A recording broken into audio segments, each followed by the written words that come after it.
station. The state's reservoirs are alarmingly low. War will pass them by.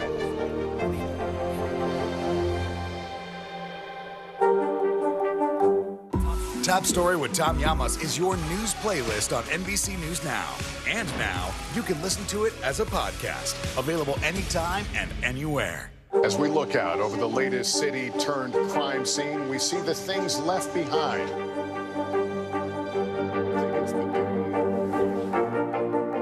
Can you tell us what it was like? Our NBC News exclusive.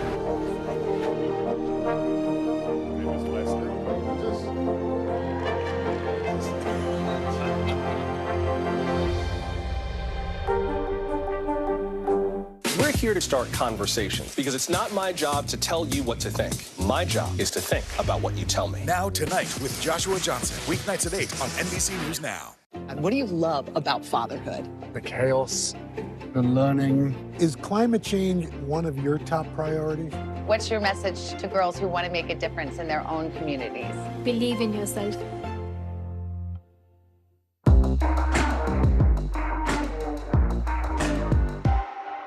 Internal Affairs, the new podcast from Dateline. Listen now.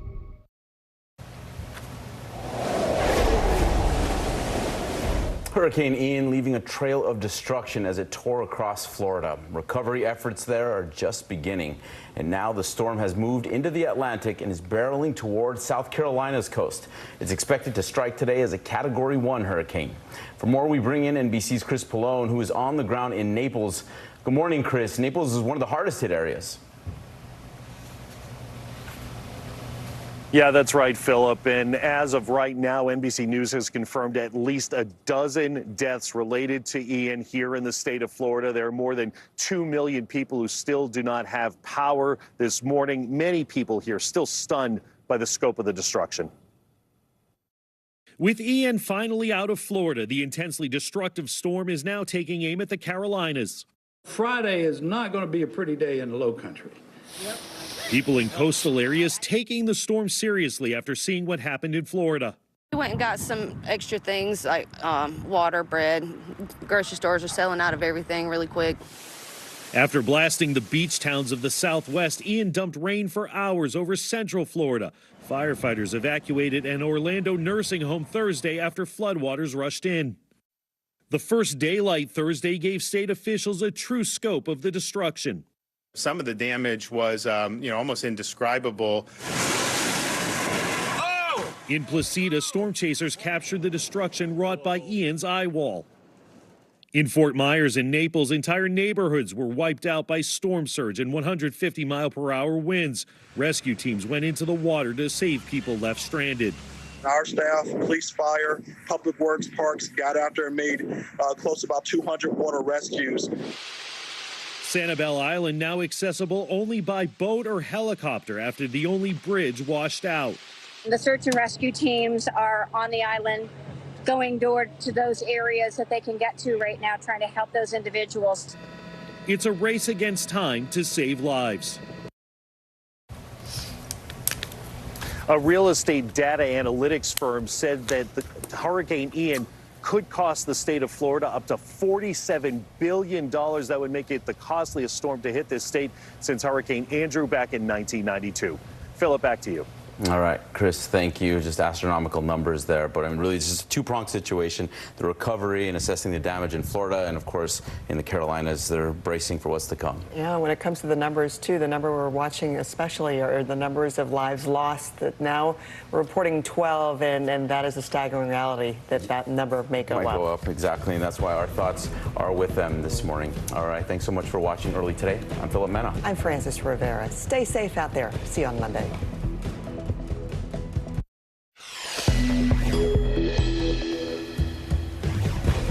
Developing this morning, at least a dozen people have been killed by Hurricane Ian, now a Category 1 storm headed for the Carolinas as the aftermath is becoming more visible.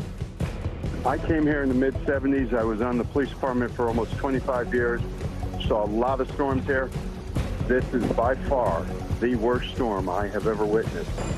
This morning, we will assess the damage and look at what federal aid is headed for Florida and when. Today, Vladimir Putin will officially annex 4 regions of Ukraine occupied by Russia in a move the rest of the world calls a complete sham. Thursday night football scare. Miami's quarterback taken off the field in a stretcher, many questioning if he should have been playing so soon after a prior injury. It is Friday, the last day of September. Early today starts right now. Thanks for ending this long week for us. I'm Francis Rivera. And I'm Philip Mena. Rescues are still underway in Florida in the wake of Hurricane Ian. Overnight, residents had to be evacuated from this flooded Orlando nursing home. The Florida Healthcare Association says at least 45 nursing homes in the state have been evacuated, impacting over 3,000 people. And the Coast Guard releasing this new video showing hard-hit and hard-to-reach Sanibel Island. Residents finally getting airlifted and taken to safety. At least 12 deaths in the U.S. have now been linked to the hurricane, and there are still more than 2 million power outages across Florida. NBC meteorologist Michelle Grossman is tracking Ian as it heads towards the Carolinas. Good morning, Michelle. Good morning to you both. And we are expecting conditions to worsen throughout the Carolinas, also portions of Georgia, certainly seeing some power outages later on this afternoon, really gusty winds, very heavy rainfall. So here is the latest on Ian, because it did regain that hurricane strength overnight as it was in the Atlantic. Category 1 storm, winds at 85 miles per hour. It is 175 miles southeast of Charleston, South Carolina. We do expect that landfall later on today as a Category 1 storm. Tropical alerts in place all up and down the East Coast from portions of North Carolina through South Carolina, Georgia. Looking at a hurricane warning where you see the red, that includes South Carolina and also Charleston, Myrtle Beach. As we're looking at our forecast track, we're looking at a Category 1 storm making landfall for a third time. First one was in Cuba, second in Florida, now in South Carolina. This is later on this afternoon, somewhere between Myrtle Beach and Charleston, right near Georgetown, South Carolina. Then we'll see it weaken drastically, but before that, we're going to see the winds picking up to hurricane force speed. And we're going to see very heavy rainfall. Could see some life-threatening flash flooding as well. Back to you guys. So much to still watch. Okay, thank you, Michelle. Yeah. Hurricane Ian rocked Florida's west coast with historic force. In Lee County, there have been hundreds of water rescues, which was among the area's hardest hit. NBC's Carrie Sanders spoke with some of the survivors and shares their harrowing stories. From the air, the devastation in Lee County comes into focus, while on the ground, first responders desperately trying to reach those in distress. At the height of the storm, some first responders risking their own lives. A drowning prevented.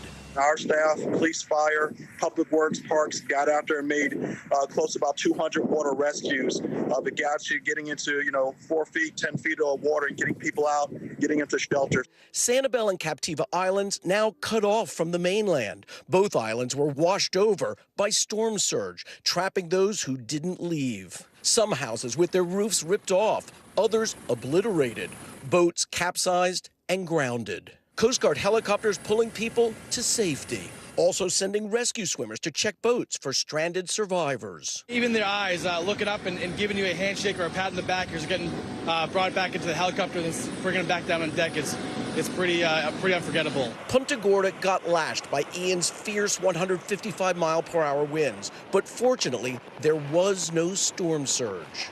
Hi, sweetie, it's Mommy. I'm in Punta Gorda. Daddy's alive. I'm alive. Residents like Renee Smith reaching out to loved ones after a harrowing night. Her husband, Christopher, recently paralyzed from the chest down when his cancer spread to his spine. All I could do was put a tarp over his hospital bed and zip tie it and put a life preserver on his neck because I didn't want him to drown in his hospital bed in my living room. After 30 years, I still love him. I'm not going to let him drown in the living room. I mean, who does that? I couldn't move his bed. I couldn't move his bed to where I was hiding. Their 121-year-old house, just 2 blocks from the water, rocked as the hurricane roared. What was it like for you? So it was very scary in that there wasn't a thing I could do, but just sit here and look out the window. Renee, who hid under a table surrounded by pillows, tells me she felt guilty. She couldn't do more for her husband. I felt helpless, and I didn't think that these would hold, All right, well. And I know that you felt like you were in a body bag here, but it helped you. Shaken, but relieved to be together. What a powerful story. Our thanks to Carrie for that report. The head of FEMA will be on the ground in Florida today, surveying the catastrophic damage left in the wake of Hurricane Ian. The trip comes as President Biden pledges more federal support for the victims of the storm. NBC's Bree Jackson is in D.C. with the latest. Bree, good morning. The president is also planning to visit the state. Good morning, Philip. That's right. While he did not give an exact date, President Biden says he does plan to visit Florida as soon as conditions will allow. He made the comment during a visit to FEMA headquarters, where he also stressed that the danger has not passed. The president warned that this could be the deadliest hurricane in Florida history, urging residents to avoid going outside until the floodwaters recede. Mr. Biden also approved a major disaster declaration pledging full federal support for Florida. Assistance includes grants for temporary housing and home repairs, as well as low-interest loans to cover property loss. The president brushed aside any concerns of politics when it comes to the recovery effort. First thing this morning is when I talked to Governor DeSantis and again offered the fullest federal support. I've also spoken with mayors across the state, both Republican and Democrat, and I've told them the same thing. We are here. I'm grateful for the brave women and men in federal, state, and local governments working as one team, risking their lives to save others. Florida Governor Ron DeSantis says those teams have rescued more than 700 people amid the devastation in Southwest Florida. We're expecting more updates on rescue efforts throughout the day. And according to the White House schedule, the president will speak more on the federal response to the disaster later this morning. Back to you, Philip. All right, Bree, thank you.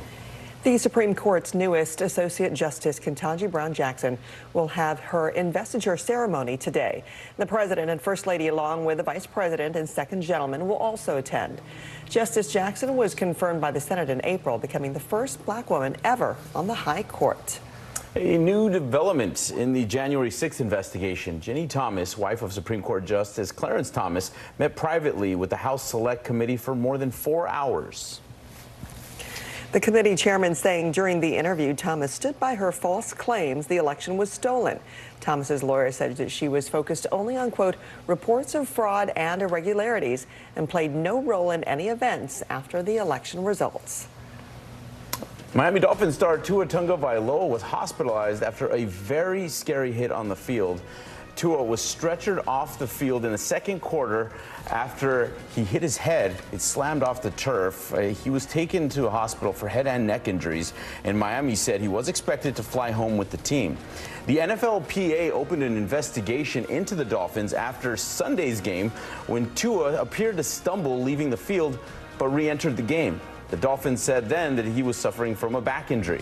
In a post-game press conference, Dolphins coach Mike McDaniel said that if Tua was diagnosed with a head injury on Sunday, the team would have reported it as a head injury. On to the action here. The Bengals wide receivers found their way open right past the Dolphins defense. Joe Burrow threw for 2 touchdowns as Cincinnati wins the game 27-15. Okay, let's go back to Michelle for more on the high winds and the storm surge caused by Hurricane Ian. Just image after image, just so devastated for all those people there involved and families still, looking for loved ones. Yeah, you're right. I mean, all our fears coming true. We're thinking what we were going to see when that sun rose yesterday, and unfortunately, we're seeing those images that are just devastating. And we're looking at a tough day today in the Carolinas, especially in South Carolina, because we're going to see landfall later on today once again with Ian. That was somewhere between Myrtle Beach and also Charleston. So 14 million under a flood alert. We're going to see very, very heavy rain. It could lead to life-threatening flash flooding, life-threatening storm surge as well. We could see rainfall extending into the northeast. And we could see up to a foot of rain in portions of South Carolina. That's a look at the big weather story of the day. Here's a closer look at your day ahead. All right, we're looking pretty good in the northeast, a little bit of cloud cover in the mid-Atlantic, looking really nice in the Great Lakes, the Ohio Valley, lots of sunshine, temperatures in the 60s and 70s, and feeling a little summer-like in the south, 89 in Corpus Christi. All right, guys, it is Friday. We're going to take a look at that weekend forecast in just a bit. All right, Michelle, thank you. In today's Quick Hits, the White House is set to host an event celebrating Hispanic Heritage Month this afternoon. President Biden and the First Lady are expected to deliver remarks at the event. Virgin Atlantic is dropping gender-specific uniforms for their flight crew, allowing workers to choose what uniform represents them. Team members can also wear pins with their personalized pronouns on the uniforms. M&M's is introducing a new spokes candy for the first time in a decade. Mars says the purple candy is M&M's first female peanut character. She made her debut in a new music video and on social media. We'll be right back.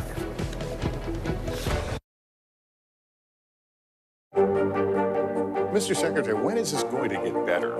You came into this job saying you were going to fight crime. Have you been successful? Found a way to put that. Can you update us on the status of negotiations? Top Story with Tom Llamas is your news playlist on NBC News Now. And now, you can listen to it as a podcast. Available anytime and anywhere.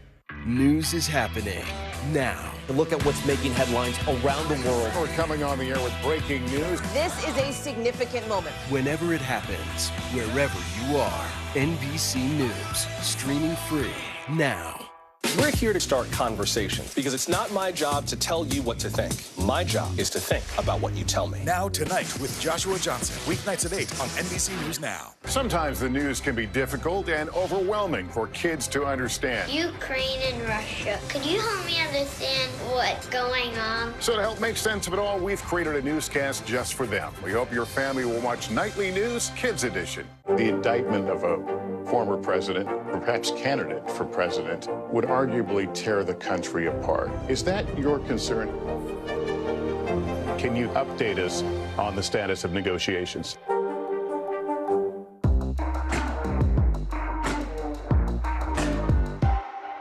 Sometimes the news can be difficult and overwhelming for kids to understand, so we've created a newscast just for them. We hope your family will watch Nightly News Kids Edition. Hey, podcast fans, ready to unlock our true crime mysteries? Try Dateline Premium on Apple Podcasts. You'll get early access to originals, plus bonus content, and everything is ad-free. So head to Apple Podcasts now to subscribe.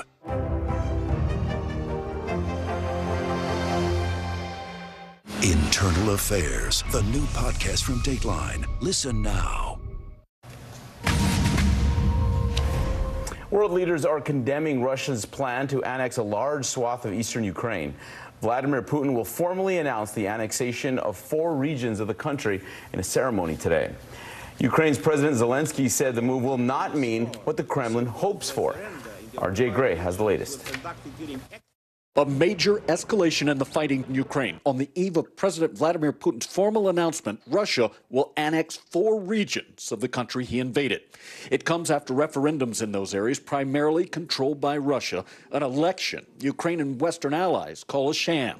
Germany's foreign minister saying many were forced to vote under pressure from armed Russian soldiers. I want to underscore that the so-called referenda in the occupied regions were conducted during active armed conflict in areas under Russian occupation and outside Ukraine's legal and constitutional framework. They cannot be called a genuine expression of the popular will. The Kremlin pushing forward with what U.S. officials call a land grab, framed by a highly successful counteroffensive from Ukraine forces in recent weeks. Moscow's Red Square prepping for the signing ceremony where Putin will speak Friday. Banners reading Donetsk, Luhansk, Zaporizhia, and Kherson, Russia. Kherson and Zaporizhia, occupied regions in the south, Luhansk and Donetsk to the east, making up about 15% of Ukraine. Right now, according to the Institute for the Study of War, Ukrainian troops are on the cusp of surrounding a key city in Donetsk, a clear indication annexation won't be the end of the fighting. Ukraine's foreign ministry dismissing the referendum, saying in a written statement, forcing people in these territories to fill out some papers at the barrel of a gun is yet another Russian crime in the course of its aggression against Ukraine, and stressing the areas remain Ukraine's sovereign territory. Well, it's one thing to say that they're annexed, and it's something else again to make it happen.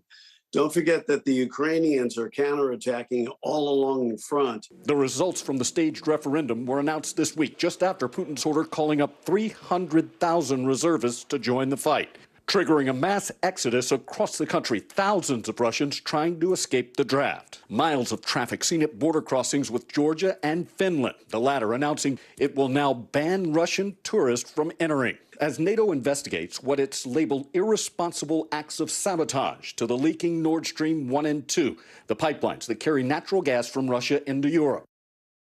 All right, thanks to Jay for that report. Bad Bunny wins big at the Billboard Latin Music Awards. We've got the highlights up next. And it's inconceivable. The Princess Bride turns 35. One of its stars gets emotional while sharing behind-the-scenes stories. Live from Ukraine, from Uvalde, Texas, from Mayfield, Kentucky. To cover the news, you have to be in it. This is how so many towns and cities are protecting themselves. You can actually see they're pushing the gates open. Was there a school officer on campus? That's what we've been told. No. Do you remember any tornado as bad as this one? You look at this and you're thinking, we're not going to have power for weeks, if not months. Exactly. Every night, it's your news playlist. Top Story with Tom Llamas. Weeknights at 7 on NBC News Now. Good morning, I'm Joe Fryer. And I'm Savannah Sellers right now on Morning News Now. We're staying on top of the breaking situation in Ukraine. We are watching dangerous heat this week. Recession, I mean, is that where we're headed? Is there any way to avoid that? Morning News Now, streaming weekdays at 7. From Brooklyn, we're next to the subway station. The state's reservoirs are alarmingly low. War will pass them by.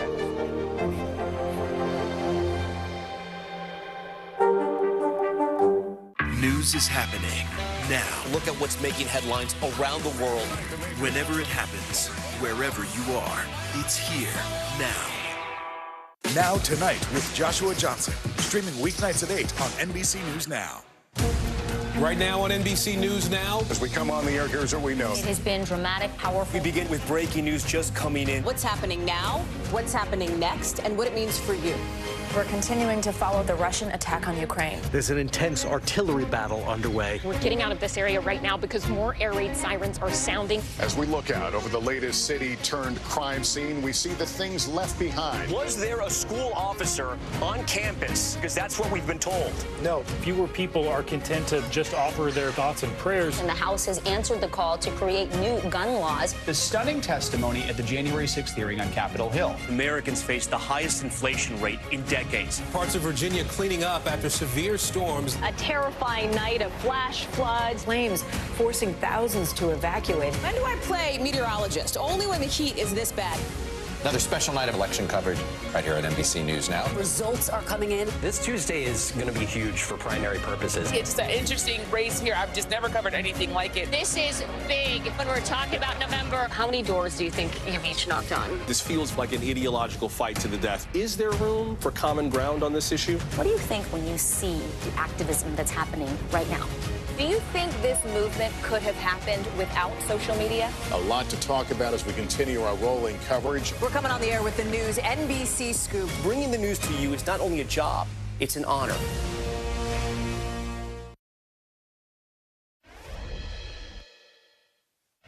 I admit it, you are better than I am. Then why are you smiling? Because I know something you don't know.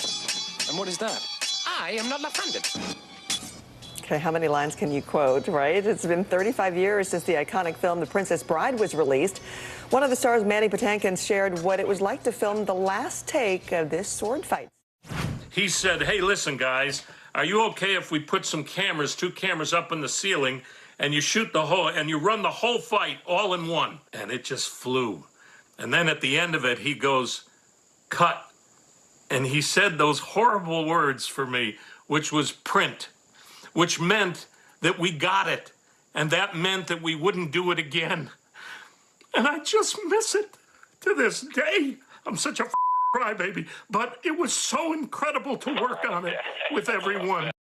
Wow, that is so cool. BTS perspective from him. Patinkin was sharing those memories with his son, who was only about 6 months old when the movie was made.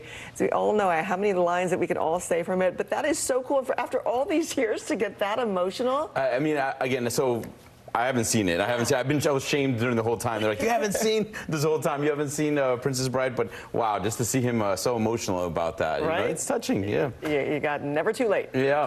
All right. Speaking of passionate people, the biggest names in Latin music stepped out for the 29th annual Billboard Latin Music Awards.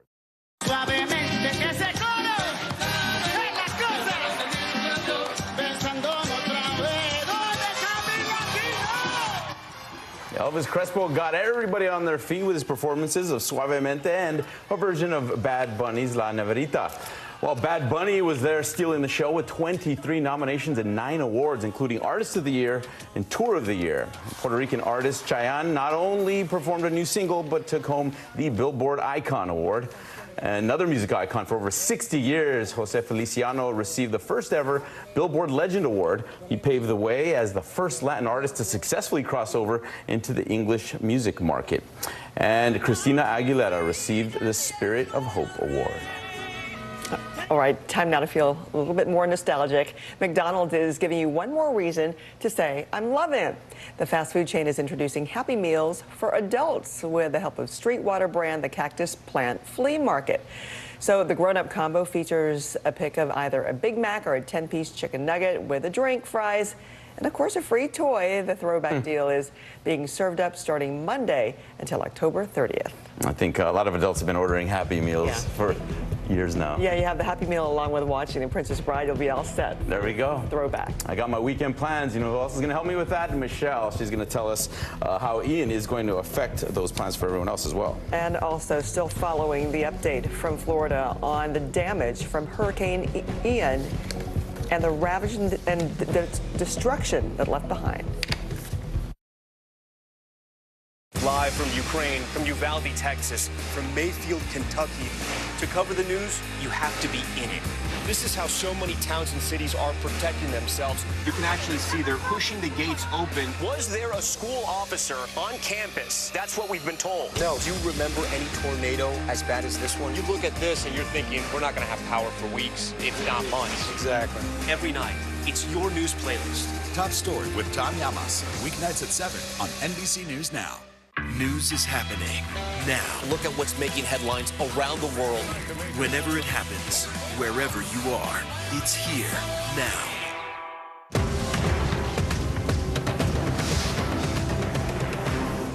We're here to start conversations because it's not my job to tell you what to think. My job is to think about what you tell me. Now Tonight with Joshua Johnson, weeknights at 8 on NBC News Now. Sometimes the news can be difficult and overwhelming for kids to understand. Ukraine and Russia. Could you help me understand what's going on? So to help make sense of it all, we've created a newscast just for them. We hope your family will watch Nightly News Kids Edition. What do you love about fatherhood? The chaos, the learning. Is climate change one of your top priorities? What's your message to girls who want to make a difference in their own communities? Believe in yourself. Good morning, I'm Joe Fryer. And I'm Savannah Sellers right now on Morning News Now. We're staying on top of the breaking situation in Ukraine. We are watching dangerous heat this week. Recession, I mean, is that where we're headed? Is there any way to avoid that? Morning News Now, streaming weekdays at 7. For Dateline Premium, subscribe now on Apple Podcasts.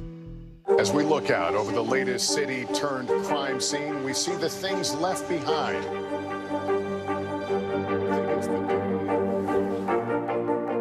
Can you tell us what it was like? Our NBC News exclusive.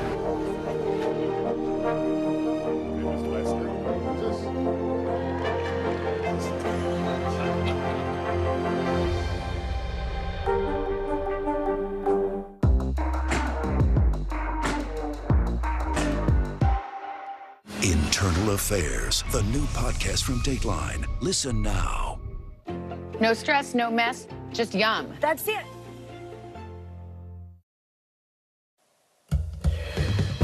Welcome back on this Friday. We're going to be watching the impacts of Ian today in the Carolinas. Heavy rain, really heavy rain. Also some gusty winds and some storm surge. We're looking at a nice day in the Ohio Valley, the Great Lakes. It's going to be hot and dry in portions of the central and southern plains. Temperatures in the 80s and 90s. And then looking ahead towards Saturday, the start of your weekend, tropical downpours throughout the northeast and mid-Atlantic. You're going to see very heavy rain in spots there. Warm sunshine throughout the southern plains and showers still in the Intermountain West, making the umbrella there. Keeping the umbrella handy on Sunday in the same spot, the Intermountain West, kind of a repeat performance on Sunday.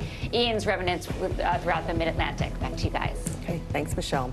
How the Carolinas are preparing for Ian's impact when early today comes back. Here's what's happening in your neck of the woods.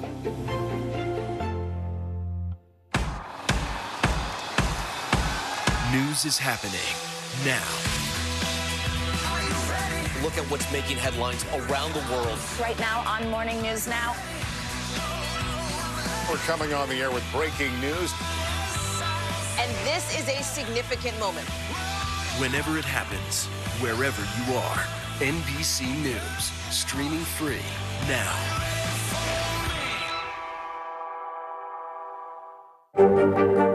Mr. Secretary, when is this going to get better? You came into this job saying you were going to fight crime. Have you been successful?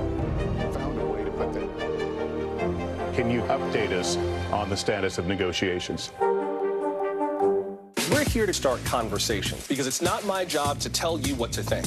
My job is to think about what you tell me. Now Tonight with Joshua Johnson, weeknights at 8 on NBC News Now. Internal Affairs, the new podcast from Dateline. Listen now. No stress, no mess, just yum. That's it. A masked killer takes aim and fires. A fatal attraction that leads investigators to turn towards their own. Internal Affairs, a new podcast from Dateline. Listen now wherever you get your podcasts. No stress, no mess, just yum. That's it. Live from Ukraine, from Uvalde, Texas, from Mayfield, Kentucky. To cover the news, you have to be in it. This is how so many towns and cities are protecting themselves. You can actually see they're pushing the gates open. Was there a school officer on campus? That's what we've been told. No. Do you remember any tornado as bad as this one? You look at this and you're thinking, we're not going to have power for weeks, if not months. Exactly. Every night, it's your news playlist. Top Story with Tom Llamas, weeknights at 7 on NBC News Now. The devastation from Hurricane Ian's powerful hit is widespread across Florida. Recovery efforts are just beginning. This as the storm has moved into the Atlantic and is barreling towards South Carolina's coast. Expected to strike today is a Category 1 storm. Let's bring in NBC's Chris Pallone, who is on the ground in Naples. Chris, good morning. Yeah, Francis, good morning to you. The number of confirmed dead from Ian here in Florida sits at 12. The number of homes still without power, more than 2 million. And many people here are still stunned by the scope of Ian's destruction. With Ian finally out of Florida, the intensely destructive storm is now taking aim at the Carolinas. Friday is not going to be a pretty day in the low country. Yep. People in coastal areas taking the storm seriously after seeing what happened in Florida. We went and got some extra things like water, bread. Grocery stores are selling out of everything really quick. After blasting the beach towns of the Southwest, Ian dumped rain for hours over central Florida. Firefighters evacuated an Orlando nursing home Thursday after floodwaters rushed in. The first daylight Thursday gave state officials a true scope of the destruction. Some of the damage was, almost indescribable. In Placida, storm chasers captured the destruction wrought by Ian's eye wall. In Fort Myers and Naples, entire neighborhoods were wiped out by storm surge and 150-mile-per-hour winds. Rescue teams went into the water to save people left stranded. Our staff, police, fire, public works, parks got out there and made close to about 200 water rescues.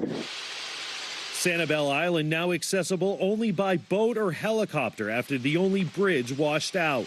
The search and rescue teams are on the island going door to those areas that they can get to right now, trying to help those individuals.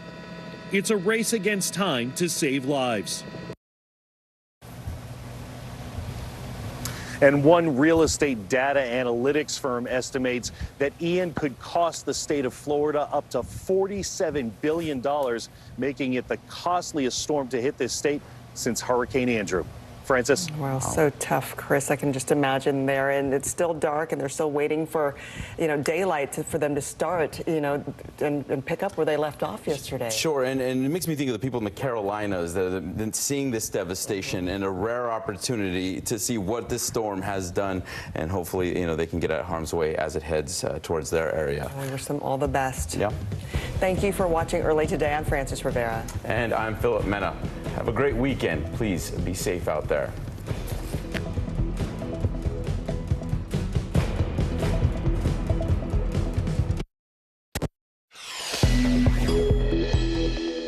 This could be the deadliest hurricane in Florida's history. The numbers are still unclear, but we're hearing early reports of what may be substantial loss of life.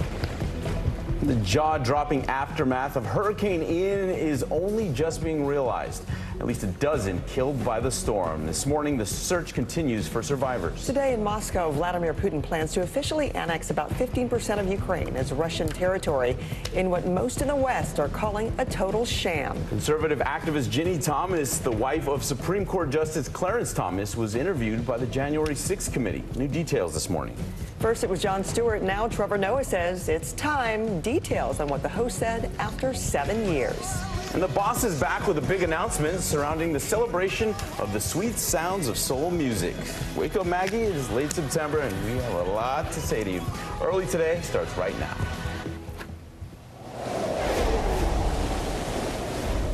Good morning. I'm Philip Mena. I'm Francis Rivera. As Florida reels from the impact of Hurricane Ian, there are still rescues taking place. Overnight, residents had to leave this flooded Orlando nursing home by boat. This is just one of at least 45 nursing homes that had to be evacuated, according to the Florida Healthcare Association. And new Coast Guard video shows the devastated Sanibel Island, and residents there being airlifted to safety. That area was hit hard and is difficult to reach. The scale of Ian's devastation is becoming more clear. At least 12 deaths have been linked to the storm in the U.S., with 3 lives lost in Cuba. And there are still 2.2 million power outages across Florida. NBC meteorologist Michelle Grossman is tracking the latest. Michelle, good morning. Good morning to you both. And we're going to see those impacts today in the Carolinas. And then we're going to see rain extending into the Northeast by tomorrow as well. So we're looking at the chance for some life-threatening storm surge once again, life-threatening flash flooding, also really gusty winds gusting up to 96 miles per hour in some spots. Here is the latest on Ian. We're looking at a Category 1 storm. It regained its strength yesterday, and we're looking at those winds at 85 miles per hour. It's about 175 miles from Charleston, South Carolina. It's moving northeast at 10 miles per hour. We do expect that speed to pick up a bit today. 13 million people under a tropical alert. We do have a hurricane warning. That is in red, impacting portions of South Carolina because we do expect that landfall later on today as a Category 1 storm. So let's track it for you. These colors are tropical storm force winds. That's in the orange, hurricane force winds in the red. So we're going to feel that as we go throughout today on this Friday, especially into the later part of the morning hours into the afternoon, making landfall this afternoon somewhere between Myrtle Beach and Charleston near Georgetown, South Carolina as a Category 1 storm. It's going to quickly weaken as it goes inland, but still bringing heavy, heavy rain, the potential for flash flooding, damaging winds, and also the chance of storm surge. So we are particularly concerned about that water like we saw in Florida. So 15 million people under a flood alert, where you see the green portions of Virginia, North Carolina, South Carolina, and into Georgia. Back to you guys. All right, Michelle, thank you. An area that suffered major damage from a big storm surge and hurricane force winds was the city of Naples. Our Sam Brock is there. After disaster in Naples and first responders racing to help the city recover, heartbreak. What are you sort of processing as you look at that? It's a lot to take in. The 7+ feet of storm surge, doubling the previous record. All the clients' files, what they've gotten done, they're all wet. The storm hitting as Barana Laquaniti was just days away from opening up a clothing store, which she poured her life savings into. The whole town is rooting for us, and then see it go down really hurts. Naples city manager estimating $200 million in private property damage, what he called conservative, as Naples Fire Department full of grit. After they found their truck surrounded by all that water, firefighters got creative to connect with those in trouble. They did their best. They went out on paddle boards. They had a paddleboard rescue, and they also went out on a little skiff. The small city in southwest Florida did suffer another loss in the 100-mile-an-hour winds. This iconic fishing pier broken by the winds and water. For those of us who have lived here for a long, long time, it's the heart of Naples. But there is no doubt the battering won't keep Naples down for long, as its residents look to regroup despite the shock and pain. We're not giving up. This is our dream, and we're going to fight, and we're going to do everything all over again. Our thanks to Sam for that report. The head of FEMA will be on the ground in Florida today, surveying the catastrophic damage left in the wake of Hurricane Ian. The trip comes as President Biden pledges more federal support for the victims of the storm. NBC's Bree Jackson is in D.C. with the latest. And Bree, good morning. The president is also planning to visit the state. That's right. Good morning, Francis. Well, he did not give us an exact date, but President Biden says he will visit Florida as soon as conditions allow. He made the comment during a visit to FEMA headquarters, where he also stressed the danger has not passed. The president warned that this could be the deadliest hurricane in Florida history, urging residents to avoid going outside until the floodwaters recede. Mr. Biden also approved a major disaster declaration pledging full federal support for Florida. Assistance includes grants for temporary housing and home repairs, as well as low-interest loans to cover property loss. The president brushed aside any concerns of politics when it comes to the recovery effort. First thing this morning is when I talked to Governor DeSantis and again offered the fullest federal support. I've also spoken with mayors across the state, both Republican and Democrat, and I've told them the same thing. We are here. I'm grateful for the brave women and men in federal, state, and local governments working as one team, risking their lives to save others. And Florida Governor Ron DeSantis says those teams have rescued more than 700 people amid the devastation in Southwest Florida. We're expecting more updates on rescue efforts throughout the day. And according to the White House schedule, the president will speak more on the federal response to the disaster later today. Back to you, Francis. All that help badly needed in the days, weeks, even months, years to come. Bree, thank you. World leaders are condemning Russia's plan to annex a large swath of eastern Ukraine. Vladimir Putin will formally announce the annexation of 4 regions of the country in a ceremony today, after holding staged referendums in Russian-occupied territory last week. President Biden and other world leaders swiftly labeled the referendums a sham.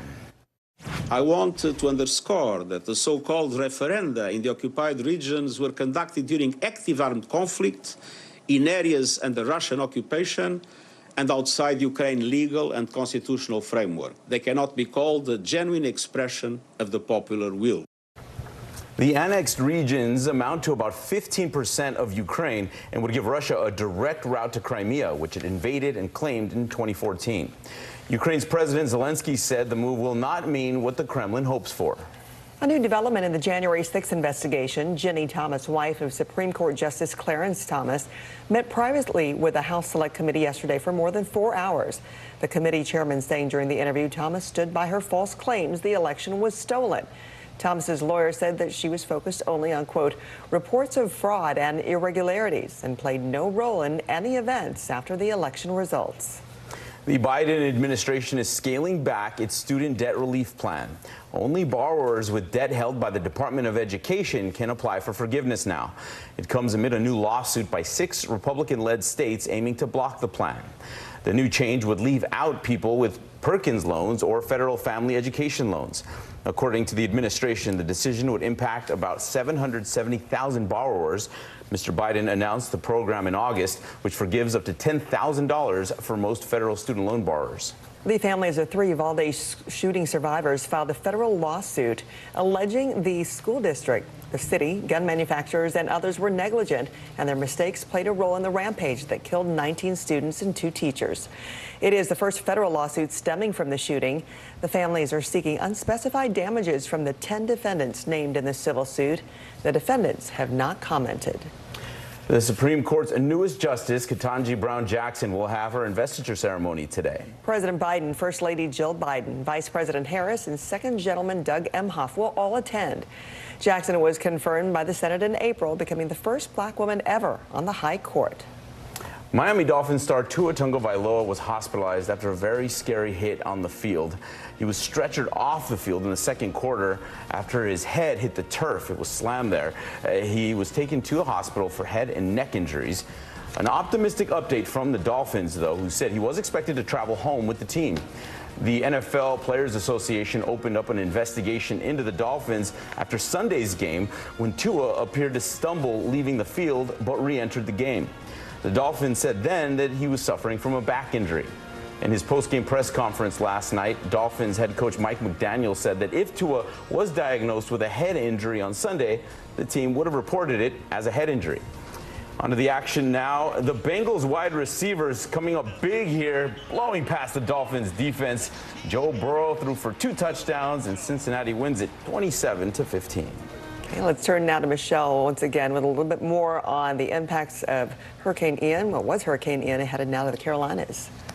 That's right. Yeah, the wrath is going to impact the Carolinas today. We're looking at life-threatening storm surge up to 4 to 7 feet along the coast of South Carolina, where we expect that landfall with really gusty winds. Also, very heavy rainfall. Ian has been about the water, and we're going to see heavy rainfall once again today. Up to a foot is possible in some spots, and that rain is going to stretch all the way to portions of the mid-Atlantic. And we're going to see the rain extending into the weekend as well. That is prompting some flash flooding risk. We're looking at flash flooding risk throughout most of South Carolina and also North Carolina. On top of that, expecting severe weather. We could see some supercells within some tornadoes, even as early as later on this morning into this evening and overnight hours. We're looking at the possibility for winds gusting up to 60 miles per hour and the chance for some tornadoes as well. Winds could gust up to 96 miles per hour at landfall. That's a look at the big weather story of the day. Here's a closer look at your day ahead. All right, enjoy the weather in the Great Lakes, the upper Midwest today. Lots of sunshine, temperatures in the 60s. Get out inside and enjoy your Friday. Otherwise, we're looking at a warm and dry day in the south, temperatures in the 90s in southern Texas. All right, we're going to take a look at that weekend forecast in just a bit. I'll talk to you then, Michelle. Thank you. After hitting his record-tying 61st home run, Aaron Judge gave back to his #1 fan. He gifted the home run ball to his mom, who was in the crowd to see her son tie Roger Maris's American League home run record on Wednesday. Collectors estimate that ball she's holding there could fetch millions of dollars, but it will not be hitting an auction block anytime soon. Maybe the mantle. Yeah, proud mama right there. Big changes are in store for The Daily Show. Early today is back in 60 seconds. Sometimes the news can be difficult and overwhelming for kids to understand. Ukraine and Russia. Could you help me understand what's going on? So to help make sense of it all, we've created a newscast just for them. We hope your family will watch Nightly News Kids Edition. We're here to start conversations because it's not my job to tell you what to think. My job is to think about what you tell me. Now Tonight with Joshua Johnson, weeknights at 8 on NBC News Now. Sometimes the news can be difficult and overwhelming for kids to understand, so we've created a newscast just for them. We hope your family will watch Nightly News Kids Edition. We're here to start conversations because it's not my job to tell you what to think. My job is to think about what you tell me. Now Tonight with Joshua Johnson, weeknights at 8 on NBC News Now. No stress, no mess, just yum. That's it. Now Tonight with Joshua Johnson, streaming weeknights at 8 on NBC News Now. For Dateline Premium, subscribe now on Apple Podcasts. Hallie Jackson Now, weekdays at 5 on NBC News Now. News is happening now. To look at what's making headlines around the world. We're coming on the air with breaking news. This is a significant moment. Whenever it happens, wherever you are, NBC News, streaming free now. Good morning, I'm Joe Fryer. And I'm Savannah Sellers right now on Morning News Now. We're staying on top of the breaking situation in Ukraine. We are watching dangerous heat this week. Recession, I mean, is that where we're headed? Is there any way to avoid that? Morning News Now, streaming weekdays at 7. Top Story with Tom Llamas, weeknights at 7 on NBC News Now. NBC News, streaming free now. Sometimes the news can be difficult and overwhelming for kids to understand. Ukraine and Russia. Could you help me understand what's going on? So to help make sense of it all, we've created a newscast just for them. We hope your family will watch Nightly News Kids Edition.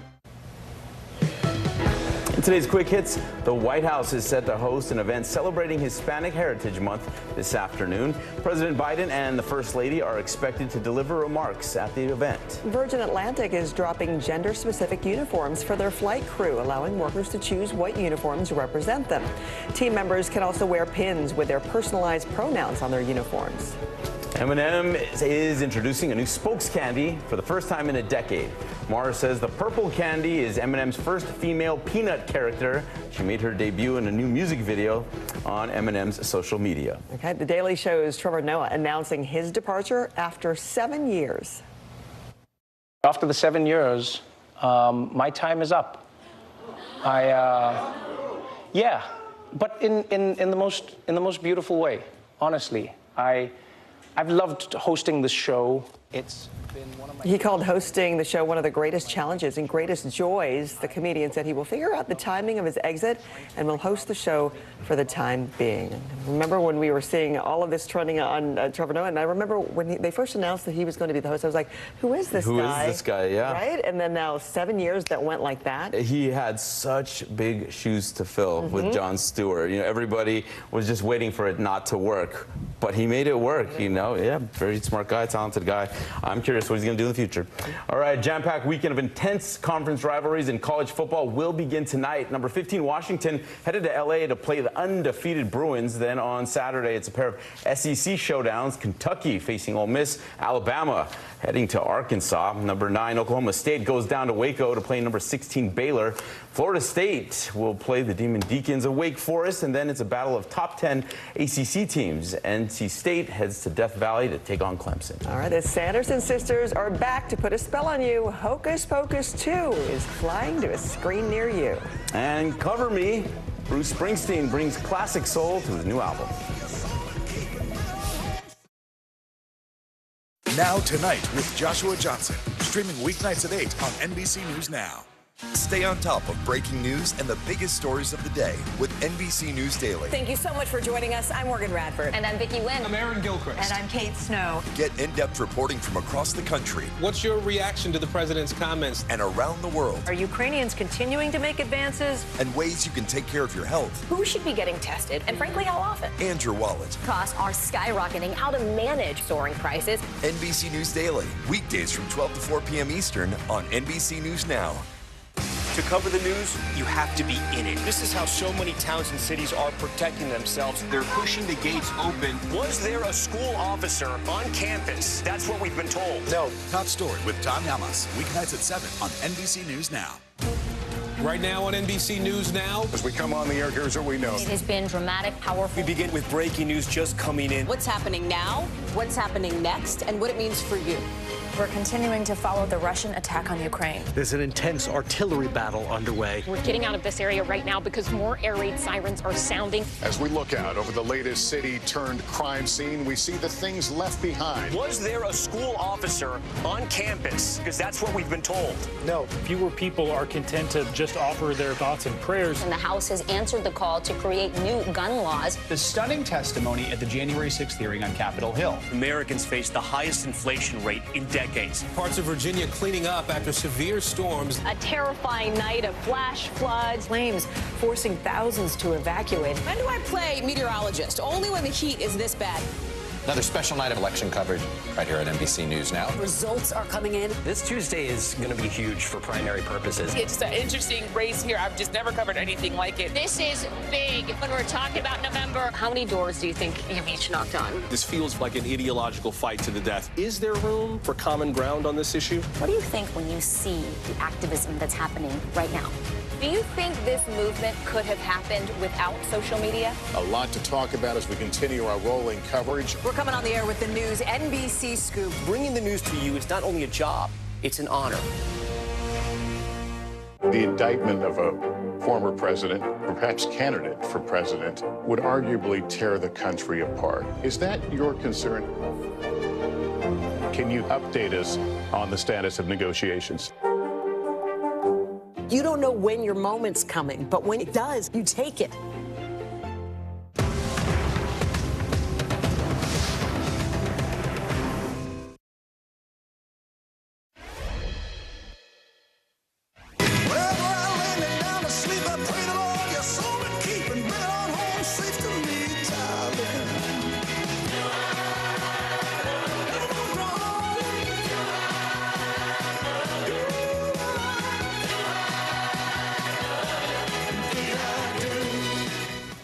The boss is back, and he's bringing the soul. That was the first song from Bruce Springsteen's new album of classic soul covers. Only the Strong Survive is out on November 11th. This guy just keeps on going. I mean, and it just keeps one-upping himself. It's amazing. Churning out new music. Amazing, yeah. All right, after nearly 3 decades since their debut, the Salem's favorite witches are returning to the big screen.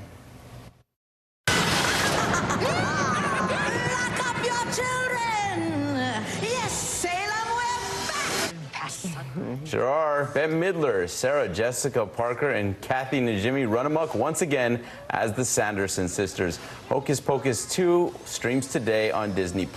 And if you're looking for some more sinister fun, you can soon book a one-night stay at an Airbnb of the Witch's Cottage for $31. Hocus Pocus is one of those movies that I played for kind of like Home Alone. You can play it every single year, and you always look forward to it. And now there's a new one. Yeah, that's a great analogy. And after all these years, it's so great when they do that, especially with that big old gap. All right, she is turning back time. Cher stole the show at the Paris Fashion Week show for Balmain.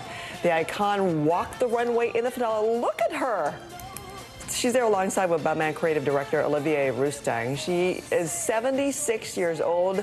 She still stuns. She strutted out to her song, Strong Enough. I have to say, when I saw this everywhere yesterday, I had to watch it over and over. Literally, I was like pausing. I was like, are you kidding me that this is Cher right now at 76? Like, is she even human? Does she have any kind of mortal gene at all in her? I mean, it's just amazing. And she's still rocking those same outfits as well, too, right? Yeah, same cut. Her and Dolly Parton, cut from a different cloth, right? That is exactly right. I mean, just amazes. Whatever they're doing, that they can just bottle it, I'm in. Sell it for forever. All right, Michelle's back with a look at our weekend weather next. And we're live with one of the hardest hit cities after Hurricane Ian. From Brooklyn, we're next to the subway station. The state's reservoirs are alarmingly low. War will pass them by.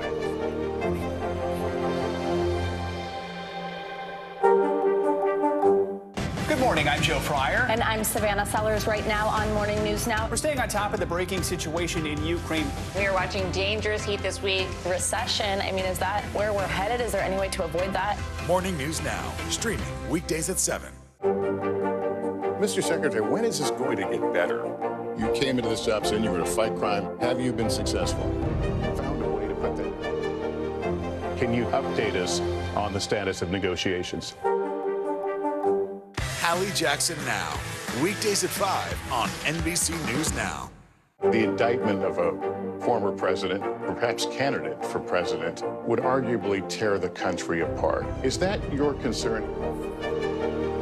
Can you update us on the status of negotiations? News is happening now. Look at what's making headlines around the world. We're coming on the air with breaking news. This is a significant moment. Whenever it happens, wherever you are, NBC News, streaming free now.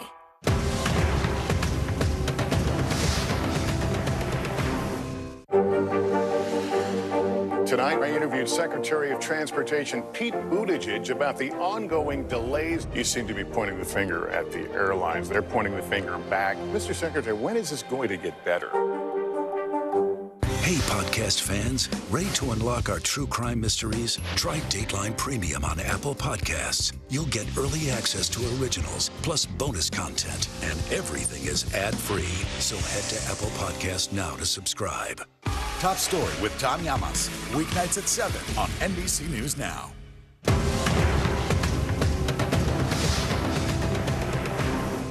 News is happening now. Look at what's making headlines around the world. We're coming on the air with breaking news. This is a significant moment. Whenever it happens, wherever you are, NBC News, streaming free now. For Dateline Premium, subscribe now on Apple Podcasts. No stress, no mess, just yum. That's it.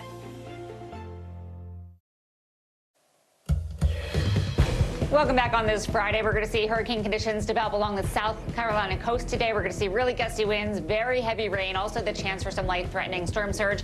Could even see some severe weather as well that will extend into portions of the mid-Atlantic. Looking at a really beautiful day, gorgeous day in the Great Lakes, the upper Midwest. It's going to be hot and dry, or warm and dry, I should say. In the central and southern plains, temperatures in the 90s, finally cooling off in the southwest. Could see a few thunderstorms in the Intermountain West, also portions of the southwest. And then as we look towards the start of the weekend, tropical downpours. It's going to be a wet day in portions of the Northeast and Mid-Atlantic. Also showers in the Intermountain West continue. Sunday, looking at Ian's remnants continuing in the Mid-Atlantic, and a nice day in the southern plains. Back to you guys. Nice. Thank you, Michelle. Next on Early today, we're back on the ground in Southwest Florida as the full scope of Ian comes into focus. To cover the news, you have to be in it. This is how so many towns and cities are protecting themselves. They're pushing the gates open. Was there a school officer on campus? That's what we've been told. No. Top story with Tom Llamas. Weeknights at 7 on NBC News Now. From Brooklyn, we're next to the subway station. The state's reservoirs are alarmingly low. War will pass them by.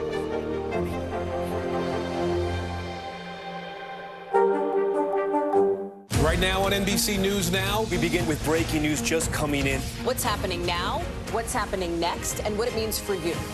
We're continuing to follow the Russian attack on Ukraine. There's an intense artillery battle underway. As we look out over the latest city-turned-crime scene, we see the things left behind. Fewer people are content to just offer their thoughts and prayers. Stunning testimony at the January 6th hearing. Americans face the highest inflation rate in decades. Parts of Virginia cleaning up after severe storms. Flames forcing thousands to evacuate. When do I play meteorologist? Only when the heat is this bad. Another special night of election coverage right here at NBC News Now. Results are coming in. This Tuesday is going to be huge. This is big when we're talking about November. This feels like an ideological fight to the death. Is there room for common ground? What do you think when you see the activism? Do you think this could have happened without social media? We're coming on the air with the news NBC Scoop. Bringing the news to you is not only a job, it's an honor. We're here to start conversation because it's not my job to tell you what to think. My job is to think about what you tell me. Now Tonight with Joshua Johnson. Weeknights at 8 on NBC News Now. To cover the news, you have to be in it. This is how so many towns and cities are protecting themselves. They're pushing the gates open. Was there a school officer on campus? That's what we've been told. No. Top story with Tom Llamas. Weeknights at 7 on NBC News Now. For Dateline Premium, subscribe now on Apple Podcasts.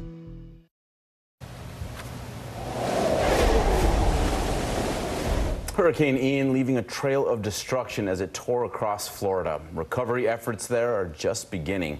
And now the storm has moved into the Atlantic and is barreling toward South Carolina's coast. It's expected to strike today as a Category 1 hurricane. For more, we bring in NBC's Chris Pallone, who is on the ground in Naples. Good morning, Chris. Naples is one of the hardest hit areas. Yeah, that's right, Philip. And as of right now, NBC News has confirmed at least a dozen deaths related to Ian here in the state of Florida. There are more than 2 million people who still do not have power this morning. Many people here still stunned by the scope of the destruction. With Ian finally out of Florida, the intensely destructive storm is now taking aim at the Carolinas. Friday is not going to be a pretty day in the Low Country. People in coastal areas taking the storm seriously after seeing what happened in Florida. We went and got some extra things like water, bread. Grocery stores are selling out of everything really quick. After blasting the beach towns of the Southwest, Ian dumped rain for hours over central Florida. Firefighters evacuated an Orlando nursing home Thursday after floodwaters rushed in. The first daylight Thursday gave state officials a true scope of the destruction. Some of the damage was, almost indescribable. In Placida, storm chasers captured the destruction wrought by Ian's eye wall. In Fort Myers and Naples, entire neighborhoods were wiped out by storm surge and 150-mile-per-hour winds. Rescue teams went into the water to save people left stranded. Our staff, police, fire, public works, parks got out there and made close to about 200 water rescues. Sanibel Island now accessible only by boat or helicopter after the only bridge washed out. The search and rescue teams are on the island, going door to those areas that they can get to right now, trying to help those individuals. It's a race against time to save lives. A real estate data analytics firm said that the Hurricane Ian could cost the state of Florida up to $47 billion. That would make it the costliest storm to hit this state since Hurricane Andrew back in 1992. Philip, back to you. All right, Chris, thank you. Just astronomical numbers there. But I mean, really, this is a two-pronged situation. The recovery and assessing the damage in Florida, and of course, in the Carolinas, they're bracing for what's to come. Yeah, when it comes to the numbers, too, the number we're watching especially are the numbers of lives lost. That now we're reporting 12, and that is a staggering reality that number may go up. Exactly, and that's why our thoughts are with them this morning. All right, thanks so much for watching Early Today. I'm Philip Mena. I'm Francis Rivera. Stay safe out there. See you on Monday.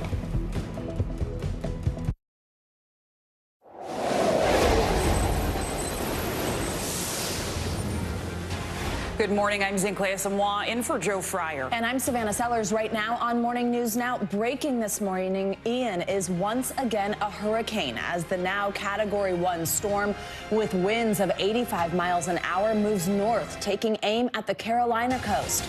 It's expected to make landfall there later today. We'll bring you the latest track in just a moment.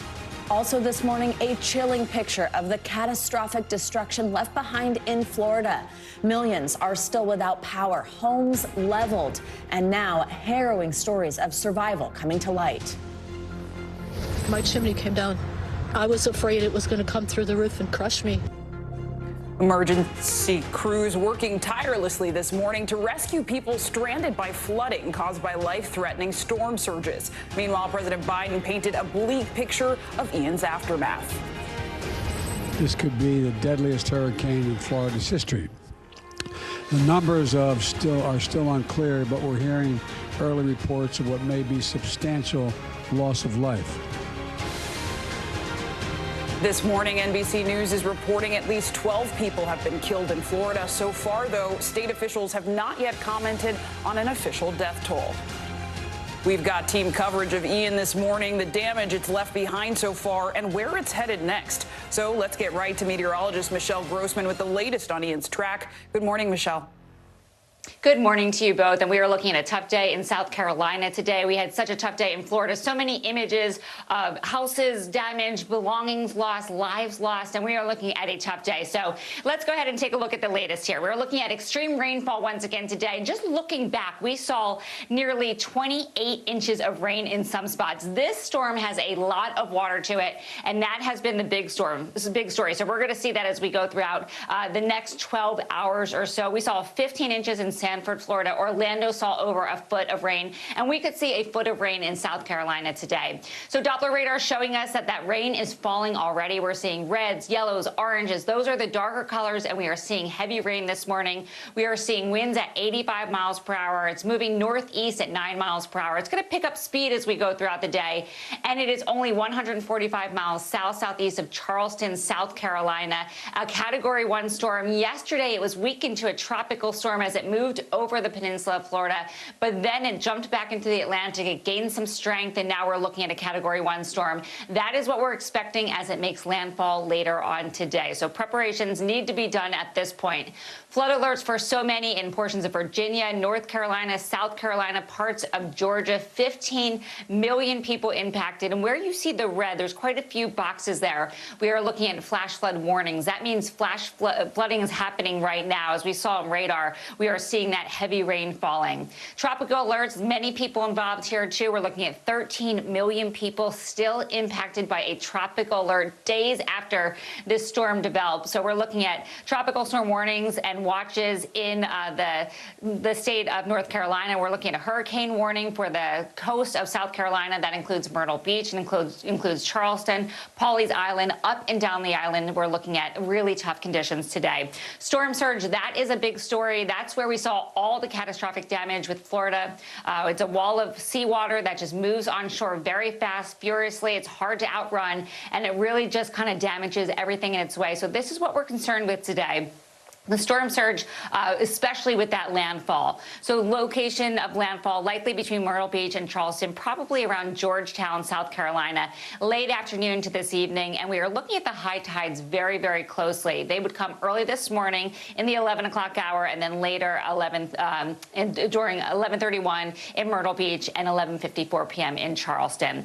This is what we're expecting in terms of the storm surge. We're expecting 4 to 7 feet along the coast of South Carolina. That is high. So low-lying areas near the coast may flood and most likely will flood. We're going to see dangerous seas as well, rip currents, and also beach erosion. We're going to see some damage along the beaches. So rainfall, that's a big story. That's been the biggest story with Ian. We're looking at rainfall up to a foot in some spots, and this is a large swath. We're not just talking about the Carolinas or Georgia. We're also talking about Virginia. We're talking into New Jersey, Pennsylvania, also portions of New York. So Northeast are also included here. On top of that, just to make matters worse, we are looking at a severe weather threat. So winds gusting up to 60 miles per hour at times, and we could see some tornadoes. We're looking at the chance for supercells within these tornadoes as well. So this is going to be a busy day once again today, and we will watch it closely for you both.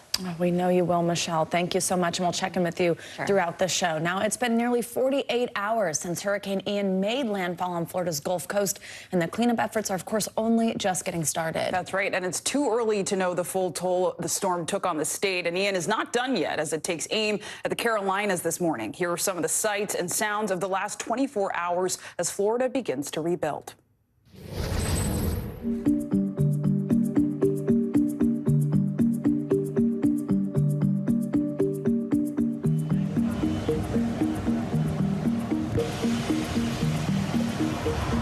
This could be the deadliest hurricane in Florida's history.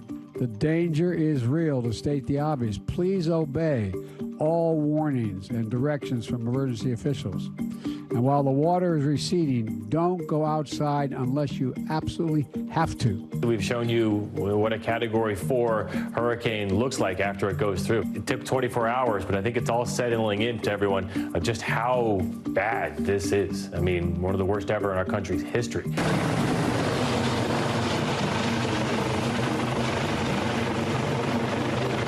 We want to make sure that we have as many crews out there supporting the people that still need help being rescued. You'll see tons of things for humans, but you don't see as many things for people's pets. You'll have a lot of people who've lost their homes, and they're going to need, you know, food that can be in containers and things like that, or they'll have to give their pets up. So for North Carolinians, I want to be clear. This storm can still be dangerous and even deadly. Landslides are a threat in our mountains, and there's a chance of tornadoes statewide.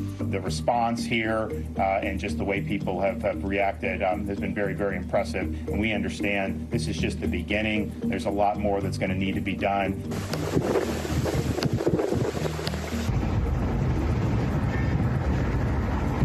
It's all replaceable. Yeah, it is. It's replaceable, but it's tough at our age. It's really tough. We know that this hill is steep. I know that this community is resilient and is ready to do this.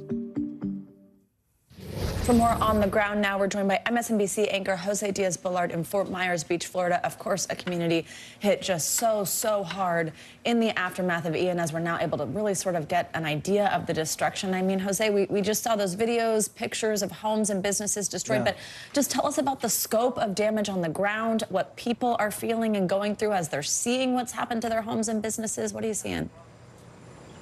It's, you know, Savannah and Zinkley, you know, we heard that couple, and we will rebuild, but it's so tough. It's so tough at our age, she was saying. And in fact, it's tough at any age to deal with what has happened here. And I just want to paint a quick picture for you. We're right by a marina. This was a place where there were little stores and people could come in. There's a bathroom there. The marina is right here. And this area got the full brunt of that Cat 4 hurricane, Ian. And I want to show you the randomness and the oddities of this storm. So look at over here. That's a yacht. It's a large yacht that was at the marina you just saw. It flew over that street and landed on top of that SUV. That's a yacht. To the left of that is another yacht that was moored at the marina. Look at that SUV, just flattened. These things flew over the highway and ended up here. And yet, right here, and I'm going to be careful with the cables and the wires that are here, bottles of wine, boots, that were stored in here. The randomness is so kind of like surrealistic, but what is real is the death and the destruction. And we've confirmed, 12 people have lost their lives, 2 of those in the Sanibel Island. We're about 10 miles from Sanibel. And for people that you talk to, what they went through was really the possibility of facing death. Take a listen. Water came up from here And when it got to there, the way they were saying on the news, I thought it was going to eventually go over our heads. I called my daughters and said goodbye. Now, from now on, when they say water surge and all that, it's not that it's going to be close to the beach. It can be miles away, you know. So next time, we'll know to get the hell out. I literally watched my house disappear with everything in it. Right before my eyes. It's all gone for so many people. Now they're facing the uncertainty of rebuilding. How do you rebuild? How do you start? Where there are still actually active search and rescue operations throughout this part of Florida. And we see unlimited almost amounts of linemen, of electric trucks and ambulances. And they're just going through, and we were just seeing a police car pass by. There's a lot of organization and efforts underway, but it all trickles down to the fact that there are people that are facing an uncertain future, and some, unfortunately, facing family members who may have passed away. I mean, Jose, the destruction is so evident, as we can see behind you, around you, from the people you spoke with. And I know 2 islands, Sanibel and Captiva, have been completely cut off because of damage to a bridge. We saw that image. What do we know about the people who rode out the storm there? We don't. We don't, because that Sanibel Island bridge that collapsed, 65 feet of it, actually just dropped solid concrete and steel. So the island is essentially incommunicado. You can only get to it by boat. There's no way to get on there. Take a look at those images. So they're about, Sanibel has about 6,700 residents full-time. Captiva has 300 residents full-time. But right now, they're on their own, incommunicado. People are getting there through boats, but we don't know. We don't know yet. Jose Diaz-Balart, thank you so much. Your reporting is powerful, it's compelling, and thank you just for giving us the scope of this. It's helpful this morning. We appreciate you. Now, a nonprofit group made up of military veterans is on the ground in Florida working to help communities recovering from Hurricane Ian. Joining us now is Art De La Cruz. He's the CEO of this organization. It's known as Team Rubicon. Art, good morning. Thank you so much for joining us. Thank you for what you are doing. Obviously, as we just heard from our friend there, Jose, there is just so much that needs to be done, so much help needed. Tell us about the disaster response efforts that your team is putting in here. Where are your crews right now, and what are they doing to try to help?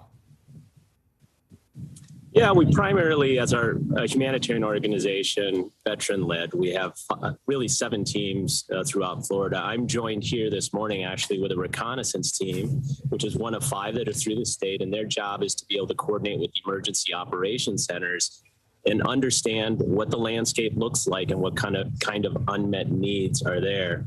I'm also joined by one of 2 of our route clearance teams, which are consisted of personnel who are able to use chainsaws to fell down trees, and then also heavy equipment operators to help clear roadways. So for each of these efforts, we're coordinating very closely with the Emergency Operations Center, both in Tallahassee, Florida, and here in Port Charlotte, to ensure that we're coordinating and making roadways passable. And then we'll start the hard work of moving debris, tarping roofs, and helping people on their worst day. Hard work indeed. And I mean, I know part of that work is power and restoring that, because the Hurricane Ian wreaked havoc on Florida's power grids. So how's that impacting your recovery efforts? Yeah, you know, we slept in the dark last night, which is not something new to us. You know, the biggest thing with regards to power is right now it's safety. You know, more injuries tend to happen after the storm oftentimes because of down power lines. So we're working, again, closely to ensure safety. But once power is restored, once water is restored, that will really begin to kickstart the effort. But our group, you know, again, leveraging those veteran-led skills, we're used to those austere conditions. So we'll start moving in and doing work. We also know Hurricane Ian, Hurricane Ian is expected to make its 3rd landfall in the southeast this afternoon in South Carolina. How's your team preparing for that? How does your team sort of determine where exactly to put its resources? How are you going to help in those places? Yeah, you know, our team has a very large footprint. As we speak, we have a team in Ukraine delivering medical training. We have a team in Puerto Rico that's helping after Hurricane Fiona. We have teams up in Nova Scotia and Prince Edward Island that are helping after that Fiona continued there. We will have teams that are at the ready for anything that might happen in Charlotte, as well as teams here. So multiple operations in different locations. You know, that's something that we've scaled to, and we're confident because of the support of our volunteers and the people who resource us that we can tackle. All right, De La Cruz, what you're doing is incredible. Thank you for that work. I also mentioned that your organization is made up of military veterans. Thank you for your service to our country. We appreciate you. We'd love to check back in with you. Thank you. Wonderful. Thanks for having us. And as Florida begins to assess the damage left behind from Hurricane Ian, South Carolina and Georgia are bracing for impact. Yeah, President Biden has already declared a state of emergency for South Carolina in anticipation of severe flooding and strong winds. The hurricane is expected to make landfall as a Category 1 storm in just a few hours. Ian was previously downgraded to a tropical storm after tearing through Florida, but picked up strength once it hit the Atlantic Ocean. Charleston Mayor John Tekelberg is urging everyone to take the storm seriously.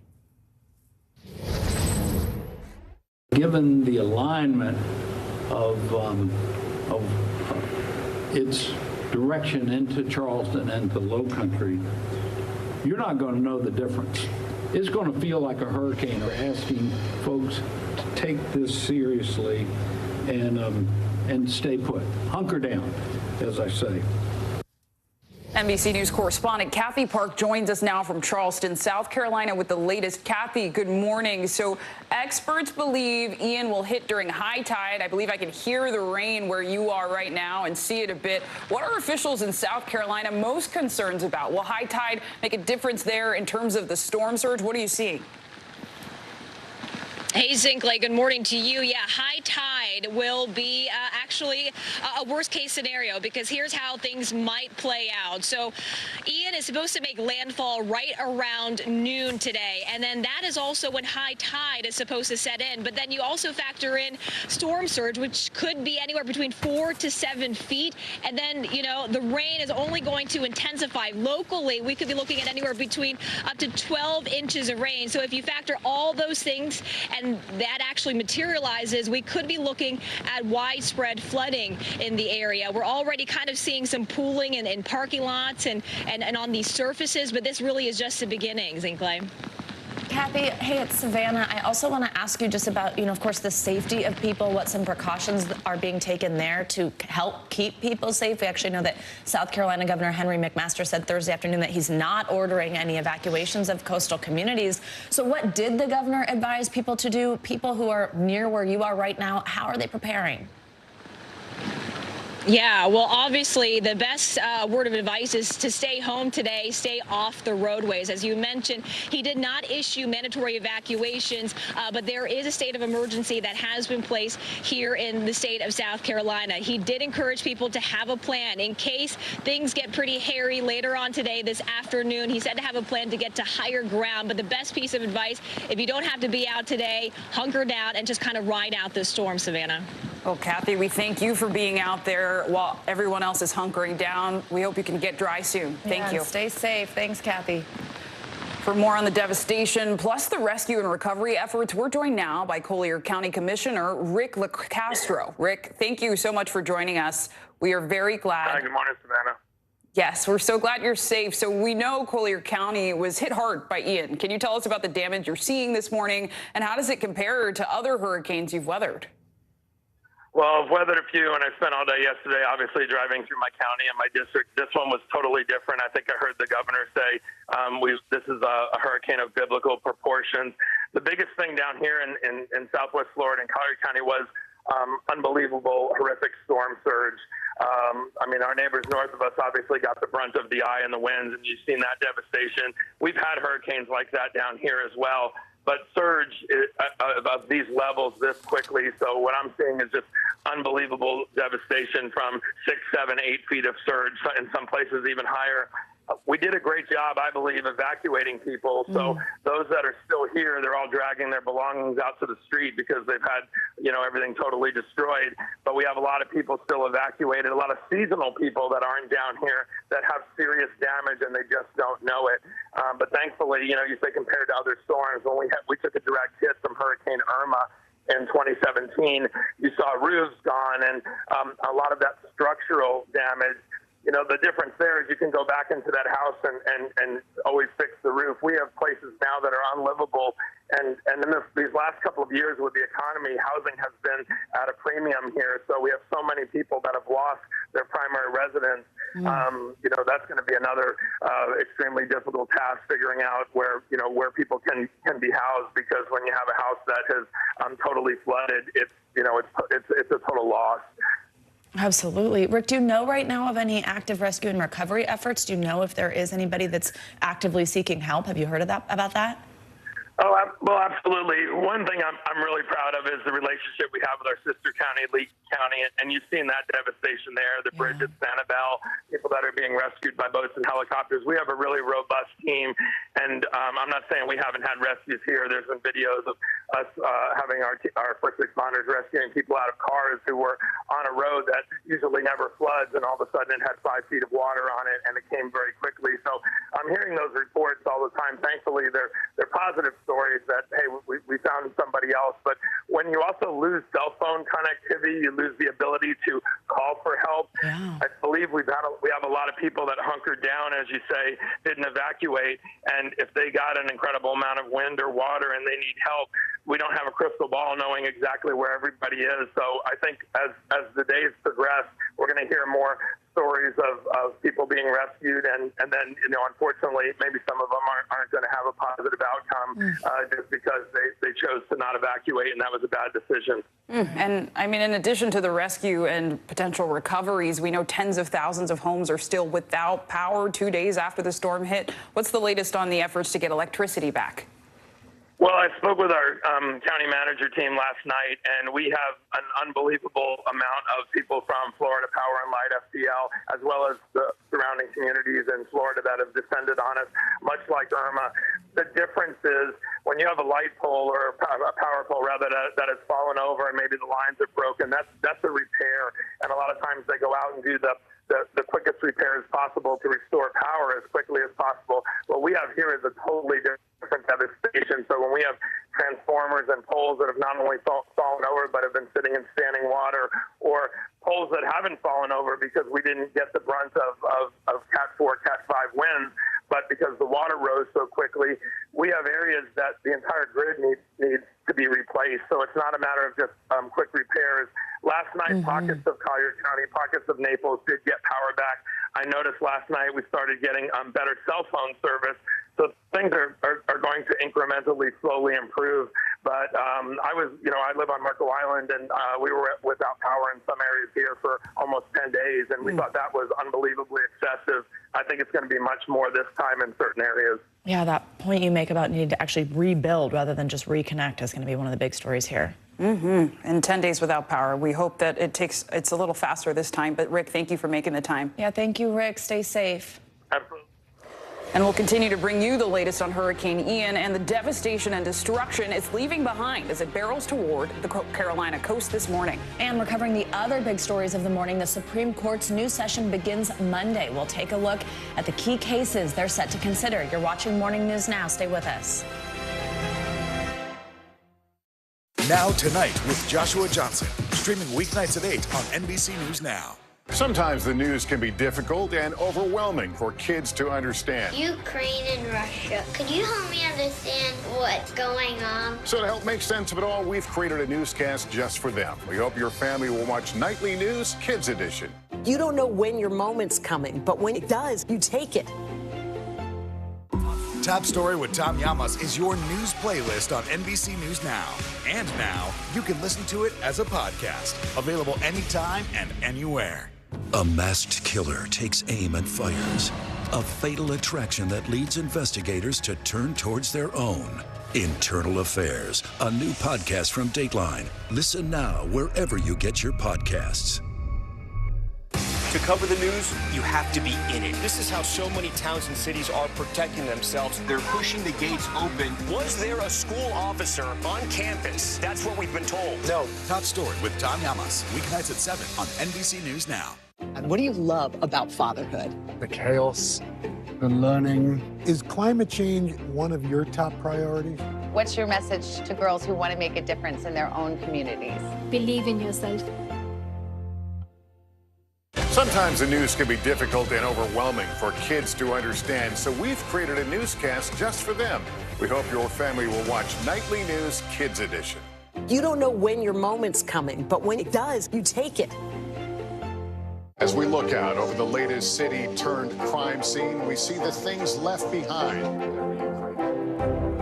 Back now with our NBC News exclusive.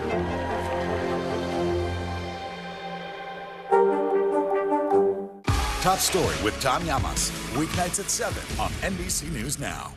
From Brooklyn, we're next to the subway station. The state's reservoirs are alarmingly low. War will pass them by.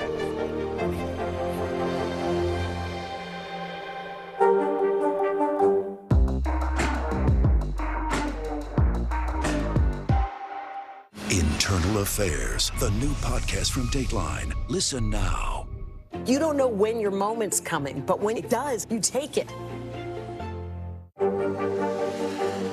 Tonight, I interviewed Secretary of Transportation Pete Buttigieg about the ongoing delays. You seem to be pointing the finger at the airlines. They're pointing the finger back. Mr. Secretary, when is this going to get better? The day's biggest political stories with trusted insight now and expert analysis now. A daily look at the politics behind the headlines. Meet the Press Now, streaming weekdays at 4 p.m. on NBC News Now. Here's what's happening in your neck of the woods.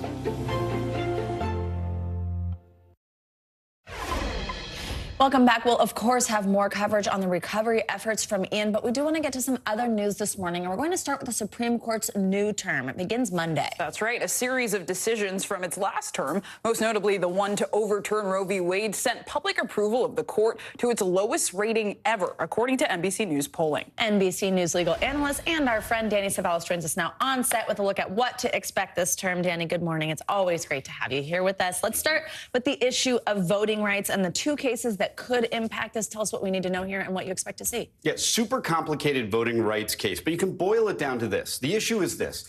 If a district court, if a lower court determines that a state violated the Voting Rights Act in drawing up districts, if it is too close to an election, should they be required to change that law? In other words, a court has already determined that this voting law is violative of the Voting Rights Act, so they say, go fix it. Well, wait a minute, the Supreme Court says, maybe it's not a good idea to fix anything this close to the election, even if it's denying people their voting rights. This is a really interesting issue, super complicated because of all the districting analysis, but really that's what this boils down to. Is it right to correct a wrong if it's this close to the election? So interesting. And I mean, I know affirmative action is also on the docket. What cases might overhaul the college admissions process? Bakke has long been the standard in college admissions. It's an interesting case. Some time ago, the Supreme Court essentially said that you cannot discriminate based on race in college admissions, but you can consider race as a factor. Now, what that means has been the subject of considerable debate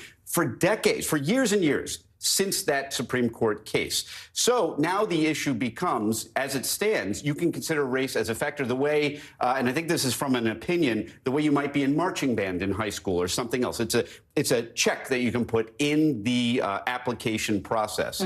But the Supreme Court may resolve whether or not even that is appropriate under Bakke, which is longstanding precedent. And, you know, we are in the season of overturning longstanding precedents.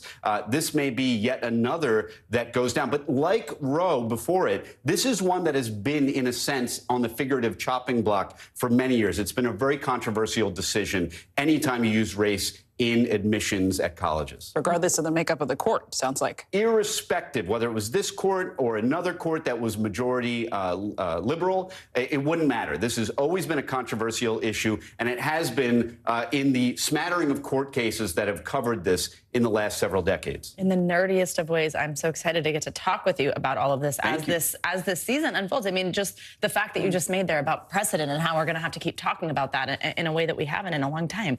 Danny, our federal immigration policies could also potentially be impacted by cases that are before the court this year. Tell us about that. Yeah, well, federal immigration cases are, again, always a hot topic at the court. And really, a lot of times it comes down to what degree does the administrative agency have the power to enact immigration law. There's this really interesting controversy when it comes to agency powers. Agencies, federal agencies, are part of the executive branch. Technically, they don't make law, but the reality is they do make law.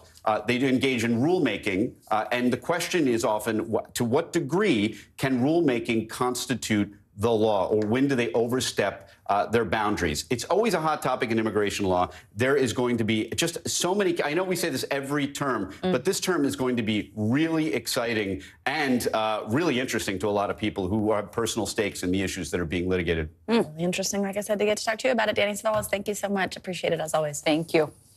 And now to some international headlines. Ukrainian officials say that at least 23 people were killed in a Russian attack on central Ukraine. Yeah, however, an official with the Russian-backed local administration is blaming Ukrainian forces. Claudio Lavanga joins us now with that and more from Rome. Hey, Claudio, good morning.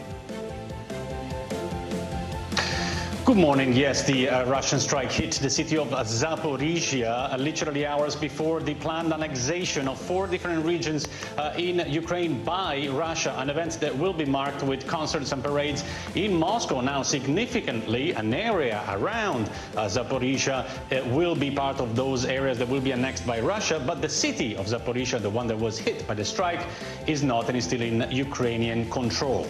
Now, let's go to Kabul in Afghanistan, where police say a suicide attack at a tutoring center killed at least 19 people and wounded 27 others.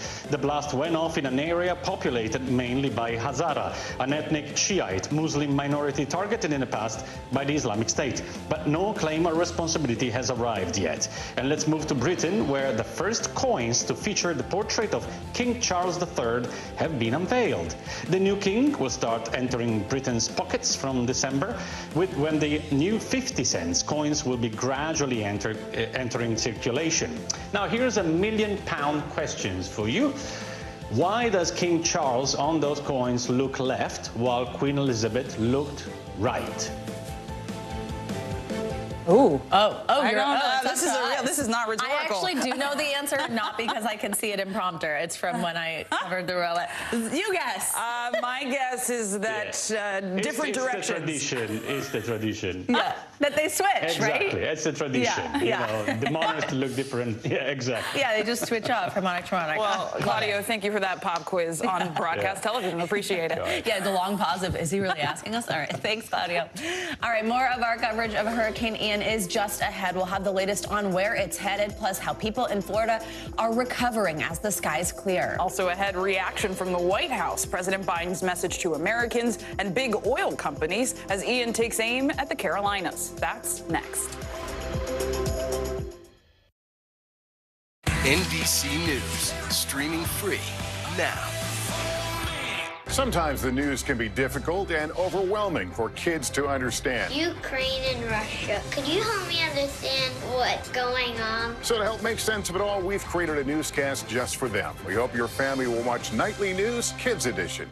Hey, podcast fans, ready to unlock our true crime mysteries? Try Dateline Premium on Apple Podcasts. You'll get early access to originals, plus bonus content, and everything is ad-free. So head to Apple Podcasts now to subscribe.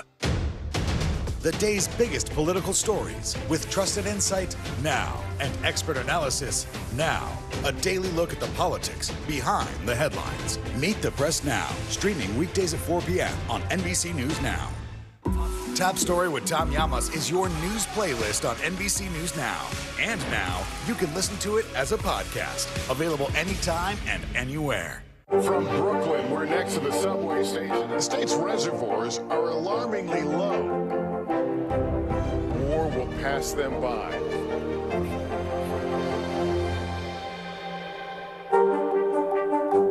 Hey, podcast Podcast fans, ready to unlock our true crime mysteries? Try Dateline Premium on Apple Podcasts. You'll get early access to originals, plus bonus content, and everything is ad-free.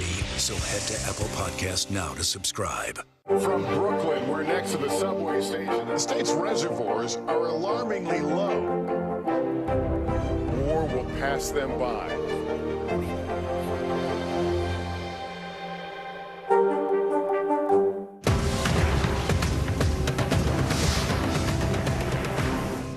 Hallie Jackson Now, weekdays at 5 on NBC News Now.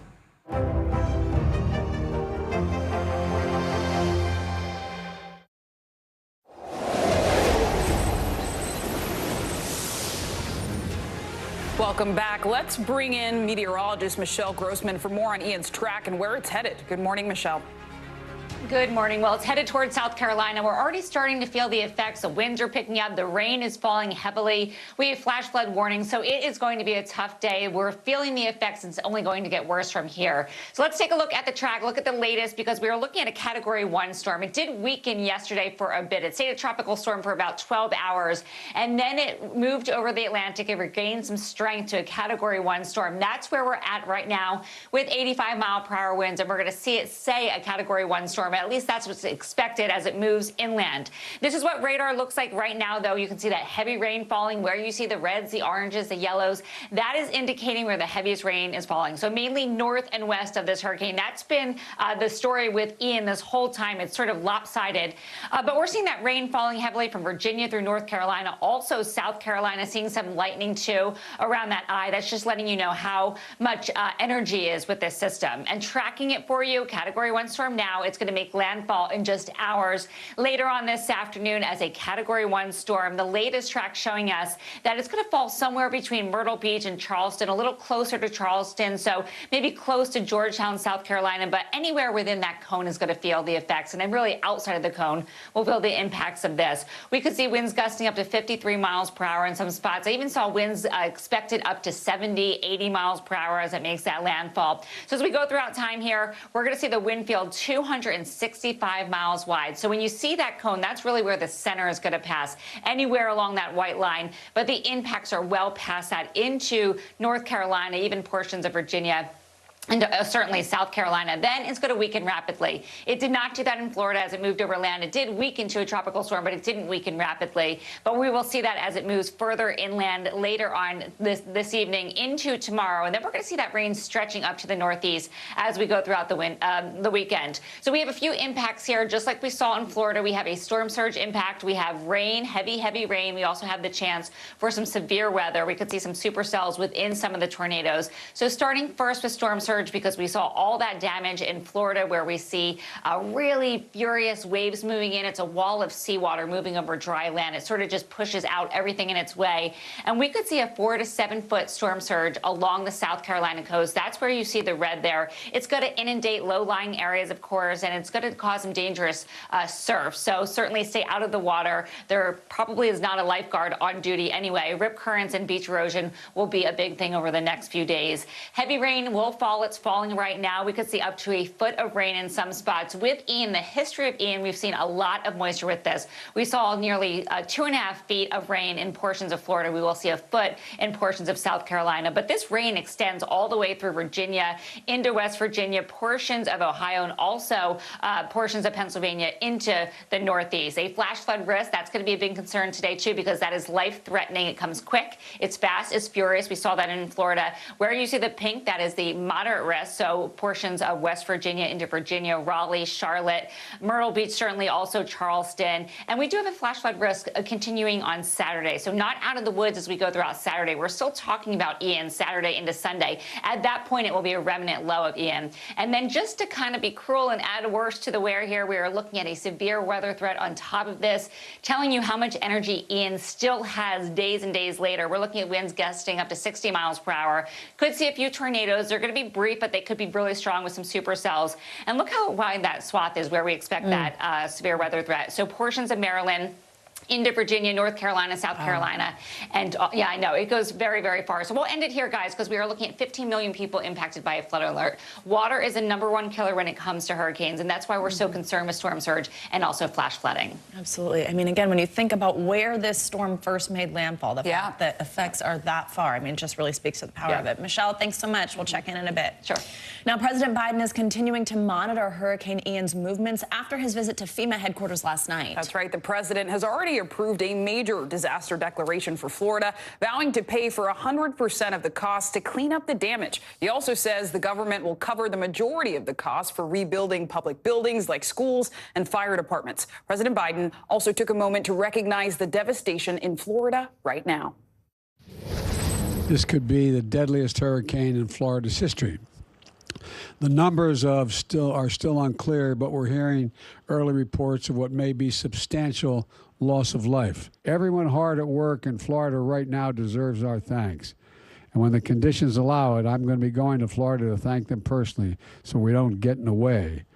I'll do our best. We're going to do our best to build Florida back as quickly as possible, but we're not going to be leaving. We're going to build it back with the state and local government. However long it takes, we're going to be there.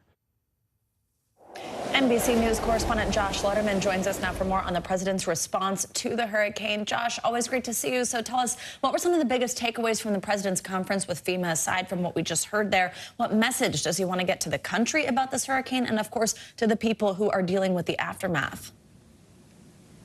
Well, the big headline from the president was what you just heard from him there, announcing he does plan to visit the state of Florida once he can do so in a way that he won't be getting in the way with all of the resources that come alongside a presidential visit. By the way, the president also says he intends to visit Puerto Rico. But the big message to the public from the president was really one of caution, that they need to continue to heed the warnings and directions of their local officials who are trying to get as much help to people as possible in the early days of the recovery from the damage we've seen so far. Overnight, the president also signed an emergency disaster declaration for the state of South Carolina in anticipation of the hurricane hitting there. And we also expect that we'll hear from the president later this morning for an update from Washington on the latest on the federal response to the hurricane down south. Savannah. And Josh, I know the president also took time to call out big oil companies during his press conference with FEMA. So let's take a listen to what he had to say, and then we'll talk on the other side. I also want to say again to the oil and gas executives, do not use this storm as an excuse to raise gasoline prices or gouge the American public. The price of oil has dropped in recent weeks. The price of gas should be going down as rapidly. It's not. Very firm, direct comments from President Biden there. Is there anything the White House can do to keep prices down? Because it's also not just gas. Things like oranges are going up in cost. So what can we expect? Well, the biggest thing that the White House can do is really put the fear of prosecution into people as they're making decisions about whether to perhaps sell things at a higher price than they would in other times. He can essentially leverage the ability of the Justice Department to go after people if they are engaged in price gouging. We saw previous threats from the Justice Department during the COVID-19 pandemic to prosecute people if they were engaged in price gouging. And so the Biden administration trying to make very clear that it is watching for that conduct, not only on the oil and gas prices, but as you mentioned, all those other important commodities, and will be doing everything that they can to make sure that that is not happening. Josh, while I have you, I hate to even bring politics into the discussion when we're talking about recovery here, but I do think it's of note that we know President Biden and Florida Governor Ron DeSantis were not, on the best of terms, let's call it, before Hurricane Ian made landfall. What's that been like? Now, obviously, that there's human life at risk. There's people who need help. I mean, have differences been put aside to get aid for the state of Florida and to move forward in the best possible way? Well, clearly, Savannah, these are two men who don't see eye to eye on very much these days. But so far, it does seem like they've been able to put that aside. We know that they've spoken about 4 or 5 times since Biden became president, but twice in this past week about the hurricane preparations and response. And President Biden, when he was at FEMA yesterday, said they've been able to work just fine together, that when he spoke to Governor DeSantis, the Florida governor praised the work the federal government has done so far. President Biden saying at this point, it's not about politics, it's about saving lives. Josh Lederman, as always, we appreciate your reporting. Thank you so much. And our coverage of Hurricane Ian will continue in just a moment. But first, more trouble on Wall Street. What yesterday's massive sell-off means for your money in the months ahead. You're watching Morning News Now.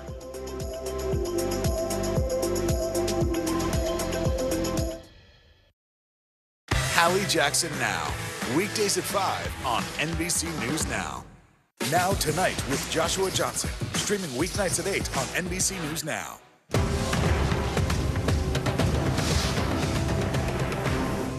News is happening now. Look at what's making headlines around the world. We're coming on the air with breaking news. This is a significant moment. Whenever it happens, wherever you are, NBC News, streaming free now. We're here to start conversations because it's not my job to tell you what to think. My job is to think about what you tell me. Now Tonight with Joshua Johnson. Weeknights at 8 on NBC News Now. The day's biggest political stories with trusted insight now and expert analysis now. A daily look at the politics behind the headlines. Meet the Press Now, streaming weekdays at 4 p.m. on NBC News Now. Now Tonight with Joshua Johnson, streaming weeknights at 8 on NBC News Now. Sometimes the news can be difficult and overwhelming for kids to understand, so we've created a newscast just for them. We hope your family will watch Nightly News Kids Edition. Stay on top of breaking news and the biggest stories of the day with NBC News Daily. Thank you so much for joining us. I'm Morgan Radford. And I'm Vicki Wynn. I'm Aaron Gilchrist. And I'm Kate Snow. Get in-depth reporting from across the country. What's your reaction to the president's comments? And around the world. Are Ukrainians continuing to make advances? And ways you can take care of your health. Who should be getting tested? And frankly, how often? And your wallet. Costs are skyrocketing. How to manage soaring prices. NBC News Daily. Weekdays from 12 to 4 p.m. Eastern on NBC News Now. Top Story with Tom Llamas is your news playlist on NBC News Now. And now, you can listen to it as a podcast. Available anytime and anywhere. From Brooklyn, we're next to the subway station. The state's reservoirs are alarmingly low. War will pass them by.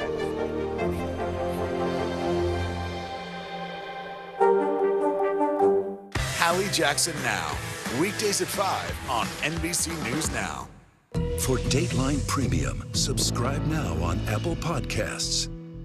News is happening now. Look at what's making headlines around the world. Whenever it happens, wherever you are, it's here now. Live from Ukraine, from Uvalde, Texas, from Mayfield, Kentucky. To cover the news, you have to be in it. This is how so many towns and cities are protecting themselves. You can actually see they're pushing the gates open. Was there a school officer on campus? That's what we've been told. No. Do you remember any tornado as bad as this one? You look at this and you're thinking, we're not going to have power for weeks, if not months. Exactly. Every night, it's your news playlist. Top Story with Tom Llamas. Weeknights at 7 on NBC News Now. You don't know when your moment's coming, but when it does, you take it.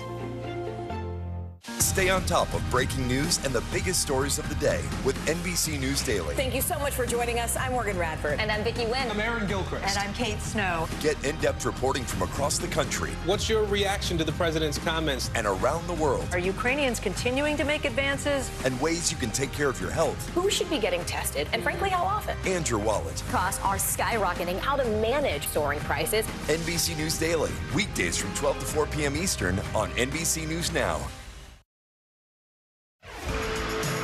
Now to some financial headlines, and Disney is detailing reopening plans for its Florida theme parks after Hurricane Ian. Yes, CNBC's Bertha Coombs joins us now with that and other business news. Hey, Bertha, good morning.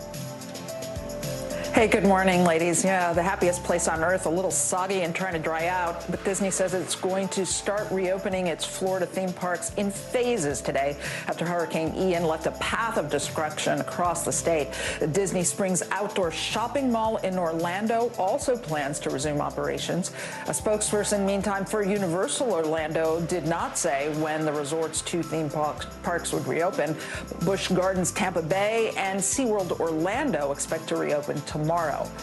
Meta, Facebook's parent company, has told employees that it's imposing a hiring freeze and will take more steps to reduce costs. Reports say CEO Mark Zuckerberg notified staff of that freeze during his weekly all-hands meeting. Last week, the Wall Street Journal said Meta planned to cut costs by at least 10%, including by cutting jobs. But in an internal message, executives say they won't automatically fill open positions.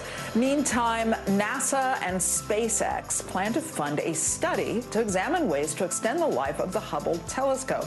This potentially includes using SpaceX's Dragon capsule to raise the Hubble's orbital altitude. The telescope has delivered dramatic images from space since its launch in 1990, including the moons of Pluto, and enabled important discoveries such as the age of the universe.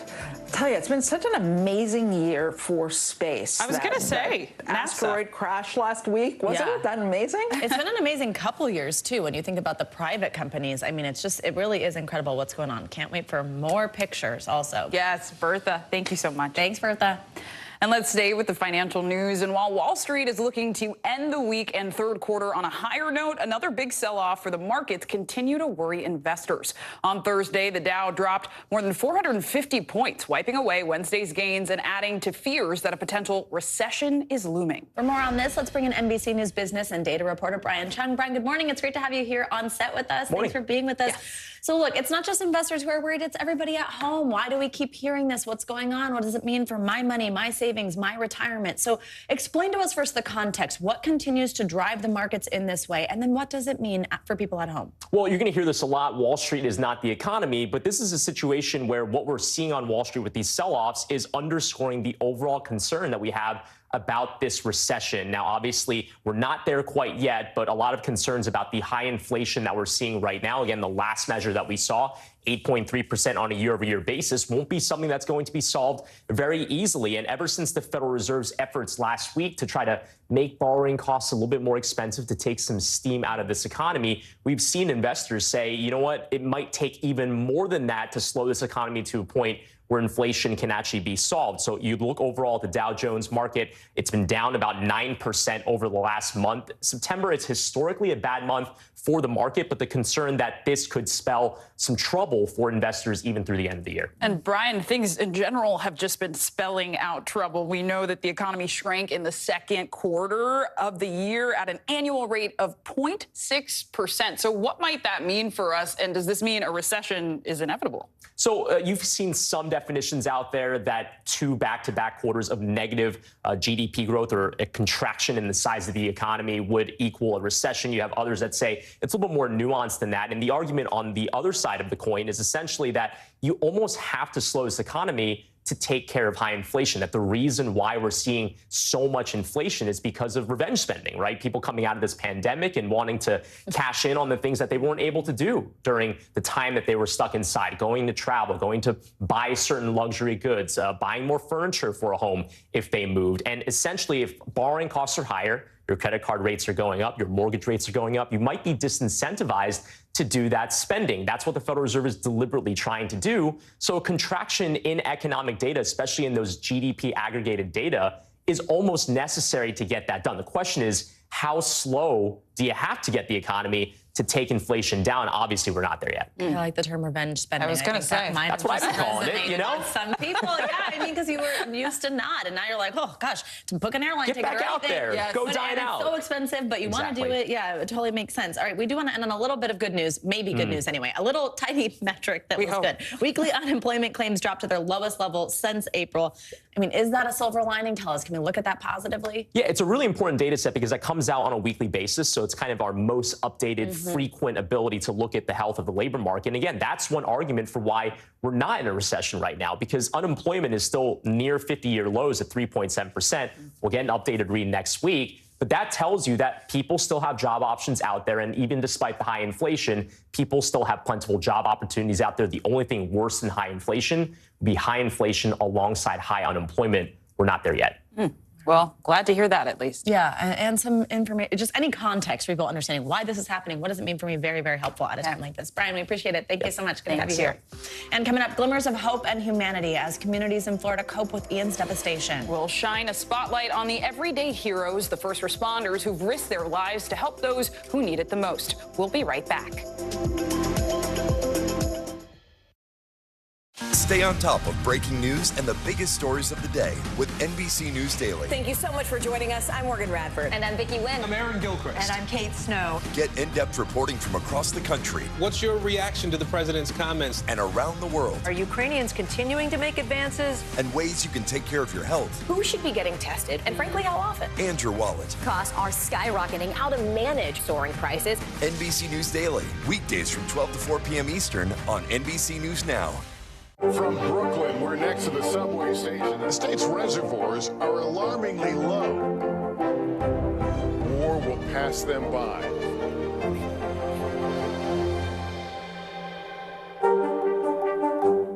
Top Story with Tom Llamas. Weeknights at 7 on NBC News Now. Stay on top of breaking news and the biggest stories of the day with NBC News Daily. Thank you so much for joining us. I'm Morgan Radford. And I'm Vicki Wynn. I'm Aaron Gilchrist. And I'm Kate Snow. Get in-depth reporting from across the country. What's your reaction to the president's comments? And around the world. Are Ukrainians continuing to make advances? And ways you can take care of your health. Who should be getting tested? And frankly, how often? And your wallet. Costs are skyrocketing. How to manage soaring prices. NBC News Daily. Weekdays from 12 to 4 p.m. Eastern on NBC News Now. Hey, podcast fans, ready to unlock our true crime mysteries? Try Dateline Premium on Apple Podcasts. You'll get early access to originals, plus bonus content, and everything is ad-free. So head to Apple Podcasts now to subscribe. Sometimes the news can be difficult and overwhelming for kids to understand. Ukraine and Russia. Could you help me understand what's going on? So to help make sense of it all, we've created a newscast just for them. We hope your family will watch Nightly News Kids Edition.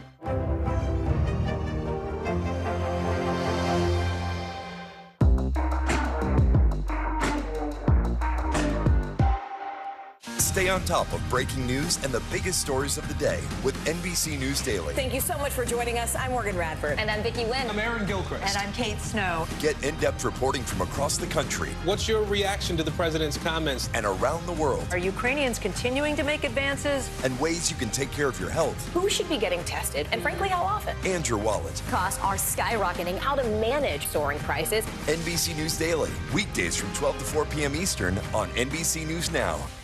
Our show is about sparking conversations around today's biggest issues. The Fed raises interest rates. That controls inflation. Explain how that works. Is part of this that everyone's rethinking their jobs and their relationship to their employers? Could you just remind us why there are 9 justices on the Supreme Court instead of 3 or 20 or 2? It's not my job to tell you what to think.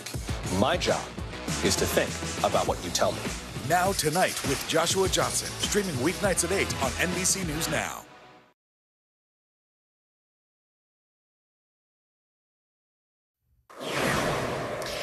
Welcome back. If you feel like your dog can tell when you've had a rough day, I just did that myself, actually. I'm very proud. You are right. A new study proves dogs can smell when we're stressed out. Researchers at Queen's University Belfast in Northern Ireland collected samples from volunteers. Here's how it worked. Right before and after they tried to complete a tricky math problem. That would certainly stress me out.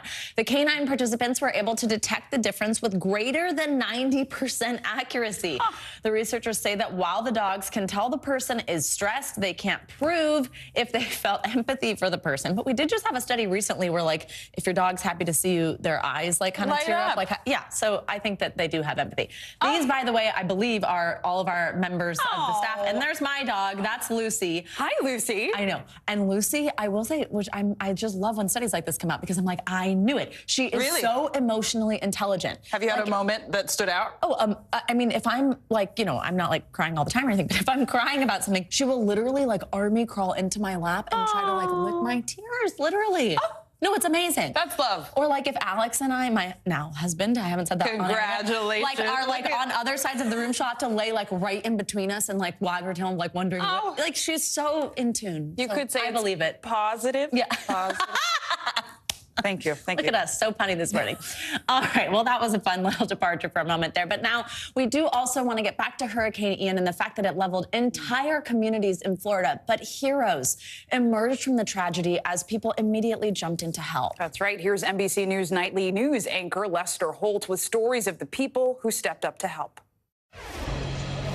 For all the destruction and heartbreak we're seeing here in Florida, something else stands out as well. Something in our nature, I guess, that makes us want to help. In our darkest moments, we sometimes struggle to find the light. But it was at first light that the helpers came.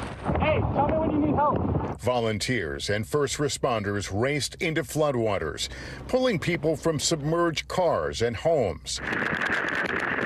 During a live broadcast from Naples, Australian cameraman Glenn Ellis rushed to help a family struggling to walk through floodwaters. We're just helping some people through the water here. That's our camera operator. In Orlando, that piggyback of a lifetime from a local reporter for the nurse whose car became stuck on the way to work. And it's not just people who are in need of assistance. A shivering cat rescued from rising waters. And this good boy was carried out of the waves and wind. Help is coming from far and wide. I was come down here to check the area. Deputy Jason Patch is from Yorktown, Virginia. He came across a man stranded on the roof of his truck. He called for help and an airboat was dispatched.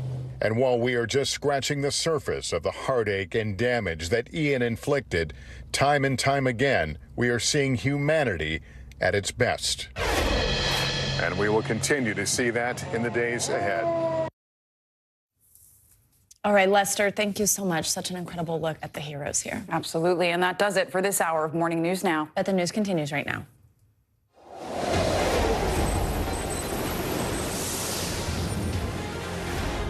Good morning, I'm Savannah Sellers. And I'm Zinclea Samoa in for Joe Fryer. Breaking this morning, on alert, Hurricane Ian strengthening overnight, now back to a Category 1 hurricane and moving in on the Carolinas after leaving a trail of destruction in Florida. Charleston, South Carolina is now preparing for the worst. Ian is expected to hit the state's coast later today, bringing with it winds of up to 85 miles per hour and warnings of a life-threatening storm surge. In Florida, people are picking up the pieces this morning from Ian's devastating damage. At least 12 people believed dead, but that number is expected to climb. The state has so far refused to officially comment on the deaths. Amid the carnage, heroic stories are emerging from the rubble. Rescue teams and ordinary people now working as quickly as possible to help those caught up in Ian's wake. Florida Governor Ron DeSantis saying rescue efforts have been going non-stop. You know, some of the damage was, almost indescribable. We've had the National Guard out assisting people. There have been more than 700 confirmed rescues, and there's likely many more than that. We'll have full coverage this morning. In just a moment, we will hear from Fort Myers City Manager Marty Lang, where they took a direct hit from Ian. But let's start with meteorologist Michelle Grossman with the latest track. Hey, Michelle, good morning. What do we know right now? Good morning. Good to see you guys. Well, we know that conditions are worsening in South Carolina. We're seeing nearly tropical storm force winds already. We're seeing heavy rain falling, and we are seeing a Cat 1 storm that will make landfall in South Carolina later on today. So let's look at the latest because it did weaken yesterday. We saw a lot of rainfall. It's good to look back at the storm's history to see what we're going to see going forward. It's not the same system as it was yesterday, but still really strong and will bring a lot of rain, a lot of wind, life-threatening storm surge in many spots. So the strongest wind gusts we've seen, up to 85 miles per hour in New Smyrna Beach, Florida. We saw 67 mile per hour wind gusts in Cocoa Beach, Florida. And we could see winds gusting like this today, certainly near landfall, certainly near Myrtle Beach, Georgetown, South Carolina, Charleston, South Carolina. And we saw a lot of rain. This has been a story of water and wind with this hurricane, mainly water, because we have seen nearly 30 inches of rain in some spots. That is a lot of rain.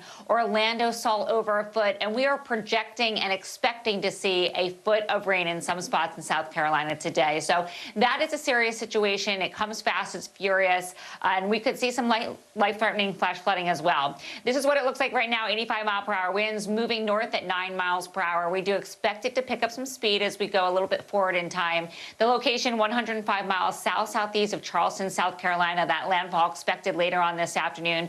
But notice the winds, the buoy right off the coast, 51-mile-per-hour wind gusts, and we're seeing a tropical storm force wind in Charleston right now at 39 mile per hour in Savannah, up to 32 in Myrtle Beach, 33 in Wilmington. So the winds are certainly starting to pick up. We're feeling the effects of Ian, and we will continue to feel the effects.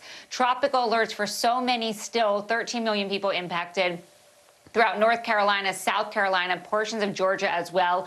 Where you see the red, that is a hurricane warning, and that means we will be feeling hurricane conditions later on today. Flood alerts as well. You saw that heavy rain falling on radar. We saw the brighter colors, the reds, the oranges, the yellows, indicating heavy rain is falling already at this hour and will continue to fall for several hours. So we do have a flood watch for portions of Virginia into the Carolinas and a little smidge of part of Georgia. We're also looking at a flash flood warning. That means flooding is happening right now. That's where you see the red on this map, and that will continue throughout this Friday. Forecast track for you, the latest, a Category 1 storm. We do expect it to make landfall as a Category 1 storm later on this afternoon with winds around 85 miles per hour. And then unlike yesterday, unlike moving over Florida, although it did weaken a bit, we do expect it to weaken very drastically once it makes landfall. Still, there will be a huge rainmaker, and that will be a huge concern as we go throughout the rest of Friday into Saturday. And that rain's going to extend into portions of the Northeast over the weekend as well when it turns into a remnant low of Ian.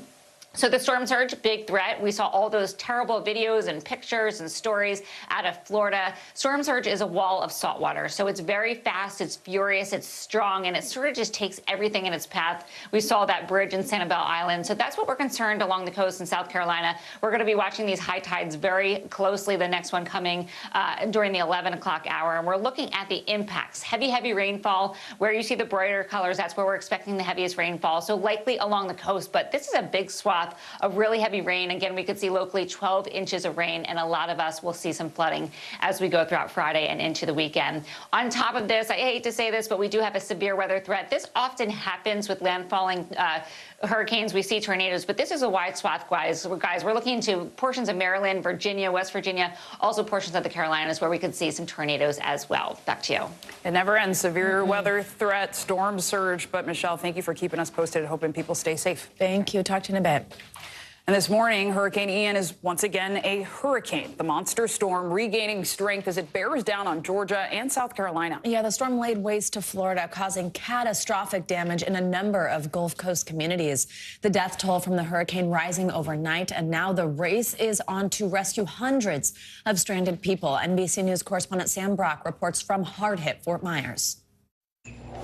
Many parts of Florida are reeling this morning, clearly. But right here, Fort Myers, Lee County, is definitely the epicenter. You look over my shoulder right now. Concrete slabs and shredded homes for blocks and blocks. Boats, not just fishing boats, but yachts upturned on the roadways. As the death toll right now has reached 12 and rising, about 250,000 Floridians have been displaced. Those are both figures that are supposed to go up dramatically as first responders right now are reaching some of the hardest hit areas. Nearly 48 hours after Hurricane Ian ripped through large swaths of Florida, the scene's still surreal. 5 units that are burned to the ground and still smoking with water coming out of the ground. The monster storm reshaping not only the landscape, but the lives of millions who call Southwest Florida home. Fort Myers beachfront property obliterated into fields of rubble. Charming Port Charlotte now underwater. Hard-hit Sanibel Island, approachable only by boat. And Venice Beach, a small community popular with retirees, shredded by winds topping 150 miles an hour. This cluster of homes burned by a knockdown power line. Some neighbors stunned. It's a manufactured home, but it's brand new. I don't think it's 6 weeks old. Others just heartbroken. It's really too sad for me to talk about. Thank you, guys. The reality of a lifetime of retirement planning for this couple suddenly came crashing down. We were across the street.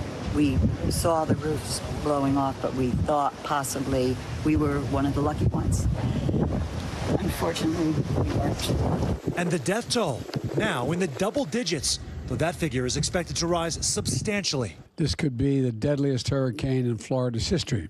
In Orlando, a nursing home evacuated Thursday amid rising floodwaters. Police forced to do their patrols through water-filled roads. And even in communities like Naples, where surging floodwaters have subsided, business owners are returning to stores that can't be saved. They talk about surges all the time. We never thought that this would happen to us. We lost so much inventory. Lives and homes battered by a relentless storm. But heroes stepping in this morning. Search and rescue efforts are ongoing. In Charlotte and Lee counties alone, more than 500 rescues so far, keeping the U.S. Coast Guard busy. Florida coming together to clean up after this devastating storm. And President Biden says he's going to be visiting this storm-ravaged area as soon as it's safe to do so. But with the scale of the damage, it's not clear how soon that will be. I can also tell you I've been having conversations with grandparents in all these affected communities trying to reach their kids and their grandkids. But the cell service is so bad, the message won't go out. Those same families are reaching out to me and trying to see how can they reach their grandparents. So certainly a two-way situation right now that is very difficult. In Fort Myers, Sam Brock, NBC News. All right, Sam Brock, thank you so much. And joining us now with more on the recovery effort is Fort Myers City Manager Marty Lonning. Marty, good morning. Thank you so much for being with us. We appreciate your time on what I know is a difficult day for your community, so thank you so much. I mean, we just saw there what's going on in Fort Myers, as Sam Brock, our friend, just explained, one of the hardest hit areas in Florida. Before I ask you a question, I do want to play a little bit of sound from Governor DeSantis talking about this destruction. Let's listen to that. To see a house just sitting in the middle of Estero Bay literally must have gotten picked up, flown because of the massive wind speed and the storm surge, and deposited in a body of water. There was cars floating in the middle of the water. Some of the homes were total losses. I would say the most significant damage that I saw was on Fort Myers Beach.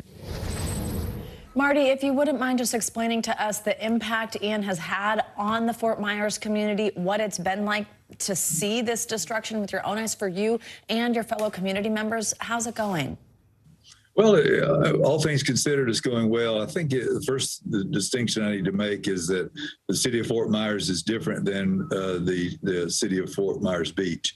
Fort Myers is a urban center of the county with a population of about 90,000, about 14 miles from Fort Myers Beach. So the impact was significant here in Fort Myers, but not quite the devastation on Fort Myers Beach. So we are on the Caloosahatchee River, which is a very wide river, about a mile wide to a half mile wide in various sections adjacent to the city. And we have a yacht basin, and boats were piled up and displaced out of the yacht basin. Some of the docks were destroyed and floated into the downtown streets. A lot of debris and trees down, some homes damaged, water entered some homes in the lower areas of the city.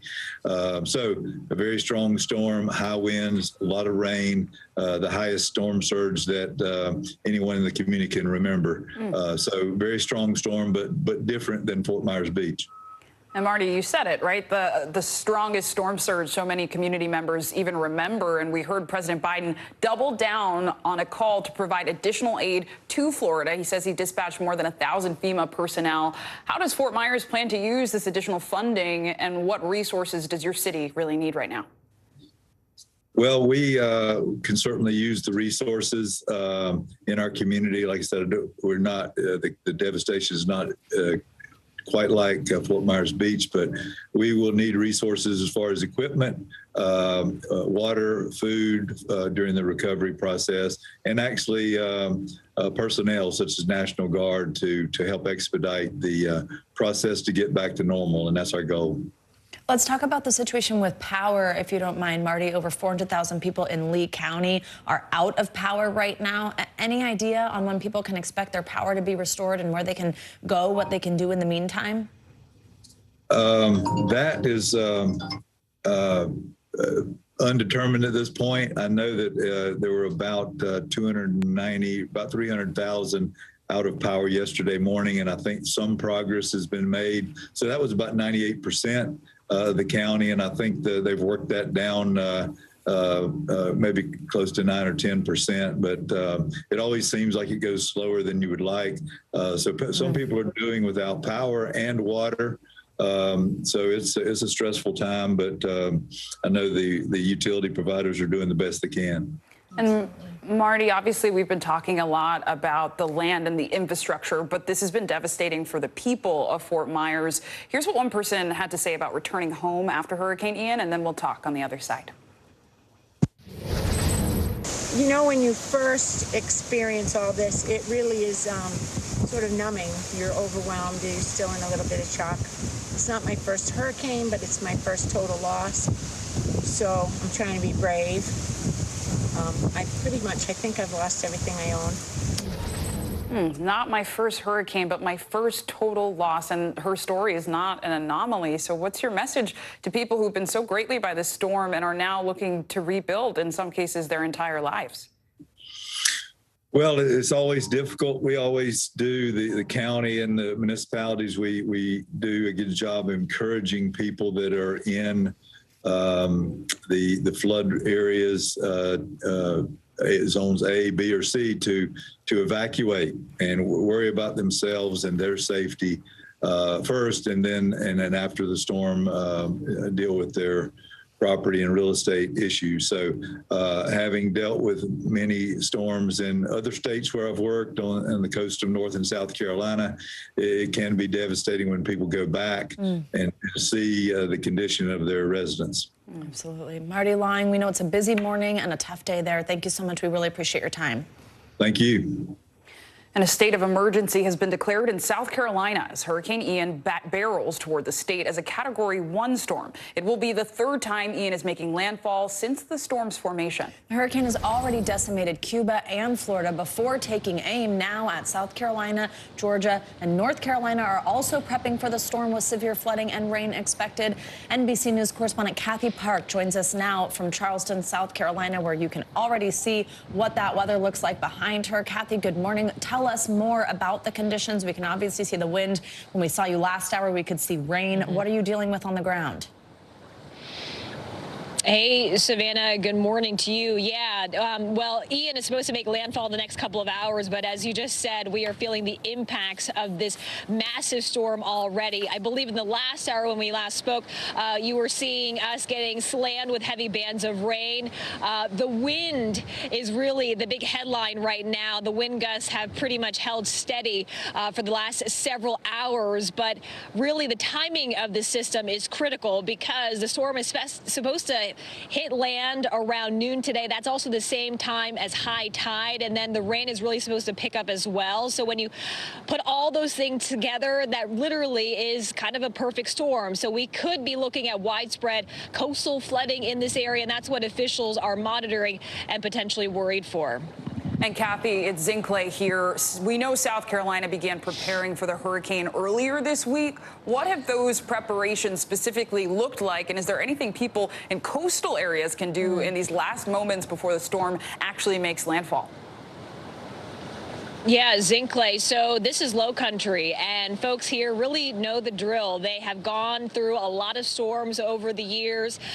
In fact, an interesting note is that the last time a hurricane actually made landfall was back in 2016, Hurricane Matthew. And a lot of people have weathered that storm. Flooding on a good day is pretty commonplace in this area because of so many of these low-lying areas. But out and about yesterday, we noticed a lot of people have started sandbagging. That's already out. A lot of the businesses in the downtown area have boarded up. So they are prepared for what's to come with this Category 1, which should be making landfall in the next couple of hours. All right, Kathy Park, thank you so much. Please stay safe out there. Our coverage of Hurricane Ian continues in just a few minutes, and we're also following several other major stories this morning. That's right. Coming up next, 24 killed in a Russian strike in eastern Ukraine as the Kremlin tries to annex part of the region. The latest on the fighting ahead. You're watching Morning News Now.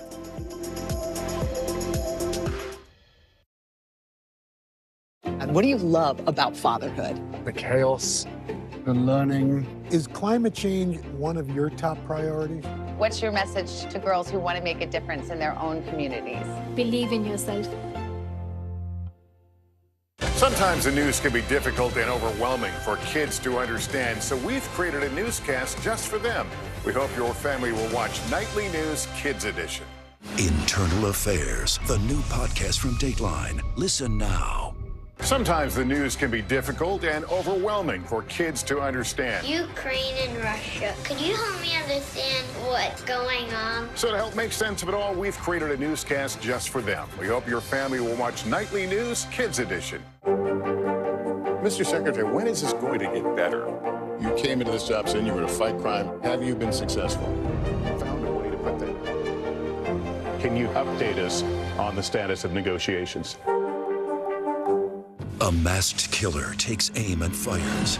A fatal attraction that leads investigators to turn towards their own. Internal Affairs, a new podcast from Dateline. Listen now wherever you get your podcasts. The indictment of a former president, or perhaps candidate for president, would arguably tear the country apart. Is that your concern? Can you update us on the status of negotiations? Top Story with Tom Llamas is your news playlist on NBC News Now. And now, you can listen to it as a podcast. Available anytime and anywhere. Here's what's happening in your neck of the woods. News is happening now. Look at what's making headlines around the world. Whenever it happens, wherever you are, it's here now. Our show is about sparking conversations around today's biggest issues. The Fed raises interest rates. That controls inflation. Explain how that works. Is part of this that everyone's rethinking their jobs and their relationship to their employers? Can you just remind us why there are 9 justices on the Supreme Court instead of 3 or 20 or 2? It's not my job to tell you what to think. My job is to think about what you tell me. Now Tonight with Joshua Johnson, streaming weeknights at 8 on NBC News Now. You don't know when your moment's coming, but when it does, you take it. From Brooklyn, we're next to the subway station. The state's reservoirs are alarmingly low. War will pass them by.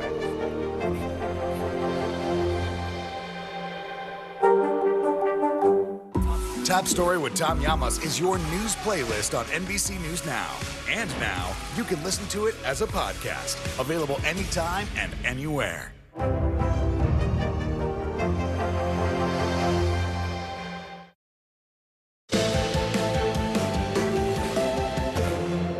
Welcome back. There's breaking news out of Russia overnight. President Vladimir Putin is set to declare 4 Ukrainian territories to be part of Russia. It's a move denounced by the White House and the West as an illegal annexation that marks another turning point in the war. NBC News chief foreign correspondent Richard Engel has the very latest.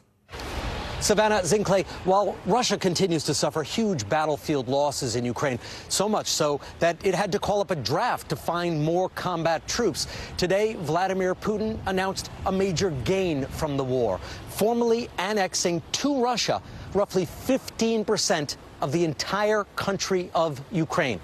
The United States and Ukraine call it a land grab, and it further escalates the risk of a nuclear showdown with the West.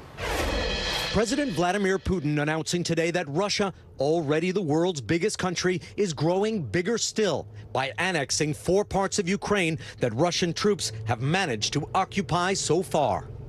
The annexations follow controversial referendums in which voters allegedly chose to link up with Russia forever by as high as 99%. The United States and Ukraine called the referendums a sham. The voting was overseen by pro-Russian militias in Russian military-occupied areas. Witnesses say at times at gunpoint. It comes as the fight around those Russian-occupied territories continues. This morning, Ukrainian officials saying over 20 are dead after strikes on a civilian convoy near Zaporizhia. The Ukrainians saying the convoy was made up of people aiming to pick up relatives from areas occupied by Russia. Russia blaming the attacks on Ukraine. President Putin is still trying to marshal Russia's new army, but the Russian army is showing cracks. The Kremlin was forced to replenish its ranks after the Ukrainian military, backed by the United States and NATO allies, this month broke through one of Russia's main front lines. In a rare acknowledgement of a setback, President Putin saying it is necessary to fix the mistakes and avoid making them again. Thousands of men have fled the country. But President Putin is trying to flip the script and show that his so-called special military operation has been a triumph. The new annexations set up a potential nuclear crisis with the West. The Kremlin says it will defend its newly claimed land, which it calls New Russia, as if it were Moscow, and shield it with nuclear weapons. While Putin insists he's not bluffing, Washington is not backing down or even slowing down on weapons shipments to Ukraine. The arms heading right for battlefields that Russia says are now inside Russian territory. The annexation makes what has been a conventional war, mostly confined to eastern and southern Ukraine, far more volatile. Because now, if President Putin feels that his troops in Ukraine are suffering losses, he can claim that Russia itself is under attack and threaten to use nuclear weapons.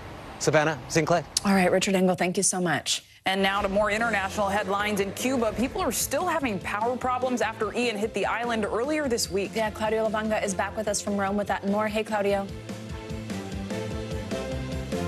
Good morning. Yes, a couple of days after Hurricane Ian left Cuba without power, reportedly a few hundred people took to the streets in the island to demand the restoration of electricity. According to an Associated Press journalist, about 400 people gathered in the capital, Havana, by chanting, "We want light," while banging pots and pans. Now let's go to the Sea of Japan, where warships from South Korea, the United States and Japan launched their first anti-submarine drills in 5 years. According to South Korea's Navy, the training is meant to cope with the North Korean push to advance its ability to fire missiles from submarines. In the past few days, North Korea launched a series of missile tests in an apparent response to the planned joint military exercises. And let's stop by Windsor Castle in England, where on Thursday the chapel where Queen Elizabeth II was buried opened to the public. Hundreds of royal fans queued for a chance to pay their final respects to the late Queen. In the meantime, her death certificate was also made public, where unsurprisingly it says that the 96-year-old monarch died simply of old age. Oh. A long life, but a long-lasting legacy, too. Yeah, absolutely. Claudio, thank you so much.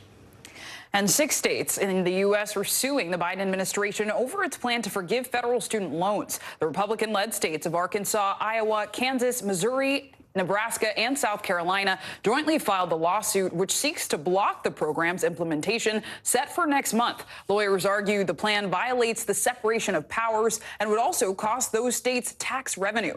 This is the second legal challenge this week against the president's plan. Meanwhile, the Department of Education yesterday scaled back eligibility for the program, stating that borrowers with federal loans held by private lenders are excluded from getting relief.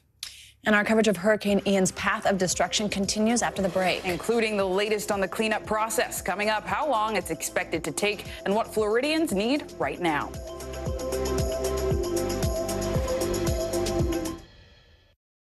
Right now on NBC News Now, we begin with breaking news just coming in. What's happening now, what's happening next, and what it means for you. We're continuing to follow the Russian attack on Ukraine. There's an intense artillery battle underway. As we look out over the latest city-turned-crime scene, we see the things left behind. Fewer people are content to just offer their thoughts and prayers. Stunning testimony at the January 6th hearing. Americans face the highest inflation rate in decades. Parts of Virginia cleaning up after severe storms. Flames forcing thousands to evacuate. When do I play meteorologist? Only when the heat is this bad.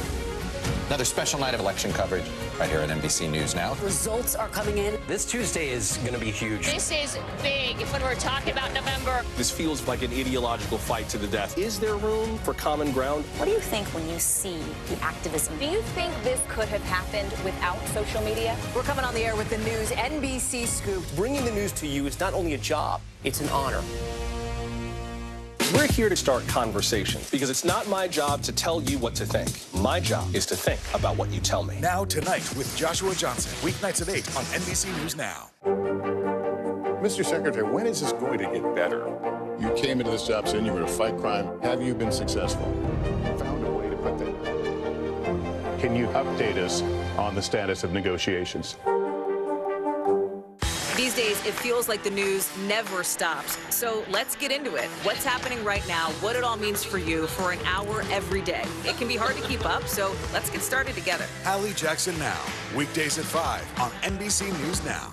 Sometimes the news can be difficult and overwhelming for kids to understand. Ukraine and Russia. Could you help me understand what's going on? So to help make sense of it all, we've created a newscast just for them. We hope your family will watch Nightly News Kids Edition.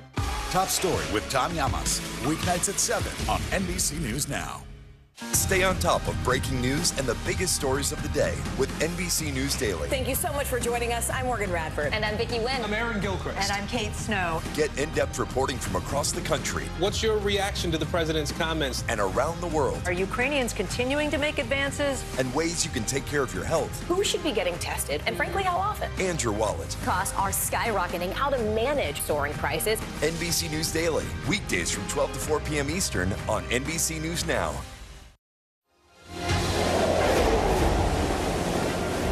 Let's get the latest track of Ian right now. Meteorologist Michelle Grossman is back with us. Hey, Michelle.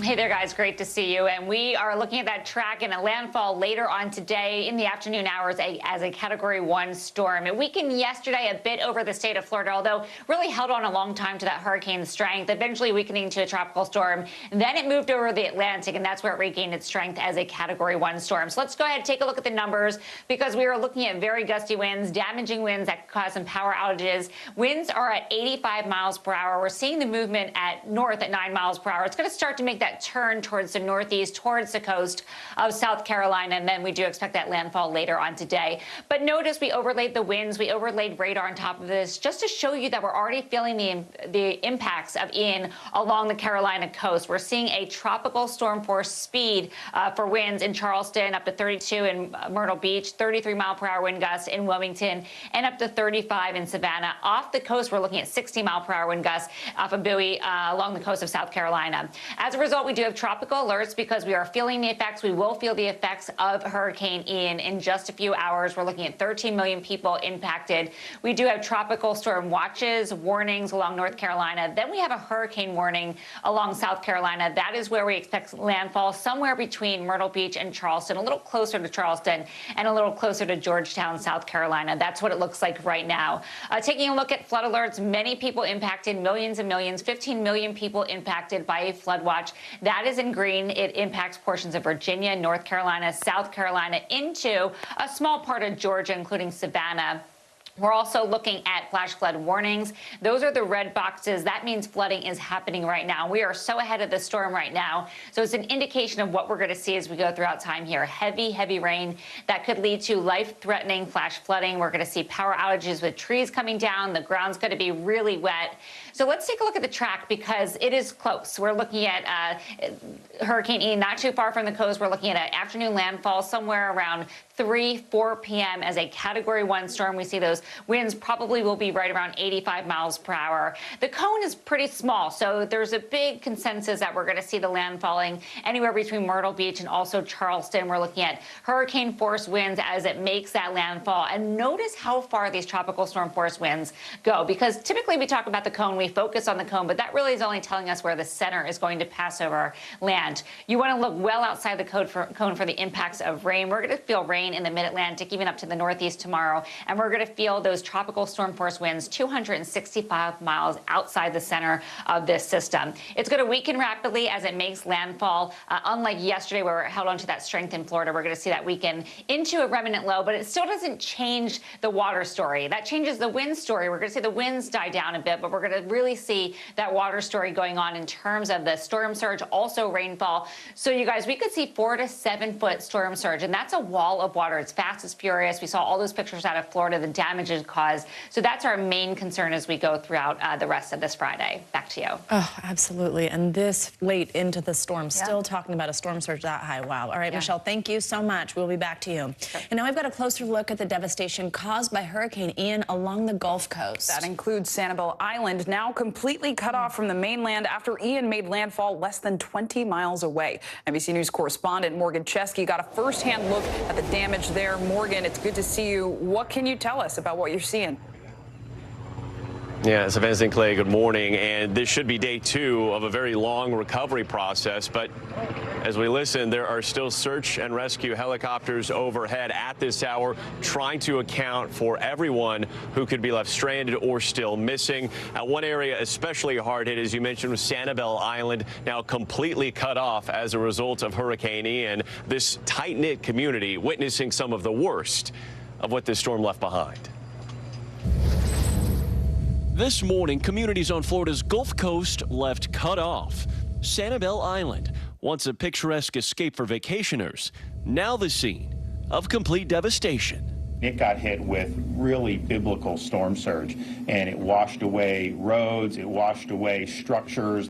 The island taking the brunt of Ian's impact as the monstrous storm made landfall. Time-lapse video shows the storm surge drowning the area, the wall of water rising an estimated 8 to 15 feet. I mean, there's just stuff going everywhere. I've never seen damage like this. I've lived here my whole life. It's unreal. Boats tossed like toys. The lone bridge connecting the island cracked and crumbled, with the storm's 140-mile-an-hour winds putting some sections totally underwater. We've had about 200 households that didn't evacuate on the island that we know of. Anyone still trapped on the isolated island now waiting for rescue by boat or air. We joined the Lee County Sheriff as he surveyed some of the hardest hit areas to see the full scope of Ian's power. Your heart sinks when you look down and you know that as we are speaking right now, there are people that want us and need us, and we can't get to them. People like Jack and Betty Hennard, an elderly couple who hasn't been heard from since the storm hit their condo. The worst part is the wait and the unknown and not knowing if they're okay. Their son Scott says his parents were unable to evacuate in time and forced to hunker down on their ground floor. She said there was no water before. Now the water's 3 to 4 feet. It's rushing rapidly. We're stuck here in this clubhouse. We can't get across to higher grounds. Even on Florida's mainland, near the famed Fort Myers Beach, the damage is historic. You ain't gonna be able to get in that house safely. We met John Strong, a volunteer out checking on neighbors, hoping to help those who lost everything from a storm that rewrote the rules. We were Irma ready. But not Ian. No, absolutely not. And unfortunately, that's the sentiment we have heard from so many people here. They had seen Irma, another powerful hurricane, come in 2017. They thought they were ready for Ian, but the sheer power of this hurricane has definitely changed how everyone feels as a result of these storms. And the damage behind me, just a testament to that. We do know power's been restored to about 1 million Floridians. That leaves still 1 million more in the dark. And as for Sanibel Island, it could take years before that causeway is back up and running. In the meantime, they are trying to figure out some sort of ferry service for the hundreds of people who call that place home. Guys. Absolutely. And you hear about the volunteers and watch them walking through the floodwaters, which, by the way, is dangerous in and of itself, to try to help their neighbors. Morgan Chesky, thank you so much. We appreciate your reporting. And for more, let's bring in Major Carlisle Gargis. He's the area commander for the Salvation Army serving the Fort Myers area. Good morning, Major Gargis. Thank you for joining us, especially on a day like this. So what is your top priority in your response to this storm and helping areas like Sanibel Island? Well, thank you for allowing me to be on this morning. Top priorities are getting our teams out into the field to deliver, basic food and sustenance for people trying to get their lives back together, trying to find their houses. Matter of fact, can't even get to my house even now. And we continue to bring in more assets from the Salvation Army. I know we have a large strike team coming in from Texas. It will be in later today. And hopefully this weekend we'll be able to ramp up to providing over 15,000 meals a day. So a lot of things are happening here. We're very busy and we're on the ground, and we are helping our neighbors, our neighbors that we love and that we serve with here in our community.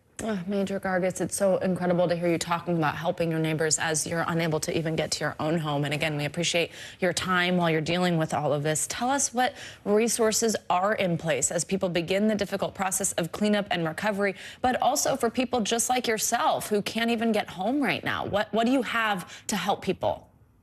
Well, right now at the Salvation Army, we're providing, again, basic food is going out, water. Of course, we don't have any clean water here. Water system is down. So we're getting water into folks. And we also are hoping to get some tarps and some other supplies in to help people patch their roofs so they won't be leaking anymore. I mean, it's really all hands on deck doing whatever we can do with whatever we've got to make it happen. And Major, when we see tragedies like this, often there are mass calls for fundraising and people saying, we want to help. What are you hearing? Yes. What do people need the most on the ground? Well, we talked about food. We talked about all kinds of things anything that you would need in your house and that you use every day is all gone. Yeah. And the best way for us to handle that is for folks to they can simply donate to 1-800-SAL-ARMY. That way I can bulk order and have stuff drop shipped to right where I'm at. So that cuts down on having to have other resources to move supplies and to sort supplies. We're able to bring them right in, already ready to go. And so 1-800-SAL-ARMY is the easy way to do that. I was just about to ask, what's the best way for people who are watching to give help? Can you just tell us a little bit about when someone does call that number, what exactly that means? If they are donating there, what type of things are being purchased and how they are getting directly to people who need it? Right. They're able to take their information, they're able to give with their credit card or however, and then I'm able to put in, because of that, I'm able to actually put in an order what I need and what I'm hearing people are requiring, and I'm able to get those in here, the supplies that they need, because I'm in a 3-county area, so I'm actually shipping stuff to multiple areas around, because everyone has been impacted. The devastation is widespread, and we're just grateful for help for folks that are thinking about the Salvation Army. And also, one other thing, please pray for our people. Think of our people here, because we're just getting started, and these are some really tough days, but we are a people of hope. And we like to say in the Salvation Army that hope is on the way. That's certainly something everybody can do that doesn't cost them anything. But Absolutely. We did have right there on the screen how you can help. Yes, and hope is key. We appreciate you echoing that sentiment as you're going through so much. Major Carlisle Gargis, thank you. Continue to stay safe, and we'll be thinking about you and your home. We'll check in. And we are following other news this morning as well. Coming up, are we headed towards a recession? Low unemployment and high inflation, where the economy stands and what it means for your budget ahead. Plus, a dangerous hit on the field outrage this morning after Miami's quarterback suffers a blow to the head. The latest on his condition next.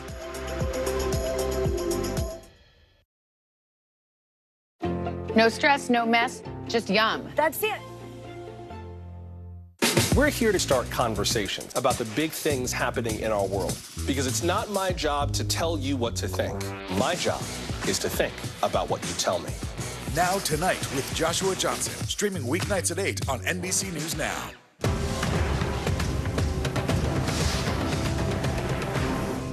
News is happening now. Look at what's making headlines around the world. We're coming on the air with breaking news. This is a significant moment. Whenever it happens, wherever you are, NBC News, streaming free now. From Brooklyn, we're next to the subway station. The state's reservoirs are alarmingly low. War will pass them by.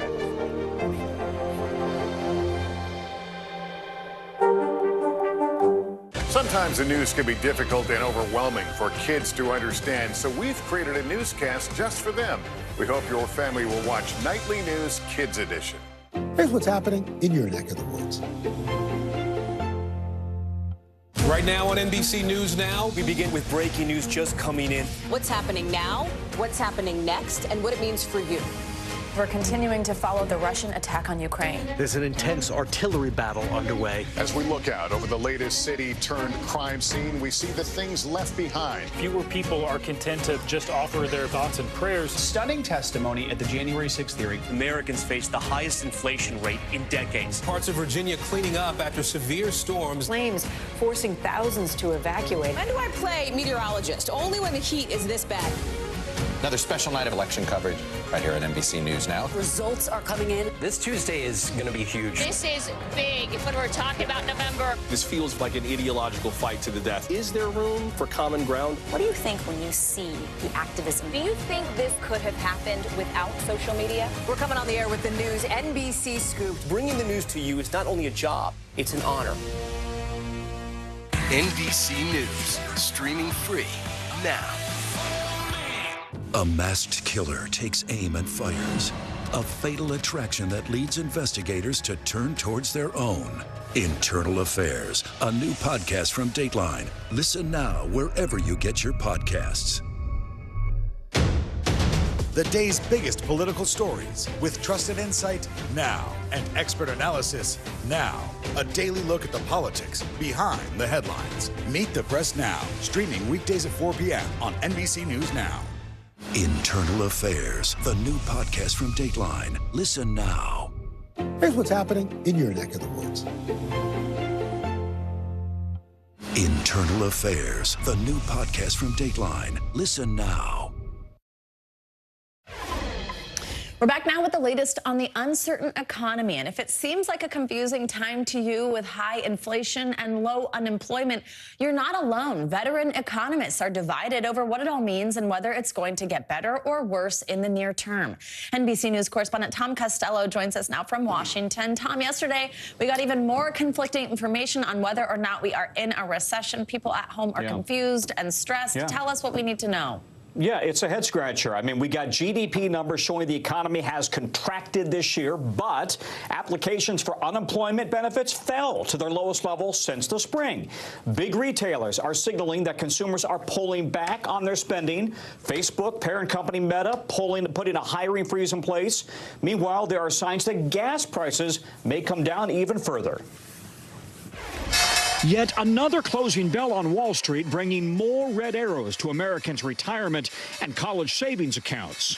Here's the big picture. The broad S&P index is now sitting at 2-year lows, down 23% this year, while the tech-heavy NASDAQ has lost 31%. Inflation and recession fears are the big drivers. One inflation indicator hitting Americans in the pocketbook, new mortgage rates have skyrocketed to 6.8%, the highest since 2007. Near Boston, Aaron Burdoff and his wife, Annie Springfield, would like to buy a bigger house for their growing family, but with few homes on the market, they are getting priced out. Obviously, a higher sticker price, in addition to a higher mortgage rate, obviously compounds the problem. Meanwhile, more concerned that the economy is in or is headed for a recession, with GDP numbers suggesting the economy has been shrinking this year. That's the typical definition of a recession. But there is nothing typical about this economy. Inflation is running at 40-year highs despite a drop in gas prices. Yet unemployment remains at a 50-year low. Companies are reluctant to lay off employees amid a worker shortage. We're not in recession, but, obviously recession risks down the road here are quite high. So what should families do? If you've got a long-term time horizon, most financial pros recommend you keep contributing to your investment accounts, but also prioritize paying down debt and conserve cash. Some online banks are offering 3% interest on savings accounts. Government I-bonds are offering 9.6%. CNBC's Sharon Epperson covers personal finance. Cash is absolutely king right now. Try to get the best return you can for your cash, but bottom line, make sure you're liquid. Make sure you have some cash on hand. All right, another factor that is moving the markets. We are closely watching what is happening in the UK. Financial markets are delivering a no-confidence vote to the British government's economic strategy. That is sending the pound to near-record lows against the dollar. And yes, we're talking about the once mighty pound. One more point, guys. We are now averaging $3.79 a gallon on gasoline. That's well below the $5 we were paying in June. And most experts are now thinking we could go to $3.50 a gallon by Halloween, as long as we don't see another hurricane hit the Gulf Coast, hit oil facilities, and it's all dependent on what happens with Russia and Ukraine and that whole strategy playing out. Back to you guys. Absolutely. Lots of variables there, but at least a little bit of good news for now. Tom, thank you so much. And now to more financial headlines, starting with Nike and its high inventory levels driven by supply chain issues. Bertha Coombs is back with us with that and other business news this morning. Hey, Bertha. Hey, how are you, ladies? We've got shares of Nike this morning are going to be a big drag on the Dow. For the past 2 years, the company said that it didn't have enough inventory to meet consumer demand. Well, now it has too much. The company says higher discounts and shipping costs squeezed its profits in its most recent quarter. It's going to mark down even more goods, particularly when it comes to apparel, not so much when it comes to shoes. And you'll see a lot of those bargains coming into the holiday shopping season. Meantime, Google is shutting down its Stadia gaming service after nearly 3 years. What's Stadia? Well, that's the problem. A lot of folks didn't really get into it. It failed to attract enough interest. So gaming companies overall are facing a slowdown in demand from the highs that we saw during the pandemic, and inflation is causing some consumers to cut back on their entertainment spending. So Google's going to refund all purchases made through the Google and Stadia stores, and players will still be able to play games through mid-January. And it's been a rough year for Peloton as demand has dropped for its fitness gear. As part of its turnaround plan, the company started selling products through Amazon. Now Peloton has a brick-and-mortar deal with Dick's Sporting Goods. You'll be able to walk into any store and buy a bike, tread, or guide after seeing it in person. Dick's employees will be trained to help shoppers with the equipment. Peloton will handle delivery and setup, at least to start with. A lot of changes at that company. Yeah, there's no shortage of news coming from Peloton, that's for sure. I like the sound of it, though. I got into biking during the pandemic. I'm a Peloton fan. Don't get me wrong. Bertha, thank you so much. Thanks, I've been a little scared. All right, and now to some news from the NFL. The Dolphins star quarterback suffered a frightening injury to his head and neck in a game against the Bengals. He was taken off the field on a stretcher as worried teammates and fans looked on. NBC News national correspondent Miguel Almaguer has the details. This was very difficult to watch. The young star's head bouncing on the field after taking a nasty hit. Thankfully, we're told he was expected to be discharged from the hospital overnight and fly home with the team. But the incident is raising questions about whether he should have been playing in the first place. You think about the back, the ankle, but he gets thrown to the ground. Players, fans, and viewers watching the game at home, holding their collective breath after a frightening injury on the field in a game between the Miami Dolphins and the Cincinnati Bengals. The Dolphins' young star quarterback, Tua Tagovailoa, lying motionlessly, his fingers contorted in front of his helmet after a sack that left him seemingly unconscious on the field. Commentator Al Michaels saying this after talking to longtime trainer and sports medicine analyst Mike Ryan. When he sees that, and he's watching this as you are as well, it's a neurological response to head trauma. Tua remained on the turf for more than 7 minutes before he was taken off the field and to a hospital. The Dolphins saying he suffered head and neck injuries, adding he is conscious and has movement in all his extremities. The Dolphins head coach saying Tua likely suffered a concussion. That was an emotional moment. That is not part of the deal that anyone signs up for. The injury comes just 4 days after Tua hit his head in Sunday's matchup against the Buffalo Bills that appeared to leave him disoriented after getting up. And Tua, he's woozy. Tua briefly left that game, but later returned to lead his team to victory after clearing concussion protocol during halftime. I kind of hit my back and kind of hurt, and then I got up, and then that's kind of like why I stumbled. My back kind of locked up on me. But for the most part, I'm good past whatever concussion protocol they had. After Tua's quick return to Sunday's game, the NFL Players Association questioning whether the Dolphins violated the NFL's concussion protocol, saying overnight a review is ongoing, emphasizing their concern tonight is for Tua and we hope for a full and speedy recovery. The Dolphins saying an independent doctor had cleared Tua to play. Fans posting their outrage on social media. One tweeting, "The Dolphins and NFL failed Tua tonight." The NFL released a statement overnight saying in part that Sunday's concussion protocol on Tua was conducted in the locker room by team and medical staff and an unaffiliated neurotrauma consultant. It's important to note that what happened to Tua has once again put renewed focus on head injuries in the NFL. The league said it's working on providing safer protective equipment for players, including a new device called a Guardian Cap, which looks like a padded shell worn outside the helmet during practices, but not during games. Back to you. All right, Miguel, thank you so much. And there's a special documentary tonight on NBC News Now. NBC News correspondent Jacob Soboroff has been taking a closer look into how the black market cannabis industry employs victims of labor trafficking. Jacob introduces us to captives being held in desert greenhouses in what's known as a form of modern-day slavery. Here's a preview. Get on the ground! Lay down! Get down! Get on the ground! Do you all live here? Are you sleeping and staying here? 你们住这里睡这里吗？房车都是房车。They live in a mobile home. And you're from China? 广东. They're all from Guangdong province in China. How are you paid? Who's paying you? 谁还没收过钱啊？不知道啊。They said they haven't actually gotten paid yet. You haven't been paid? No. This one is from Los Angeles. And then it says like profitable marijuana farm sublease. So it says you are in charge of growing it and I will be helping you with selling it. Did whoever bring you here tell you the truth? If they told her it would be like this, she wouldn't have come. You can watch Jacob's special, The Captives of Cannabis, tonight at 10:30 p.m. Eastern, right here on NBC News Now. Definitely be tuning into that. And coming up on Morning News Now, to the rescue. It's the video that went viral, a man saving a cat in the middle of a hurricane. Well, we're going to talk to him next. Hear what was going on through his mind at the time. That's coming up.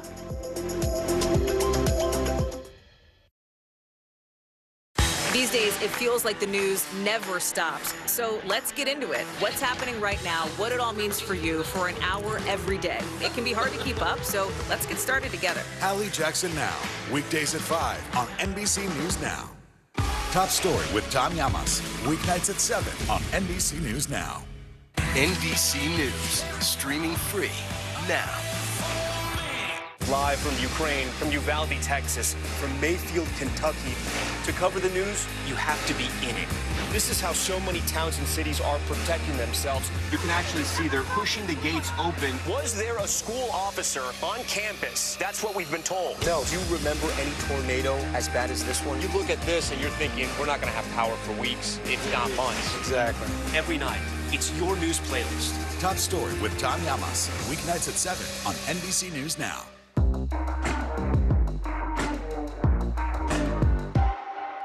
Here's what's happening in your neck of the woods. Stay on top of breaking news and the biggest stories of the day with NBC News Daily. Thank you so much for joining us. I'm Morgan Radford. And I'm Vicki Lynn. I'm Aaron Gilchrist. And I'm Kate Snow. Get in-depth reporting from across the country. What's your reaction to the president's comments? And around the world. Are Ukrainians continuing to make advances? And ways you can take care of your health. Who should be getting tested? And frankly, how often? And your wallet. Costs are skyrocketing. How to manage soaring prices. NBC News Daily. Weekdays from 12 to 4 p.m. Eastern on NBC News Now. Mr. Secretary, when is this going to get better? You came into this job saying you were going to fight crime. Have you been successful? Found a way to put that. Can you update us on the status of negotiations? You don't know when your moment's coming, but when it does, you take it.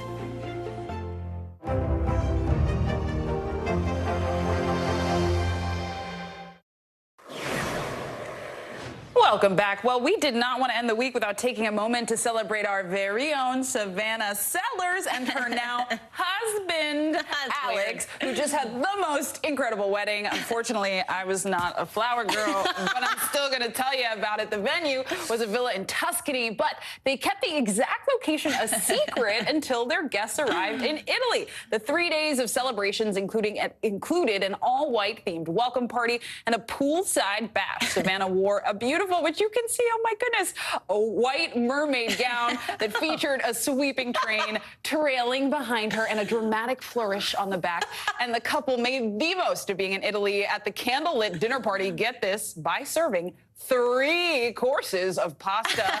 Congratulations to the bride and groom. Thank you so much. I know you just said some of my favorite details. One was the pasta. I was like, you don't come to Italy and not just lean in on the pasta, right? Epic. So we were like, that's what everybody wants, right? So we just did 3 courses of pasta, no like chicken or steak or something, and people loved it. And yeah, the dinner room, I wanted it to look really dramatic and like an experience that nobody would ever have had before, or maybe again. So it was just this big hall with 2 long tables, lots of candles. It was so fun. It was.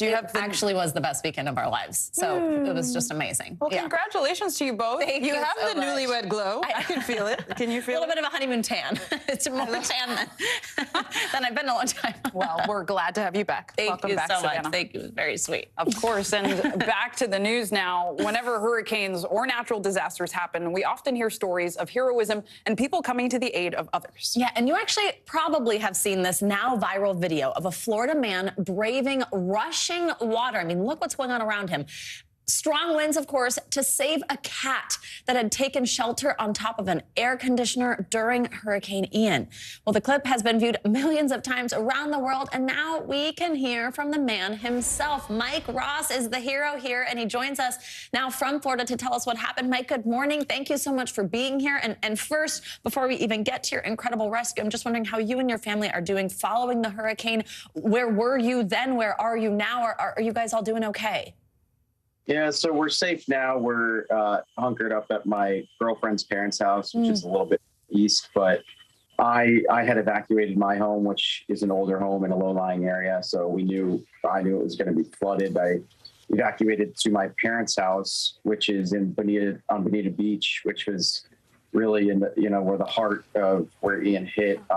Fortunately, the structure of the home was safe, so I was safe there. But the amount of storm surge was just insane. I've never seen damage like this. Their house has suffered severe damage.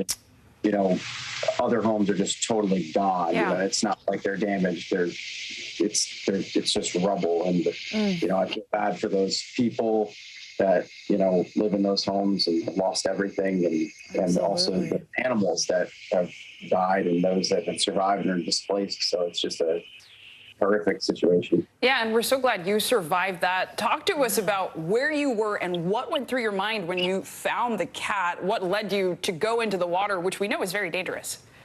So we were inside the house and looked out the window, which was, normally there's ground there, but at the moment it looked like a river. There was probably 6 feet of storm surge at the time, and we saw the cat clinging for dear life on the air conditioner. I just knew I had to go save it. And I'm glad I did, because the hurricane got so much worse after that. I mean, where I'm standing right there was water probably up to my head. That air conditioner is no more. The house that you see behind me there is gone. So the cat wouldn't have stood a chance if, I didn't go and get him. Absolutely. Oh, it's incredible. Mike, we only got about 15 seconds or so, but just quickly, do you know who the cat belongs to? Has he been reunited with the family? Really bad internet here. Haven't been able to find the owner yet. If we do, we're going to give him back to the owner. If not, I'll be keeping the cat. Oh, we know he's in good hands, certainly, with you. Mike Ross, thank you so much. And we're thinking about your family. So sorry to hear about your community, and we'd love to check in with you. Thank you, and stay safe. Thank you. Thank you so much. So many people doing good, important work in the middle of a lot of devastation. Absolutely. Well, that does it for this hour of Morning News Now. But the news continues right now.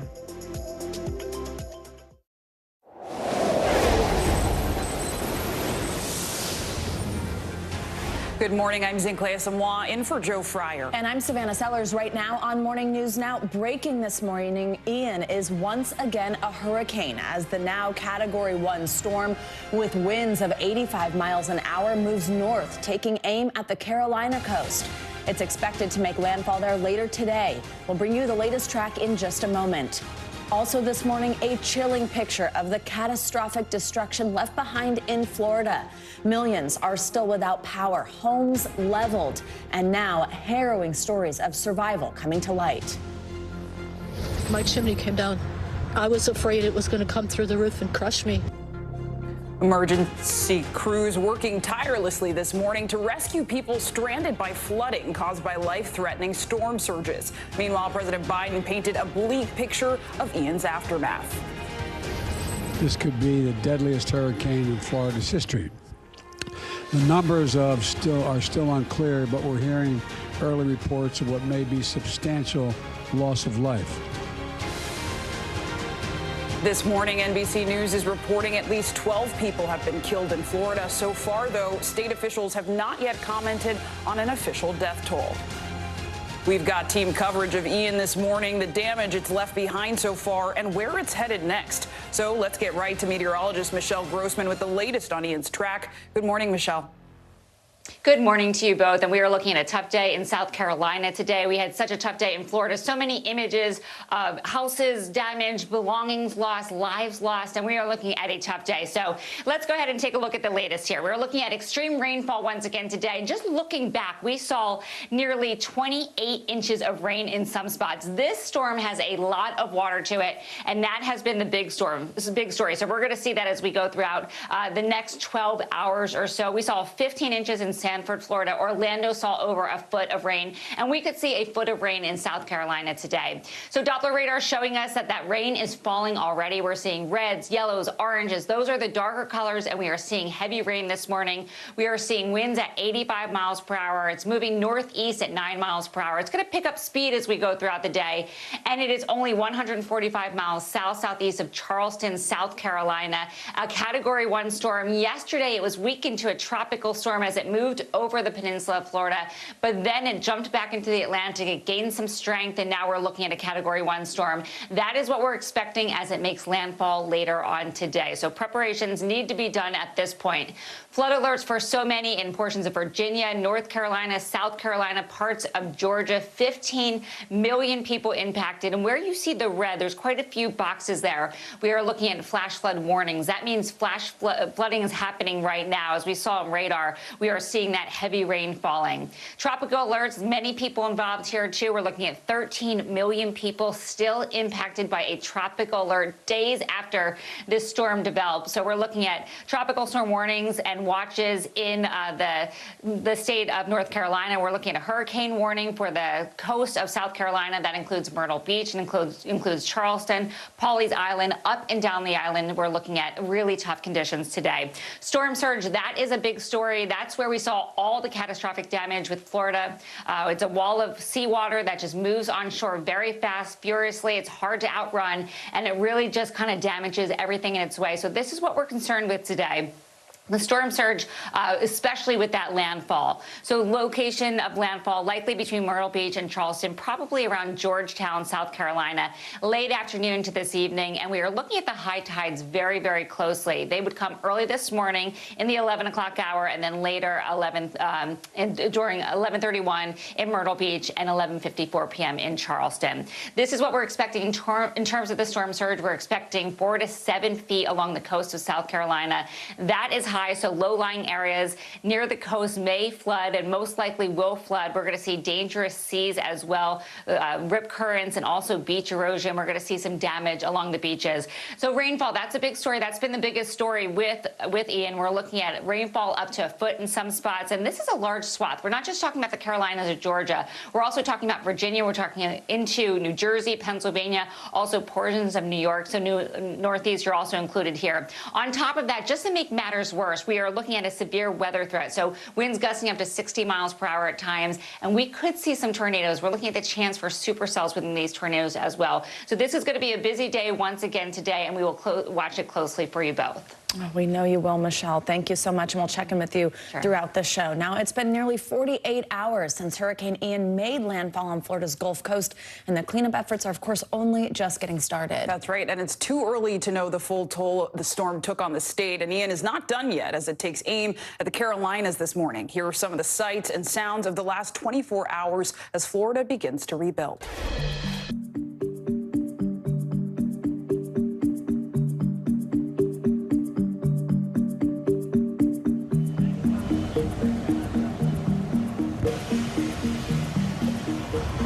This could be the deadliest hurricane in Florida's history. The danger is real, to state the obvious. Please obey all warnings and directions from emergency officials. And while the water is receding, don't go outside unless you absolutely have to. We've shown you what a Category 4 hurricane looks like after it goes through. It took 24 hours, but I think it's all settling in to everyone just how bad this is. I mean, one of the worst ever in our country's history.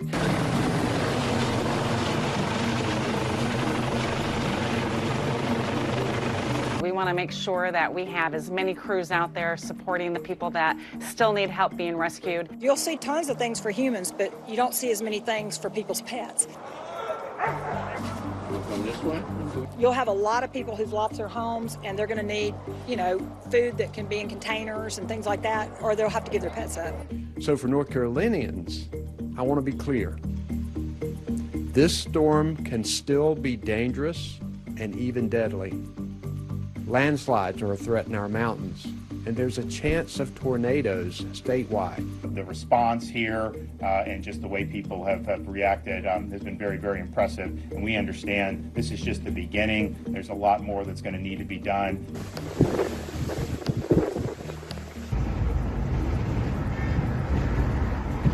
It's all replaceable.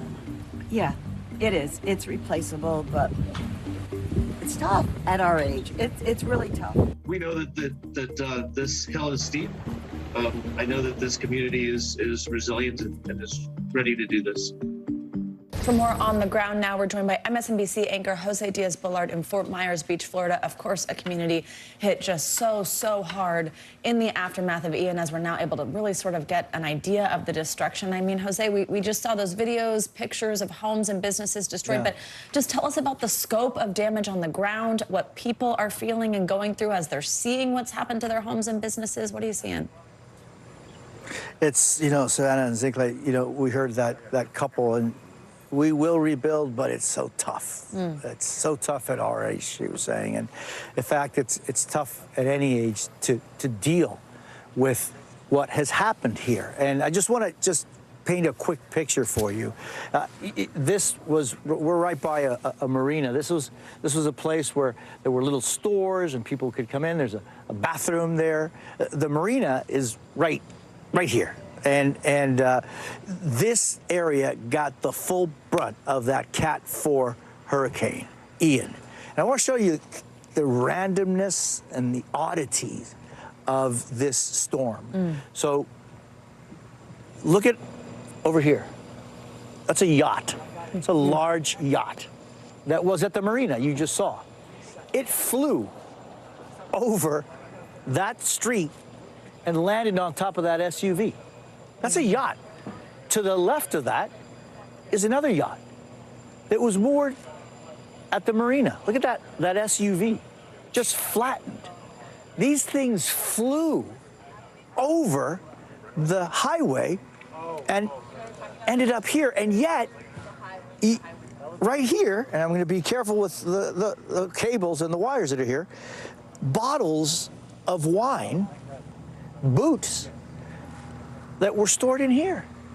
The randomness is so kind of like surrealistic, but what is real is the death and the destruction. And we've confirmed, 12 people have lost their lives, 2 of those in the Sanibel Island. We're about 10 miles from Sanibel. And for people that you talk to, what they went through was really the possibility of facing death. Take a listen. The water came up to about here, and when it got to there, the way they were saying on the news, I thought it was going to eventually go over our heads. I called my daughters and said goodbye. From now on, when they say water surge and all that, it's not that it's going to be close to the beach. It can be miles away, so next time we'll know to get the hell out. I literally watched my house disappear with everything in it. Right before my eyes. It's all gone for so many people. Now they're facing the uncertainty of rebuilding. How do you rebuild? How do you start?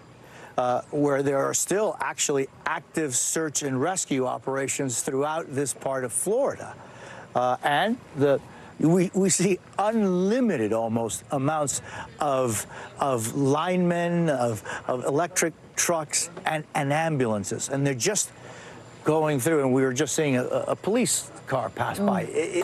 There's a lot of organization and efforts underway, but it all trickles down to the fact that there are people that are facing an uncertain future, and some, unfortunately, facing family members who may have passed away.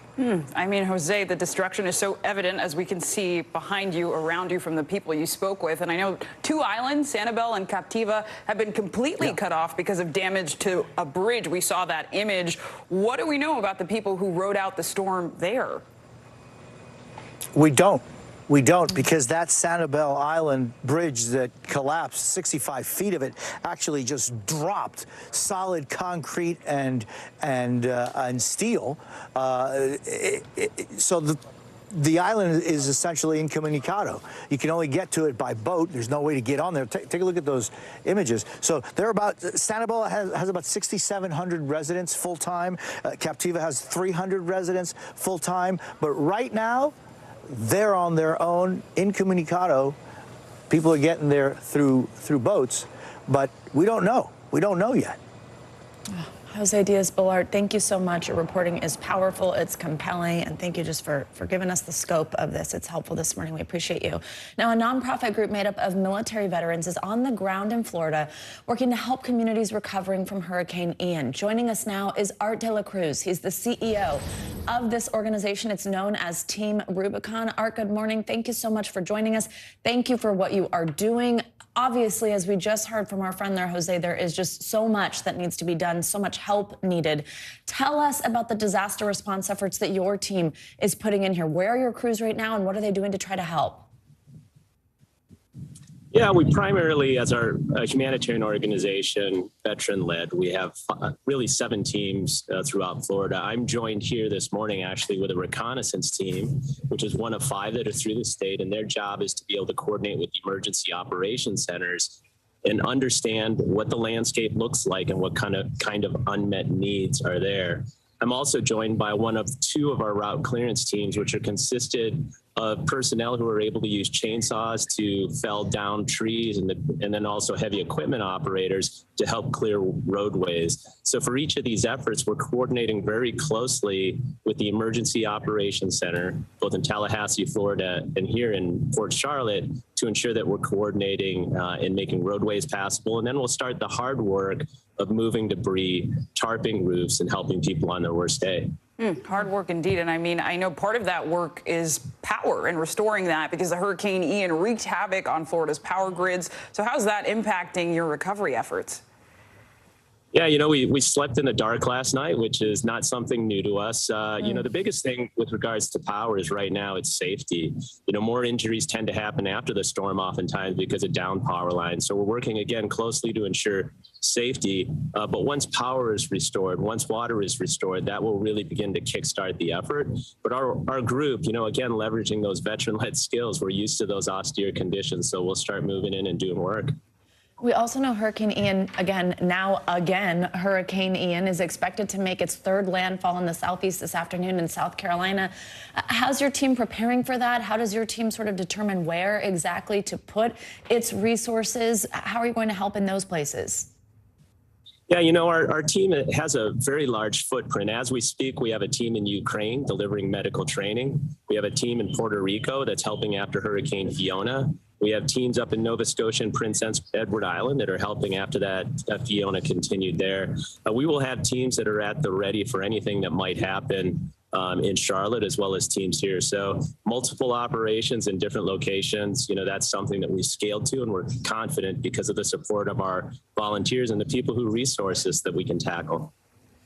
Art De La Cruz, what you're doing is incredible. Thank you for that work. I also mentioned that your organization is made up of military veterans. Thank you for your service to our country. We appreciate you. We'd love to check back in with you. Thank you. Wonderful. Thanks for having us. And as Florida begins to assess the damage left behind from Hurricane Ian, South Carolina and Georgia are bracing for impact. Yeah, President Biden has already declared a state of emergency for South Carolina in anticipation of severe flooding and strong winds. The hurricane is expected to make landfall as a Category 1 storm in just a few hours. Ian was previously downgraded to a tropical storm after tearing through Florida, but picked up strength once it hit the Atlantic Ocean. Charleston Mayor John Tekelberg is urging everyone to take the storm seriously. Given the alignment of its direction into Charleston and the Low Country, you're not going to know the difference. It's going to feel like a hurricane. We're asking folks to take this seriously and stay put. Hunker down, as I say. NBC News correspondent Kathy Park joins us now from Charleston, South Carolina with the latest. Kathy, good morning. So experts believe Ian will hit during high tide. I believe I can hear the rain where you are right now and see it a bit. What are officials in South Carolina most concerned about? Will high tide make a difference there in terms of the storm surge? What are you seeing? Hey, Zinkley, good morning to you. Yeah, high tide will be actually a worst case scenario, because here's how things might play out. So Ian is supposed to make landfall right around noon today, and then that is also when high tide is supposed to set in. But then you also factor in storm surge, which could be anywhere between 4 to 7 feet. And then, you know, the rain is only going to intensify. Locally, we could be looking at anywhere between up to 12 inches of rain. So if you factor all those things and that actually materializes, we could be looking at widespread flooding in the area. We're already kind of seeing some pooling in parking lots and on these surfaces, but this really is just the beginning, Zinkley. Kathy, hey, it's Savannah. I also want to ask you just about, of course, the safety of people, what some precautions are being taken there to help keep people safe. We actually know that South Carolina Governor Henry McMaster said Thursday afternoon that he's not ordering any evacuations of coastal communities. So what did the governor advise people to do? People who are near where you are right now, how are they preparing? Yeah, well, obviously, the best word of advice is to stay home today, stay off the roadways. As you mentioned, he did not issue mandatory evacuations, but there is a state of emergency that has been placed here in the state of South Carolina. He did encourage people to have a plan in case things get pretty hairy later on today, this afternoon. He said to have a plan to get to higher ground. But the best piece of advice, if you don't have to be out today, hunker down and just kind of ride out this storm, Savannah. Well, Kathy, we thank you for being out there while everyone else is hunkering down. We hope you can get dry soon. Thank you. Stay safe. Thanks, Kathy. For more on the devastation, plus the rescue and recovery efforts, we're joined now by Collier County Commissioner Rick LaCastro. Rick, thank you so much for joining us. We are very glad. Hi, good morning, Savannah. Yes, we're so glad you're safe. So we know Collier County was hit hard by Ian. Can you tell us about the damage you're seeing this morning, and how does it compare to other hurricanes you've weathered? Well, I've weathered a few, and I spent all day yesterday, obviously, driving through my county and my district. This one was totally different. I think I heard the governor say this is a hurricane of biblical proportions. The biggest thing down here in Southwest Florida and Collier County was unbelievable, horrific storm surge. I mean, our neighbors north of us obviously got the brunt of the eye and the winds, and you've seen that devastation. We've had hurricanes like that down here as well. But surge of these levels this quickly. So what I'm seeing is just unbelievable devastation from 6, 7, 8 feet of surge, in some places even higher. We did a great job, I believe, evacuating people. So those that are still here, they're all dragging their belongings out to the street because they've had, everything totally destroyed. But we have a lot of people still evacuated, a lot of seasonal people that aren't down here that have serious damage and they just don't know it. But thankfully, you say compared to other storms, when we took a direct hit from Hurricane Irma in 2017, you saw roofs gone and a lot of that structural damage. The difference there is you can go back into that house and always fix the roof. We have places now that are unlivable. And in these last couple of years with the economy, housing has been at a premium here. So we have so many people that have lost their primary residence. That's going to be another extremely difficult task, figuring out where people can be housed, because when you have a house that has totally flooded, it's a total loss. Absolutely. Rick, do you know right now of any active rescue and recovery efforts? Do you know if there is anybody that's actively seeking help? Have you heard of about that?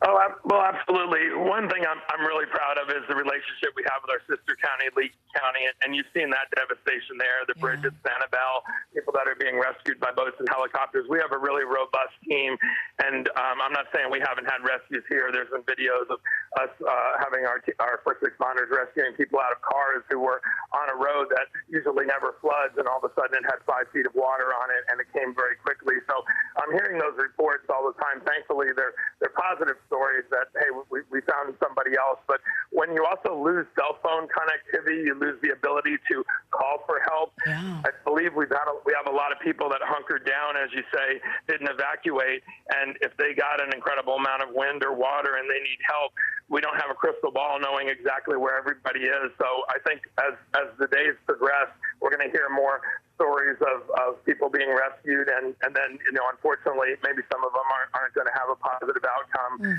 just because they chose to not evacuate, and that was a bad decision. And I mean, in addition to the rescue and potential recoveries, we know tens of thousands of homes are still without power 2 days after the storm hit. What's the latest on the efforts to get electricity back? Well, I spoke with our county manager team last night, and we have an unbelievable amount of people from Florida Power and Light, FPL, as well as the surrounding communities in Florida that have descended on us, much like Irma. The difference is when you have a light pole or a power pole, rather, that has fallen over and maybe the lines are broken, that's a repair. And a lot of times they go out and do the quickest repairs possible to restore power as quickly as possible. What we have here is a totally different devastation. So when we have transformers and poles that have not only fallen over but have been sitting in standing water, or poles that haven't fallen over because we didn't get the brunt of Cat 4, Cat 5 winds, but because the water rose so quickly, we have areas that the entire grid needs to be replaced. So it's not a matter of just quick repairs. Last night, pockets of Collier County, pockets of Naples did get power back. I noticed last night we started getting better cell phone service. So things are going to incrementally, slowly improve. But I live on Marco Island, and we were without power in some areas here for almost 10 days, and we thought that was unbelievably excessive. I think it's going to be much more this time in certain areas. Yeah, that point you make about needing to actually rebuild rather than just reconnect is going to be one of the big stories here. And 10 days without power. We hope that it's a little faster this time. But Rick, thank you for making the time. Yeah, thank you, Rick. Stay safe. Absolutely. And we'll continue to bring you the latest on Hurricane Ian and the devastation and destruction it's leaving behind as it barrels toward the Carolina coast this morning. And we're covering the other big stories of the morning. The Supreme Court's new session begins Monday. We'll take a look at the key cases they're set to consider. You're watching Morning News Now. Stay with us. Stay on top of breaking news and the biggest stories of the day with NBC News Daily. Thank you so much for joining us. I'm Morgan Radford. And I'm Vicki Lynn. I'm Aaron Gilchrist. And I'm Kate Snow. Get in-depth reporting from across the country. What's your reaction to the president's comments? And around the world. Are Ukrainians continuing to make advances? And ways you can take care of your health. Who should be getting tested? And frankly, how often? And your wallet. Costs are skyrocketing. How to manage soaring prices. NBC News Daily. Weekdays from 12 to 4 p.m. Eastern on NBC News Now. Live from Ukraine, from Uvalde, Texas, from Mayfield, Kentucky. To cover the news, you have to be in it.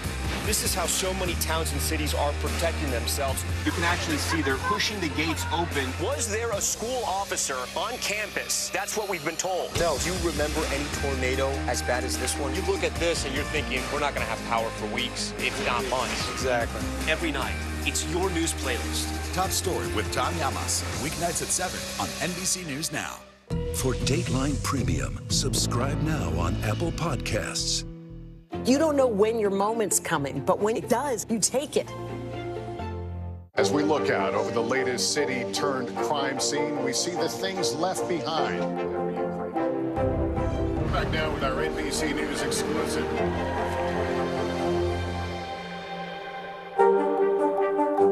You don't know when your moment's coming, but when it does, you take it. The day's biggest political stories with trusted insight now and expert analysis now. A daily look at the politics behind the headlines. Meet the Press Now, streaming weekdays at 4 p.m. on NBC News Now. These days, it feels like the news never stops. So let's get into it. What's happening right now, what it all means for you for an hour every day. It can be hard to keep up, so let's get started together. Allie Jackson Now, weekdays at 5 on NBC News Now. The day's biggest political stories with trusted insight now and expert analysis now. A daily look at the politics behind the headlines. Meet the Press Now, streaming weekdays at 4 p.m. on NBC News Now.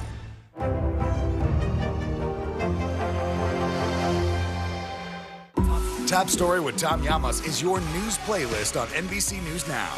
And now you can listen to it as a podcast, available anytime and anywhere.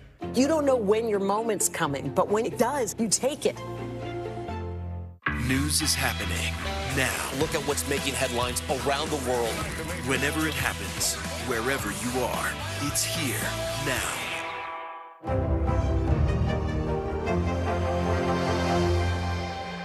Sometimes the news can be difficult and overwhelming for kids to understand, so we've created a newscast just for them. We hope your family will watch Nightly News Kids Edition. Welcome back. We'll, of course, have more coverage on the recovery efforts from Ian, but we do want to get to some other news this morning, and we're going to start with the Supreme Court's new term. It begins Monday. That's right. A series of decisions from its last term, most notably the one to overturn Roe v. Wade, sent public approval of the court to its lowest rating ever, according to NBC News polling. NBC News legal analyst and our friend Danny Savalas joins us now on set with a look at what to expect this term. Danny, good morning. It's always great to have you here with us. Let's start with the issue of voting rights and the two cases that could impact this. Tell us what we need to know here and what you expect to see. Yeah, super complicated voting rights case, but you can boil it down to this. The issue is this. If a district court, if a lower court determines that a state violated the Voting Rights Act in drawing up districts, if it is too close to an election, should they be required to change that law? In other words, a court has already determined that this voting law is violative of the Voting Rights Act, so they say, go fix it. Well, wait a minute, the Supreme Court says, maybe it's not a good idea to fix anything this close to the election, even if it's denying people their voting rights. This is a really interesting issue, super complicated because of all the districting analysis, but really that's what this boils down to. Is it right to correct a wrong if it's this close to the election? So interesting. And I mean, I know affirmative action is also on the docket. What cases might overhaul the college admissions process? Bakke has long been the standard in college admissions. It's an interesting case. Some time ago, the Supreme Court essentially said that you cannot discriminate based on race in college admissions, but you can consider race as a factor. Now, what that means has been the subject of considerable debate for decades, for years and years, since that Supreme Court case. So now the issue becomes, as it stands, you can consider race as a factor the way, and I think this is from an opinion, the way you might be in marching band in high school or something else. It's a check that you can put in the application process. But the Supreme Court may resolve whether or not even that is appropriate under Bakke, which is longstanding precedent. And, you know, we are in the season of overturning longstanding precedents. This may be yet another that goes down. But like Roe before it, this is one that has been, in a sense, on the figurative chopping block for many years. It's been a very controversial decision anytime you use race in admissions at colleges. Regardless of the makeup of the court, sounds like. Irrespective, whether it was this court or another court that was majority liberal, it wouldn't matter. This has always been a controversial issue, and it has been in the smattering of court cases that have covered this in the last several decades. In the nerdiest of ways, I'm so excited to get to talk with you about all of this as this season unfolds. I mean, just the fact that you just made there about precedent and how we're going to have to keep talking about that in a way that we haven't in a long time.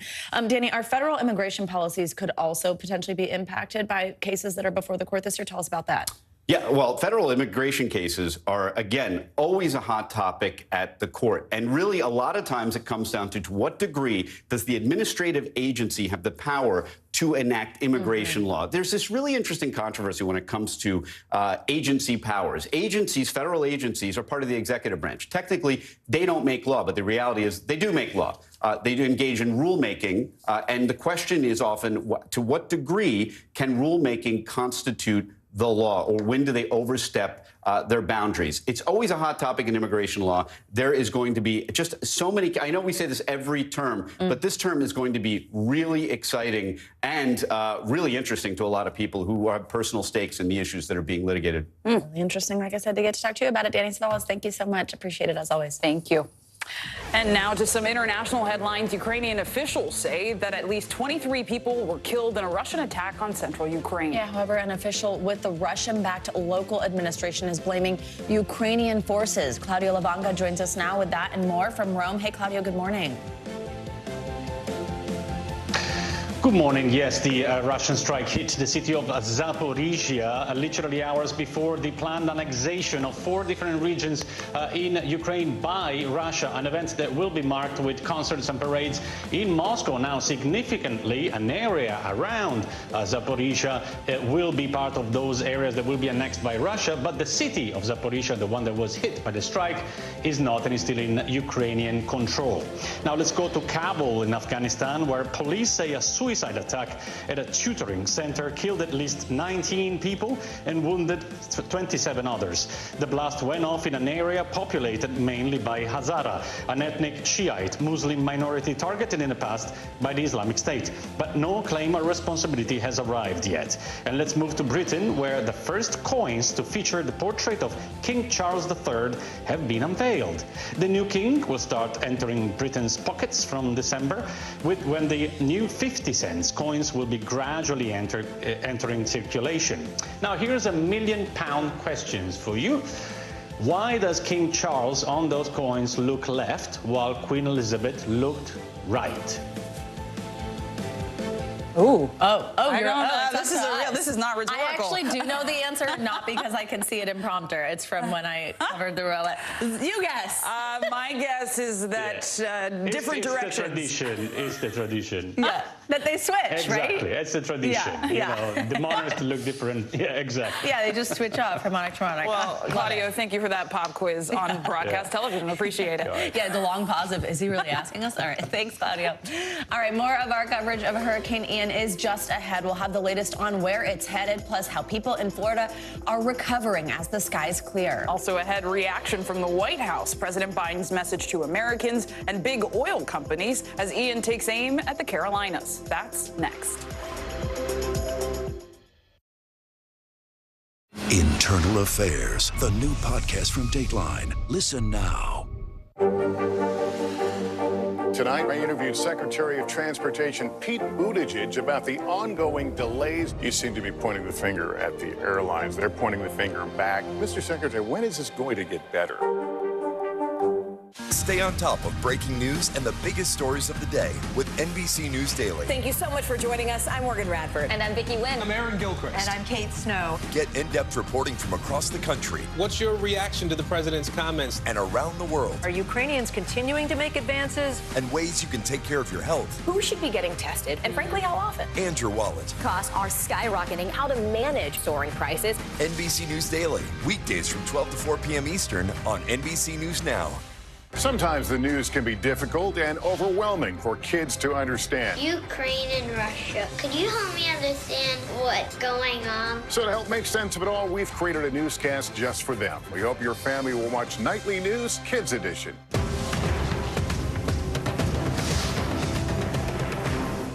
We're here to start conversations because it's not my job to tell you what to think. My job is to think about what you tell me. Now Tonight with Joshua Johnson. Weeknights at 8 on NBC News Now.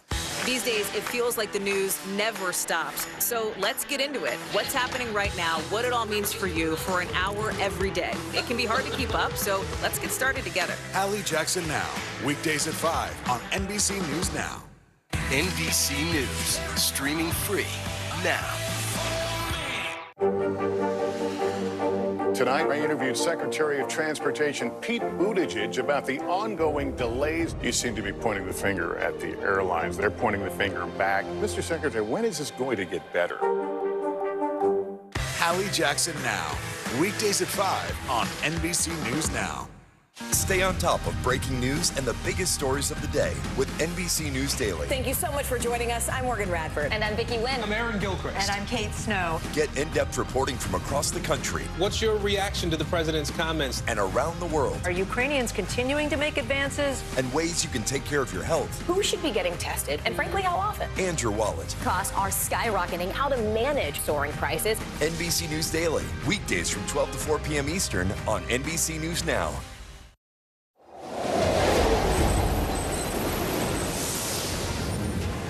Welcome back. Let's bring in meteorologist Michelle Grossman for more on Ian's track and where it's headed. Good morning, Michelle.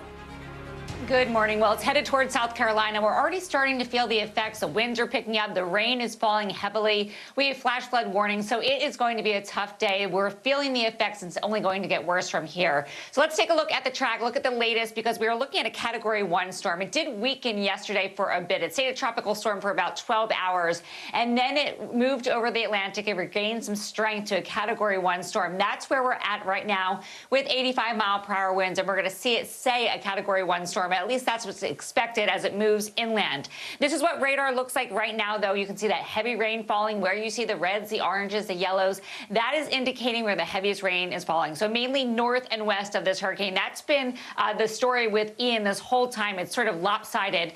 But we're seeing that rain falling heavily from Virginia through North Carolina. Also South Carolina, seeing some lightning, too, around that eye. That's just letting you know how much energy is with this system. And tracking it for you, Category 1 storm now. It's going to make landfall in just hours later on this afternoon as a Category 1 storm. The latest track showing us that it's going to fall somewhere between Myrtle Beach and Charleston, a little closer to Charleston, so maybe close to Georgetown, South Carolina, but anywhere within that cone is going to feel the effects, and then really outside of the cone will feel the impacts of this. We could see winds gusting up to 53 miles per hour in some spots. I even saw winds expected up to 70, 80 miles per hour as it makes that landfall. So as we go throughout time here, we're going to see the wind field 265 miles wide. So when you see that cone, that's really where the center is going to pass, anywhere along that white line. But the impacts are well past that into North Carolina, even portions of Virginia, and certainly South Carolina. Then it's going to weaken rapidly. It did not do that in Florida as it moved over land. It did weaken to a tropical storm, but it didn't weaken rapidly.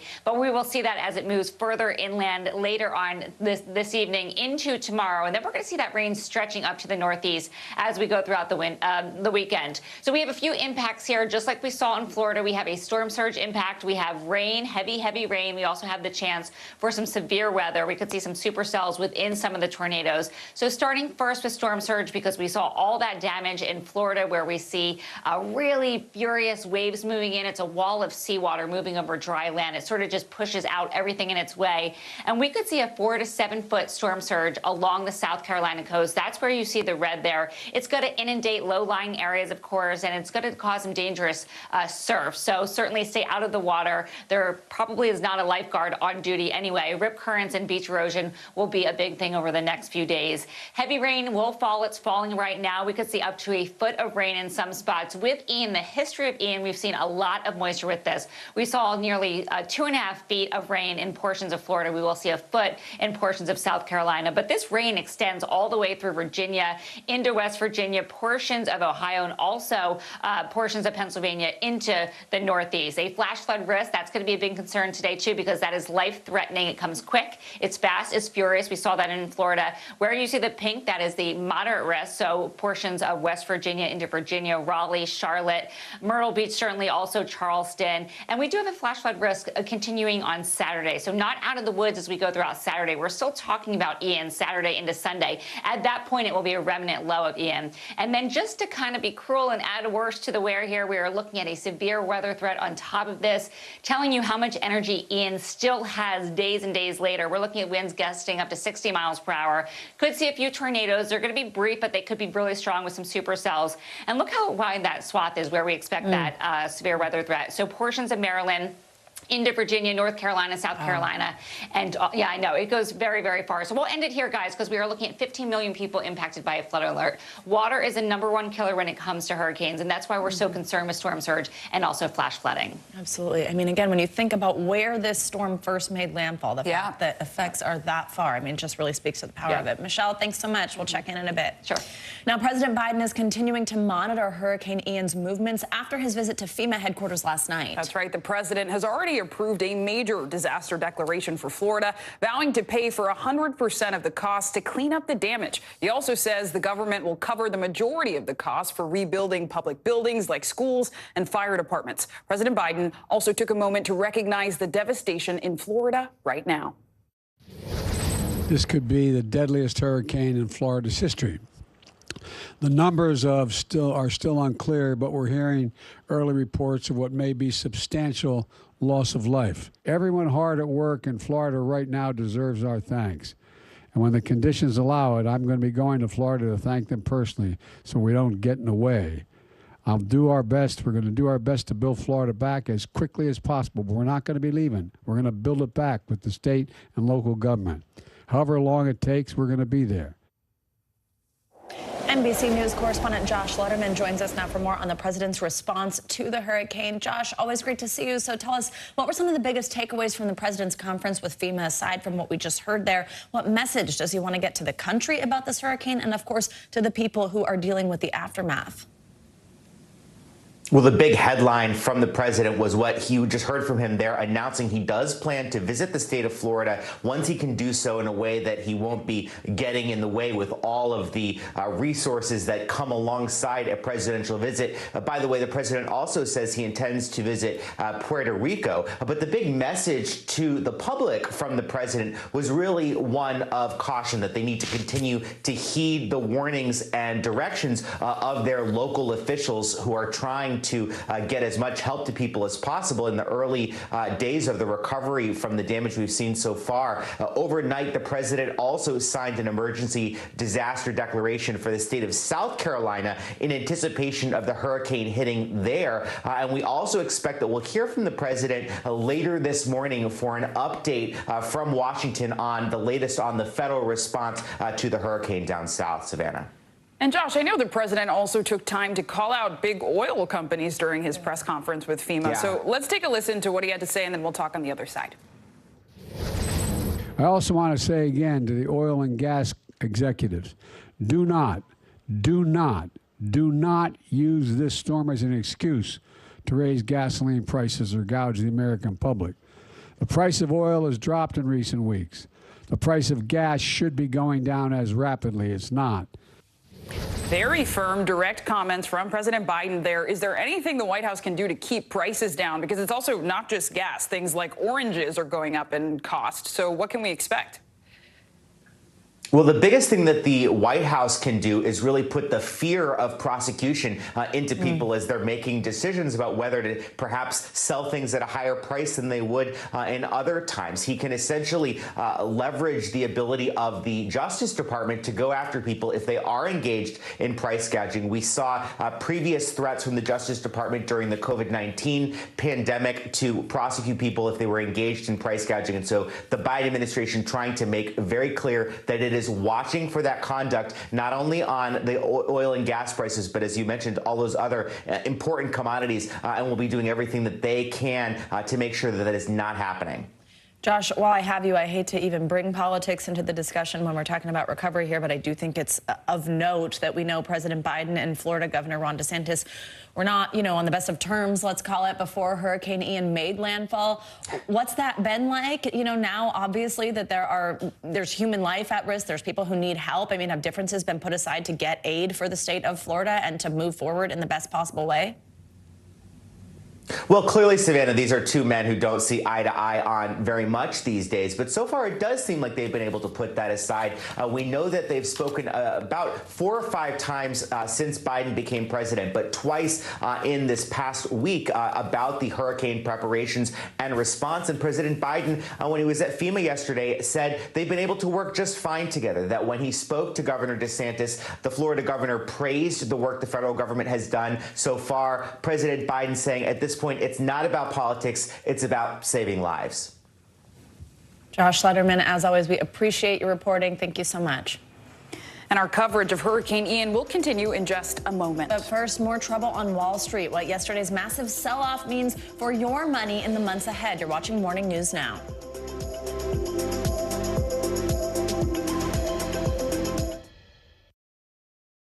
Now Tonight with Joshua Johnson, streaming weeknights at 8 on NBC News Now. For Dateline Premium, subscribe now on Apple Podcasts. Mr. Secretary, when is this going to get better? You came into this job saying you were going to fight crime. Have you been successful?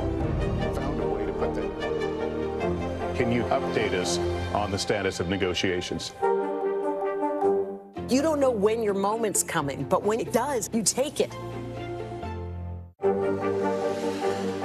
Tonight, I interviewed Secretary of Transportation Pete Buttigieg about the ongoing delays. You seem to be pointing the finger at the airlines. They're pointing the finger back. Mr. Secretary, when is this going to get better? Sometimes the news can be difficult and overwhelming for kids to understand. Ukraine and Russia. Could you help me understand what's going on? So to help make sense of it all, we've created a newscast just for them. We hope your family will watch Nightly News Kids Edition. Right now on NBC News Now, we begin with breaking news just coming in. What's happening now, what's happening next, and what it means for you.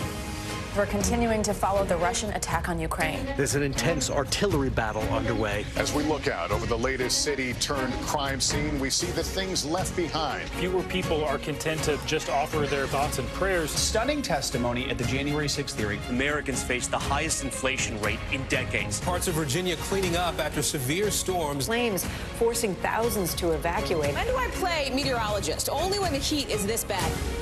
Another special night of election coverage right here at NBC News Now. Results are coming in. This Tuesday is going to be huge. This is big when we're talking about November. This feels like an ideological fight to the death. Is there room for common ground? What do you think when you see the activism? Do you think this could have happened without social media? We're coming on the air with the news NBC Scoop. Bringing the news to you is not only a job, it's an honor. Hey, podcast fans, ready to unlock our true crime mysteries? Try Dateline Premium on Apple Podcasts. You'll get early access to originals, plus bonus content, and everything is ad-free. So head to Apple Podcasts now to subscribe. Top Story with Tom Llamas, weeknights at 7 on NBC News Now.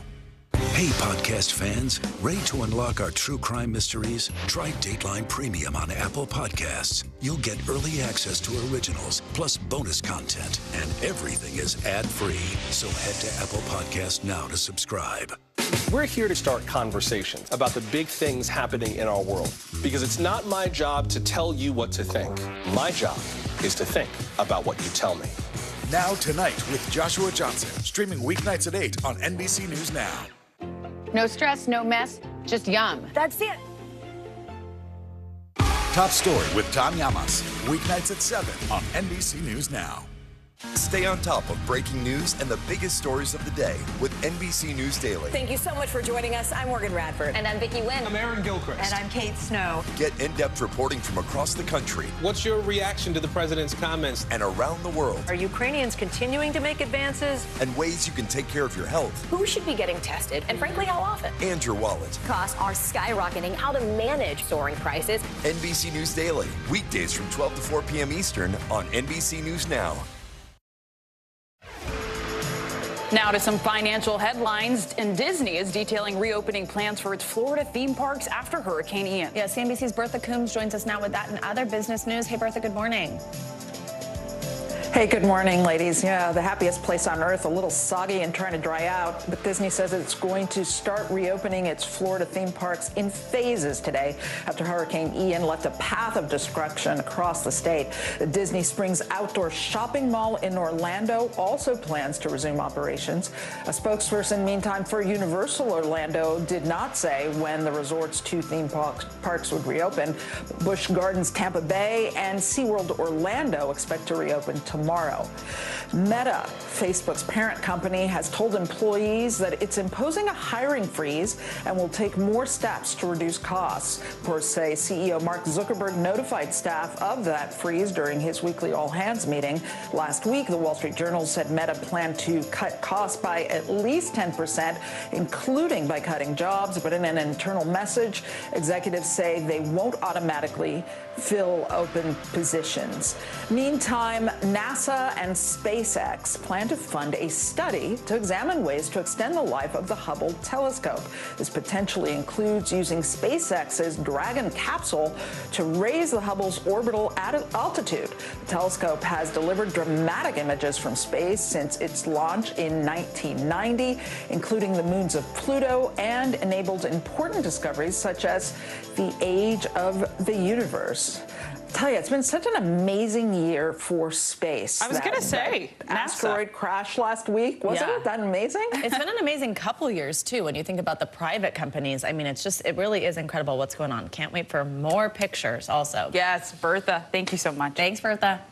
And let's stay with the financial news. And while Wall Street is looking to end the week and third quarter on a higher note, another big sell-off for the markets continue to worry investors. On Thursday, the Dow dropped more than 450 points, wiping away Wednesday's gains and adding to fears that a potential recession is looming. For more on this, let's bring in NBC News business and data reporter Brian Chung. Brian, good morning. It's great to have you here on set with us. Morning. Thanks for being with us. Yes. So look, it's not just investors who are worried, it's everybody at home. Why do we keep hearing this? What's going on? What does it mean for my money, my savings, my retirement? So explain to us first the context. What continues to drive the markets in this way? And then what does it mean for people at home? Well, you're going to hear this a lot. Wall Street is not the economy, but this is a situation where what we're seeing on Wall Street with these sell-offs is underscoring the overall concern that we have about this recession. Now, obviously, we're not there quite yet, but a lot of concerns about the high inflation that we're seeing right now. Again, the last measure that we saw, 8.3% on a year-over-year basis, won't be something that's going to be solved very easily. And ever since the Federal Reserve's efforts last week to try to make borrowing costs a little bit more expensive to take some steam out of this economy, we've seen investors say, you know what, it might take even more than that to slow this economy to a point where inflation can actually be solved. So you look overall at the Dow Jones market, it's been down about 9% over the last month. September is historically a bad month for the market, but the concern that this could spell some trouble for investors even through the end of the year. And Brian, things in general have just been spelling out trouble. We know that the economy shrank in the second quarter of the year at an annual rate of 0.6%. So what might that mean for us? And does this mean a recession is inevitable? So you've seen some definitions out there that 2 back-to-back quarters of negative GDP growth or a contraction in the size of the economy would equal a recession. You have others that say it's a little bit more nuanced than that. And the argument on the other side of the coin is essentially that you almost have to slow this economy to take care of high inflation, that the reason why we're seeing so much inflation is because of revenge spending, right? People coming out of this pandemic and wanting to cash in on the things that they weren't able to do during the time that they were stuck inside, going to travel, going to buy certain luxury goods, buying more furniture for a home if they moved. And essentially, if borrowing costs are higher, your credit card rates are going up, your mortgage rates are going up, you might be disincentivized to do that spending. That's what the Federal Reserve is deliberately trying to do. So a contraction in economic data, especially in those GDP aggregated data, is almost necessary to get that done. The question is, how slow do you have to get the economy to take inflation down? Obviously, we're not there yet. I like the term revenge spending. I was going to say. That's what I've been calling it, you know? Some people, yeah. I mean, because you were used to not, and now you're like, oh, gosh, to book an airline ticket. Get back out there. Yes. Go dine out. It's so expensive, but you want to do it. Yeah, it totally makes sense. All right, we do want to end on a little bit of good news, maybe good news anyway. A little tiny metric that was good. Weekly unemployment claims dropped to their lowest level since April. I mean, is that a silver lining? Tell us. Can we look at that positively? Yeah, it's a really important data set because that comes out on a weekly basis. So it's kind of our most updated, frequent ability to look at the health of the labor market. And again, that's one argument for why we're not in a recession right now, because unemployment is still near 50-year lows at 3.7%. We'll get an updated read next week. But that tells you that people still have job options out there. And even despite the high inflation, people still have plentiful job opportunities out there. The only thing worse than high inflation would be high inflation alongside high unemployment. We're not there yet. Well, Well, glad to hear that at least. Yeah, and some information, just any context for people understanding why this is happening. What does it mean for me? Very, very helpful at a time like this. Brian, we appreciate it. Thank you so much. Good to have you here. And coming up, glimmers of hope and humanity as communities in Florida cope with Ian's devastation. We'll shine a spotlight on the everyday heroes, the first responders who've risked their lives to help those who need it the most. We'll be right back. For Dateline Premium, subscribe now on Apple Podcasts. NBC News, streaming free now. We're here to start conversations about the big things happening in our world, because it's not my job to tell you what to think. My job is to think about what you tell me. Now Tonight with Joshua Johnson, streaming weeknights at 8 on NBC News Now. What do you love about fatherhood? The chaos, the learning. Is climate change one of your top priorities? What's your message to girls who want to make a difference in their own communities? Believe in yourself. As we look out over the latest city-turned-crime scene, we see the things left behind. Back now with our NBC News exclusive.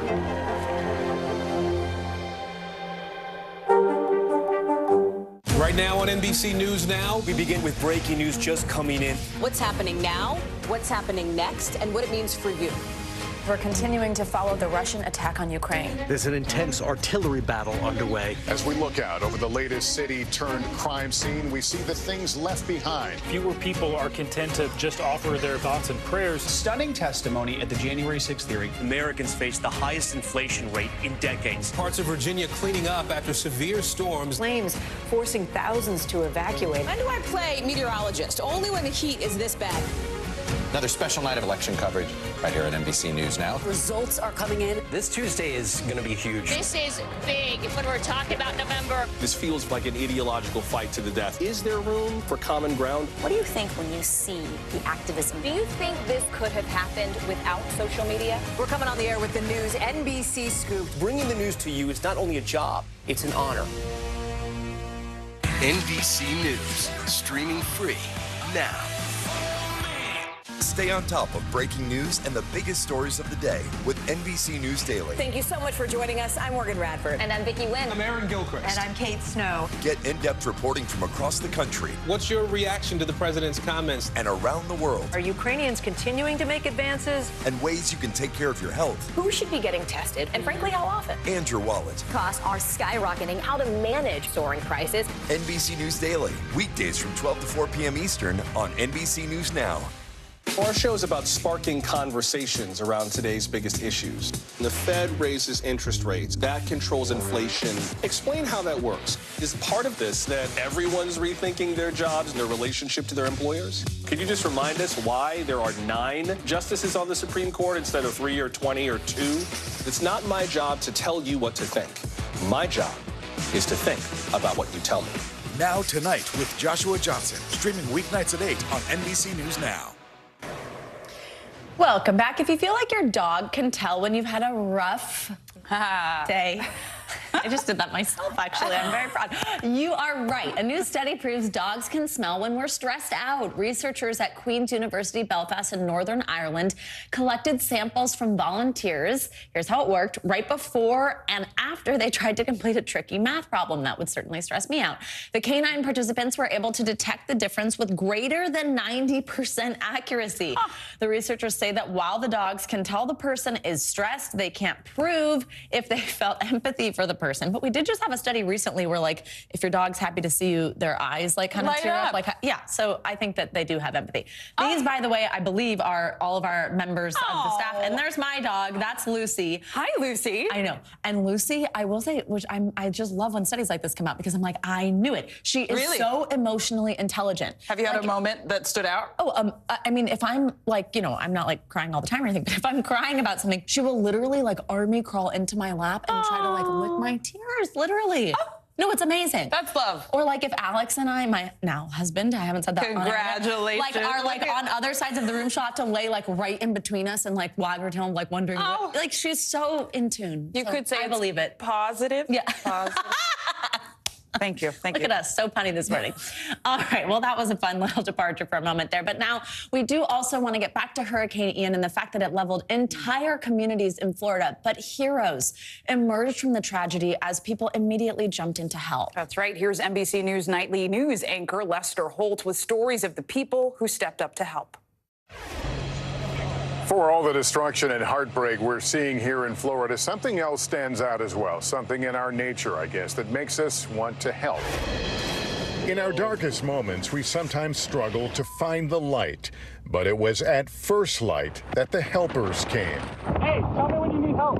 Volunteers and first responders raced into floodwaters, pulling people from submerged cars and homes. During a live broadcast from Naples, Australian cameraman Glenn Ellis rushed to help a family struggling to walk through floodwaters. We're just helping some people through the water here. That's our camera operator. In Orlando, that piggyback of a lifetime from a local reporter for the nurse whose car became stuck on the way to work.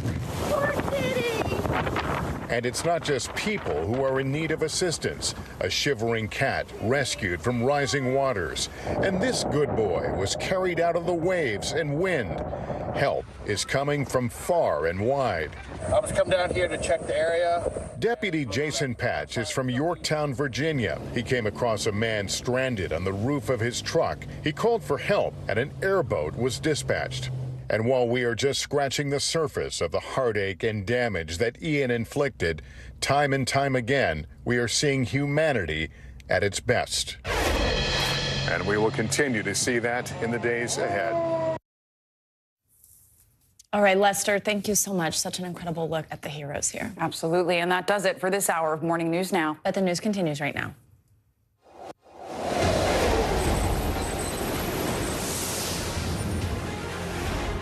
Good morning, I'm Savannah Sellers. And I'm Zinclea Samoa, in for Joe Fryer. Breaking this morning, on alert, Hurricane Ian strengthening overnight, now back to a Category 1 hurricane and moving in on the Carolinas after leaving a trail of destruction in Florida. Charleston, South Carolina is now preparing for the worst. Ian is expected to hit the state's coast later today, bringing with it winds of up to 85 miles per hour and warnings of a life-threatening storm surge. In Florida, people are picking up the pieces this morning from Ian's devastating damage. At least 12 people believed dead, but that number is expected to climb. The state has so far refused to officially comment on the deaths. Amid the carnage, heroic stories are emerging from the rubble. Rescue teams and ordinary people now working as quickly as possible to help those caught up in Ian's wake. Florida Governor Ron DeSantis saying rescue efforts have been going non-stop. You know, some of the damage was, almost indescribable. We've had the National Guard out assisting people. There have been more than 700 confirmed rescues, and there's likely many more than that. We'll have full coverage this morning. In just a moment, we will hear from Fort Myers City Manager Marty Lang, where they took a direct hit from Ian. But let's start with meteorologist Michelle Grossman with the latest track. Hey, Michelle, good morning. What do we know right now? Good morning. Good to see you guys. Well, we know that conditions are worsening in South Carolina. We're seeing nearly tropical storm force winds already. We're seeing heavy rain falling, and we are seeing a Cat 1 storm that will make landfall in South Carolina later on today. So let's look at the latest because it did weaken yesterday. We saw a lot of rainfall. It's good to look back at a storm's history to see what we're going to see going forward. It's not the same system as it was yesterday, but still really strong and will bring a lot of rain, a lot of wind, life-threatening storm surge in many spots. So the strongest wind gusts we've seen, up to 85 miles per hour in New Smyrna Beach, Florida. We saw 67 mile per hour wind gusts in Cocoa Beach, Florida. And we could see winds gusting like this today, certainly near landfall, certainly near Myrtle Beach, Georgetown, South Carolina, Charleston, South Carolina. And we saw a lot of rain. This has been a story of water and wind with this hurricane, mainly water, because we have seen nearly 30 inches of rain in some spots. That is a lot of rain. Orlando saw over a foot, and we are projecting projecting and expecting to see a foot of rain in some spots in South Carolina today. So that is a serious situation. It comes fast, it's furious, and we could see some life-threatening flash flooding as well. This is what it looks like right now. 85-mile-per-hour winds moving north at 9 miles per hour. We do expect it to pick up some speed as we go a little bit forward in time. The location 105 miles south-southeast of Charleston, South Carolina. That landfall expected later on this afternoon. But notice the winds, the buoy right off the coast, 51-mile-per-hour wind gusts, and we're seeing a tropical storm force wind in Charleston right now at 39 mile per hour in Savannah, up to 32 in Myrtle Beach, 33 in Wilmington. So the winds are certainly starting to pick up. We're feeling the effects of Ian, and we will continue to feel the effects. Tropical alerts for so many still, 13 million people impacted throughout North Carolina, South Carolina, portions of Georgia as well. Where you see the red, that is a hurricane warning, and that means we will be feeling hurricane conditions later on today. Flood alerts as well. You saw that heavy rain falling on radar. We saw the brighter colors, the reds, the oranges, the yellows, indicating heavy rain is falling already at this hour and will continue to fall for several hours. So we do have a flood watch for portions of Virginia into the Carolinas and a little smidge of part of Georgia. We're also looking at a flash flood warning. That means flooding is happening right now. That's where you see the red on this map, and that will continue throughout this Friday. Forecast track for you, the latest, a Category 1 storm. We do expect it to make landfall as a Category 1 storm later on this afternoon with winds around 85 miles per hour. And then unlike yesterday, unlike moving over Florida, although it did weaken a bit, we do expect it to weaken very drastically once it makes landfall. Still, there will be a huge rainmaker, and that will be a huge concern as we go throughout the rest of Friday into Saturday. And that rain's going to extend into portions of the Northeast over the weekend as well when it turns into a remnant low of Ian. So the storm surge, big threat. We saw all those terrible videos and pictures and stories out of Florida. Storm surge is a wall of salt water. So it's very fast, it's furious, it's strong, and it sort of just takes everything in its path. We saw that bridge in Sanibel Island. So that's what we're concerned along the coast in South Carolina. We're going to be watching these high tides very closely, the next one coming during the 11 o'clock hour. And we're looking at the impacts. Heavy, heavy rainfall. Where you see the brighter colors, that's where we're expecting the heaviest rainfall. So likely along the coast, but this is a big swath of really heavy rain. Again, we could see locally 12 inches of rain, and a lot of us will see some flooding as we go throughout Friday and into the weekend. On top of this, I hate to say this, but we do have a severe weather threat. This often happens with landfalling hurricanes. We see tornadoes, but this is a wide swath, guys. We're looking into portions of Maryland, Virginia, West Virginia, also portions of the Carolinas where we could see some tornadoes as well. Back to you. It never ends. Severe weather threat, storm surge. But Michelle, thank you for keeping us posted, hoping people stay safe. Thank you. Talk to you in a bit. And this morning, Hurricane Ian is once again a hurricane. The monster storm regaining strength as it bears down on Georgia and South Carolina. Yeah, the storm laid waste to Florida, causing catastrophic damage in a number of Gulf Coast communities. The death toll from the hurricane rising overnight, and now the race is on to rescue hundreds of stranded people. NBC News correspondent Sam Brock reports from hard-hit Fort Myers. Many parts of Florida are reeling this morning, clearly. But right here, Fort Myers, Lee County, is definitely the epicenter. You look over my shoulder right now. Concrete slabs and shredded homes for blocks and blocks. Boats, not just fishing boats, but yachts upturned on the roadways. As the death toll right now has reached 12 and rising, about 250,000 Floridians have been displaced. Those are both figures that are supposed to go up dramatically as first responders right now are reaching some of the hardest hit areas. Nearly 48 hours after Hurricane Ian ripped through large swaths of Florida, the scene's still surreal. 5 units that are burned to the ground and still smoking with water coming out of the ground. The monster storm reshaping not only the landscape, but the lives of millions who call Southwest Florida home. Fort Myers beachfront property obliterated into fields of rubble. Charming Port Charlotte now underwater.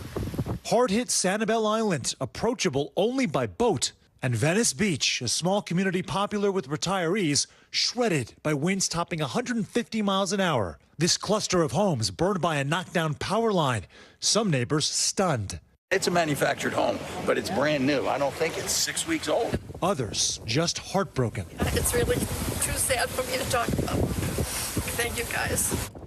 The reality of a lifetime of retirement planning for this couple suddenly came crashing down. We were across the street. We saw the roofs blowing off, but we thought possibly we were one of the lucky ones. Unfortunately, we weren't. And the death toll, now in the double digits, though that figure is expected to rise substantially. This could be the deadliest hurricane in Florida's history. In Orlando, a nursing home evacuated Thursday amid rising floodwaters. Police forced to do their patrols through water-filled roads. And even in communities like Naples, where surging floodwaters have subsided, business owners are returning to stores that can't be saved. They talk about surges all the time. We never thought that this would happen to us. We lost so much inventory. Lives and homes battered by a relentless storm. But heroes stepping in this morning. Search and rescue efforts are ongoing. In Charlotte and Lee counties alone, more than 500 rescues so far, keeping the U.S. Coast Guard busy. Florida coming together to clean up after this devastating storm. And President Biden says he's going to be visiting the storm-ravaged area as soon as it's safe to do so. But with the scale of the damage, it's not clear how soon that will be. I can also tell you I've been having conversations with grandparents in all these affected communities trying to reach their kids and their grandkids. But the cell service is so bad, the message won't go out. Those same families are reaching out to me and trying to see how can they reach their grandparents. So certainly a two-way situation right now that is very difficult. In Fort Myers, Sam Brock, NBC News.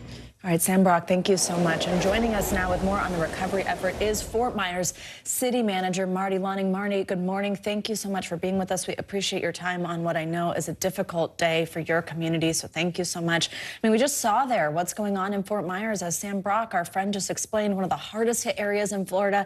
Before I ask you a question, I do want to play a little bit of sound from Governor DeSantis talking about this destruction. Let's listen to that.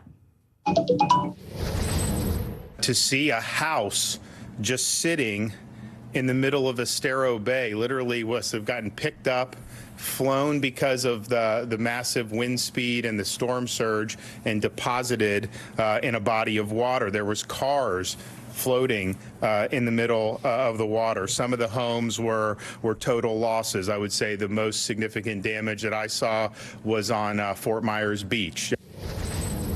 Marty, if you wouldn't mind just explaining to us the impact Ian has had on the Fort Myers community, what it's been like to see this destruction with your own eyes for you and your fellow community members. How's it going? Well, all things considered, it's going well. I think the distinction I need to make is that the city of Fort Myers is different than the city of Fort Myers Beach. Fort Myers is a urban center of the county with a population of about 90,000, about 14 miles from Fort Myers Beach. So the impact was significant here in Fort Myers, but not quite the devastation on Fort Myers Beach. So we are on the Caloosahatchee River, which is a very wide river, about a mile wide to a half mile wide in various sections adjacent to the city. And we have a yacht basin, and boats were piled up and displaced out of the yacht basin. Some of the docks were destroyed and floated into the downtown streets. A lot of debris and trees down, some homes damaged, water entered some homes in the lower areas of the city. So a very strong storm, high winds, a lot of rain, the highest storm surge that anyone in the community can remember. So very strong storm, but different than Fort Myers Beach. And Marty, you said it, right? The strongest storm surge so many community members even remember. And we heard President Biden double down on a call to provide additional aid to Florida. He says he dispatched more than 1,000 FEMA personnel. How does Fort Myers plan to use this additional funding, and what resources does your city really need right now? Well, we can certainly use the resources in our community. Like I said, we're not, the devastation is not quite like Fort Myers Beach, but we will need resources as far as equipment, water, food during the recovery process, and actually personnel such as National Guard to help expedite the process to get back to normal, and that's our goal.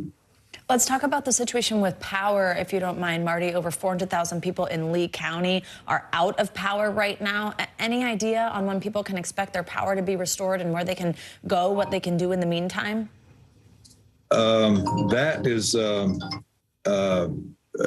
undetermined at this point. I know that there were about 300,000 out of power yesterday morning, and I think some progress has been made. So that was about 98% of the county, and I think they've worked that down maybe close to 9 or 10%, but it always seems like it goes slower than you would like. So some people are doing without power and water. So it's a stressful time, but I know the utility providers are doing the best they can. And Marty, obviously we've been talking a lot about the land and the infrastructure, but this has been devastating for the people of Fort Myers. Here's what one person had to say about returning home after Hurricane Ian, and then we'll talk on the other side. You know, when you first experience all this, it really is sort of numbing. You're overwhelmed. You're still in a little bit of shock. It's not my first hurricane, but it's my first total loss. So I'm trying to be brave. I think I've lost everything I own. Not my first hurricane, but my first total loss. And her story is not an anomaly. So what's your message to people who've been so greatly by this storm and are now looking to rebuild, in some cases, their entire lives? Well, it's always difficult. We always do, the county and the municipalities, we do a good job of encouraging people that are in the flood areas, zones A, B, or C, to evacuate and worry about themselves and their safety first, and then after the storm, deal with their property and real estate issues. So having dealt with many storms in other states where I've worked on the coast of North and South Carolina, it can be devastating when people go back and see the condition of their residents. Absolutely. Marty Lang, we know it's a busy morning and a tough day there. Thank you so much. We really appreciate your time. Thank you. And a state of emergency has been declared in South Carolina as Hurricane Ian barrels toward the state as a Category 1 storm. It will be the third time Ian is making landfall since the storm's formation. The hurricane has already decimated Cuba and Florida before taking aim. Now at South Carolina, Georgia, and North Carolina are also prepping for the storm with severe flooding and rain expected. NBC News correspondent Kathy Park joins us now from Charleston, South Carolina, where you can already see what that weather looks like behind her. Kathy, good morning. Tell us more about the conditions. We can obviously see the wind. When we saw you last hour, we could see rain. What are you dealing with on the ground? Hey, Savannah, good morning to you. Yeah, well, Ian is supposed to make landfall in the next couple of hours, but as you just said, we are feeling the impacts of this massive storm already. I believe in the last hour when we last spoke, you were seeing us getting slammed with heavy bands of rain. The wind is really the big headline right now. The wind gusts have pretty much held steady for the last several hours, but really the timing of the system is critical because the storm is supposed to hit land around noon today. That's also the same time as high tide, and then the rain is really supposed to pick up as well. So when you put all those things together, that literally is kind of a perfect storm. So we could be looking at widespread coastal flooding in this area, and that's what officials are monitoring and potentially worried for.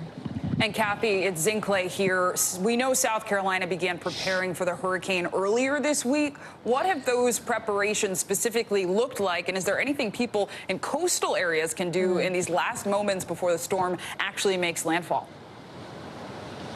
Yeah, Zinkley. So this is low country, and folks here really know the drill. They have gone through a lot of storms over the years. In fact, an interesting note is that the last time a hurricane actually made landfall was back in 2016, Hurricane Matthew. And a lot of people have weathered that storm. Flooding on a good day is pretty commonplace in this area because of so many of these low-lying areas. But out and about yesterday, we noticed a lot of people have started sandbagging. That's already out. A lot of the businesses in the downtown area have boarded up. So they are prepared for what's to come with this Category 1, which should be making landfall in the next couple of hours. All right, Kathy Park, thank you so much. Please stay safe out there. Our coverage of Hurricane Ian continues in just a few minutes, and we're also following several other major stories this morning. That's right. Coming up next, 24 killed in a Russian strike in eastern Ukraine as the Kremlin tries to annex part of the region. The latest on the fighting ahead. You're watching Morning News Now.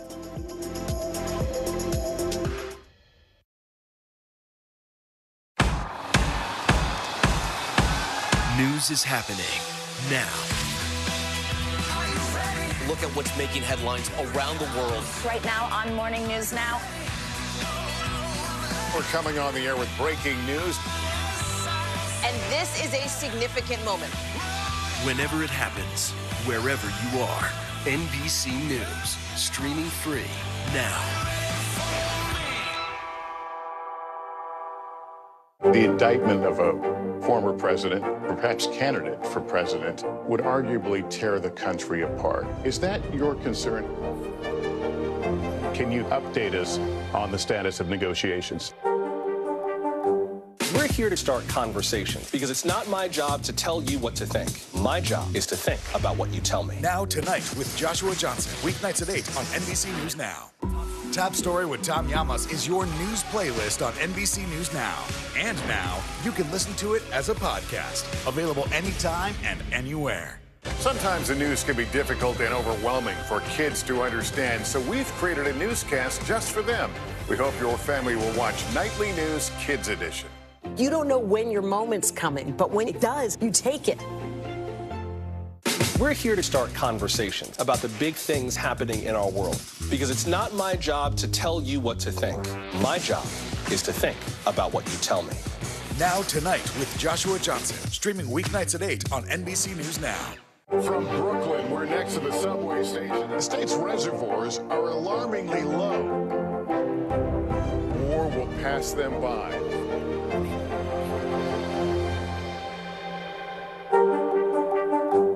News is happening now. Look at what's making headlines around the world. We're coming on the air with breaking news. This is a significant moment. Whenever it happens, wherever you are, NBC News, streaming free now.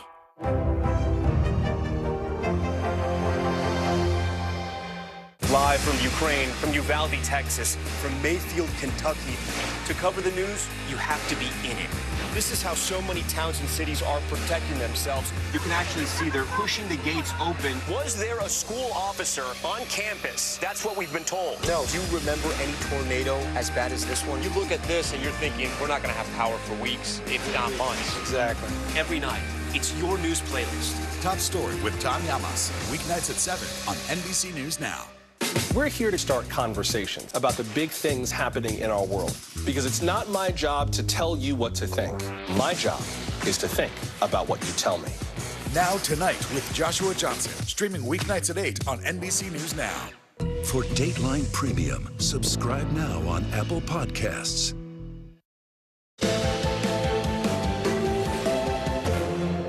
Welcome back. There's breaking news out of Russia overnight. President Vladimir Putin is set to declare 4 Ukrainian territories to be part of Russia. It's a move denounced by the White House and the West as an illegal annexation that marks another turning point in the war. NBC News chief foreign correspondent Richard Engel has the very latest. Savannah, Zinkley, while Russia continues to suffer huge battlefield losses in Ukraine, so much so that it had to call up a draft to find more combat troops, today Vladimir Putin announced a major gain from the war, formally annexing to Russia roughly 15% of the entire country of Ukraine. The United States and Ukraine call it a land grab, and it further escalates the risk of a nuclear showdown with the West. President Vladimir Putin announcing today that Russia, already the world's biggest country, is growing bigger still by annexing 4 parts of Ukraine that Russian troops have managed to occupy so far. The annexations follow controversial referendums in which voters allegedly chose to link up with Russia forever by as high as 99%. The United States and Ukraine called the referendums a sham. The voting was overseen by pro-Russian militias in Russian military-occupied areas. Witnesses say at times at gunpoint. It comes as the fight around those Russian-occupied territories continues. This morning, Ukrainian officials saying over 20 are dead after strikes on a civilian convoy near Zaporizhia. The Ukrainians saying the convoy was made up of people aiming to pick up relatives from areas occupied by Russia. Russia blaming the attacks on Ukraine.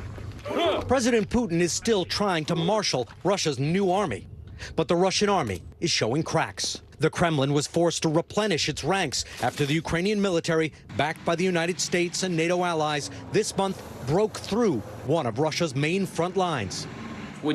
In a rare acknowledgement of a setback, President Putin saying it is necessary to fix the mistakes and avoid making them again. Thousands of men have fled the country. But President Putin is trying to flip the script and show that his so-called special military operation has been a triumph. The new annexations set up a potential nuclear crisis with the West. The Kremlin says it will defend its newly claimed land, which it calls New Russia, as if it were Moscow, and shield it with nuclear weapons. While Putin insists he's not bluffing, Washington is not backing down or even slowing down on weapons shipments to Ukraine. The arms heading right for battlefields that Russia says are now inside Russian territory. The annexation makes what has been a conventional war, mostly confined to eastern and southern Ukraine, far more volatile. Because now, if President Putin feels that his troops in Ukraine are suffering losses, he can claim that Russia itself is under attack and threaten to use nuclear weapons. Savannah, Zinkley. All right, Richard Engel, thank you so much. And now to more international headlines. In Cuba, people are still having power problems after Ian hit the island earlier this week. Yeah, Claudio Lavanga is back with us from Rome with that and more. Hey, Claudio. Good morning. Yes, a couple of days after Hurricane Ian left Cuba without power, reportedly a few hundred people took to the streets in the island to demand the restoration of electricity. According to an Associated Press journalist, about 400 people gathered in the capital, Havana, by chanting, "We want light," while banging pots and pans. Now let's go to the Sea of Japan, where warships from South Korea, the United States and Japan launched their first anti-submarine drills in 5 years. According to South Korea's Navy, the training is meant to cope with the North Korean push to advance its ability to fire missiles from submarines. In the past few days, North Korea launched a series of missile tests in an apparent response to the planned joint military exercises. And let's stop by Windsor Castle in England, where on Thursday the chapel where Queen Elizabeth II was buried opened to the public. Hundreds of royal fans queued for the chance to pay their final respects to the late Queen. In the meantime, her death certificate was also made public, where unsurprisingly it says that the 96-year-old monarch died simply of old age. Oh. A long life, but a long-lasting legacy, too. Yeah, absolutely. Claudio, thank you so much. And 6 states in the U.S. are suing the Biden administration over its plan to forgive federal student loans. The Republican-led states of Arkansas, Iowa, Kansas, Missouri, Nebraska and South Carolina jointly filed the lawsuit, which seeks to block the program's implementation set for next month. Lawyers argue the plan violates the separation of powers and would also cost those states tax revenue. This is the second legal challenge this week against the president's plan. Meanwhile, the Department of Education yesterday scaled back eligibility for the program, stating that borrowers with federal loans held by private lenders are excluded from getting relief. And our coverage of Hurricane Ian's path of destruction continues after the break. Including the latest on the cleanup process. Coming up, how long it's expected to take and what Floridians need right now.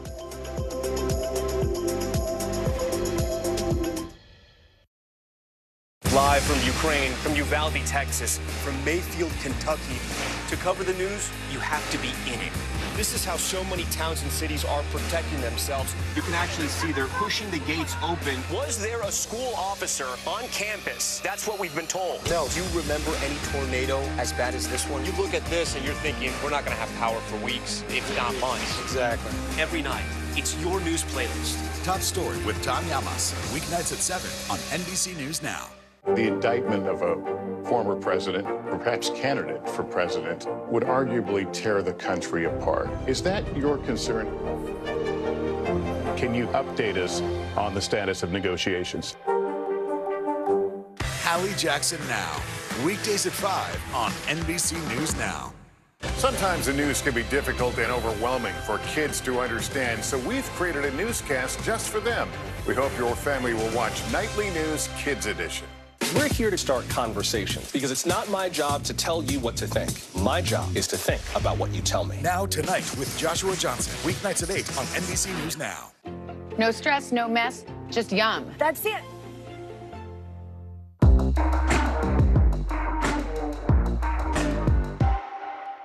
These days, it feels like the news never stops. So let's get into it. What's happening right now, what it all means for you for an hour every day. It can be hard to keep up, so let's get started together. Hallie Jackson Now, weekdays at 5 on NBC News Now.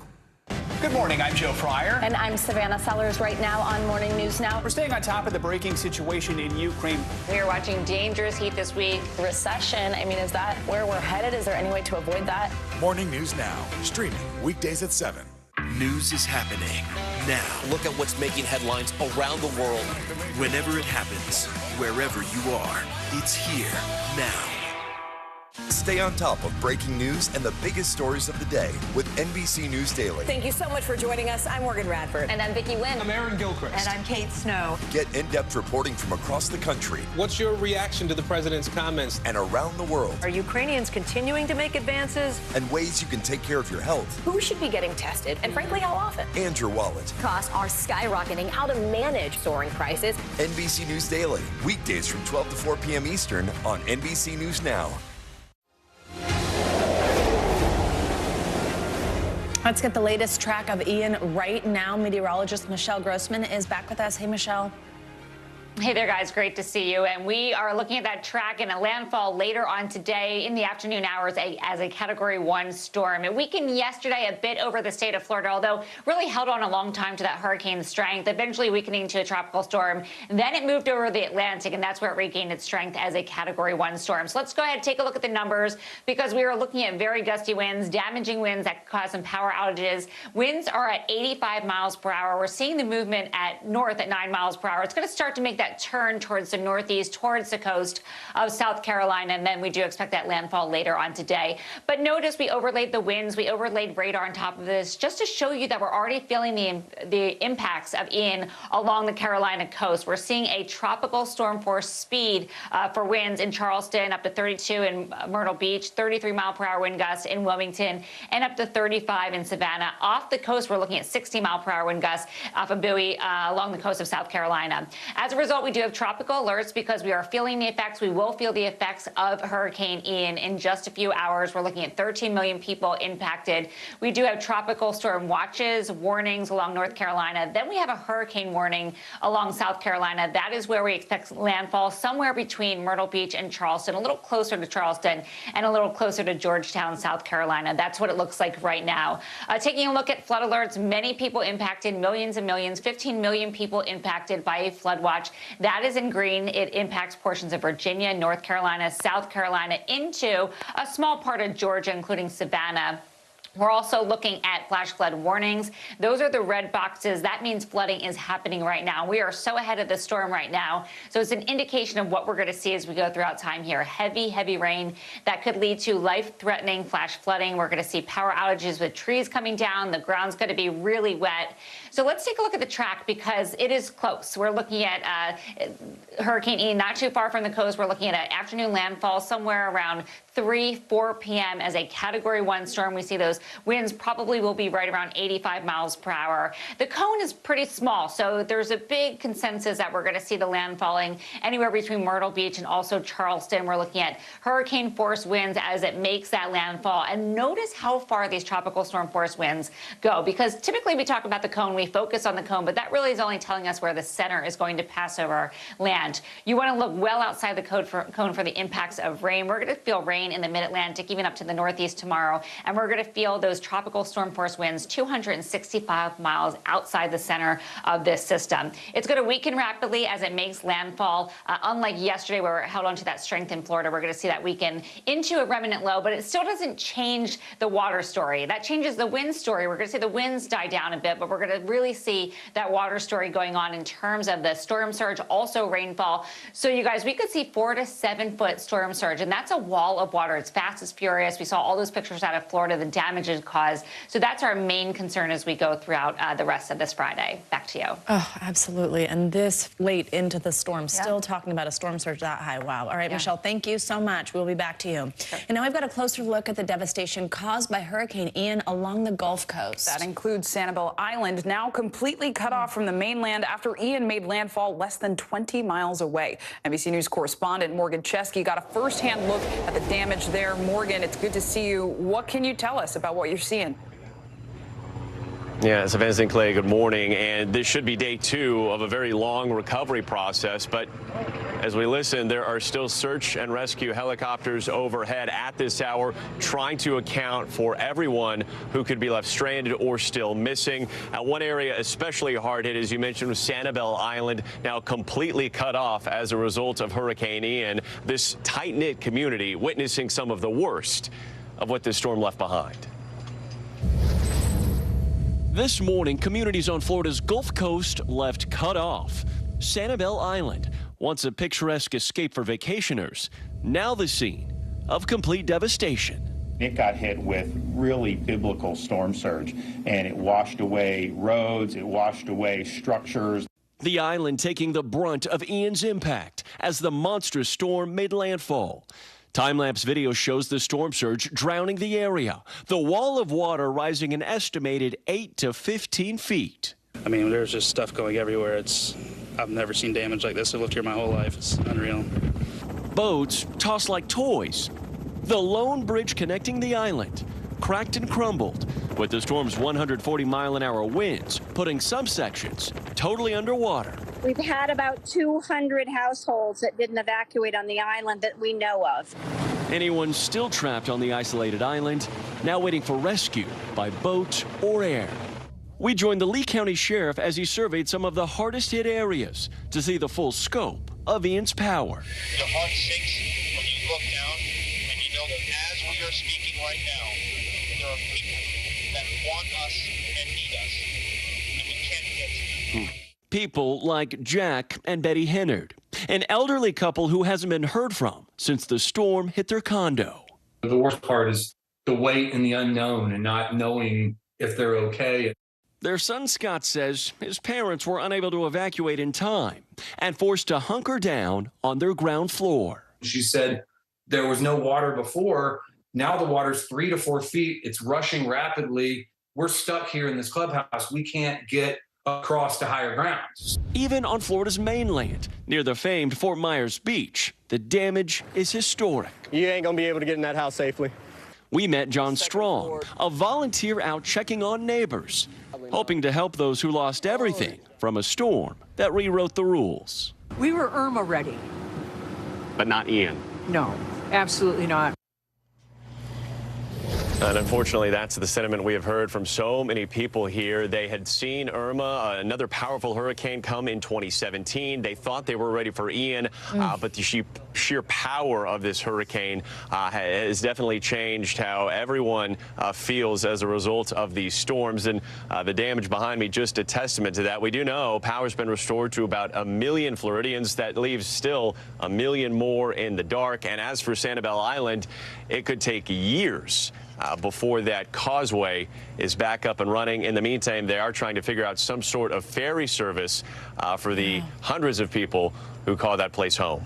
Guys. Absolutely. And you hear about the volunteers and watch them walking through the floodwaters, which, by the way, is dangerous in and of itself, to try to help their neighbors. Morgan Chesky, thank you so much. We appreciate your reporting. And for more, let's bring in Major Carlisle Gargis. He's the area commander for the Salvation Army serving the Fort Myers area. Good morning, Major Gargis. Thank you for joining us, especially on a day like this. So what is your top priority in your response to this storm and helping areas like Sanibel Island? Well, thank you for allowing me to be on this morning. Top priorities are getting our teams out into the field to deliver, basic food and sustenance for people trying to get their lives back together, trying to find their houses. Matter of fact, can't even get to my house even now.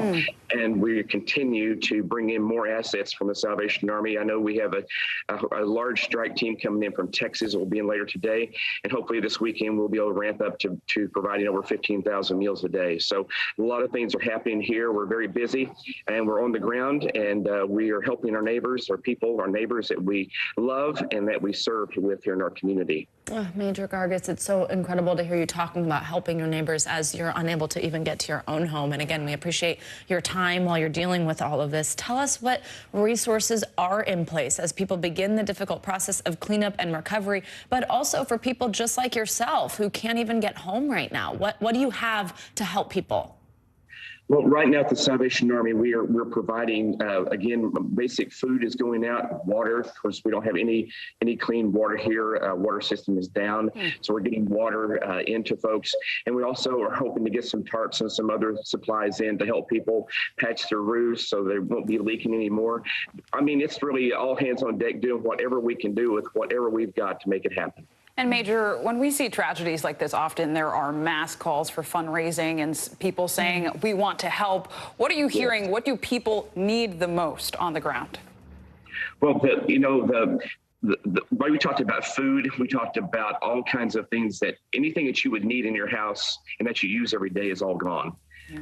And the best way for us to handle that is for folks to, they can simply donate to 1-800-SAL-ARMY. That way I can bulk order and have stuff drop shipped to right where I'm at. So that cuts down to having to have other resources to move supplies and to sort supplies. We're able to bring them right in, already ready to go. And so 1-800-SAL-ARMY is the easy way to do that. I was just about to ask, what's the best way for people who are watching to give help? Can you just tell us a little bit about when someone does call that number, what exactly that means? If they are donating there, what type of things are being purchased and how they are getting directly to people who need it? Right. They're able to take their information, they're able to give with their credit card or however, and then I'm able to put in, because of that, I'm able to actually put in an order what I need and what I'm hearing people are requiring, and I'm able to get those in here, the supplies that they need, because I'm in a 3-county area, so I'm actually shipping stuff to multiple areas around, because everyone has been impacted. The devastation is widespread, and we're just grateful for help for folks that are thinking about the Salvation Army. And also, one other thing, please pray for our people. Think of our people here, because we're just getting started. These are some really tough days, but we are a people of hope. And we like to say in the Salvation Army that hope is on the way. That's certainly something everybody can do that doesn't cost them anything. But we did have right there on the screen how you can help. Yes, and hope is key. We appreciate you echoing that sentiment as you're going through so much. Major Carlisle Gargis, thank you. Continue to stay safe, and we'll be thinking about you and your home. We'll check in.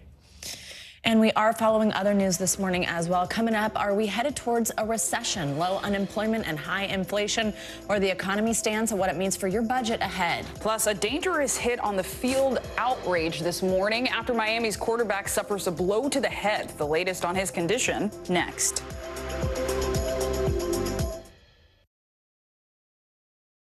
News is happening now. Look at what's making headlines around the world. Whenever it happens, wherever you are, it's here now.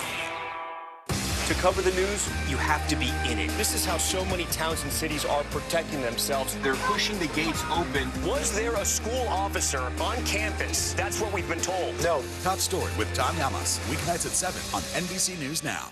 And what do you love about fatherhood? The chaos, the learning. Is climate change one of your top priorities? What's your message to girls who want to make a difference in their own communities? Believe in yourself. A masked killer takes aim and fires. A fatal attraction that leads investigators to turn towards their own. Internal Affairs, a new podcast from Dateline. Listen now wherever you get your podcasts. Our show is about sparking conversations around today's biggest issues. The Fed raises interest rates. That controls inflation. Explain how that works. Is part of this that everyone's rethinking their jobs and their relationship to their employers? Could you just remind us why there are 9 justices on the Supreme Court instead of 3 or 20 or 2? It's not my job to tell you what to think. My job is to think about what you tell me. Now Tonight with Joshua Johnson, streaming weeknights at 8 on NBC News Now. Right now on NBC News Now, we begin with breaking news just coming in. What's happening now, what's happening next, and what it means for you. We're continuing to follow the Russian attack on Ukraine. There's an intense artillery battle underway. As we look out over the latest city-turned-crime scene, we see the things left behind. Fewer people are content to just offer their thoughts and prayers. Stunning testimony at the January 6th hearing. Americans face the highest inflation rate in decades. Parts of Virginia cleaning up after severe storms. Flames forcing thousands to evacuate. When do I play meteorologist? Only when the heat is this bad. Another special night of election coverage right here at NBC News Now. Results are coming in. This Tuesday is going to be huge. This is big when we're talking about November. This feels like an ideological fight to the death. Is there room for common ground? What do you think when you see the activism? Do you think this could have happened without social media? We're coming on the air with the news NBC Scoop. Bringing the news to you is not only a job, it's an honor. To cover the news, you have to be in it. This is how so many towns and cities are protecting themselves. They're pushing the gates open. Was there a school officer on campus? That's what we've been told. No. Top Story with Tom Yamas. Weeknights at 7 on NBC News Now. Sometimes the news can be difficult and overwhelming for kids to understand, so we've created a newscast just for them. We hope your family will watch Nightly News Kids Edition. No stress, no mess, just yum. That's it. Now Tonight with Joshua Johnson. Streaming weeknights at 8 on NBC News Now. We're back now with the latest on the uncertain economy. And if it seems like a confusing time to you with high inflation and low unemployment, you're not alone. Veteran economists are divided over what it all means and whether it's going to get better or worse in the near term. NBC News correspondent Tom Costello joins us now from Washington. Tom, yesterday we got even more conflicting information on whether or not we are in a recession. People at home are confused and stressed. Tell us what we need to know.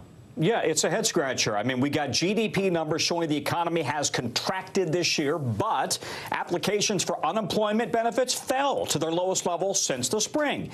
Big retailers are signaling that consumers are pulling back on their spending. Facebook, parent company Meta, putting a hiring freeze in place. Meanwhile, there are signs that gas prices may come down even further. Yet another closing bell on Wall Street, bringing more red arrows to Americans' retirement and college savings accounts. Here's the big picture. The broad S&P index is now sitting at 2-year lows, down 23% this year, while the tech-heavy NASDAQ has lost 31%. Inflation and recession fears are the big drivers. One inflation indicator hitting Americans in the pocketbook, new mortgage rates have skyrocketed to 6.8%, the highest since 2007. Near Boston, Aaron Burdoff and his wife, Annie Springfield, would like to buy a bigger house for their growing family, but with few homes on the market, they are getting priced out. Obviously, a higher sticker price, in addition to a higher mortgage rate, obviously compounds the problem. Meanwhile, more concerned that the economy is in or is headed for a recession, with GDP numbers suggesting the economy has been shrinking this year. That's the typical definition of a recession. But there is nothing typical about this economy. Inflation is running at 40-year highs despite a drop in gas prices. Yet unemployment remains at a 50-year low. Companies are reluctant to lay off employees amid a worker shortage. We're not in recession, but, obviously recession risks down the road here are quite high. So what should families do? If you've got a long-term time horizon, most financial pros recommend you keep contributing to your investment accounts, but also prioritize paying down debt and conserve cash. Some online banks are offering 3% interest on savings accounts. Government I-bonds are offering 9.6%. CNBC's Sharon Epperson covers personal finance. Cash is absolutely king right now. Try to get the best return you can for your cash, but bottom line, make sure you're liquid. Make sure you have some cash on hand. All right, another factor that is moving the markets. We are closely watching what is happening in the UK. Financial markets are delivering a no-confidence vote to the British government's economic strategy. That is sending the pound to near-record lows against the dollar. And yes, we're talking about the once mighty pound. One more point, guys. We are now averaging $3.79 a gallon on gasoline. That's well below the $5 we were paying in June. And most experts are now thinking we could go to $3.50 a gallon by Halloween, as long as we don't see another hurricane hit the Gulf Coast, hit oil facilities, and it's all dependent on what happens with Russia and Ukraine and that whole strategy playing out. Back to you guys. Absolutely. Lots of variables there, but at least a little bit of good news for now. Tom, thank you so much. And now to more financial headlines, starting with Nike and its high inventory levels driven by supply chain issues. Bertha Coombs is back with us with that and other business news this morning. Hey, Bertha. Hey, how are you, ladies? We've got shares of Nike this morning are going to be a big drag on the Dow. For the past 2 years, the company said that it didn't have enough inventory to meet consumer demand. Well, now it has too much. The company says higher discounts and shipping costs squeezed its profits in its most recent quarter. It's going to mark down even more goods, particularly when it comes to apparel, not so much when it comes to shoes. And you'll see a lot of those bargains coming into the holiday shopping season. Meantime, Google is shutting down its Stadia gaming service after nearly 3 years. What's Stadia? Well, that's the problem. A lot of folks didn't really get into it. It failed to attract enough interest. So gaming companies overall are facing a slowdown in demand from the highs that we saw during the pandemic, and inflation is causing some consumers to cut back on their entertainment spending. So Google's going to refund all purchases made through the Google and Stadia stores, and players will still be able to play games through mid-January. And it's been a rough year for Peloton as demand has dropped for its fitness gear. As part of its turnaround plan, the company started selling products through Amazon. Now Peloton has a brick-and-mortar deal with Dick's Sporting Goods. You'll be able to walk into any store and buy a bike, tread, or guide after seeing it in person. Dick's employees will be trained to help shoppers with the equipment. Peloton will handle delivery and setup, at least to start with. A lot of changes at that company. Yeah, there's no shortage of news coming from Peloton, that's for sure. I like the sound of it, though. I got into biking during the pandemic. I'm a Peloton fan, don't get me wrong. Bertha, thank you so much. Thanks, I've been Bertha. a little scared. All right, and now to some news from the NFL. The Dolphins star quarterback suffered a frightening injury to his head and neck in a game against the Bengals. He was taken off the field on a stretcher as worried teammates and fans looked on. NBC News national correspondent Miguel Almaguer has the details. This was very difficult to watch. The young star's head bouncing on the field after taking a nasty hit. Thankfully, we're told he was expected to be discharged from the hospital overnight and fly home with the team. But the incident is raising questions about whether he should have been playing in the first place. You think about the back, the ankle, but he gets thrown to the ground. Players, fans, and viewers watching the game at home, holding their collective breath after a frightening injury on the field in a game between the Miami Dolphins and the Cincinnati Bengals. The Dolphins' young star quarterback, Tua Tagovailoa, lying motionlessly, his fingers contorted in front of his helmet after a sack that left him seemingly unconscious on the field.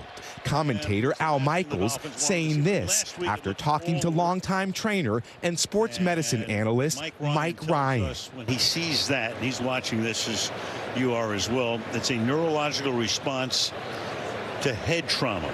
Tua remained on the turf for more than 7 minutes before he was taken off the field into a hospital. The Dolphins saying he suffered head and neck injuries, adding he is conscious and has movement in all his extremities. The Dolphins head coach saying Tua likely suffered a concussion. That was an emotional moment. That is not part of the deal that anyone signs up for.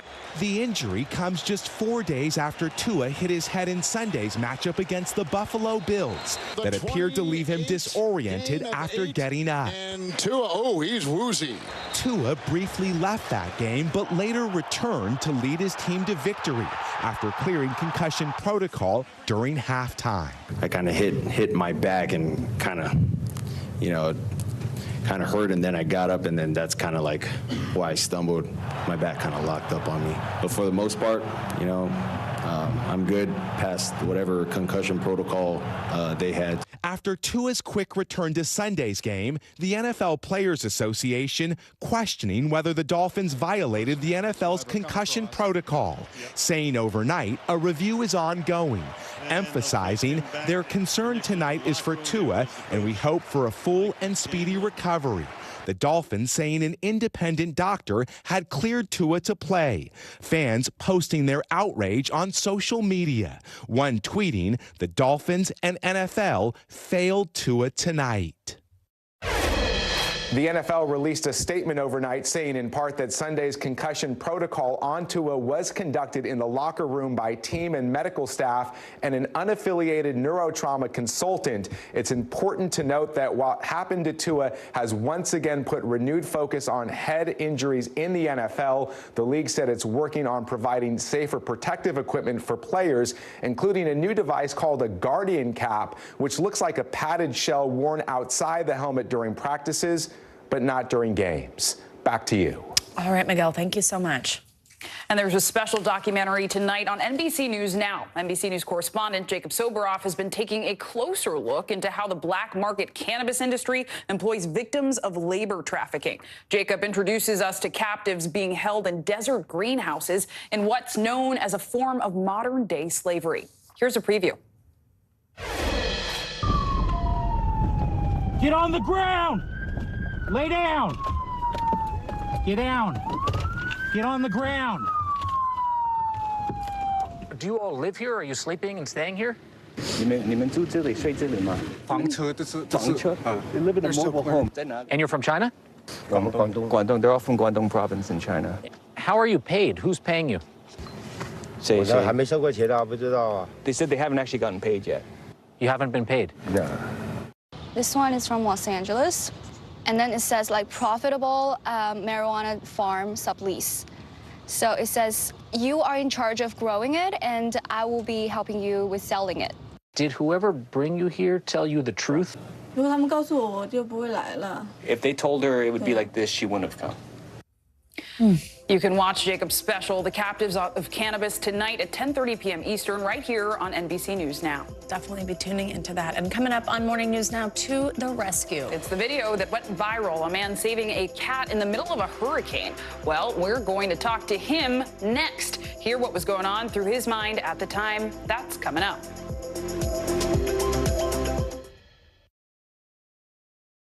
As we look out over the latest city-turned-crime scene, we see the things left behind. Back now with our NBC News exclusive.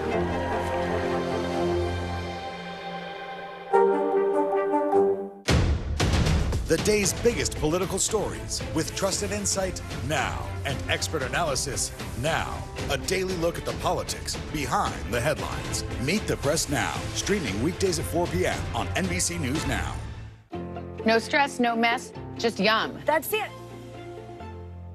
Mr. Secretary, when is this going to get better? You came into this job saying you were going to fight crime. Have you been successful? Found a way to put that. Can you update us on the status of negotiations? Internal Affairs, the new podcast from Dateline. Listen now. Top Story with Tom Llamas is your news playlist on NBC News Now. And now, you can listen to it as a podcast. Available anytime and anywhere. These days, it feels like the news never stops. So let's get into it. What's happening right now, what it all means for you for an hour every day. It can be hard to keep up, so let's get started together. Hallie Jackson Now, weekdays at 5 on NBC News Now. Internal Affairs, the new podcast from Dateline. Listen now. For Dateline Premium, subscribe now on Apple Podcasts. Now Tonight with Joshua Johnson, streaming weeknights at 8 on NBC News Now. Hey, podcast fans, ready to unlock our true crime mysteries? Try Dateline Premium on Apple Podcasts. You'll get early access to originals, plus bonus content, and everything is ad-free. So head to Apple Podcasts now to subscribe. Top Story with Tom Llamas, weeknights at 7 on NBC News Now. Here's what's happening in your neck of the woods.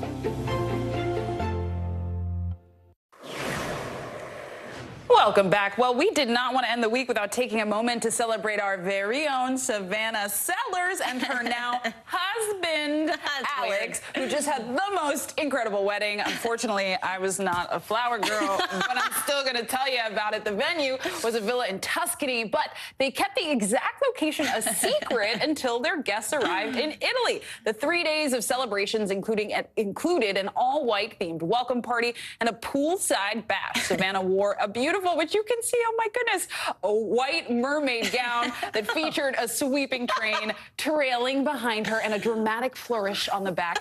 And the couple made the most of being in Italy at the candlelit dinner party, get this, by serving 3 courses of pasta. Congratulations to the bride and groom.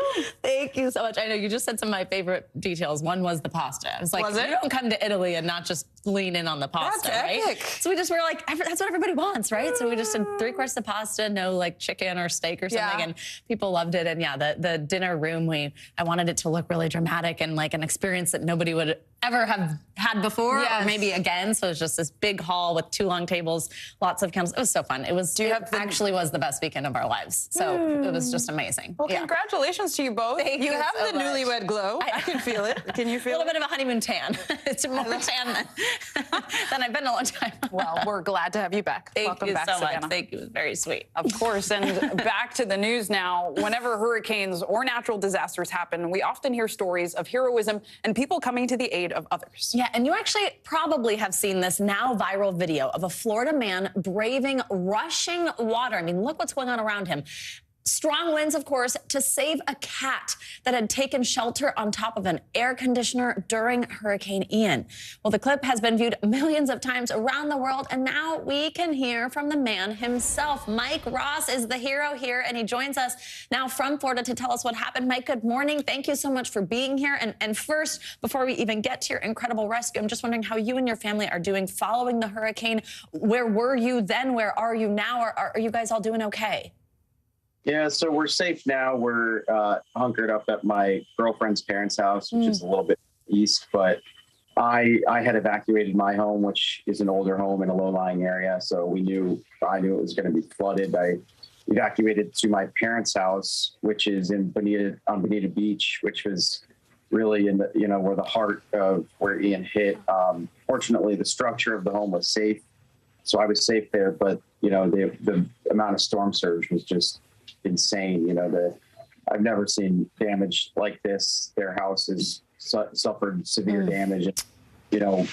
Other homes are just totally gone. It's not like they're damaged. It's just rubble. And I feel bad for those people that live in those homes and have lost everything, and also the animals that have died and those that have survived and are displaced. So it's just a horrific situation. Yeah, and we're so glad you survived that. Talk to us about where you were and what went through your mind when you found the cat. What led you to go into the water, which we know is very dangerous?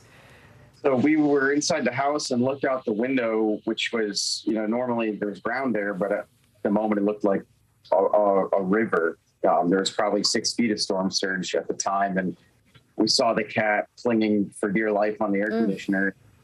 I just knew I had to go save it. And I'm glad I did, because the hurricane got so much worse after that. I mean, where I'm standing right there was water probably up to my head. That air conditioner is no more. The house that you see behind you there is gone.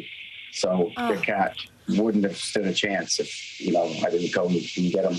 Absolutely. Oh, it's incredible. Mike, we only got about 15 seconds or so, but just quickly, do you know who the cat belongs to? Has he been reunited with the family? Really bad internet here. Haven't been able to find the owner yet. If we do, we're going to give him back to the owner. If not, I'll be keeping the cat. Oh, we know he's in good hands, certainly, with Absolutely. you. Mike Ross, thank you so much, and we're thinking about your family. So sorry to hear about your community, and we'd love to check in with you. Thank you, and stay safe. Thank you. Thank you so much. So many people doing good, important work in the middle of a lot of devastation. Absolutely. Well, that does it for this hour of Morning News Now. But the news continues right now.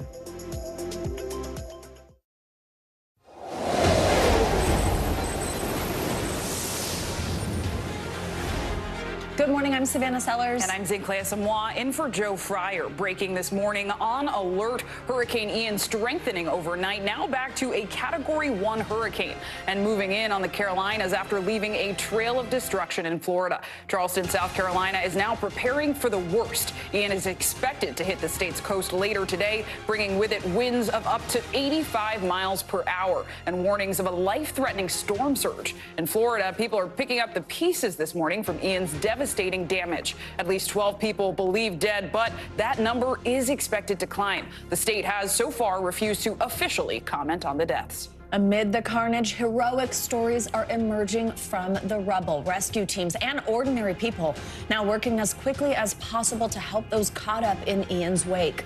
Florida Governor Ron DeSantis saying rescue efforts have been going non-stop. Some of the damage was, almost indescribable. We've had the National Guard out assisting people. There have been more than 700 confirmed rescues, and there's likely many more than that. We'll have full coverage this morning. In just a moment, we will hear from Fort Myers City Manager Marty Line, where they took a direct hit from Ian. But let's start with meteorologist Michelle Grossman with the latest track. Hey, Michelle, good morning. What do we know right now? Good morning. Good to see you guys. Well, we know that conditions are worsening in South Carolina. We're seeing nearly tropical force winds already. We're seeing heavy rain falling, and we are seeing a Cat 1 storm that will make landfall in South Carolina later on today. So let's look at the latest because it did weaken yesterday. We saw a lot of rainfall. It's good to look back at a storm's history to see what we're going to see going forward. It's not the same system as it was yesterday, but still really strong and will bring a lot of rain, a lot of wind, life-threatening storm surge in many spots. So the strongest wind gusts we've seen, up to 85 miles per hour in New Smyrna Beach, Florida. We saw 67 mile per hour wind gusts in Cocoa Beach, Florida. And we could see winds gusting like this today, certainly near landfall, certainly near Myrtle Beach, Georgetown, South Carolina, Charleston, South Carolina. And we saw a lot of rain. This has been a story of water and wind with this hurricane, mainly water, because we have seen nearly 30 inches of rain in some spots. That is a lot of rain. Orlando saw over a foot, and we are projecting and expecting to see a foot of rain in some spots in South Carolina today. So that is a serious situation. It comes fast, it's furious, and we could see some life-threatening flash flooding as well. This is what it looks like right now, 85 mile per hour winds moving north at 9 miles per hour. We do expect it to pick up some speed as we go a little bit forward in time. The location, 105 miles south-southeast of Charleston, South Carolina. That landfall expected later on this afternoon. But notice the winds, the buoy right off the coast, 51 mile per hour wind gusts. And we're seeing a tropical storm force wind in Charleston right now at 39 mile per hour, 39 mile per hour in Savannah, up to 32 in Myrtle Beach, 33 in Wilmington. So the winds are certainly starting to pick up. We're feeling the effects of Ian, and we will continue to feel the effects. Tropical alerts for so many still, 13 million people impacted throughout North Carolina, South Carolina, portions of Georgia as well. Where you see the red, that is a hurricane warning, and that means we will be feeling hurricane conditions later on today. Flood alerts as well. You saw that heavy rain falling on radar. We saw the brighter colors, the reds, the oranges, the yellows, indicating heavy rain is falling already at this hour and will continue to fall for several hours. So we do have a flood watch for portions of Virginia into the Carolinas and a little smidge of part of Georgia. We're also looking at a flash flood warning. That means flooding is happening right now. That's where you see the red on this map, and that will continue throughout this Friday. Forecast track for you, the latest, a Category 1 storm. We do expect it to make landfall as a Category 1 storm later on this afternoon with winds around 85 miles per hour. And then unlike yesterday, unlike moving over Florida, although it did weaken a bit, we do expect it to weaken very drastically once it makes landfall. Still, there will be a huge rainmaker, and that will be a huge concern as we go throughout the rest of Friday into Saturday. And that rain's going to extend into portions of the Northeast over the weekend as well when it turns into a remnant low of Ian.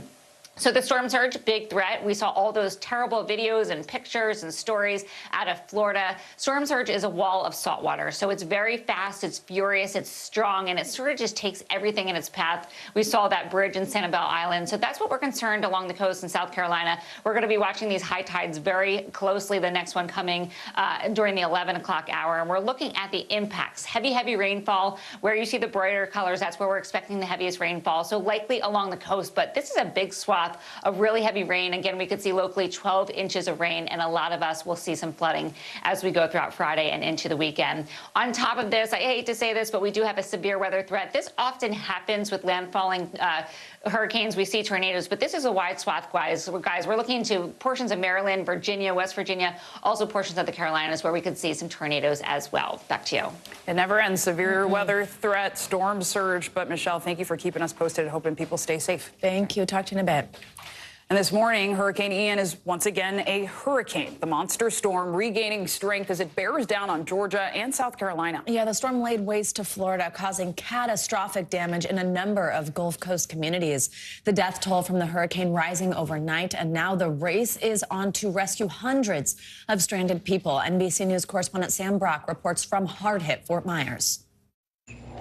Many parts of Florida are reeling this morning, clearly. But right here, Fort Myers, Lee County, is definitely the epicenter. You look over my shoulder right now, concrete slabs and shredded homes for blocks and blocks. Boats, not just fishing boats, but yachts upturned on the roadways as the death toll right now has reached 12 and rising. About 250,000 Floridians have been displaced. Those are both figures that are supposed to go up dramatically as first responders right now are reaching some of the hardest hit areas.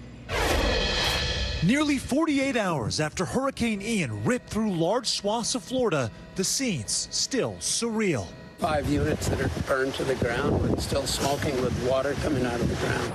The monster storm reshaping not only the landscape, but the lives of millions who call Southwest Florida home. Fort Myers beachfront property obliterated into fields of rubble. Charming Port Charlotte now underwater. Hard-hit Sanibel Island, approachable only by boat. And Venice Beach, a small community popular with retirees, shredded by winds topping 150 miles an hour. This cluster of homes burned by a knockdown power line. Some neighbors stunned. It's a manufactured home, but it's brand new. I don't think it's 6 weeks old. Others just heartbroken. It's really too sad for me to talk about. Thank you, guys. The reality of a lifetime of retirement planning for this couple suddenly came crashing down. We were across the street. We saw the roofs blowing off, but we thought possibly we were one of the lucky ones. Unfortunately, we weren't. And the death toll, now in the double digits, though that figure is expected to rise substantially. This could be the deadliest hurricane in Florida's history. In Orlando, a nursing home evacuated Thursday amid rising floodwaters. Police forced to do their patrols through water-filled roads. And even in communities like Naples, where surging floodwaters have subsided, business owners are returning to stores that can't be saved. They talk about surges all the time. We never thought that this would happen to us. We lost so much inventory. Lives and homes battered by a relentless storm. But heroes stepping in this morning. Search and rescue efforts are ongoing. In Charlotte and Lee counties alone, more than 500 rescues so far, keeping the U.S. Coast Guard busy. Florida coming together to clean up after this devastating storm.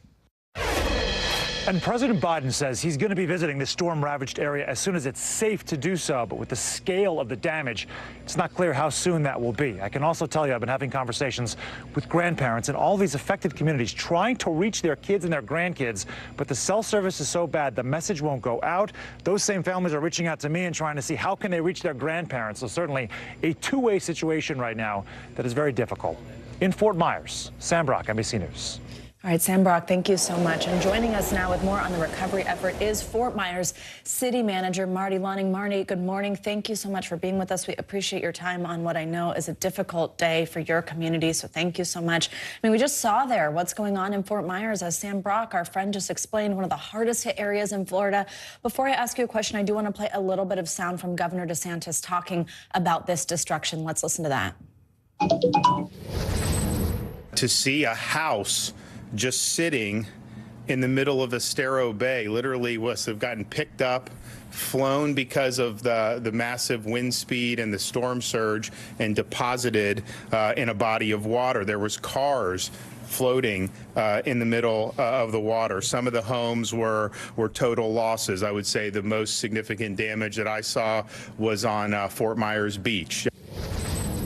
Marty, if you wouldn't mind just explaining to us the impact Ian has had on the Fort Myers community, what it's been like to see this destruction with your own eyes for you and your fellow community members. How's it going? Well, all things considered, it's going well. I think the distinction I need to make is that the city of Fort Myers is different than the city of Fort Myers Beach. Fort Myers is a urban center of the county with a population of about 90,000, about 14 miles from Fort Myers Beach. So the impact was significant here in Fort Myers, but not quite the devastation on Fort Myers Beach. So we are on the Caloosahatchee River. which is a very wide river, about a mile wide to a half-mile wide in various sections adjacent to the city. And we have a yacht basin, and boats were piled up and displaced out of the yacht basin. Some of the docks were destroyed and floated into the downtown streets. A lot of debris and trees down, some homes damaged, water entered some homes in the lower areas of the city. So a very strong storm, high winds, a lot of rain, the highest storm surge that anyone in the community can remember. So very strong storm, but different than Fort Myers Beach. And Marty, you said it, right? The strongest storm surge so many community members even remember. And we heard President Biden double down on a call to provide additional aid to Florida. He says he dispatched more than 1,000 FEMA personnel. How does Fort Myers plan to use this additional funding, and what resources does your city really need right now? Well, we can certainly use the resources in our community. Like I said, we're not, the devastation is not quite like Fort Myers Beach, but we will need resources as far as equipment, water, food during the recovery process, and actually personnel such as National Guard to help expedite the process to get back to normal, and that's our goal. Let's talk about the situation with power, if you don't mind, Marty. Over 400,000 people in Lee County are out of power right now. Any idea on when people can expect their power to be restored and where they can go, what they can do in the meantime? That is undetermined at this point. I know that there were about 300,000 out of power yesterday morning, and I think some progress has been made. So that was about 98%. The county, and I think they've worked that down maybe close to 9 or 10%, but it always seems like it goes slower than you would like. So some people are doing without power and water. So it's a stressful time, but I know the utility providers are doing the best they can. And Marty, obviously we've been talking a lot about the land and the infrastructure, but this has been devastating for the people of Fort Myers. Here's what one person had to say about returning home after Hurricane Ian, and then we'll talk on the other side. You know, when you first experience all this, it really is sort of numbing. You're overwhelmed. You're still in a little bit of shock. It's not my first hurricane, but it's my first total loss. So I'm trying to be brave. I think I've lost everything I own. Not my first hurricane, but my first total loss. And her story is not an anomaly. So what's your message to people who've been so greatly by this storm and are now looking to rebuild, in some cases, their entire lives? Well, it's always difficult. We always do, the county and the municipalities, we do a good job of encouraging people that are in the flood areas, zones A, B, or C, to evacuate and worry about themselves and their safety first, and then after the storm, deal with their property and real estate issues. So having dealt with many storms in other states where I've worked on the coast of North and South Carolina, it can be devastating when people go back and see the condition of their residents. Absolutely. Marty Lang, we know it's a busy morning and a tough day there. Thank you so much. We really appreciate your time. Thank you. And a state of emergency has been declared in South Carolina as Hurricane Ian barrels toward the state as a Category 1 storm. It will be the third time Ian is making landfall since the storm's formation. The hurricane has already decimated Cuba and Florida before taking aim. Now at South Carolina, Georgia, and North Carolina are also prepping for the storm with severe flooding and rain expected. NBC News correspondent Kathy Park joins us now from Charleston, South Carolina, where you can already see what that weather looks like behind her. Kathy, good morning. Tell us more about the conditions. We can obviously see the wind. When we saw you last hour, we could see rain. What are you dealing with on the ground? Hey, Savannah, good morning to you. Yeah, well, Ian is supposed to make landfall in the next couple of hours, but as you just said, we are feeling the impacts of this massive storm already. I believe in the last hour when we last spoke, you were seeing us getting slammed with heavy bands of rain. The wind is really the big headline right now. The wind gusts have pretty much held steady for the last several hours, but really the timing of the system is critical because the storm is supposed to hit land around noon today. That's also the same time as high tide, and then the rain is really supposed to pick up as well. So when you put all those things together, that literally is kind of a perfect storm. So we could be looking at widespread coastal flooding in this area, and that's what officials are monitoring and potentially worried for. And Kathy, it's Zinkley here. We know South Carolina began preparing for the hurricane earlier this week. What have those preparations specifically looked like? And is there anything people in coastal areas can do in these last moments before the storm actually makes landfall? Yeah, Zinkley. So this is low country, and folks here really know the drill. They have gone through a lot of storms over the years. In fact, an interesting note is that the last time a hurricane actually made landfall was back in 2016, Hurricane Matthew. And a lot of people have weathered that storm. Flooding on a good day is pretty commonplace in this area because of so many of these low-lying areas. But out and about yesterday, we noticed a lot of people have started sandbagging. That's already out. A lot of the businesses in the downtown area have boarded up. So they are prepared for what's to come with this Category 1, which should be making landfall in the next couple of hours. All right, Kathy Park, thank you so much. Please stay safe out there. Our coverage of Hurricane Ian continues in just a few minutes, and we're also following several other major stories this morning. That's right. Coming up next, 24 killed in a Russian strike in eastern Ukraine as the Kremlin tries to annex part of the region. The latest on the fighting ahead. You're watching Morning News Now.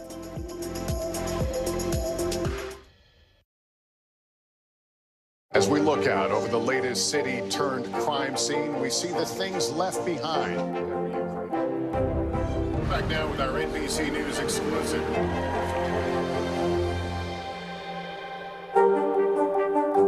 Live from Ukraine, from Uvalde, Texas, from Mayfield, Kentucky.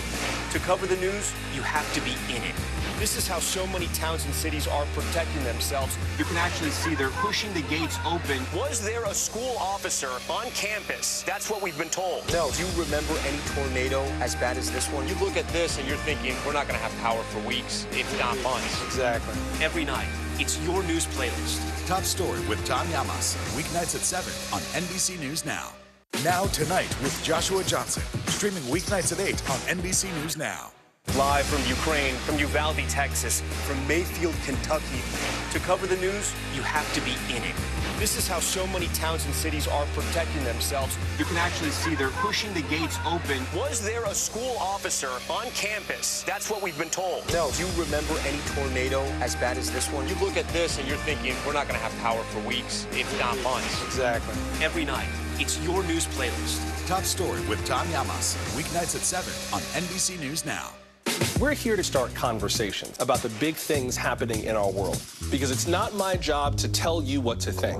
My job is to think about what you tell me. Now Tonight with Joshua Johnson, streaming weeknights at 8 on NBC News Now.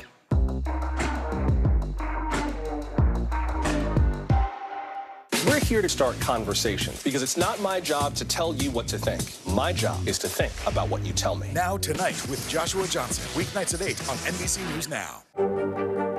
Mr. Secretary, when is this going to get better? You came into this job saying you were going to fight crime. Have you been successful? Found a way to put that. Can you update us on the status of negotiations? Sometimes the news can be difficult and overwhelming for kids to understand, so we've created a newscast just for them. We hope your family will watch Nightly News Kids Edition.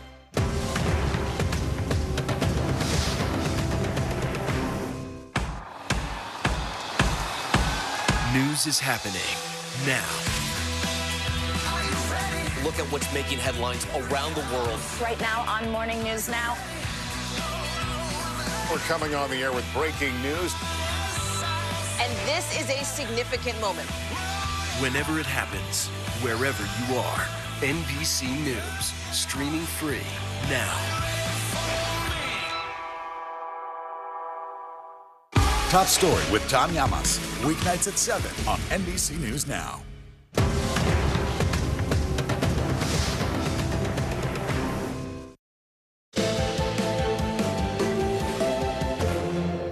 Welcome back. There's breaking news out of Russia overnight. President Vladimir Putin is set to declare 4 Ukrainian territories to be part of Russia. It's a move denounced by the White House and the West as an illegal annexation that marks another turning point in the war. NBC News chief foreign correspondent Richard Engel has the very latest. Savannah, Zinkley, while Russia continues to suffer huge battlefield losses in Ukraine, so much so that it had to call up a draft to find more combat troops, today Vladimir Putin announced a major gain from the war, formally annexing to Russia roughly 15% of the entire country of Ukraine. The United States and Ukraine call it a land grab, and it further escalates the risk of a nuclear showdown with the West. President Vladimir Putin announcing today that Russia, already the world's biggest country, is growing bigger still by annexing 4 parts of Ukraine that Russian troops have managed to occupy so far. The annexations follow controversial referendums in which voters allegedly chose to link up with Russia forever by as high as 99%. The United States and Ukraine called the referendums a sham. The voting was overseen by pro-Russian militias in Russian military-occupied areas. Witnesses say at times at gunpoint. It comes as the fight around those Russian-occupied territories continues. This morning, Ukrainian officials saying over 20 are dead after strikes on a civilian convoy near Zaporizhia. The Ukrainians saying the convoy was made up of people aiming to pick up relatives from areas occupied by Russia. Russia blaming the attacks on Ukraine. President Putin is still trying to marshal Russia's new army, but the Russian army is showing cracks. The Kremlin was forced to replenish its ranks after the Ukrainian military, backed by the United States and NATO allies, this month broke through one of Russia's main front lines. In a rare acknowledgement of a setback, President Putin saying it is necessary to fix the mistakes and avoid making them again. Thousands of men have fled the country. But President Putin is trying to flip the script and show that his so-called special military operation has been a triumph. The new annexations set up a potential nuclear crisis with the West. The Kremlin says it will defend its newly claimed land, which it calls New Russia, as if it were Moscow, and shield it with nuclear weapons. While Putin insists he's not bluffing, Washington is not backing down or even slowing down on weapons shipments to Ukraine. The arms heading right for battlefields that Russia says are now inside Russian territory. The annexation makes what has been a conventional war, mostly confined to eastern and southern Ukraine, far more volatile. Because now, if President Putin feels that his troops in Ukraine are suffering losses, he can claim that Russia itself is under attack and threaten to use nuclear weapons. Savannah, Zinkley. All right, Richard Engel, thank you so much. And now to more international headlines. In Cuba, people are still having power problems after Ian hit the island earlier this week. Yeah, Claudio Lavanga is back with us from Rome with that and more. Hey, Claudio. Good morning. Yes, a couple of days after Hurricane Ian left Cuba without power, reportedly a few hundred people took to the streets in the island to demand the restoration of electricity. According to an Associated Press journalist, about 400 people gathered in the capital, Havana, by chanting, "We want light," while banging pots and pans. Now let's go to the Sea of Japan, where warships from South Korea, the United States and Japan launched their first anti-submarine drills in 5 years. According to South Korea's Navy, the training is meant to cope with the North Korean push to advance its ability to fire missiles from submarines. In the past few days, North Korea launched a series of missile tests in an apparent response to the planned joint military exercises. And let's stop by Windsor Castle in England, where on Thursday the chapel where Queen Elizabeth II was buried opened to the public. Hundreds of royal fans queued for a chance to pay their final respects to the late Queen. In the meantime, her death certificate was also made public, where unsurprisingly it says that the 96-year-old monarch died simply of old age. Oh. A long life, but a long-lasting legacy, too. Yeah, absolutely. Claudio, thank you so much. And 6 states in the U.S. are suing the Biden administration over its plan to forgive federal student loans. The Republican-led states of Arkansas, Iowa, Kansas, Missouri, Nebraska and South Carolina jointly filed the lawsuit, which seeks to block the program's implementation set for next month. Lawyers argue the plan violates the separation of powers and would also cost those states tax revenue. This is the second legal challenge this week against the president's plan. Meanwhile, the Department of Education yesterday scaled back eligibility for the program, stating that borrowers with federal loans held by private lenders are excluded from getting relief. And our coverage of Hurricane Ian's path of destruction continues after the break. Including the latest on the cleanup process. Coming up, how long it's expected to take and what Floridians need right now.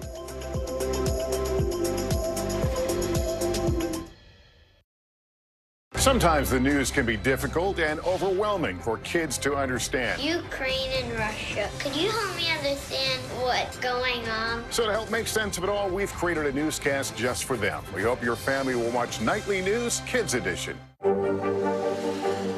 Tonight, I interviewed Secretary of Transportation Pete Buttigieg about the ongoing delays. You seem to be pointing the finger at the airlines. They're pointing the finger back. Mr. Secretary, when is this going to get better? These days, it feels like the news never stops. So let's get into it. What's happening right now, what it all means for you for an hour every day. It can be hard to keep up, so let's get started together. Hallie Jackson Now, weekdays at 5 on NBC News Now.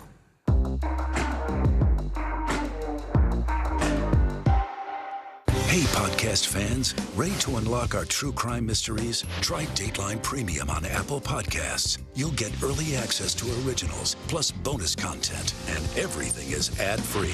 So head to Apple Podcasts now to subscribe. We're here to start conversations because it's not my job to tell you what to think. My job is to think about what you tell me. Now Tonight with Joshua Johnson, weeknights at 8 on NBC News Now.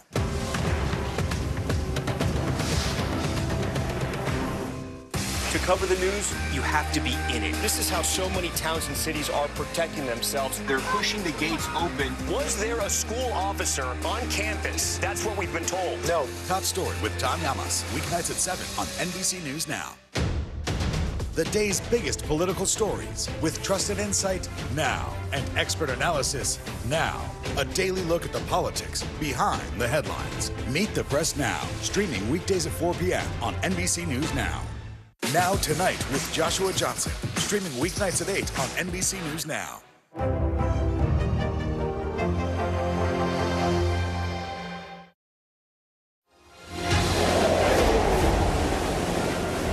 Let's get the latest track of Ian right now. Meteorologist Michelle Grossman is back with us. Hey, Michelle.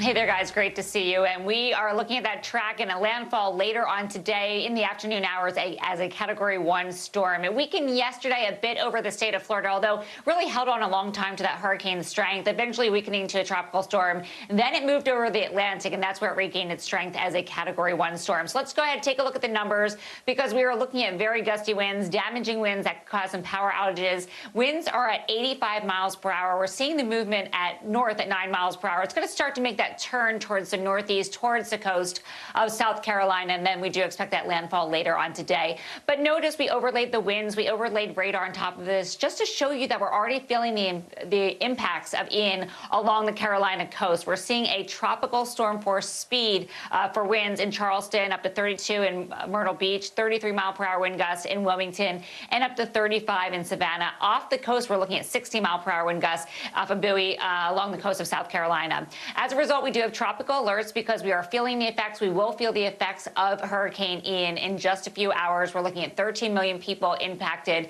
We do have tropical storm watches, warnings along North Carolina. Then we have a hurricane warning along South Carolina. That is where we expect landfall somewhere between Myrtle Beach and Charleston, a little closer to Charleston and a little closer to Georgetown, South Carolina. That's what it looks like right now. Taking a look at flood alerts, many people impacted, millions and millions, 15 million people impacted by a flood watch. That is in green. It impacts portions of Virginia, North Carolina, South Carolina, into a small part of Georgia, including Savannah. We're also looking at flash flood warnings. Those are the red boxes. That means flooding is happening right now. We are so ahead of the storm right now. So it's an indication of what we're going to see as we go throughout time here. Heavy, heavy rain that could lead to life-threatening flash flooding. We're going to see power outages with trees coming down. The ground's going to be really wet. So let's take a look at the track because it is close. We're looking at Hurricane Ian not too far from the coast. We're looking at an afternoon landfall somewhere around 4 p.m. as a Category 1 storm. We see those winds probably will be right around 85 miles per hour. The cone is pretty small, so there's a big consensus that we're going to see the landfalling anywhere between Myrtle Beach and also Charleston. We're looking at hurricane force winds as it makes that landfall. And notice how far these tropical storm force winds go, because typically we talk about the cone, we focus on the cone, but that really is only telling us where the center is going to pass over land. You want to look well outside the cone for the impacts of rain. We're going to feel rain in the mid-Atlantic, even up to the northeast tomorrow, and we're going to feel those tropical storm force winds 265 miles outside the center of this system. It's going to weaken rapidly as it makes landfall. Unlike yesterday where it held on to that strength in Florida, we're going to see that weaken into a remnant low, but it still doesn't change the water story. That changes the wind story. We're going to see the winds die down a bit, but we're going to really see that water story going on in terms of the storm surge, also rainfall. So you guys, we could see 4 to 7 foot storm surge, and that's a wall of water. It's fast, it's furious. We saw all those pictures out of Florida, the damage it caused. So that's our main concern as we go throughout the rest of this Friday. Back to you. Oh, absolutely. And this late into the storm, still talking about a storm surge that high. Wow. All right, Michelle, thank you so much. We'll be back to you. Sure. And now we've got a closer look at the devastation caused by Hurricane Ian along the Gulf Coast. That includes Sanibel Island, now completely cut off from the mainland after Ian made landfall less than 20 miles away. NBC News correspondent Morgan Chesky got a first-hand look at the damage there. Morgan, it's good to see you. What can you tell us about what you're seeing? Yeah, Savannah Sinclair, good morning. And this should be day 2 of a very long recovery process. But as we listen, there are still search and rescue helicopters overhead at this hour trying to account for everyone who could be left stranded or still missing. One area especially hard hit, as you mentioned, was Sanibel Island, now completely cut off as a result of Hurricane Ian. This tight-knit community witnessing some of the worst of what this storm left behind. This morning, communities on Florida's Gulf Coast left cut off. Sanibel Island, once a picturesque escape for vacationers, now the scene of complete devastation. It got hit with really biblical storm surge, and it washed away roads, it washed away structures. The island taking the brunt of Ian's impact as the monstrous storm made landfall. Time-lapse video shows the storm surge drowning the area, the wall of water rising an estimated 8 to 15 feet. I mean, there's just stuff going everywhere. I've never seen damage like this. I've lived here my whole life. It's unreal. Boats tossed like toys. The lone bridge connecting the island cracked and crumbled, with the storm's 140-mile-an-hour winds putting some sections totally underwater. We've had about 200 households that didn't evacuate on the island that we know of. Anyone still trapped on the isolated island now waiting for rescue by boat or air.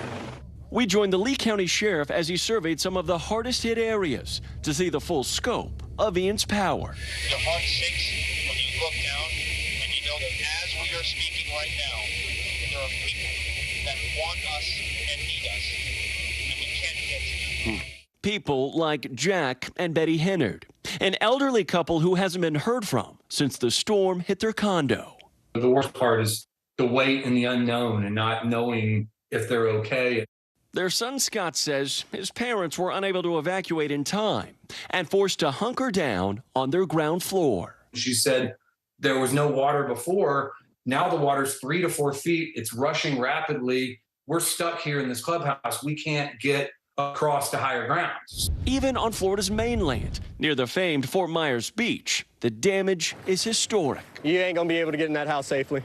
We met John Strong, a volunteer out checking on neighbors, hoping to help those who lost everything from a storm that rewrote the rules. We were Irma ready. But not Ian. No, absolutely not.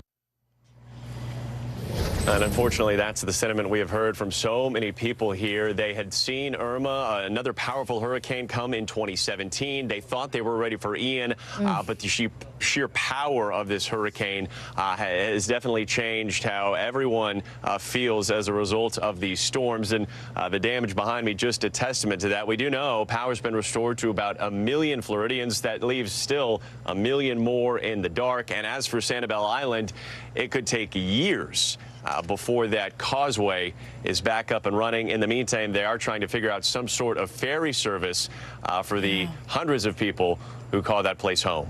Guys. Absolutely. And you hear about the volunteers and watch them walking through the floodwaters, which, by the way, is dangerous in and of itself, to try to help their neighbors. Morgan Chesky, thank you so much. We appreciate your reporting. And for more, let's bring in Major Carlisle Gargis. He's the area commander for the Salvation Army serving the Fort Myers area. Good morning, Major Gargis. Thank you for joining us, especially on a day like this. So what is your top priority in your response to this storm and helping areas like Sanibel Island?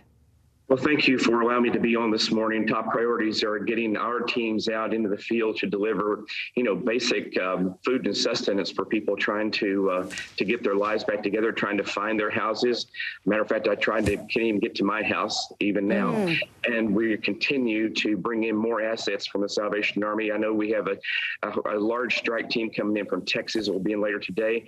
And hopefully this weekend we'll be able to ramp up to providing over 15,000 meals a day. So a lot of things are happening here. We're very busy and we're on the ground, and we are helping our neighbors, our neighbors that we love and that we serve with here in our community. Major Gargis, it's so incredible to hear you talking about helping your neighbors as you're unable to even get to your own home. And again, we appreciate your time while you're dealing with all of this. Tell us what resources are in place as people begin the difficult process of cleanup and recovery, but also for people just like yourself who can't even get home right now. What do you have to help people? Well, right now at the Salvation Army, we're providing, again, basic food is going out, water. Of course, we don't have any clean water here. Water system is down, so we're getting water into folks. And we also are hoping to get some tarps and some other supplies in to help people patch their roofs so they won't be leaking anymore. I mean, it's really all hands on deck doing whatever we can do with whatever we've got to make it happen. And Major, when we see tragedies like this, often there are mass calls for fundraising and people saying, we want to help. What are you hearing? What do people need the most on the ground? Well, we talked about food. We talked about all kinds of things, that anything that you would need in your house and that you use every day is all gone. And the best way for us to handle that is for folks to they can simply donate to 1-800-SAL-ARMY. That way I can bulk order and have stuff drop shipped to right where I'm at. So that cuts down on having to have other resources to move supplies and to sort supplies. We're able to bring them right in, already ready to go. And so 1-800-SAL-ARMY is the easy way to do that. I was just about to ask, what's the best way for people who are watching to give help? Can you just tell us a little bit about when someone does call that number, what exactly that means? If they are donating there, what type of things are being purchased and how they are getting directly to people who need it? Right. They're able to take their information, they're able to give with their credit card or however, and then I'm able to put in, because of that, I'm able to actually put in an order what I need and what I'm hearing people are requiring, and I'm able to get those in here, the supplies that they need, because I'm in a 3-county area, so I'm actually shipping stuff to multiple areas around, because everyone has been impacted. The devastation is widespread, and we're just grateful for help for folks that are thinking about the Salvation Army. And also, one other thing, please pray for our people. Think of our people here, because we're just getting started. These are some really tough days, but we are a people of hope. And we like to say in the Salvation Army that hope is on the way. That's certainly something everybody can do that doesn't cost them anything. But we did have right there on the screen how you can help. Yes, and hope is key. We appreciate you echoing that sentiment as you're going through so much. Major Carlisle Gargis, thank you. Continue to stay safe, and we'll be thinking about you and your home. We'll check in. And we are following other news this morning as well. Coming up, are we headed towards a recession? Low unemployment and high inflation, where the economy stands and what it means for your budget ahead. Plus, a dangerous hit on the field outrage this morning after Miami's quarterback suffers a blow to the head. The latest on his condition next.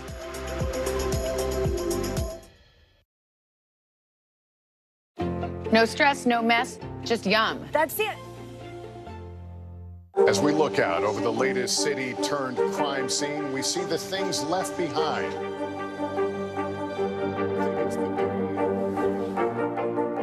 Can you tell us what it was like? Our NBC News exclusive.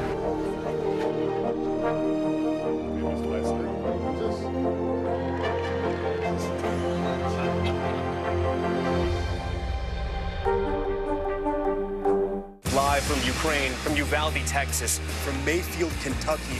To cover the news, you have to be in it. This is how so many towns and cities are protecting themselves. You can actually see they're pushing the gates open. Was there a school officer on campus? That's what we've been told. No. Do you remember any tornado as bad as this one? You look at this and you're thinking, we're not going to have power for weeks, if not months. Exactly. Every night, it's your news playlist. Top Story with Tom Llamas, weeknights at 7 on NBC News Now. Stay on top of breaking news and the biggest stories of the day with NBC News Daily. Thank you so much for joining us. I'm Morgan Radford. And I'm Vicki Lynn. I'm Aaron Gilchrist. And I'm Kate Snow. Get in-depth reporting from across the country. What's your reaction to the president's comments? And around the world. Are Ukrainians continuing to make advances? And ways you can take care of your health. Who should be getting tested? And frankly, how often? And your wallet. Costs are skyrocketing. How to manage soaring prices. NBC News Daily. Weekdays from 12 to 4 p.m. Eastern on NBC News Now. You don't know when your moment's coming, but when it does, you take it. News is happening now. Look at what's making headlines around the world. Whenever it happens, wherever you are, it's here now. Now Tonight with Joshua Johnson, streaming weeknights at 8 on NBC News Now. The indictment of a former president, or perhaps candidate for president, would arguably tear the country apart. Is that your concern? Can you update us on the status of negotiations? Sometimes the news can be difficult and overwhelming for kids to understand. Ukraine and Russia. Could you help me understand what's going on? So to help make sense of it all, we've created a newscast just for them. We hope your family will watch Nightly News Kids Edition. News is happening now. Look at what's making headlines around the world. Right now on Morning News Now. We're coming on the air with breaking news. And this is a significant moment. Whenever it happens, wherever you are, NBC News, streaming free now.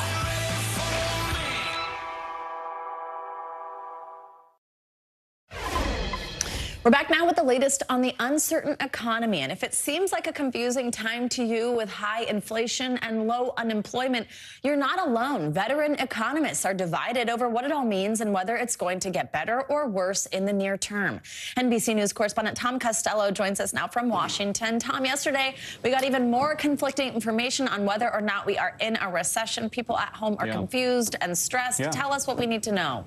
Yeah, it's a head scratcher. I mean, we got GDP numbers showing the economy has contracted this year, but applications for unemployment benefits fell to their lowest level since the spring. Big retailers are signaling that consumers are pulling back on their spending. Facebook, parent company Meta, putting a hiring freeze in place. Meanwhile, there are signs that gas prices may come down even further. Yet another closing bell on Wall Street, bringing more red arrows to Americans' retirement and college savings accounts. Here's the big picture. The broad S&P index is now sitting at 2-year lows, down 23% this year, while the tech-heavy NASDAQ has lost 31%. Inflation and recession fears are the big drivers. One inflation indicator hitting Americans in the pocketbook, new mortgage rates have skyrocketed to 6.8%, the highest since 2007. Near Boston, Aaron Burdoff and his wife, Annie Springfield, would like to buy a bigger house for their growing family, but with few homes on the market, they are getting priced out. Obviously, a higher sticker price, in addition to a higher mortgage rate, obviously compounds the problem. Meanwhile, more concerned that the economy is in or is headed for a recession, with GDP numbers suggesting the economy has been shrinking this year. That's the typical definition of a recession. But there is nothing typical about this economy. Inflation is running at 40-year highs despite a drop in gas prices. Yet unemployment remains at a 50-year low. Companies are reluctant to lay off employees amid a worker shortage. we're not in recession, but, obviously recession risks down the road here are quite high. So what should families do? If you've got a long-term time horizon, most financial pros recommend you keep contributing to your investment accounts, but also prioritize paying down debt and conserve cash. Some online banks are offering 3% interest on savings accounts. Government I-bonds are offering 9.6%. CNBC's Sharon Epperson covers personal finance. Cash is absolutely king right now. Try to get the best return you can for your cash, but bottom line, make sure you're liquid. Make sure you have some cash on hand. All right, another factor that is moving the markets. We are closely watching what is happening in the UK. Financial markets are delivering a no confidence vote to the British government's economic strategy. That is sending the pound to near record lows against the dollar. And yes, we're talking about the once mighty pound. One more point, guys. We are now averaging $3.79 a gallon on gasoline. That's well below the $5 we were paying in June. And most experts are now thinking we could go to $3.50 a gallon by Halloween, as long as we don't see another hurricane hit the Gulf Coast, hit oil facilities, and it's all dependent on what happens with Russia and Ukraine and that whole strategy playing out. Back to you guys. Absolutely. Lots of variables there, but at least a little bit of good news for now. Tom, thank you so much. And now to more financial headlines, starting with Nike and its high inventory levels driven by supply chain issues. Bertha Coombs is back with us with that and other business news this morning. Hey, Bertha. Hey, how are you, ladies? We've got shares of Nike this morning are going to be a big drag on the Dow. For the past 2 years, the company said that it didn't have enough inventory to meet consumer demand. Well, now it has too much. The company says higher discounts and shipping costs squeezed its profits in its most recent quarter. It's going to mark down even more goods, particularly when it comes to apparel, not so much when it comes to shoes. And you'll see a lot of those bargains coming into the holiday shopping season. Meantime, Google is shutting down its Stadia gaming service after nearly 3 years. What's Stadia? Well, that's the problem. A lot of folks didn't really get into it. It failed to attract enough interest. So gaming companies overall are facing a slowdown in demand from the highs that we saw during the pandemic, and inflation is causing some consumers to cut back on their entertainment spending. So Google's going to refund all purchases made through the Google and Stadia stores, and players will still be able to play games through mid-January. And it's been a rough year for Peloton as demand has dropped for its fitness gear. As part of its turnaround plan, the company started selling products through Amazon. Now Peloton has a brick-and-mortar deal with Dick's Sporting Goods. You'll be able to walk into any store and buy a bike, tread, or guide after seeing it in person. Dick's employees will be trained to help shoppers with the equipment. Peloton will handle delivery and setup, at least to start with. A lot of changes at that company. Yeah, there's no shortage of news coming from Peloton, that's for sure. I like the sound of it, though. I got into biking during the pandemic. I'm a Peloton fan. Don't get me wrong. Bertha, thank you so much. Thanks, I've been a little scared. All right, and now to some news from the NFL. The Dolphins star quarterback suffered a frightening injury to his head and neck in a game against the Bengals. He was taken off the field on a stretcher as worried teammates and fans looked on. NBC News national correspondent Miguel Almaguer has the details. This was very difficult to watch. The young star's head bouncing on the field after taking a nasty hit. Thankfully, we're told he was expected to be discharged from the hospital overnight and fly home with the team. But the incident is raising questions about whether he should have been playing in the first place. You're thinking about the back, the ankle, but he gets thrown to the ground. Players, fans, and viewers watching the game at home, holding their collective breath after a frightening injury on the field in a game between the Miami Dolphins and the Cincinnati Bengals. The Dolphins' young star quarterback, Tua Tagovailoa, lying motionlessly, his fingers contorted in front of his helmet after a sack that left him seemingly unconscious on the field. Commentator Al Michaels saying this after talking to longtime trainer and sports medicine analyst Mike Ryan. He sees that, and he's watching this as you are as well. It's a neurological response to head trauma. Tua remained on the turf for more than 7 minutes before he was taken off the field and to a hospital. The Dolphins saying he suffered head and neck injuries, adding he is conscious and has movement in all his extremities. The Dolphins head coach saying Tua likely suffered a concussion. That was an emotional moment. That is not part of the deal that anyone signs up for. The injury comes just 4 days after Tua hit his head in Sunday's matchup against the Buffalo Bills that appeared to leave him disoriented after getting up. And Tua, he's woozy. Tua briefly left that game, but later returned to lead his team to victory after clearing concussion protocol during halftime. I kind of hit my back and kind of hurt, and then I got up, and then that's kind of like why I stumbled. My back kind of locked up on me. But for the most part, I'm good past whatever concussion protocol they had. After Tua's quick return to Sunday's game, the NFL Players Association questioning whether the Dolphins violated the NFL's concussion protocol, saying overnight a review is ongoing, emphasizing their concern tonight is for Tua and we hope for a full and speedy recovery. The Dolphins saying an independent doctor had cleared Tua to play. Fans posting their outrage on social media. One tweeting, "The Dolphins and NFL failed Tua tonight." The NFL released a statement overnight saying in part that Sunday's concussion protocol on Tua was conducted in the locker room by team and medical staff and an unaffiliated neurotrauma consultant. It's important to note that what happened to Tua has once again put renewed focus on head injuries in the NFL. The league said it's working on providing safer protective equipment for players, including a new device called a Guardian Cap, which looks like a padded shell worn outside the helmet during practices, but not during games. Back to you. All right, Miguel, thank you so much. And there's a special documentary tonight on NBC News Now. NBC News correspondent Jacob Soboroff has been taking a closer look into how the black market cannabis industry employs victims of labor trafficking. Jacob introduces us to captives being held in desert greenhouses in what's known as a form of modern-day slavery. Here's a preview. Get on the ground! Lay down! Get down! Get on the ground! Do you all live here? Are you sleeping and staying here? 你们住这里睡这里吗？房车都是房车。They live in a mobile home. And you're from China? From Guangdong. They're all from Guangdong province in China. How are you paid? Who's paying you? 谁还没收过钱啊？不知道啊。They said they haven't actually gotten paid yet. You haven't been paid? No. This one is from Los Angeles. And then it says like profitable marijuana farm sublease. So it says you are in charge of growing it and I will be helping you with selling it. Did whoever bring you here tell you the truth? If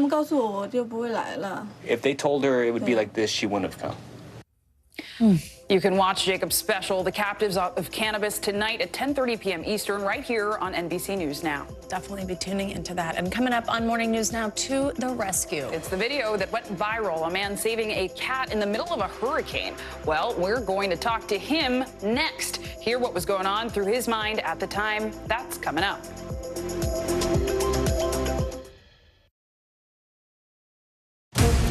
Right now on NBC News Now. As we come on the air, here's what we know. It has been dramatic, powerful. We begin with breaking news just coming in. What's happening now, what's happening next, and what it means for you. We're continuing to follow the Russian attack on Ukraine. There's an intense artillery battle underway. We're getting out of this area right now because more air raid sirens are sounding. As we look out over the latest city-turned-crime scene, we see the things left behind. Was there a school officer on campus? Because that's what we've been told. No. Fewer people are content to just offer their thoughts and prayers. And the House has answered the call to create new gun laws. The stunning testimony at the January 6th hearing on Capitol Hill. Americans face the highest inflation rate in decades. Parts of Virginia cleaning up after severe storms. A terrifying night of flash floods. Flames forcing thousands to evacuate. When do I play meteorologist? Only when the heat is this bad. Another special night of election coverage right here at NBC News Now. Results are coming in. This Tuesday is going to be huge for primary purposes. It's an interesting race here. I've just never covered anything like it. This is big when we're talking about November. How many doors do you think you've each knocked on? This feels like an ideological fight to the death. Is there room for common ground on this issue? What do you think when you see the activism that's happening right now? Do you think this movement could have happened without social media? A lot to talk about as we continue our rolling coverage. We're coming on the air with the news NBC Scoop. Bringing the news to you is not only a job, it's an honor. Tonight, I interviewed Secretary of Transportation Pete Buttigieg about the ongoing delays. You seem to be pointing the finger at the airlines. They're pointing the finger back. Mr. Secretary, when is this going to get better? Hey, podcast fans, ready to unlock our true crime mysteries? Try Dateline Premium on Apple Podcasts. You'll get early access to originals, plus bonus content, and everything is ad-free. So head to Apple Podcasts now to subscribe. Welcome back. Well, we did not want to end the week without taking a moment to celebrate our very own Savannah Sellers and her now husband, Alex, who just had the most incredible wedding. Unfortunately, I was not a flower girl, but I'm still going to tell you about it. The venue was a villa in Tuscany, but they kept the exact location a secret until their guests arrived in Italy. The 3 days of celebrations included an all-white themed welcome party and a poolside bath. Savannah wore a beautiful, which you can see, oh my goodness, a white mermaid gown that featured a sweeping train trailing behind her and a dramatic flourish on the back. And the couple made the most of being in Italy at the candlelit dinner party, get this, by serving 3 courses of pasta. Congratulations to the bride and groom. Thank you so much. I know you just said some of my favorite details. One was the pasta. I was like, you don't come to Italy and not just lean in on the pasta, That's right? epic. So we just were like, that's what everybody wants, right? So we just did 3 courses of pasta, no like chicken or steak or something, and people loved it. And yeah, the dinner room, I wanted it to look really dramatic and like an experience that nobody would ever have had before, or maybe again. So it was just this big hall with 2 long tables, lots of candles. It was so fun. It actually was the best weekend of our lives. So it was just amazing. Well, congratulations to you both. Thank you have so the much. newlywed glow. I can feel it. Can you feel it? A little bit of a honeymoon tan. It's more tan than I've been in a long time. Well, we're glad to have you back. Thank you back, so Savannah. much. Thank you. It was very sweet. Of course. And back to the news now. Whenever hurricanes or natural disasters happen, we often hear stories of heroism and people coming to the aid of others. Yeah, and you actually probably have seen this now viral video of a Florida man braving rushing water. I mean, look what's going on around him. Strong winds, of course, to save a cat that had taken shelter on top of an air conditioner during Hurricane Ian. Well, the clip has been viewed millions of times around the world, and now we can hear from the man himself. Mike Ross is the hero here, and he joins us now from Florida to tell us what happened. Mike, good morning. Thank you so much for being here. And first, before we even get to your incredible rescue, I'm just wondering how you and your family are doing following the hurricane. Where were you then? Where are you now? Are you guys all doing okay?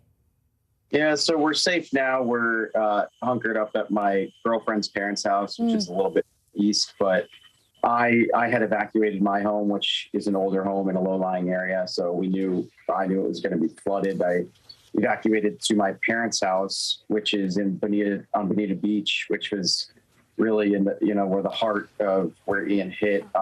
Fortunately, the structure of the home was safe, so I was safe there, but the amount of storm surge was just insane. I've never seen damage like this. Their house has suffered severe damage. Other homes are just totally gone. Yeah. It's not like they're damaged. It's just rubble. And I feel bad for those people that live in those homes and have lost everything, and also the animals that have died and those that have survived and are displaced. So it's just a horrific situation. Yeah, and we're so glad you survived that. Talk to us about where you were and what went through your mind when you found the cat. What led you to go into the water, which we know is very dangerous? So we were inside the house and looked out the window, which was, normally there's ground there, but at the moment it looked like a river. There was probably 6 feet of storm surge at the time, and we saw the cat clinging for dear life on the air conditioner. I just knew I had to go save it. And I'm glad I did, because the hurricane got so much worse after that. I mean, where I'm standing right there, there was water probably up to my head. That air conditioner is no more. The house that you see behind me there is gone.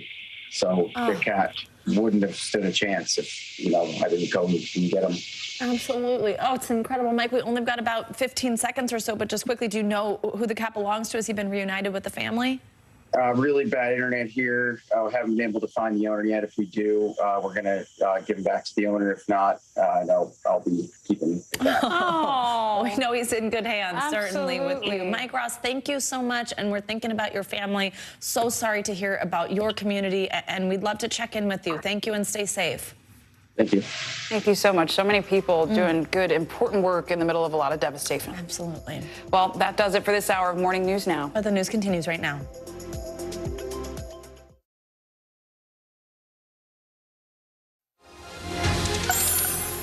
Good Friday to you, and thank you so much for joining us. I'm Morgan Radford. And I'm Joe Fryer. Vicki Wynn is on assignment. NBC News Daily starts right now.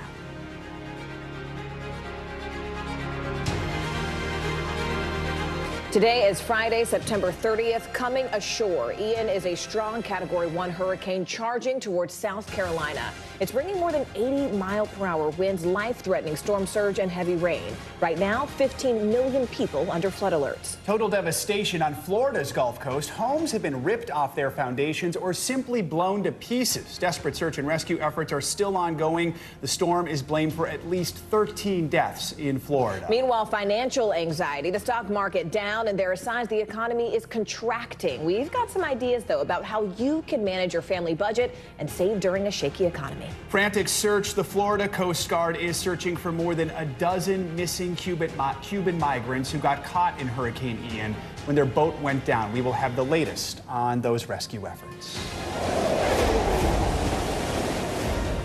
Welcome to NBC News Daily. We start with Hurricane Ian churning towards South Carolina, expected to make landfall really at any moment. The Category 1 storm has max sustained winds of 85 miles an hour, and its sights are set on the coastline between Charleston and Myrtle Beach. 15 million people are under flood alerts, and the area could see up to 8 inches of rain. Meanwhile, Florida is seeing billions of dollars in storm damage. Just take a look at this shocking aerial footage from one of the hardest hit areas. That's Lee County, where homes have been reduced to concrete slabs. And as you can see here in Fort Myers, much of Florida is still flooded as cars continue to float through the streets. NBC News has now confirmed just now 14 storm-related fatalities so far, and nearly 2 million people remain without power. We've got entire team coverage at this hour. NBC News meteorologist Bill Cairns has the latest on Ian's path. He's standing by. But first, we have NBC News correspondent Emily Ikeda, who is live for us on the ground there in a rainy Charleston, South Carolina. Emily, we can already see the elements there swirling behind you. You're seeing high tide right now. A flash flood warning is currently in effect. What is the biggest concern for the people where you are?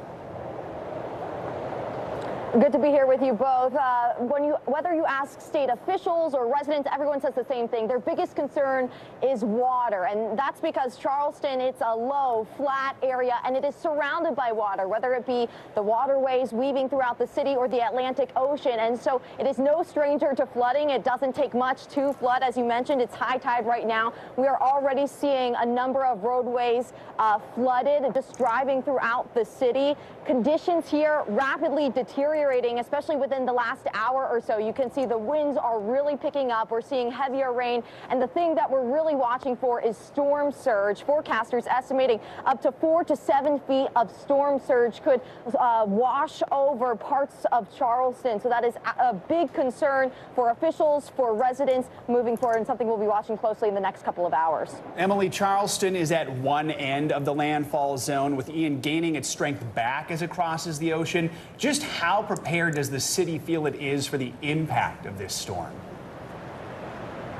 This is a community that these are residents that are familiar with hurricanes, and you could see it in their preparation, whether it be the sandbags lining the entryway to homes. There are windows of various businesses boarded up. They took a lot of preparatory steps ahead of this storm. They knew Hurricane Ian was taking aim for the South Carolina coast. So if it makes landfall in South Carolina, it would be the first hurricane to do so in 6 years to make landfall in the Palmetto State. But residents, it appears, largely are staying in their homes. Many didn't evacuate, but they are staying inside. Driving around here, a bit of a ghost town feel. People are heeding those warnings as the hurricane looks to make landfall. And Emily, just looking at numbers from the Census Bureau, Charleston's actually one of the fastest growing cities in America. We know many of those people did not evacuate. So how should they keep safe during the storm? Well, first and foremost, they need to stay inside, and now is the time to do so as you continue to see the winds pick up, gusting behind me, heavy rains. You'll also want to avoid driving right now. 6 inches can be dangerous for a car. 12 inches can float a car, so you really want to be avoiding. As I mentioned before, there are a couple dozen roadways already closed because of flooding. Also, if you're in one of those areas susceptible or vulnerable to storm surge, you want to have a plan. Where can you go to seek higher ground? Do you have a second floor? Can you move some of the furniture up there as we continue to see the conditions here deteriorate? NBC News correspondent Emily Ikeda, stay safe. Thank you so much. Joe, I want to turn now to a city that could face up to 7 feet of life-threatening storm surge, and that's Myrtle Beach. It sits just north of Charleston, South Carolina, and the beach town is at the other end of Hurricane Ian's potential landfall zone. Joining us now is the mayor of Myrtle Beach, Brenda Bethune. The governor, Brenda, hi, thank you so much for joining us. Mayor, the governor of South Carolina said that he is not ordering evacuation. So what kind of strain does that really put on you and your city in the interim? Well, Myrtle Beach, we are prepared. And Governor McMaster has been in communication with me throughout the day today. And we know that the state is there and ready to help us with anything that is needed.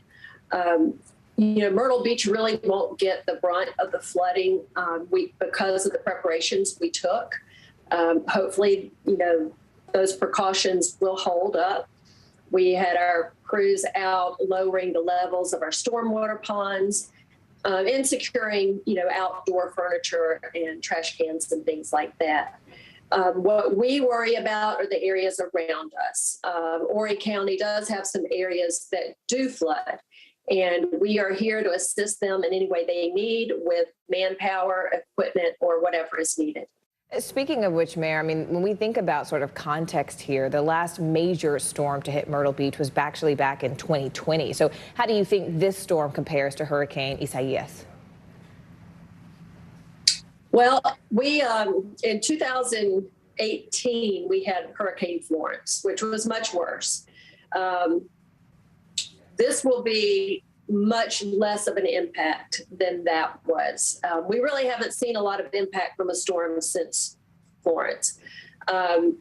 We're expecting some possibly down power lines, some short-lived flooding on roads and into the streets, but damage from hotel signs, fallen trees. I don't think we're going to see significant damage, but our crews are ready to get out as soon as it is safe for them to start the process of cleaning up and helping others do so as well. And, it's interesting. I grew up in Greensboro, North Carolina, so Myrtle Beach was sort of our summer vacation, the exciting time that we got to come down to South Carolina. And a lot of your population is similar. I mean, they're gone for the winter months, but that means that the people who are remaining, they tend to be sort of older retirees. So does that sort of help or hurt your rescue efforts at this point?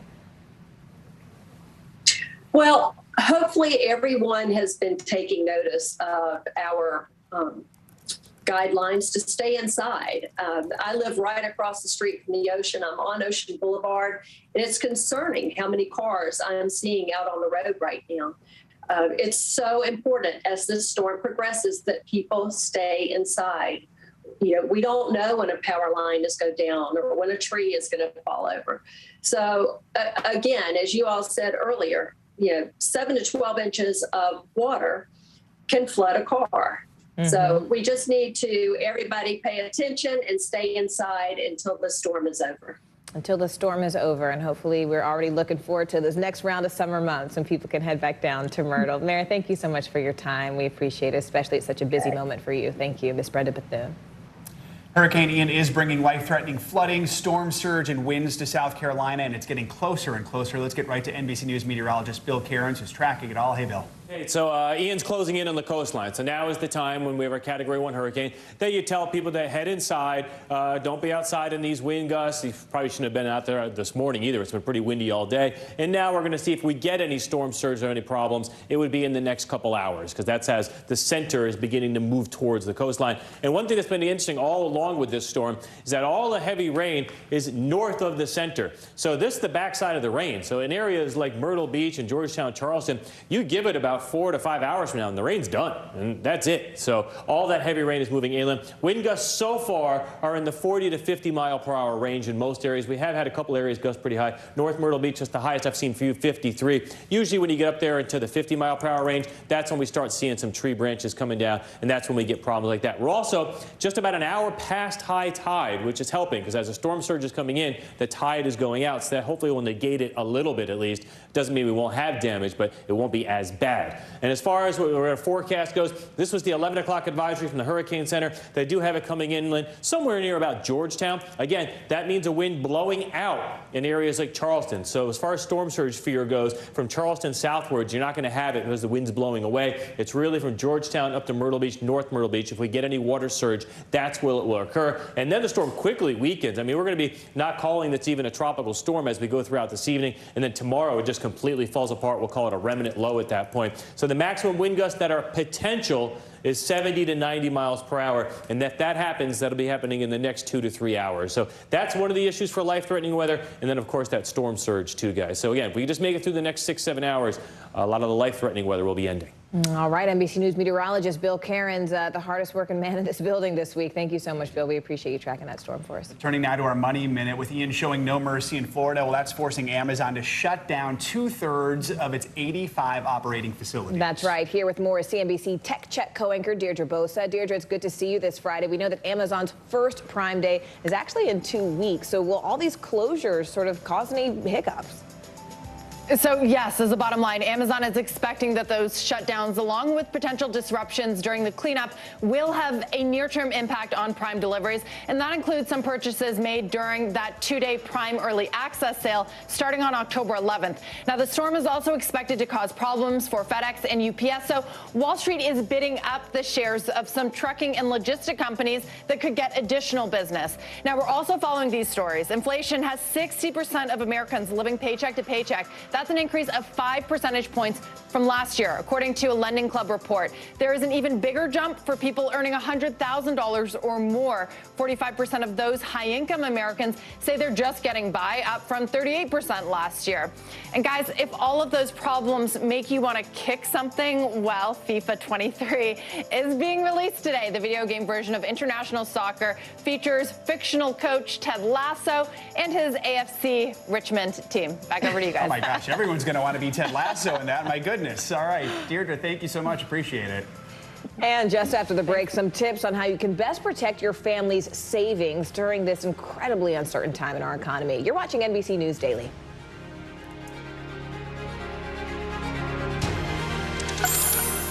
The indictment of a former president, perhaps candidate for president, would arguably tear the country apart. Is that your concern? Can you update us on the status of negotiations? Hallie Jackson Now, weekdays at 5 on NBC News Now. Top story with Tom Llamas, weeknights at 7 on NBC News Now. Right now on NBC News Now, we begin with breaking news just coming in. What's happening now, what's happening next, and what it means for you. We're continuing to follow the Russian attack on Ukraine. There's an intense artillery battle underway. As we look out over the latest city-turned-crime scene, we see the things left behind. Fewer people are content to just offer their thoughts and prayers. Stunning testimony at the January 6th hearing. Americans face the highest inflation rate in decades. Parts of Virginia cleaning up after severe storms. Flames forcing thousands to evacuate. When do I play meteorologist? Only when the heat is this bad. Another special night of election coverage right here at NBC News Now. Results are coming in. This Tuesday is going to be huge. This is big when we're talking about November. This feels like an ideological fight to the death. Is there room for common ground? What do you think when you see the activism? Do you think this could have happened without social media? We're coming on the air with the news NBC Scoop. Bringing the news to you is not only a job, it's an honor. As we look out over the latest city-turned crime scene, we see the things left behind. Back now with our NBC News exclusive.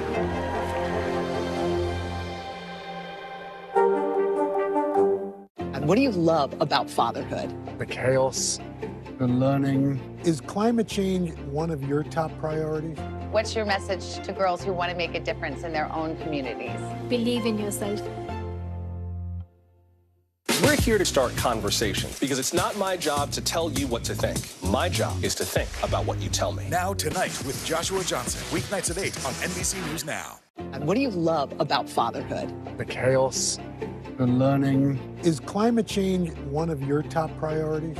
What's your message to girls who want to make a difference in their own communities? Believe in yourself. NBC News, streaming free now. Hallie Jackson Now, weekdays at 5 on NBC News Now. Back now with growing concerns over the health of the economy and how that's impacting your money. Today, new data is showing that inflation is staying elevated. Prices are up more than 6% from last year. That's striking fear in the stock market, and you may have noticed retirement investment accounts are taking a huge hit. NBC News correspondent Tom Costello joins us now. So Tom, with the markets being so uneasy, what is it our viewers can do right now to try and protect their savings and really prepare for the future? You know, I've asked that question because as you gave those inflationary numbers and the Fed relies on those, we've also got the stock market down significantly, right? I mean, the S&P down about 22% year to date, the NASDAQ down 31%. So that's not been a very productive place to put your money, at least in the short term. So experts are saying this may be a good time to preserve your cash. In other words, don't go out and make really big purchases if you don't have to. A couple of other ideas, they're on the screen for you. And by the way, keep contributing to your retirement accounts. But let's put that graphic back up. If you can, buy I-bonds. This is a good deal. I'm just going to tell you that right now. These are government bonds offering 9.6% guaranteed. You can buy up to $10,000 at a time online, treasury.gov. You're not going to find a better rate guaranteed than that. Online savings accounts, some are offering 3% interest. So do your shopping. That's another option. Again, pay down your debt, including your credit cards, if you can, because as you know, as rates go up, you don't want to be paying 18% rate on your credit cards. And contribute to those investment accounts, your retirement accounts, your college kids accounts, kids' college accounts. Don't stop doing that despite the fact that the stock market is down, because you want to be buying in at these lower levels. When the market rebounds, you will have been glad that you did. Good advice there, Tom. I also do want to ask you more about inflation. We know one of the main drivers has been rising gas prices. You're hearing that gas prices could continue to go down into the fall and the winter. What can you tell us about that? There are a lot of variables here. We're averaging $3.79 a gallon right now nationally. That's the average right now. All right, $3.80. We'll round it up. But here's what matters. There are predictions we could go to $3.50 by Halloween, maybe lower or so by the first of the year. And look at that. That's important. It's unbelievable how crude oil prices have gone down. WTI stands for West Texas Intermediate Crude. So oil prices are down. And the big factor here is going to be not only the war in Ukraine and the situation with Russia, but also let's hope that we don't have an oil refinery in the Gulf of Mexico hit by a hurricane. Joe? Absolutely. Tom Costello, thank you so much. All right, focusing now on those stock markets where Wall Street is closing in on its worst losing streak in 20 years. The S&P 500 hitting its lowest level since 2020. The NASDAQ down more than 30%. NBC News business and data reporter Brian Chung joins us now. So, Brian, we haven't seen really a one-month performance like this with the Dow since March 2020, right, when the pandemic began. We know what the reasons were there. This time, some of the market volatility is really fears that the Federal Reserve and the actions they're taking, rising interest rates, might be pushing us toward a recession. Some people might think we're already there. Tell us more. Why is that? Yeah, well, it's been a roller coaster for anyone that's been watching the stock market over the course of this year. And it's because of the jitteriness that we continue to have over whether or not the economy is going to tilt into a recession. Now, obviously, high inflation bearing down on a lot of American families. As Tom was underlining, you don't need to look at the numbers to feel that at the store. But investors feel the same way. And it's not necessarily the case that the stock market is the economy. But what we've seen in terms of the spill of a Dow being down 8% just in the month of September is that markets are really concerned about what's going to happen next year and in the year after that, because you have a Federal Reserve, again, the steward of the nation's economy, projecting that we could see unemployment get higher, which would not be good. High unemployment alongside high inflation, that's a nasty combo. Yeah, it's not a good combo, but you talk about the jitters. What is happening in the UK? I feel like everyone is talking about, I mean, the British economy tanking, the pound going down. What does that mean for us here? Yeah, well, some people were seeing almost parity between the British pound and the U.S. dollar. That's never happened, by the way, earlier this week. It's actually since recovered, but a lot of people saying maybe it's a good time for Americans to go to the UK. Again, not really the case. We'll have to see what happens. All right, Brian Chung for us here. Brian, thank you so much. We appreciate it. Millions are bracing for another impact. Coming up, we're going to take you to South Carolina, where Hurricane Ian is set to make a second landfall within hours. You're watching NBC News Daily.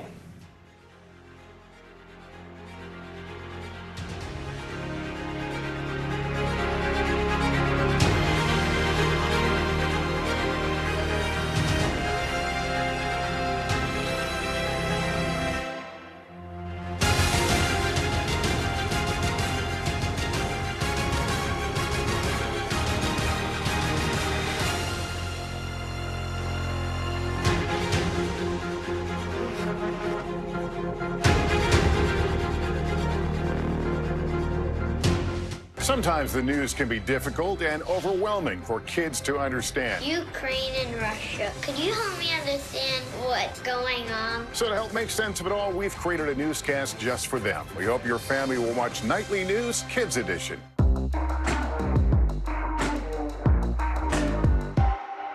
Live from Ukraine, from Uvalde, Texas, from Mayfield, Kentucky. To cover the news, you have to be in it.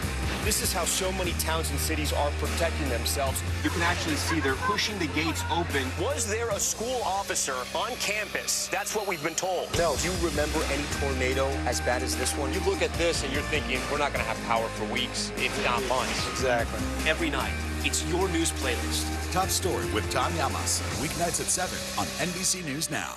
News is happening now. Look at what's making headlines around the world. We're coming on the air with breaking news. This is a significant moment. Whenever it happens, wherever you are, NBC News, streaming free now.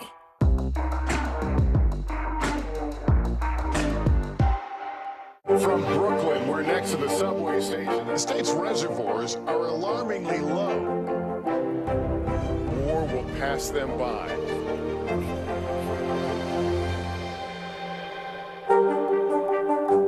Here's what's happening in your neck of the woods. NBC News, streaming free now. Here's what's happening in your neck of the woods. Sometimes the news can be difficult and overwhelming for kids to understand. Ukraine and Russia. Could you help me understand what's going on? So to help make sense of it all, we've created a newscast just for them. We hope your family will watch Nightly News Kids Edition. These days, it feels like the news never stops. So let's get into it. What's happening right now, what it all means for you for an hour every day. It can be hard to keep up, so let's get started together. Hallie Jackson Now, weekdays at 5 on NBC News Now. We're here to start conversations about the big things happening in our world, because it's not my job to tell you what to think. My job is to think about what you tell me. Now Tonight with Joshua Johnson, streaming weeknights at 8 on NBC News Now. You don't know when your moment's coming, but when it does, you take it.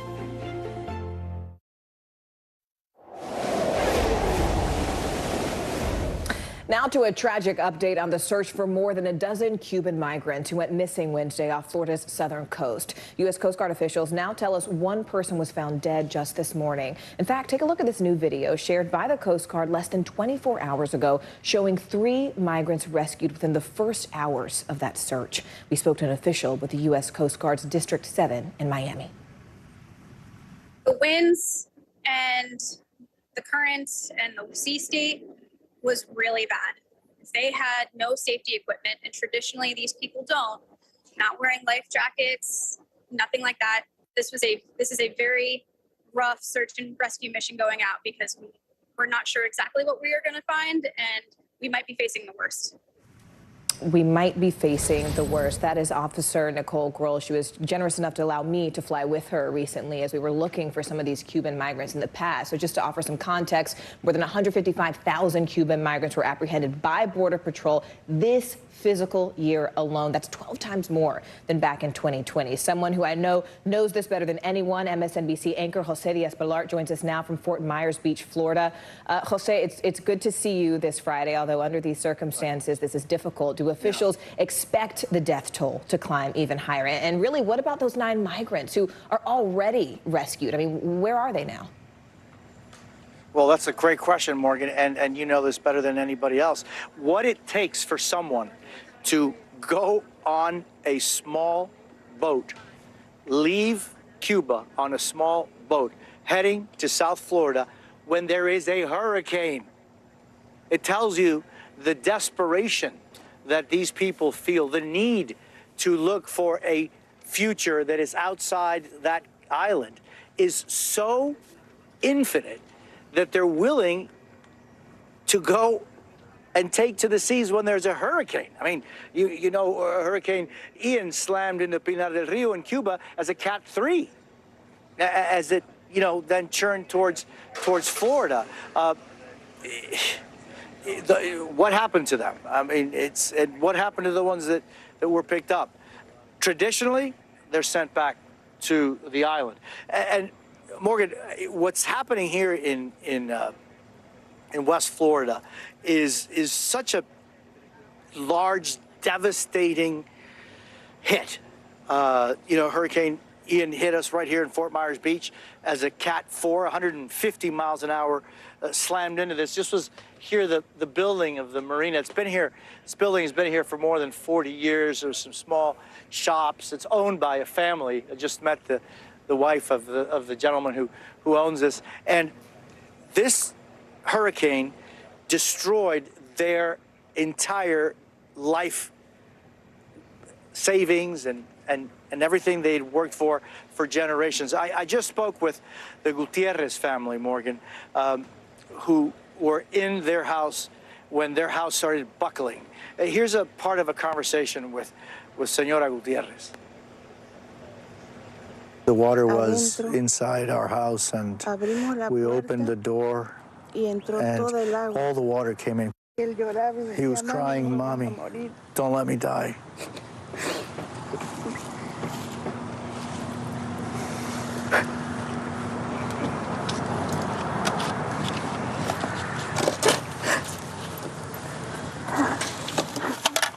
The Gutierrez family, Morgan, lost everything. Their house, they're now staying at a friend's house, the house that you saw there.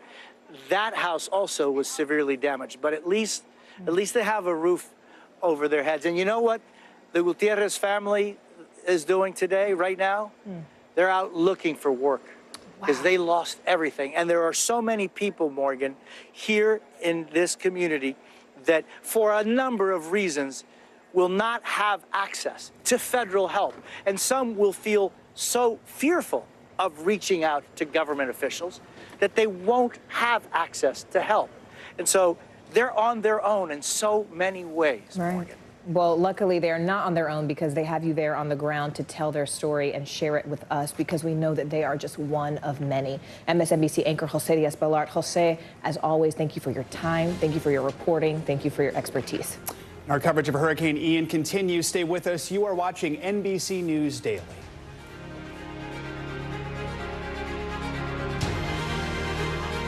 For Dateline Premium, subscribe now on Apple Podcasts.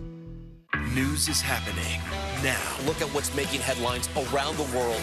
Whenever it happens, wherever you are, it's here now. A masked killer takes aim and fires. A fatal attraction that leads investigators to turn towards their own. Internal Affairs, a new podcast from Dateline. Listen now wherever you get your podcasts.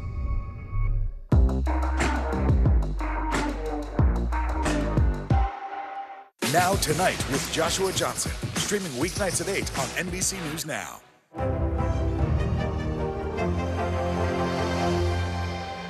And what do you love about fatherhood? The chaos, the learning. Is climate change one of your top priorities? What's your message to girls who want to make a difference in their own communities? Believe in yourself.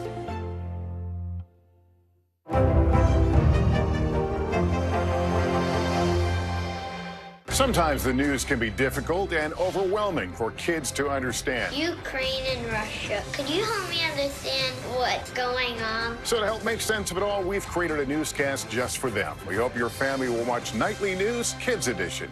What do you love about fatherhood? The chaos, the learning. Is climate change one of your top priorities?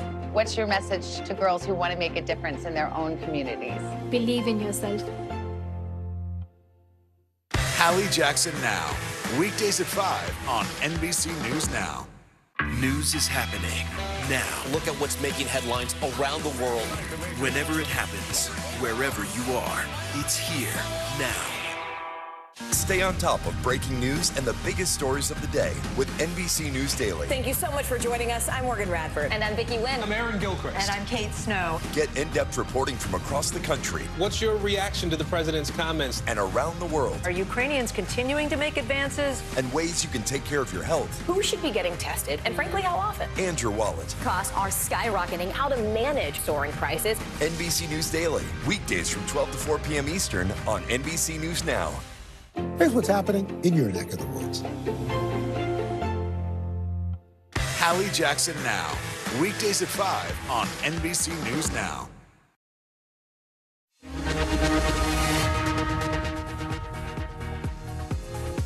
Welcome back, and thanks for being with us. I'm Morgan Radford. And I'm Joe Fryer, making news right now. The Supreme Court just formally welcomed its newest member, Justice Ketanji Brown Jackson. The president and vice president were both in attendance for the private event where the Associate Justice took her oath. Justice Jackson is making history as the first black woman to sit on the high court. Monday is her first official day on the job. And last night, the NFL Dolphins quarterback Tuatonga Vailoa suffered a frightening injury that likely resulted in a concussion. He had to be taken off the field on a stretcher, as you see there on your screen. And then last Sunday against the Bills, he hit his head and left that game, leading some fans to ask why he was playing at all. The FDA just approved the first ALS drug treatment in 5 years. The newly approved therapy helps protect nerve cells in the brain and spinal cord that are destroyed by ALS, slowing the disease's progress. Some of the funding for this new drug came from the proceeds of the Ice Bucket Challenge back in 2014. I remember that challenge. That was a good one. We continue our coverage of Hurricane Ian, expected to make its second landfall soon. It's bearing down right now on South Carolina after regaining its strength as a Category 1 storm. The National Weather Service has warned of the potential for life-threatening storm surge, flooding, and strong winds along the Carolina coast, with maximum sustained winds of 85 miles an hour. States of emergency have already been declared for Georgia and the Carolinas. Let's get right to NBC News correspondent Emily Ikeda. She is live in Charleston, South Carolina. Emily, Charleston's bracing for a possible direct hit from this storm, or maybe it'll be just south of a direct hit. High tide just came through, and experts estimate you could get a storm surge there of up to 7 feet. So what are the biggest concerns right now? Joe, well, the biggest concern is just that storm surge anticipated to be up to 7 feet. And if that were the case, it would rival Hurricane Matthew of 2016, the last hurricane to make landfall on South Carolina. So that is definitely something we're going to be watching for in the coming hours. We've gotten emergency warning and alerts to our phones throughout the day. We continue to see these conditions deteriorate even since the last time I spoke with you guys within the last half hour. Stronger gusts of winds. They're howling much louder. We're seeing just sheets of rain pummel the ground, and then of course watching for that storm surge. Keep in mind, Charleston is almost entirely susceptible to storm surge because of its geography and proximity to water. It is essentially surrounded by water between the waterways weaving throughout the city and also the Atlantic Ocean. So it's something that officials and emergency crews are watching closely for in the next few minutes or even the next few hours, with an anticipated landfall very shortly. Speaking of that, Emily, I mean, Charleston just, it's known for its historic charm, its history. It attracts millions of tourists every single year. We know the governor said he was not ordering any evacuations, but did urge people to prepare. So, are people listening? Are they doing that? Especially those who are visiting, how are they keeping safe? It does appear that they are heeding officials' warnings. You know, we got the first emergency alert to our phone warning of flash flooding this morning at 6 a.m. We just got another one warning of dangerous, life-threatening conditions. We were driving about the city with extreme caution, driving around Charleston, and really it was a ghost town. Everyone appeared to be inside. We saw a lot of sandbags lining doorways. We saw boarded up windows. I spoke with a few residents who say they plan to be staying inside throughout the brunt of the storm. They have plans to move to higher levels if the flooding really got severe, where the storm surge began to come more into residential areas. Again, Charleston, extremely susceptible. 90% of the homes, according to a 2020 report, are susceptible to storm surge. So this is something that is absolutely top of mind, and residents are well aware of it. And Emily, just finally, nearly 2 million people in Florida are still currently without power, and that's today. I mean, is that a major concern there now? In South Carolina, what are the electric companies doing? Are they doing anything differently to get ready? So perhaps not to the same degree as Florida, considering the winds are not those 150-mile-an-hour winds, but we are still going to see hurricane-force winds. We're already seeing tens of thousands of residents in South Carolina without power, and as the hurricane-force winds continue to move in, as the hurricane makes landfall, we will continue to see that number rise. They have taken preparatory steps. The state has pre-positioned a number of power line and crews throughout the state in vulnerable areas. They also have activated members of the National Guard so that they can utilize those high water vehicles to access hard to reach places that are particularly susceptible and vulnerable to flooding, Morgan. All right, NBC News correspondent Emily Queda in the thick of things, waiting for that landfall suspected to hit South Carolina any moment now. Emily, thank you so much. Right now, 15 million people are under flood alerts, stretching from Savannah, Georgia, all the way to Norfolk, Virginia. Savannah, though, looks like it may be spared from the worst of Ian. Let's bring in the fire chief for the city of Savannah, Georgia, Elsie Kitchen. Chief, thank you so much for joining us. Fill us in on the situation there right now. We know it's looking like the hurricane's going to make landfall a good ways northeast of you. Do you feel like you're going to dodge a bullet, and what are you focusing your efforts on right now? So yet again, Savannah is dodging a bullet. We were fortunate enough that the storm is passing to the east. The only thing we're worried about now is down power lines, and we have crews out surveying the area for that. But we also have resources on standby in states which they can request through the state. I mean, Chief, you do have some smaller island communities nearby, like Tybee Island, which are right on the coast. Are you a little more worried about those? How are they faring? As far as we know right now, they're faring pretty well. We do have wind gusts and some wind out that side. However, it's nothing significant that we don't have the resources here to handle. Talk to us about just the next 24, 48 hours for you and your community.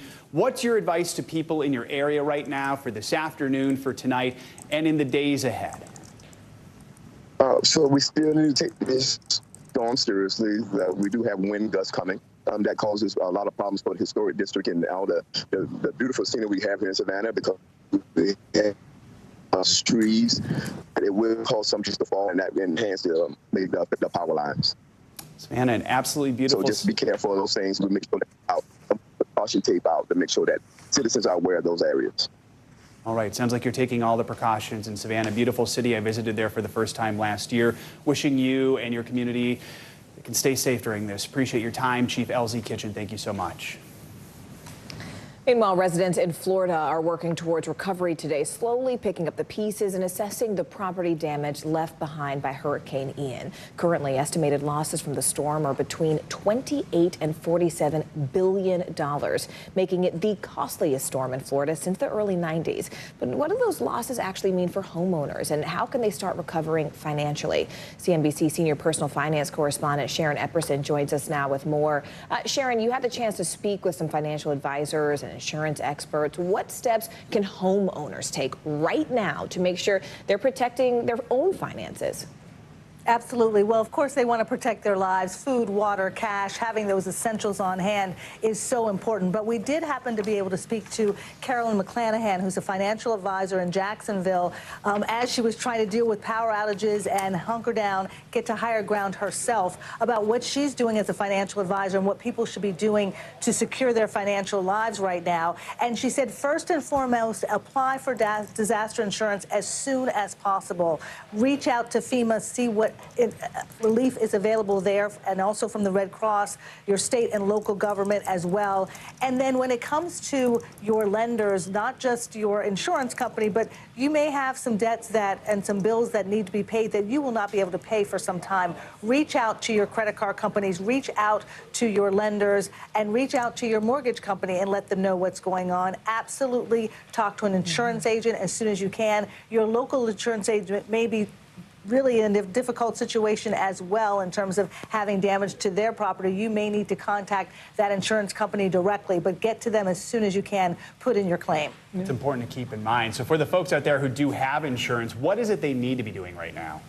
Well, you need to make sure that you take inventory of the damage. Make sure you're taking photos and video of all of the damage in the area. Also make sure that if you're making temporary repairs, that you hold off on anything permanent, that you get all the information you can from the contractor before you really do anything major. There may be a few things you need to do just to make the home livable. But again, you're keeping receipts and documents for everything. You're keeping documents and time, date. Who did you talk to when you're talking to insurance people, the insurance company, about what they've said, what you need to do? Document everything there and keep all of your receipts. It's really just important to have a record of everything that's happening. As devastating as it is, as much as people may not want to show and go back and see the damage, it's important to take photos and videos of all of that.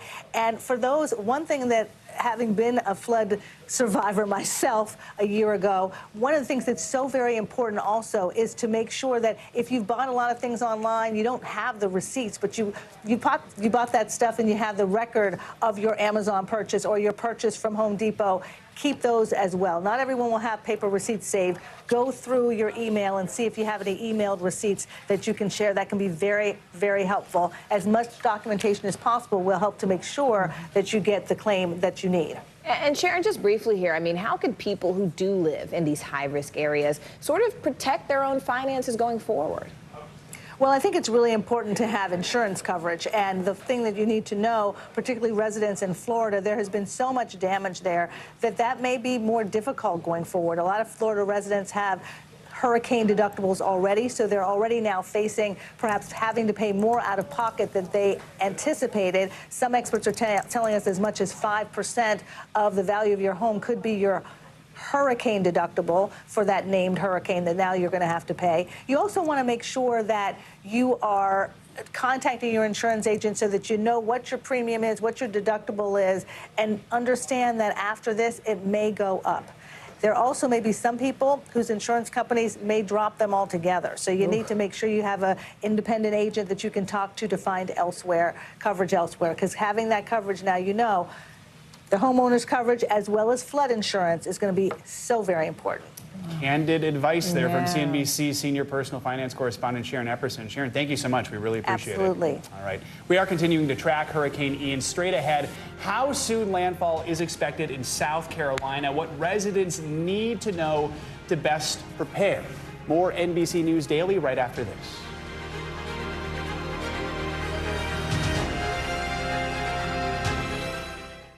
The indictment of a former president, or perhaps candidate for president, would arguably tear the country apart. Is that your concern? Can you update us on the status of negotiations? Top Story with Tom Llamas is your news playlist on NBC News Now. And now you can listen to it as a podcast, available anytime and anywhere. As we look out over the latest city-turned-crime scene, we see the things left behind. Back now with our NBC News exclusive.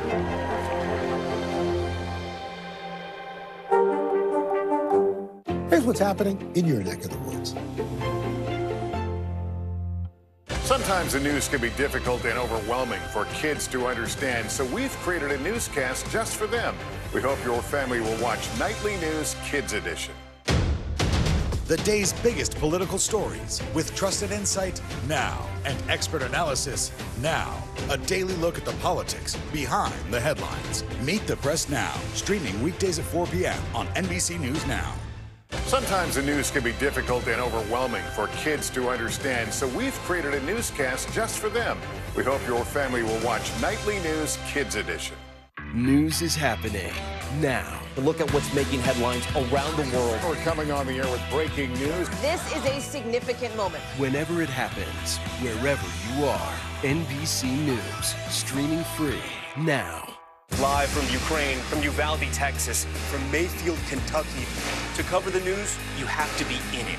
This is how so many towns and cities are protecting themselves. You can actually see they're pushing the gates open. Was there a school officer on campus? That's what we've been told. No. Do you remember any tornado as bad as this one? You look at this and you're thinking, we're not going to have power for weeks, if not months. Exactly. Every night, it's your news playlist. Top Story with Tom Yamas. Weeknights at 7 on NBC News Now. Now Tonight with Joshua Johnson. Streaming weeknights at 8 on NBC News Now. These days, it feels like the news never stops. So let's get into it. What's happening right now, what it all means for you for an hour every day. It can be hard to keep up, so let's get started together. Hallie Jackson Now. Weekdays at 5 on NBC News Now.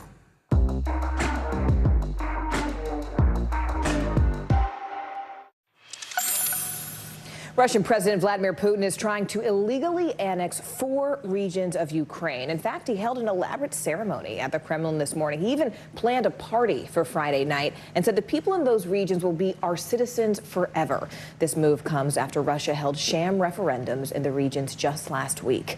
NBC News correspondent Jay Gray joins us now from Kyiv, Ukraine. Jay, it's good to see you this Friday. First off, I mean, just how real are these annexations? I mean, can Putin just take these territories and just make them part of Russia? What has been the response not only inside Russia, but also just from the international community? This is not legal. It's a great question and always good to talk. Look, I think it depends on who you ask. If you ask President Putin and those in Russia, they will say, of course. We had a ceremony today. We had an official signing. We met with the leaders of those 4 regions, leaders, by the way, that were put in place by the Kremlin after a violent overthrow by Russian troops. And they say, this is our territory. This is our land. They asked us to become part of the Russian Federation, something he said repeatedly during his speech today, saying that this was something that this region wanted. If you ask the rest of the world, and specifically leaders here in Kyiv and in the Western allied nations, they will say this means nothing, that it's and this term's been used a lot, a sham. It was an illegitimate and illegal referendum, and that they will not recognize any changes to any borders as a result of what's happened today in Moscow. You know, Jay, it's for those of us who remember back in 2014, this is like giving us whiplash. I mean, we remember Russia annexing Crimea back in 2014, which was not recognized by the international community, but is still occupied by Russia. He just took it. I mean, how is this different, if at all? Let's talk a little bit about that. First, the process almost exactly the same. Russia went in, took over, had a referendum, and then the Russian Constitution allowed them to annex that area. It was not nearly as bloody of a battle in Crimea. There was not the issue of any independence. Russia had complete control of that land, and there wasn't the international support physically that we're seeing on the ground here. Internationally, people were outraged, but unfortunately, there wasn't the ground support because it wasn't necessary. Russia had complete control of that territory. And Jay, just to be clear, I mean, these regions we're talking about, they're not entirely occupied by Russian forces at this point. I mean, there's still intense fighting there between Russians and Ukrainians. So how will these annexations or the idea of them impact the situation that's unfolding there on the ground as we speak? No, look, I think you're absolutely right, and it gets back to your last question. These regions are not wholly controlled by Russia. In fact, don't ask, 60% Russian, so there's 40% of that area that is still held by Ukrainian leaders. Luhansk, the center of a major counter-offensive and pushed by Ukraine right now. They are closing in on that area. And the critical town of Lyman, they say they could take that from Russia in hours, so there's still a lot of back and forth. All right, NBC News correspondent Jay Gray, live for us in Kyiv. Jay, as always, thank you so much for your reporting. We really appreciate it. Let's get back to Hurricane Ian. Its wind field stretches a massive 970 miles in total diameter. That's almost the distance from New York to Jacksonville, Florida. And it's not just the wind, as we've been saying. Storm surge as high as 7 feet could also swamp South Carolina. So let's get right to NBC News meteorologist Bill Cairns, who's tracking it all. And this thing's getting closer and closer, isn't it? I think we're going to get a landfall in the next hour, maybe 2 hours at most, but it is closing in. We're also seeing the storm surge now coming in. In the Myrtle Beach area, one of our tidal gauges is now reporting a 4-foot storm surge, and it's coming on the tail end of high tide, so the water levels are still pretty high. So it appears right now we have the third highest water levels we've ever recorded in areas near Myrtle Beach. I've seen pictures of the water that has gone over the dunes and eroded the dunes, now going through the streets. But the difference is this is a Category 1 hurricane, and that water is going near houses and near the garages. All these houses are built on stilts in that area, so they're meant for this. You know, what happened in Southwest Florida, even if you had stills, it didn't matter because the water was so high and then wave action on top of it was into the houses. So far, yes, we are seeing overwash of the dunes into the roads in Myrtle Beach, but we're not seeing a lot of extreme damage. At least we're not hearing reports of that yet. So again, 4-foot storm surge. The only storm surges that were higher was 89, Hurricane Hugo, and also Matthew back in 2016. So the storm's going to come on shore here. It looks like just south of Georgetown. Still some very heavy rain around the Charleston area. That's my threat. That's the biggest threat for the Charleston area. Is that heavy rain remaining over you as that band moves inland. Winds are gusting 40 to 50 miles per hour. Haven't seen anything too extreme yet up and towards 70 or 80 or 90, but it is possible. So the storm is coming on shore, and we'll track that throughout the rest of the afternoon. And they also mentioned there is a chance of some tornadoes in eastern North Carolina with this landfall this afternoon. So those are all the things that are happening now. This is kind of the destructive phase. Whatever is going to happen is happening now. All right, NBC News meteorologist Bill Cairns, thank you so much. Stay with us. You are watching NBC News Daily.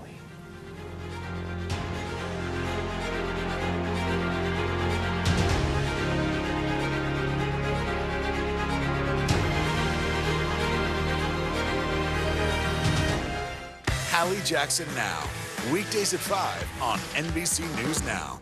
To cover the news, you have to be in it. This is how so many towns and cities are protecting themselves. They're pushing the gates open. Was there a school officer on campus? That's what we've been told. No. Top Story with Tom Llamas, weeknights at 7 on NBC News Now. NBC News, streaming free now. Top Story with Tom Llamas, weeknights at 7 on NBC News Now. Here's what's happening in your neck of the woods. The day's biggest political stories with trusted insight now and expert analysis now. A daily look at the politics behind the headlines. Meet the Press Now, streaming weekdays at 4 p.m. on NBC News Now. To cover the news, you have to be in it. This is how so many towns and cities are protecting themselves. They're pushing the gates open. Was there a school officer on campus? That's what we've been told. No. Top Story with Tom Llamas, weeknights at 7 on NBC News Now.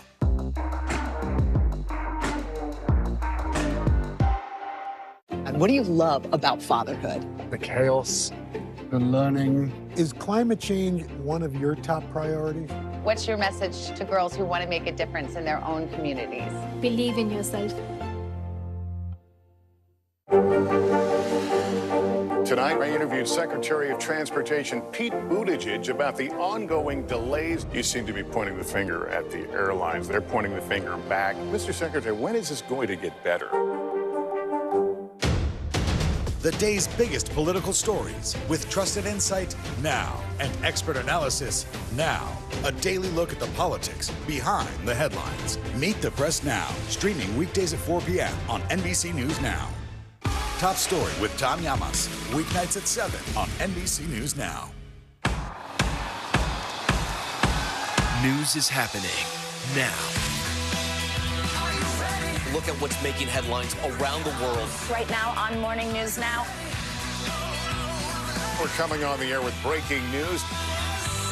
And this is a significant moment. Whenever it happens, wherever you are, NBC News, streaming free now.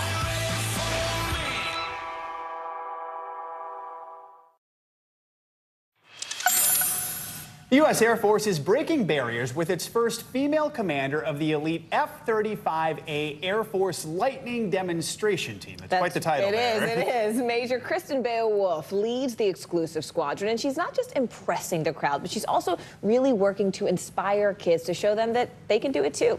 NBC News correspondent Ann Thompson has that story. This is a real-life version of Top Gun, but here the lead is a woman. 33-year-old Major Kristen Wolf, the first female commander of the F-35A Lightning Demonstration Team. The airplane can't tell who's in there flying it. It flies the exact same for me as it does for a short person, a tall person, any type of minority. So that's pretty important. And really, people just respect if you can do your job. And you see that a lot in the military, which is good. Her breathtaking skills, wowing the crowds in an 18-minute routine at Joint Base Andrews and at air shows across the nation. Sometimes the high-speed pass looks really cool with all the vapor cones coming off the airplane, but really probably the inverted pass, because being 300 feet off the ground upside down is just really not natural for a fighter pilot. Doesn't sound like it's natural for anybody. Yeah, that's probably true.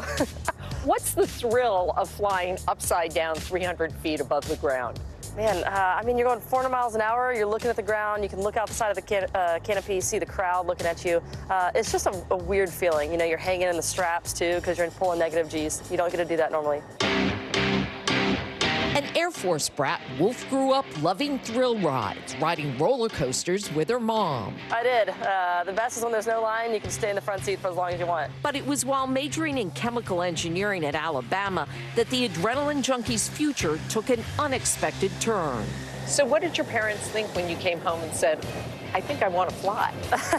I think my dad inside was just giggling like a school kid. So he was pretty excited. And he's kind of shaped my career path as well, just giving me advice, little bumps and prods along the way that I needed. Do you have a hero pilot? I mean, I'd probably say my dad. I followed him around, I was born on an Air Force base. He was a fighter pilot as well. So just seeing the way that he lived his military career, to follow in his footsteps and talk to him about being a fighter pilot is pretty unique and pretty special. Her call sign, Bayo, as in the epic poem Beowulf, now pulling 9 Gs in the sky, 3 times what she felt on a roller coaster loop.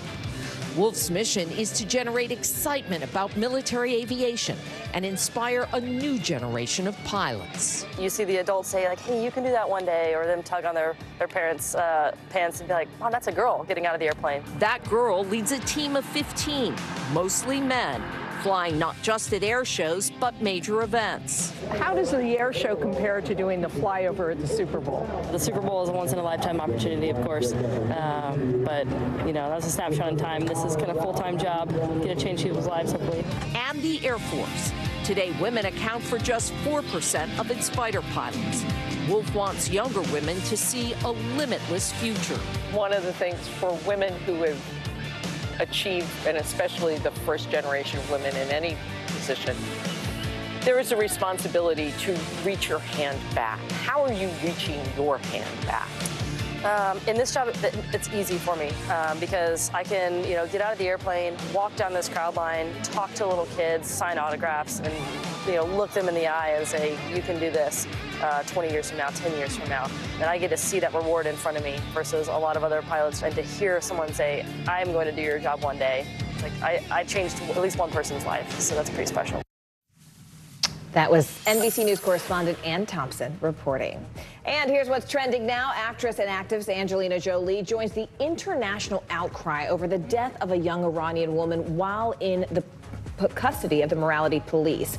The Oscar winner posted several pictures of 22-year-old Mahsa Amini and the violent clashes on Instagram for her 13 million plus followers to see. Now, Jolie says that women of Iran need freedom to live. The Tampa Bay Buccaneers and star quarterback Tom Brady are giving a big boost to the Hurricane Ian recovery efforts. The owners of the NFL team are donating $1 million to disaster relief efforts. Brady tweeted that he's also chipping in to help the Florida Disaster Fund. The Bucs host the Kansas City Chiefs in Tampa for Sunday Night Football right here on NBC. I'm Morgan Radford. And I'm Joe Fryer. You are watching NBC News Daily.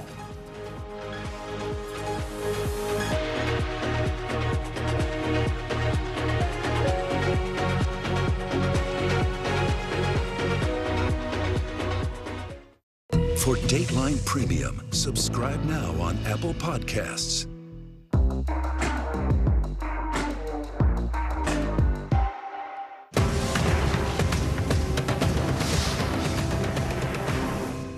Top Story with Tom Llamas, weeknights at 7 on NBC News Now.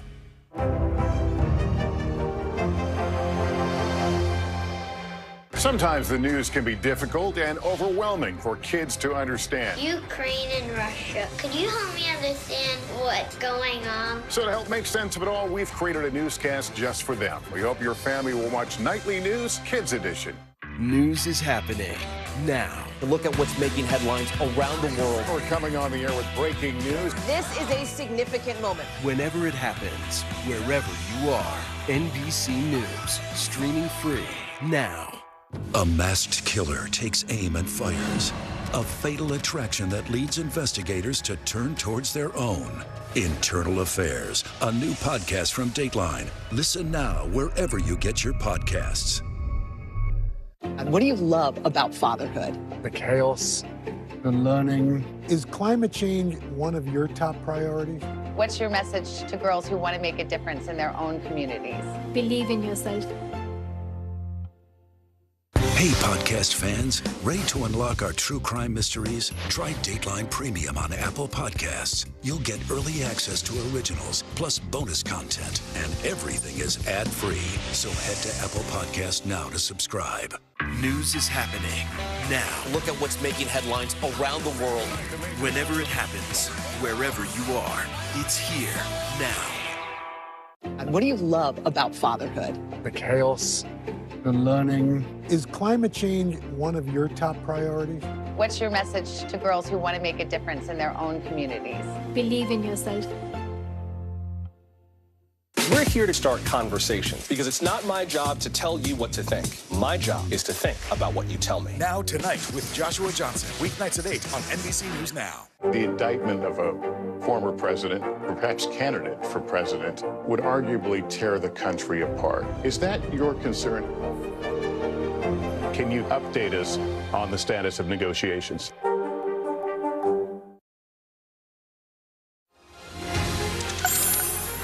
Hey everyone, I'm Joe Fryer. And I'm Morgan Radford. My co-anchor Vicki Wynn is currently on assignment today. NBC News Daily starts right now.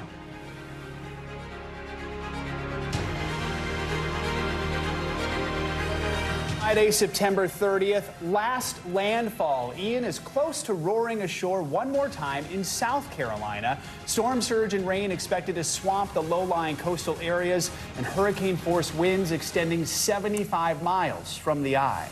Biblical damage. Florida still getting a handle on the scale of the loss of property, with entire neighborhoods just wiped off the map. Many in the storm zone are still without power and even water. The death toll currently stands at 14 and is expected to climb. Total devotion. We have a follow-up to the emotional story we brought you about a Gulf Coast woman who stayed behind with her terminally ill husband as Ian raged outside their home. Dealing with disaster, millions of people are going to live with some form of mental health trauma after Ian is over. We'll get some ideas from an expert about what to do.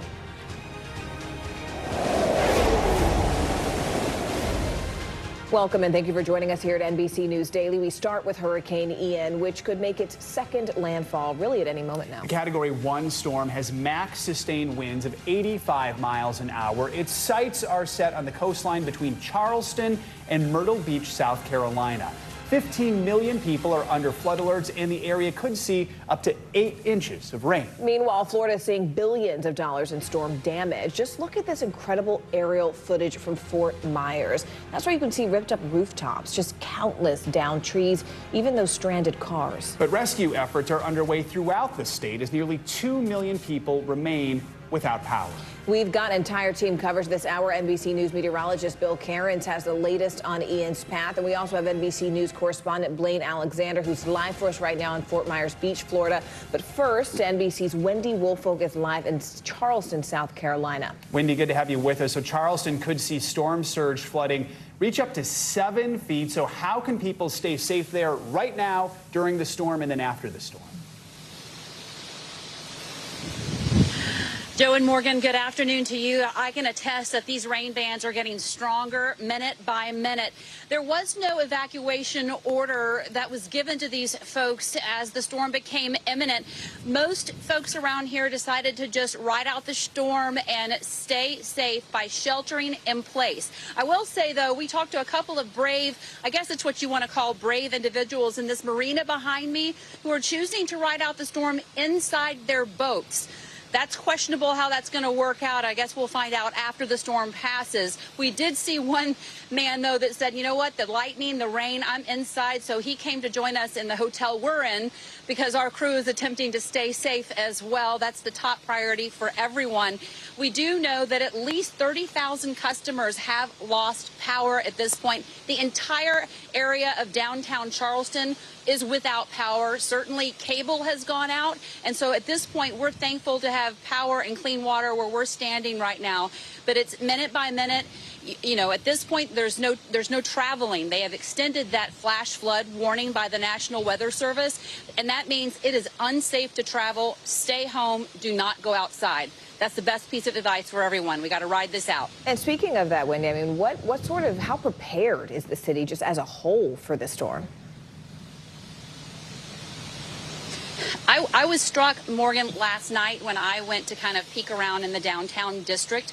You know, it's such a quaint, beautiful area, and they only had, you know, these sandbags that were across the bottom of, you know, many doors for homes and there. So I was struck that there weren't more boards on the windows and that kind of thing. I assume that, you know, given that they're not strangers to these tropical systems, they're ready to ride out. And when they hear Cat 1, it's not that they're complacent, but they've done this before. And I hope that, you know, their experience pays off for them.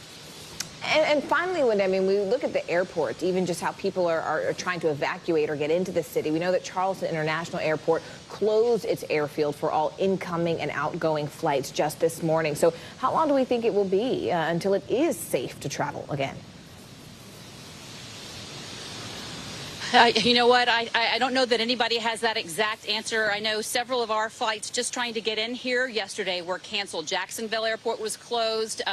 Savannah's airport was closed. So I end up having to drive in from Charlotte and you know, head down here. I can tell you that the northbound interstate was crowded. The southbound absolutely was not. And so I heard some local forecasters just talking to some of the energy companies just a few minutes ago. Obviously, you know, the cable's down, but the internet, you can still see some of the local newscasts. And the energy companies are just saying, everyone stay inside. Even after the rain stops and the winds die down, stay inside, because you don't know where these active power lines are going to be. So at this point, getting out of here really isn't going to be an option. You need to stay inside until they can make sure that it's safe out here. Yeah, I think it's really important for people to know that sometimes there are more fatalities after the storm than actually in the moments of the storm itself. So it is important for people to be careful around those downed power lines and fallen trees. Wendy Woolfolk for us there. Important reminder and great reporting. Thank you, Wendy. And before making its way towards South Carolina, Hurricane Ian swept past the Georgia coast. And although that state was largely spared, life-threatening storm surges are still a concern. Joining us now from Georgia is Glynn County Manager William Fallon. Glynn County sits on the coast about 75 miles south of Savannah. So thank you so much for joining us. You being on the coast, your area deals with a lot of hurricanes, the threat of hurricanes. How's your community doing right now? What resources are you relying on right now? Well, right now, as you said, we were spared. So we were fortunate with this storm. We've seen other storms in the past, Hurricane Matthew, Hurricane Irma, that really have left a lot of destruction here in Glynn County. But this particular storm, we were looking at storm surge, looking at the wind, but by and large, we were spared. The governor there, Brian Kemp's state of emergency expires there tonight. Will you have any local shelter-in-place orders or anything like that to keep people safe, or is that not necessary anymore? Well, we had some, we opened up some shelters here for people in low-lying areas, some of the people that were on the coast. But we actually were able to close those down today. The American Red Cross was here for us. And so for us now, it's still, we just got through one more tide. And so this storm was so slow moving that we had to monitor through 3 tides cycles. And so right now we're looking pretty good. All right. Glynn County Manager William Fallon, good to hear you are looking good. Thanks so much for joining us. Please stay safe. Meanwhile, Hurricane Ian is being blamed for at least 14 deaths right now in Florida. In fact, Ian was so strong, it swept some homes right off of their foundations. But really the concern right now is rescuing anyone who still might be trapped in those badly damaged homes. Joining me now live from Fort Myers Beach is NBC News correspondent Blaine Alexander. Blaine, what is the latest on the rescue and the recovery efforts there, especially for the beach? Well, Morgan, it's still very much underway. This is officially day 2 afterwards, but we know that according to the governor's office, there are a number of U.S. Army Reserve teams that are actually going through, combing the debris and performing those search and rescue efforts. We're talking about 8 teams. That's nearly 800 members. So this kind of just lets you know just how widespread this is throughout the state of Georgia, not just here in the beach area. You know, the other thing, though, that's really important, especially for the recovery, for people who are trying to now kind of move to the next phase and figure out how to put the pieces back together, are resources coming in. I've got to tell you, we actually drove down this morning from Orlando, and along the highway you could see people who were literally bringing resources in. I can't tell you how many trucks we passed where I could kind of look to the left and right and see people with pallets of bottled water or gas canisters or different things that are just going to be so crucial to everyday people that you just cannot get down here. So those are some of the other things, the other resources that are coming into Florida. Now, as far as support for the people who will need to rebuild, the state of Florida has actually set up kind of a private fund where people can donate money. We understand that some $10 million have been donated so far in just a couple of days, Morgan. Wow. I mean, that's pretty incredible. We also know, though, Blaine, that it's 80 degrees in Fort Myers right now. So how much of a concern is there about really keeping people cool since so many are currently without power?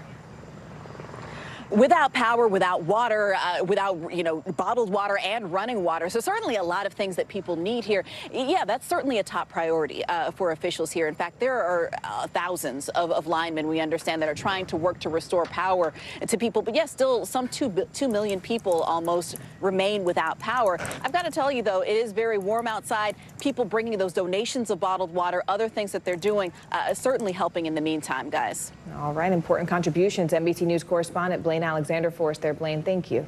Let's bring in NBC News meteorologist Bill Cairns. Bill, what time should people be expecting the worst of the storm to hit? Now, I say the worst storm surges right now, the highest winds are right now. Then the rainfall will be different. The rainfall concerns will go through the overnight hours. Just had a 92-mile-per-hour wind gust reported at what we call our weather flow station in the Charleston area. So this bright red band on the backside has some very strong winds with it. And when you hear you get 92-mile-per-hour wind gusts, that means a lot of trees are going down, and that means additional problems on houses, on cars, and of course power too. So that's what's happening on the backside in Charleston. Not concerned at all with the tide storm surge flooding in the Charleston area, and really from about 10 miles north of Charleston southwards, no issues at all. But we have had a pretty significant surge that has come in the last 2 to 3 hours, as high as 4, maybe now 5 feet in areas from Myrtle Beach down here towards Georgetown. We have seen overtopping of the levees in those areas, water in the streets, in the garages of some homes, but it's the homes that are meant for that are built on stilts. So hopefully we're not getting too much damage, but do be prepared to see some. We also have a new tornado watch that includes all of eastern North Carolina. So these bands that are going to feed in this afternoon, these little thunderstorms, these have a potential to produce tornadoes, so that's going to be a threat. And the winds, they're continuing to howl. And we did produce our graphic here. This is the Spring-Made Pier in the Myrtle Beach area. This is the highest surges they've ever had. Hugo was 8.7 feet. Matthew was 6.13. And we're now 3rd place all time. And that goes back to about 1957. So a good period of record on that gauge. It beat some of the other storms that we've had recently. And as far as wind gusts go, they're sporadic. It's not a consistent 90-mile-per-hour wind in areas like Charleston. For the most part, we're in the 40. That's the highest we've seen in Florence. So now we're starting to getting some power outages further inland. That's about 45 in Georgetown. Notice you're getting a little lull right now in Myrtle Beach. And look at this. There's no rain out here either. And that's all headed your way. So it'll be windy. You got the storm surge, but you don't have a lot of rain like you do in Charleston. So it's different. It's called, we call an atypical hurricane that's making landfall. And it looks like it will make landfall here shortly. And it probably will still be considered a Category 1 landfall. Hurricane Center hasn't weakened it at all. But you can kind of see it went north, and now it's bending a little bit back towards the coast. There's not a lot of it behind this either. All the rain is pretty much on shore now. As the second half of the storm comes through, it'll be a little windy and gusty, and that's it. And then we'll wait and see just how much damage there was from all of the downed trees, the storm surge that's happening now, because we'll get low tide about 6 p.m., and then the water level should be much lower. So there's the landfall. Then we dissipate this thing into a remnant low later on tonight, and then tomorrow, just areas of rain all through the region. We're still looking at peak winds, though, possible. Again, we just saw you 92 in that range, 70 to 90. Wow, an atypical storm with an incredibly large impact. Bill, thank you so much. And straight ahead, the moves you should be making right now to better protect your wallet, your family, your savings. You're watching NBC News Daily. As we look out over the latest city-turned-crime scene, we see the things left behind.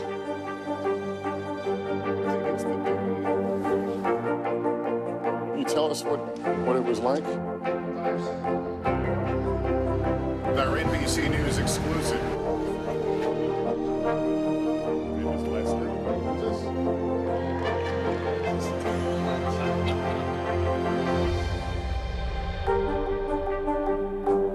Here's what's happening in your neck of the woods. Hey, podcast fans, ready to unlock our true crime mysteries? Try Dateline Premium on Apple Podcasts. You'll get early access to originals, plus bonus content, and everything is ad-free. So head to Apple Podcasts now to subscribe. News is happening now. Look at what's making headlines around the world. We're coming on the air with breaking news. This is a significant moment. Whenever it happens, wherever you are, NBC News, streaming free now. These days, it feels like the news never stops. So let's get into it. What's happening right now, what it all means for you for an hour every day. It can be hard to keep up, so let's get started together. Hallie Jackson Now, weekdays at 5 on NBC News Now. For Dateline Premium, subscribe now on Apple Podcasts.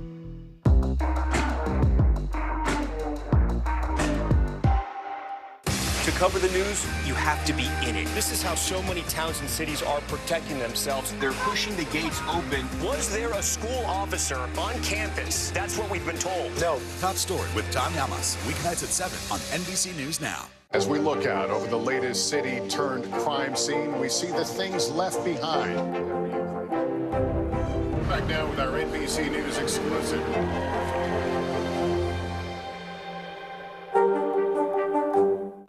Top Story with Tom Llamas is your news playlist on NBC News Now.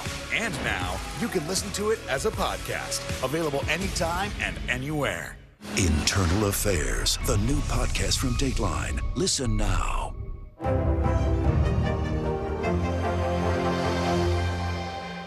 News is happening now. Look at what's making headlines around the world. Whenever it happens, wherever you are, it's here now.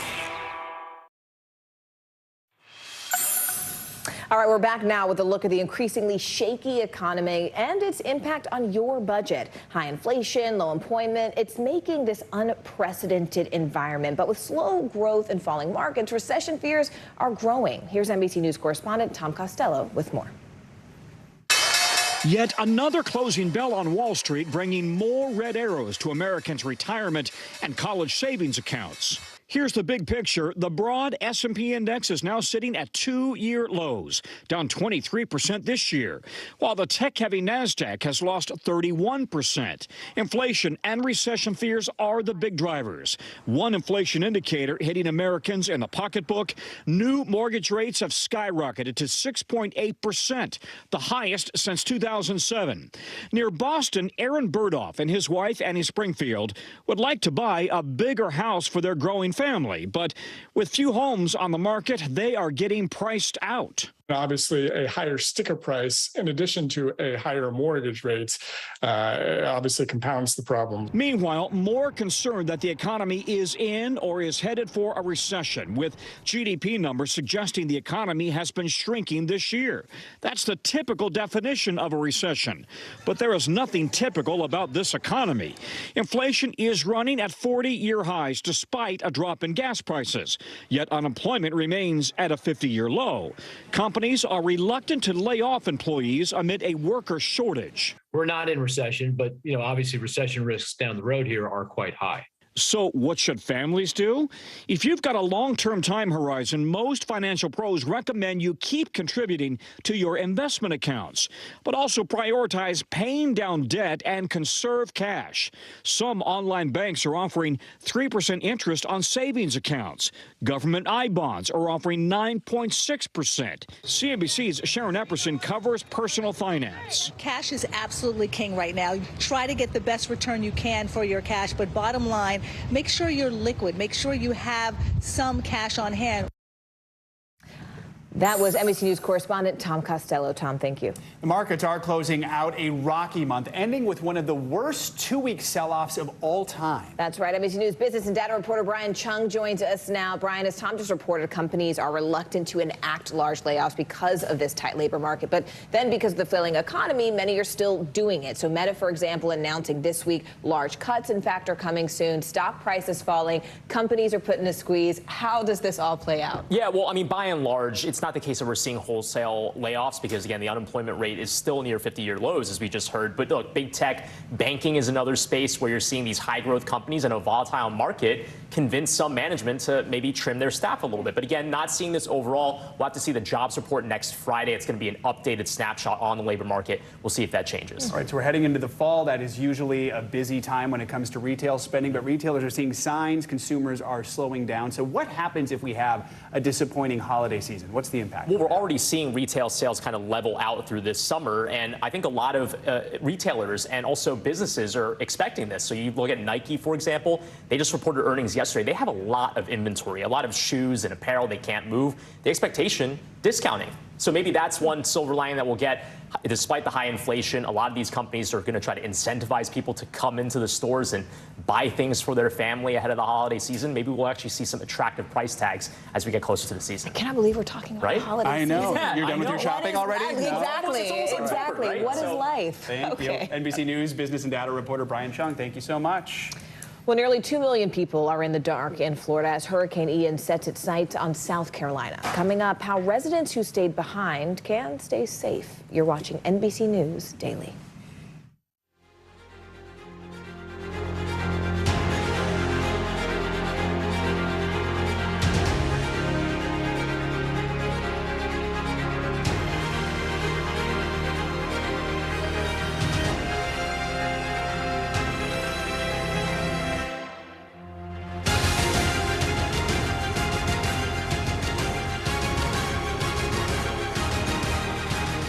For Dateline Premium, subscribe now on Apple Podcasts.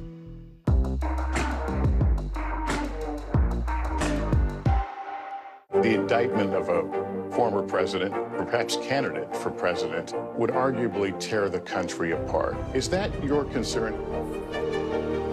Can you update us on the status of negotiations? Live from Ukraine, from Uvalde, Texas, from Mayfield, Kentucky. To cover the news, you have to be in it. This is how so many towns and cities are protecting themselves. You can actually see they're pushing the gates open. Was there a school officer on campus? That's what we've been told. No. Do you remember any tornado as bad as this one? You look at this and you're thinking, we're not going to have power for weeks, if not months. Exactly. Every night, it's your news playlist. Top Story with Tom Llamas, weeknights at 7 on NBC News Now.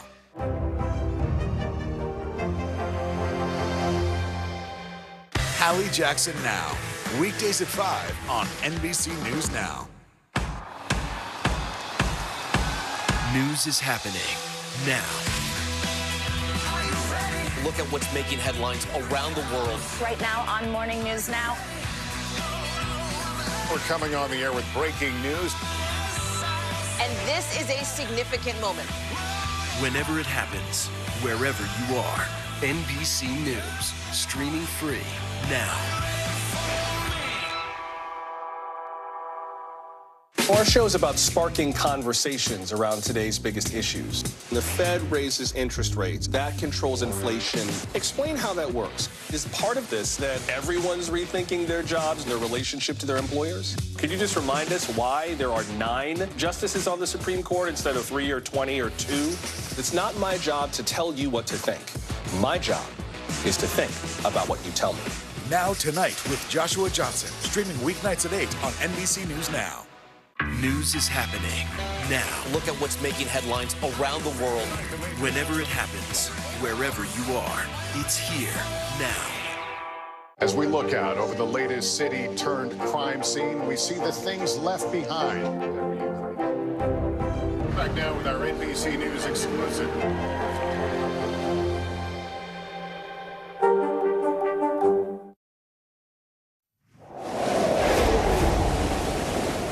Hurricane Ian has already left behind a path of death and destruction along much of Florida's Gulf Coast. Now residents of those waterfront communities are sifting through the devastation, trying to piece together what the storm left behind. Here's CNBC correspondent Valerie Castro with the story of one place.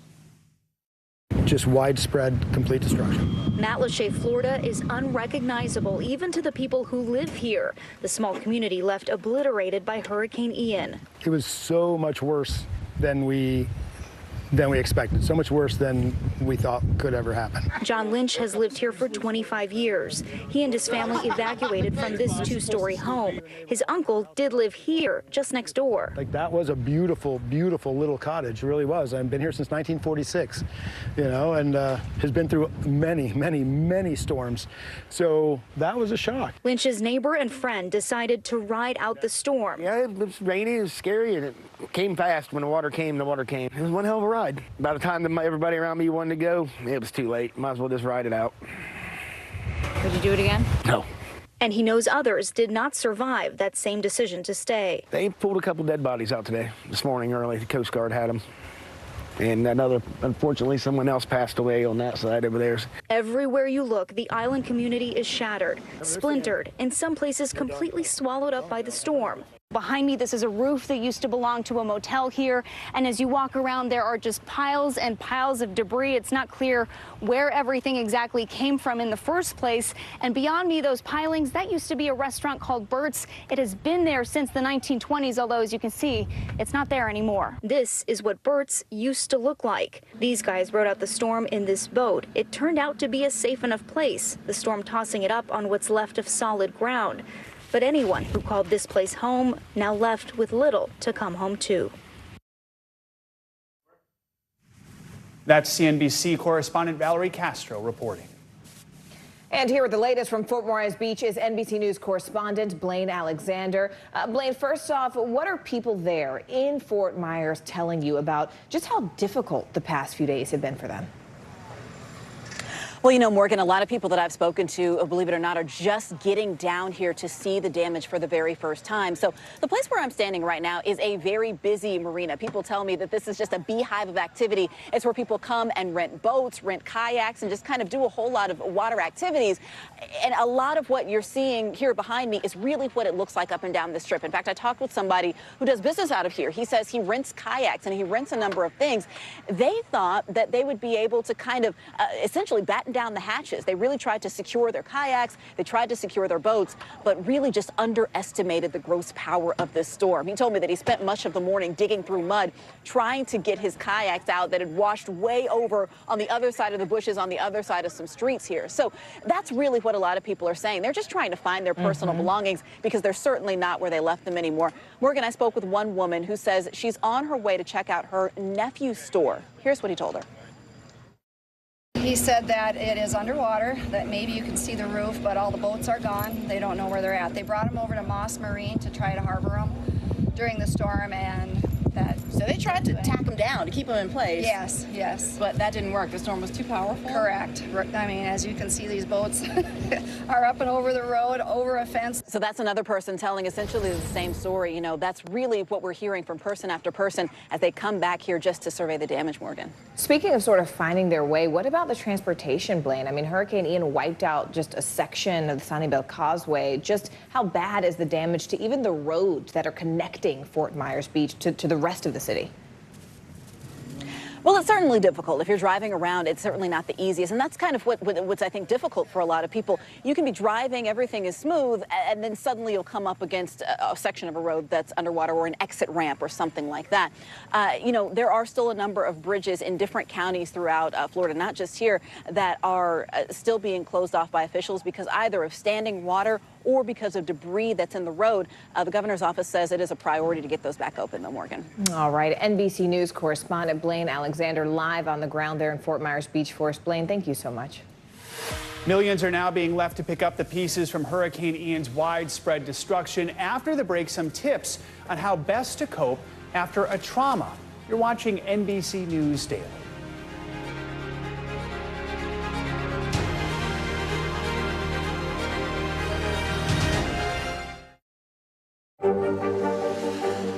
Tonight, I interviewed Secretary of Transportation Pete Buttigieg about the ongoing delays. You seem to be pointing the finger at the airlines. They're pointing the finger back. Mr. Secretary, when is this going to get better? Hey, podcast fans, ready to unlock our true crime mysteries? Try Dateline Premium on Apple Podcasts. You'll get early access to originals, plus bonus content, and everything is ad-free. So head to Apple Podcasts now to subscribe. Our show is about sparking conversations around today's biggest issues. The Fed raises interest rates. That controls inflation. Explain how that works. Is part of this that everyone's rethinking their jobs and their relationship to their employers? Could you just remind us why there are 9 justices on the Supreme Court instead of 3 or 20 or 2? It's not my job to tell you what to think. My job is to think about what you tell me.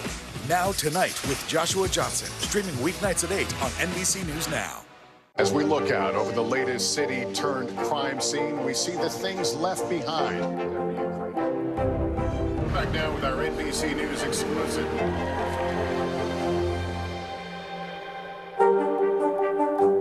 News is happening now. Look at what's making headlines around the world. Whenever it happens, wherever you are, it's here now. Internal Affairs, the new podcast from Dateline. Listen now. You don't know when your moment's coming, but when it does, you take it. Tonight, I interviewed Secretary of Transportation Pete Buttigieg about the ongoing delays. You seem to be pointing the finger at the airlines. They're pointing the finger back. Mr. Secretary, when is this going to get better? News is happening now. Look at what's making headlines around the world. Whenever it happens, wherever you are, it's here now. The day's biggest political stories with trusted insight now and expert analysis now. A daily look at the politics behind the headlines. Meet the Press Now, streaming weekdays at 4 p.m. on NBC News Now. Tonight, I interviewed Secretary of Transportation Pete Buttigieg about the ongoing delays. You seem to be pointing the finger at the airlines. They're pointing the finger back. Mr. Secretary, when is this going to get better?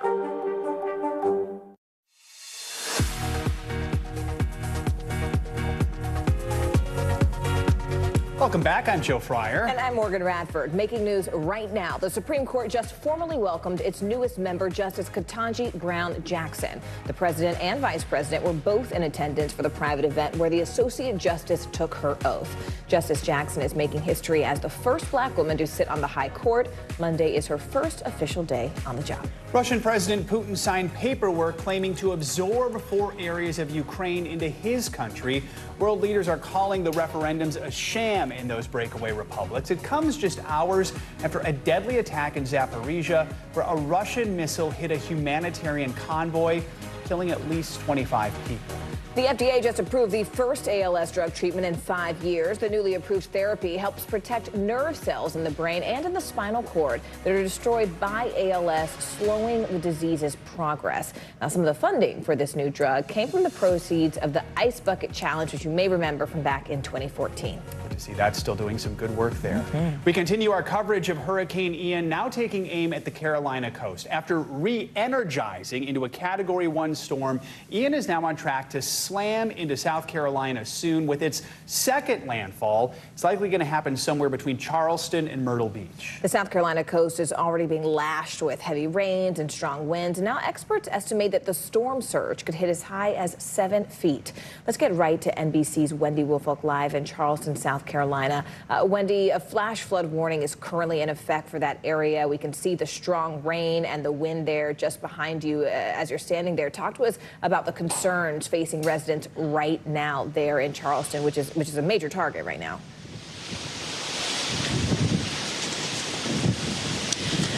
Joe and Morgan, things have gotten really bad since we spoke just a few minutes ago. If this thing is not imminent, we are very close. These are the strongest rain bands and gusts of wind we've experienced all morning long. At this point, we know all of downtown Charleston is without power, and then at least 30,000 other customers in the Low Country are also without power. We are standing on a balcony right now, safe with our crew and other people who decided to ride it out in this hotel. But can you believe there are people in this marina behind me who have chosen to ride out this storm, even though it's a Cat 1 inside those boats? I hope that that judgment pays off for them and that everyone stays safe and sound.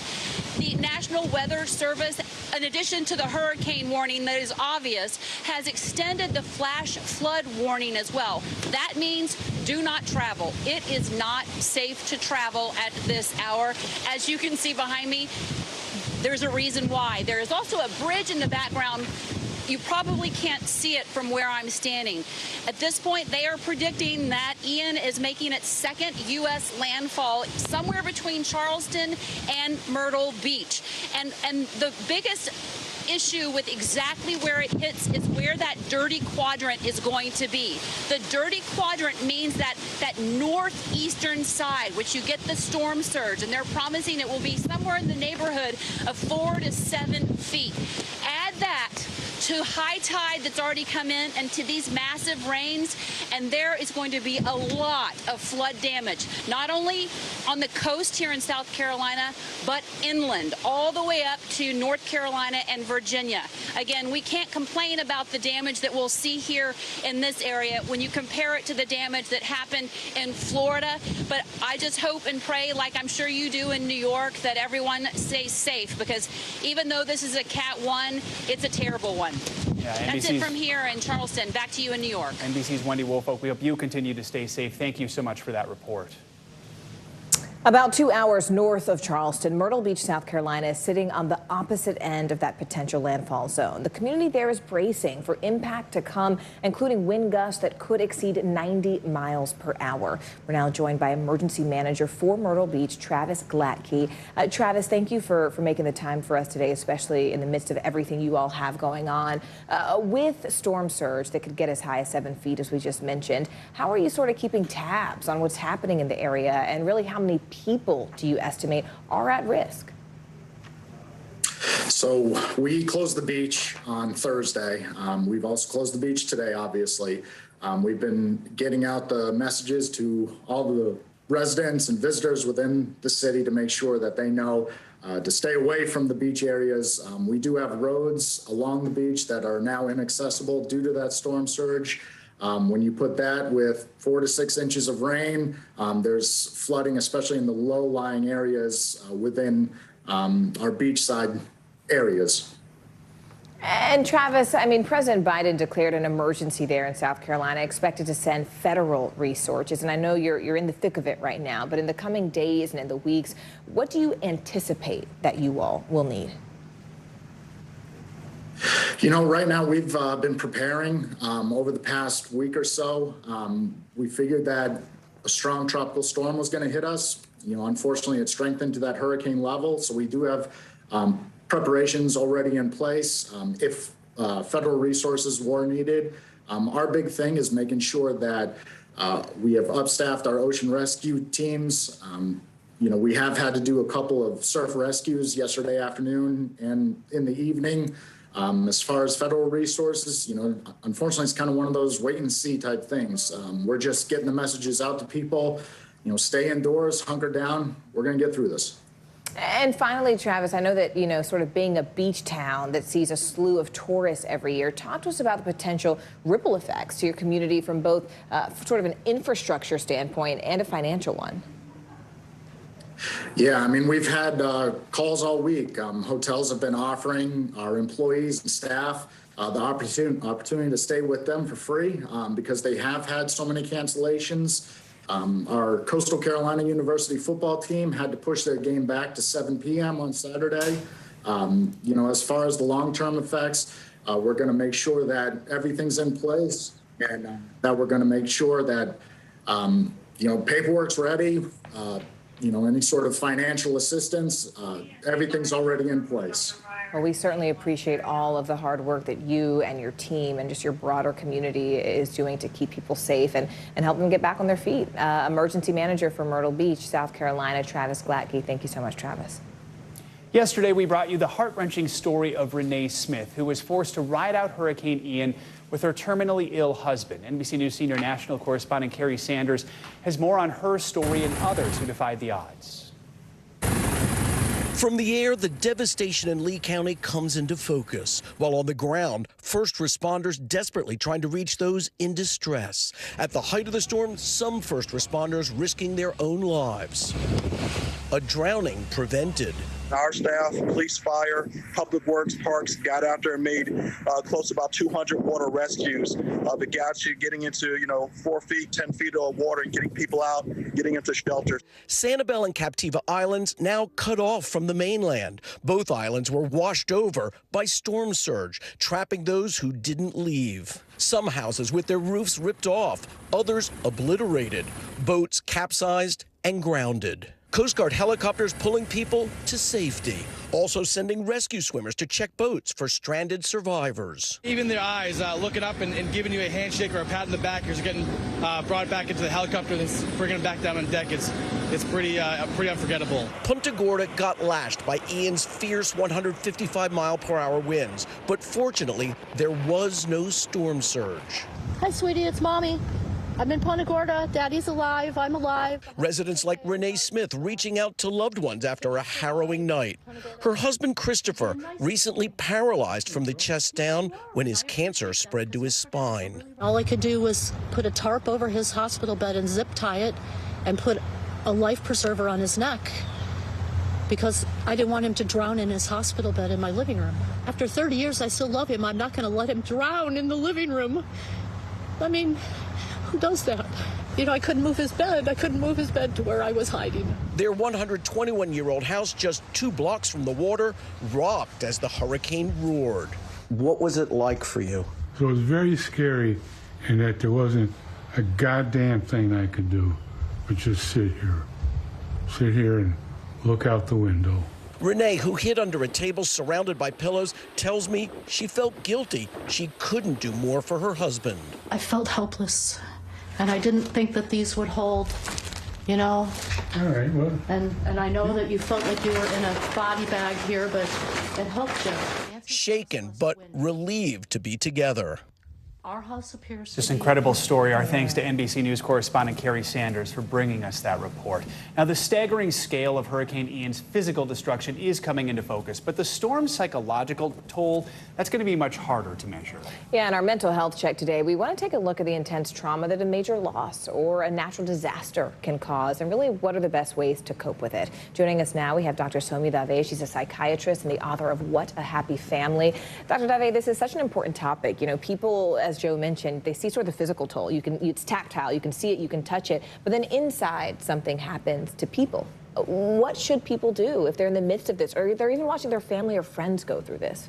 So awareness is a really big, important first step. So knowing that someone can feel a variety of emotions. So I'm thinking shock, grief, sadness, anger, a mix of all of those things. And it's also possible to feel different things in the short, medium, and long term after a traumatic event has occurred. In terms of what we can do about that, now a lot of people, when they're overwhelmed by stress, they want to retreat, and that's really understandable. But we can heal in support. We can heal with connections. So whether that means reaching out to someone you trust, a family member, a friend, a mental health provider, or or going to a support group and leaning into community, knowing that you don't have to go through this alone is really important for coping. That tendency we have to withdraw, I mean, it is there. So what can we do to fight that urge? So I think just being aware is the first big step. And second is to actually have that person or that group of people that you can call. So having those numbers there, having that person who's going to check on you, and having that kind of initiative that you take can be a good first step if you know that when you tend to get stressed, what you might do is retreat and kind of want to be by yourself during those moments.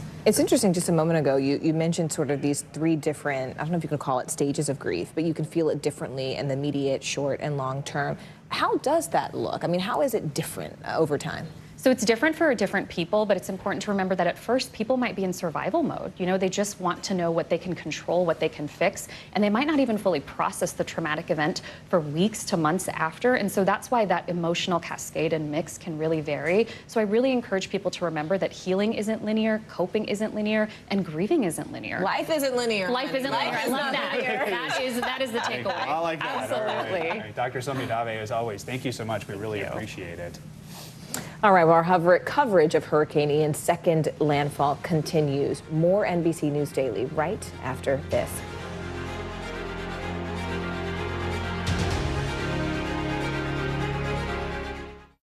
News is happening now. Look at what's making headlines around the world. Whenever it happens, wherever you are, it's here now. Our show is about sparking conversations around today's biggest issues. The Fed raises interest rates. That controls inflation. Explain how that works. Is part of this that everyone's rethinking their jobs and their relationship to their employers? Could you just remind us why there are 9 justices on the Supreme Court instead of 3 or 20 or 2? It's not my job to tell you what to think. My job is to think about what you tell me. Now Tonight with Joshua Johnson, streaming weeknights at 8 on NBC News Now. Stay on top of breaking news and the biggest stories of the day with NBC News Daily. Thank you so much for joining us. I'm Morgan Radford. And I'm Vicki Lynn. I'm Aaron Gilchrist. And I'm Kate Snow. Get in-depth reporting from across the country. What's your reaction to the president's comments? And around the world. Are Ukrainians continuing to make advances? And ways you can take care of your health. Who should be getting tested? And frankly, how often? And your wallet. Costs are skyrocketing. How to manage soaring prices. NBC News Daily. Weekdays from 12 to 4 p.m. Eastern on NBC News Now. NBC News, streaming free now. Top Story with Tom Llamas is your news playlist on NBC News Now. And now, you can listen to it as a podcast. Available anytime and anywhere.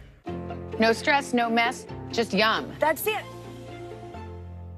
Right now on NBC News Now, we begin with breaking news just coming in. What's happening now, what's happening next, and what it means for you.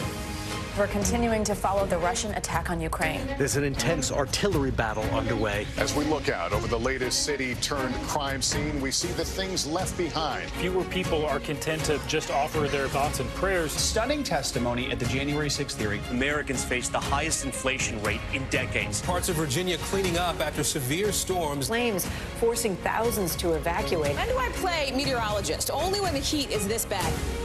Another special night of election coverage right here at NBC News Now. Results are coming in. This Tuesday is going to be huge. This is big when we're talking about November. This feels like an ideological fight to the death. Is there room for common ground? What do you think when you see the activism? Do you think this could have happened without social media? We're coming on the air with the news NBC Scoop. Bringing the news to you is not only a job, it's an honor.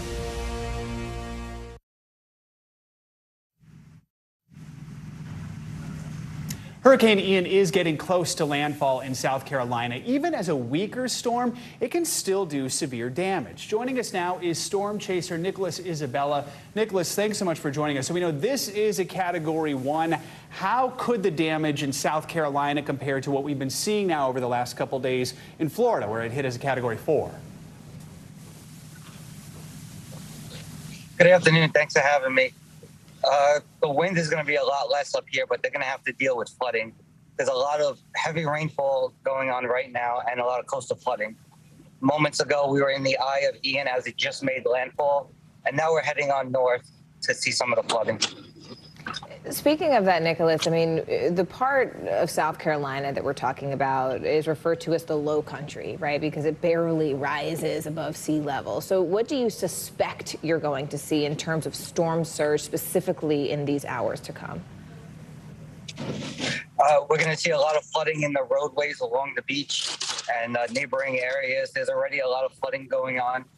There's a pier that's getting damaged right now. So it's a very low area, and a lot of neighborhoods are going to begin to get flooded. I think the forecast calls for 6 to 8 feet of surge. As an experienced storm chaser, I mean, is that your biggest fear, or what is your biggest fear when it comes to Hurricane Ian right now, making this second landfall in South Carolina? Water is always the scariest thing. The surge comes up so quick. That's why it's very important to plan ahead and know your elevation and surroundings. All right, Nicholas, Isabella, thank you so much. Please stay safe, and we will check in with you throughout the day and the coming days as it warms. Yeah, this is a storm that's really been moving and very dynamic. And again, we're watching to see it hit South Carolina. Let's go ahead and bring in NBC News meteorologist Bill Cairns for us now. Yeah, so Bill, what is the latest on the storm's track right now? Well, the storm surge is up to about 5 feet, especially around Myrtle Beach area. So Pawleys Island Police Department has been sending out some pictures. They have some pictures of rescue crews and stuff. And I was just looking at some of the shots. The end of the pier has collapsed into the ocean, too. They're saying some of the water is in places where they're having to rescue people and they're getting calls. So the storm surge is a factor, has been a factor. You can see in the video here how rough the seas are. You can't really see where the dune line is anymore. It looks like you can see one hurricane flag there on the bottom of the screen kind of blowing in the breeze. The high tide cycle was about 2 hours ago. The water's quickly going out. From all things I've been able to see, the tide is equaling the surge right now. So the water does not look to be getting any higher than it is at this moment. But there is a lot of water in places that shouldn't be. This just passed Isa, so that was a hurricane in 2020. So now this is third place for the highest storm surge they've ever seen there. So it's the Myrtle Beach area down to Georgetown. That's where we have the storm surge concerns. We are heading towards the next low tide. As the storm moves inland, the wind should weaken. So this should be the worst of the storm surge. So here's a look at the winds. We can go back to just the weather maps to kind of check what's going on. Some of the highest winds we've had have been in the Charleston area. We had that 92-mile-per-hour gust. We just hit 63. So there's going to be a lot of tree damage on the backside of this storm, where the storm surge is up here from Georgetown to Myrtle Beach. If we have, significant damage, there's an area called Cherry Grove. It floods often. All the houses are on stilts, but all the water is through the bottom level, typically where the people park their cars or store their grills. If you've been to coastal communities, that's very common. And for those reasons of that storm surge, we all have flash flood warnings from Charleston northwards to Myrtle Beach. Also here, we got some high water in areas around the Hampton Roads area, the Norfolk, Virginia Beach area, and then from the New Bern out here towards Carteret County, we also have some high water problems too. So let's take you through where we go from here. So a lot of people want to know where this mess is heading. So this is by 8 p.m. Storm is well inland. The heaviest rain should be arriving in areas like Charlotte. Raleigh should have a chance of some pretty heavy squalls, too. And then it's sneaking up here towards Fredericksburg, Richmond, into D.C. Now, again, it's not going to be like catastrophic or anything, but that's where we're going to see some of the heavy rain, chances for flash flooding, and if you just don't want to get caught in the road on it if you don't have to. So rainfall totals anywhere in this region, from northern portion of South Carolina through Carolina, Virginia, Maryland, Delaware, Pennsylvania, New Jersey, 4 to 8 inches. Isolated totals could be a little bit higher than that, especially where we're seeing that storm surge. So this was the storm surge prediction. We didn't really have to worry about any of this area south of that landfall, but the Hurricane Center told us somewhere north of Charleston to Myrtle Beach could get that 4 to 7 feet, and we know officially from the tidal gauge there about 5.2 feet is the surge. So that's significant, and there is damage being done. All right, NBC News meteorologist Bill Cairns for us, tracking that storm since the very beginning. Bill, thank you. You're watching NBC News Daily.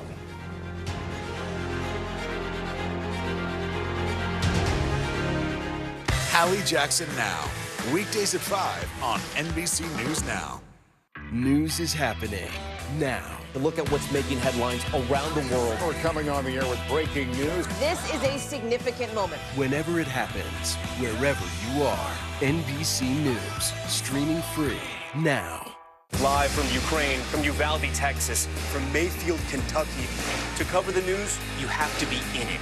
This is how so many towns and cities are protecting themselves. You can actually see they're pushing the gates open. Was there a school officer on campus? That's what we've been told. No. Do you remember any tornado as bad as this one? You look at this and you're thinking, we're not going to have power for weeks, if not months. Exactly. Every night, it's your news playlist. Top Story with Tom Llamas, weeknights at 7 on NBC News Now. As we look out over the latest city-turned-crime scene, we see the things left behind. It's the tell us what it was like? Our NBC News exclusive.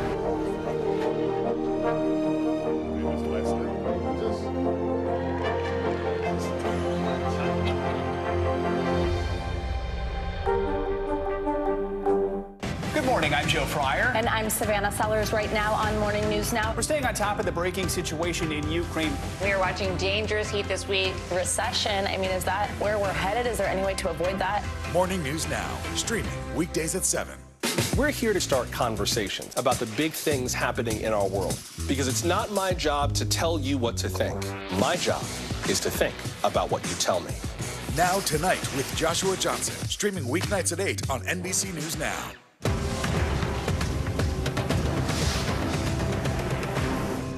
Good morning, I'm Joe Fryer. And I'm Savannah Sellers right now on Morning News Now. We're staying on top of the breaking situation in Ukraine. We are watching dangerous heat this week. Recession, I mean, is that where we're headed? Is there any way to avoid that? Morning News Now, streaming weekdays at 7. Hey, podcast fans, ready to unlock our true crime mysteries? Try Dateline Premium on Apple Podcasts. You'll get early access to originals, plus bonus content, and everything is ad-free. So head to Apple Podcasts now to subscribe. You don't know when your moment's coming, but when it does, you take it.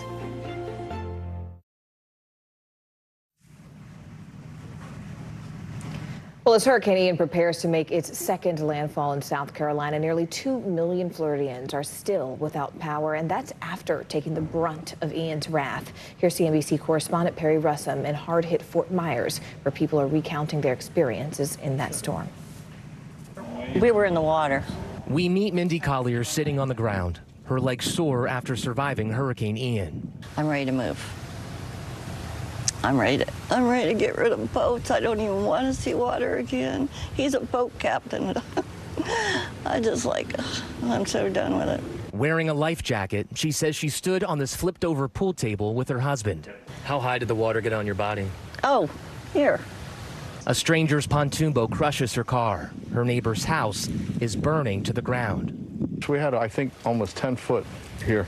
Kevin Ott says he saved 16 people with his boat, including here where his ex-girlfriend's family was packed in a canoe. It's scary. But we saved a lot of people that day, so it was good. People that would have never made it. Old people, it was sad. And we had to leave a lot of people, too. Streets are underwater. Boats are in front yards. Children ride through waves with the Coast Guard circling. Even a day after the storm, we have flood water that is feet high. Entire neighborhoods are separated by water. The only way people can get to those who are stranded is by some of these trucks that have higher suspension. I didn't think this was going to be that bad of a storm. How long I can be. 80-year-old Linda Ogden is riding in a boat being towed. Trapped alone in her house, she says she started tapping on a window with her phone. We thought that we had heard tapping, and we looked around. We just could see her face standing on the truck. I poked over the fence, and sure enough, she's right there. We all just dove in and got through her gate. Dove in? Because it's kind of underwater. Just glad to be able to get in there and help someone, you know. Mindy Collier says she needs help. I just don't know what we're going to do, you know. And so we're trying to get a hold of FEMA, and it's all go on the internet, and we don't have any internet. We want to turn back now to South Carolina, where NBC's Wendy Woolfolk is in Charleston. Hey there, Wendy. We know that the Hurricane Ian is sort of picking up speed, really right where you are. What are the biggest concerns facing everyone around you? We know you've been in wind and rain all day. What's changing there? You know, I keep thinking that this is imminent. This is the one where I'm going to tell you it's making landfall, and not yet. I think the biggest concern right now is power. The lights just in our hotel have been flickering several times. We've lost cable, and we do know that throughout the entire downtown area of Charleston, everyone is out of power, and at least 30 to 40,000 low country customers. And you know, Morgan, after covering all these things, customers doesn't mean people, that means households. Right. So there are a lot of people in this area without power. And just where I'm standing right here, I can see trees that have snapped in half, and that's what takes these power lines down. So power is probably the biggest concern after the water when it comes in. Wendy, let's talk more about the water. Myrtle Beach, northeast of where you are, they're reporting tide levels over 9.5 feet. Where you are in Charleston, are they prepared for that level of water if that happens?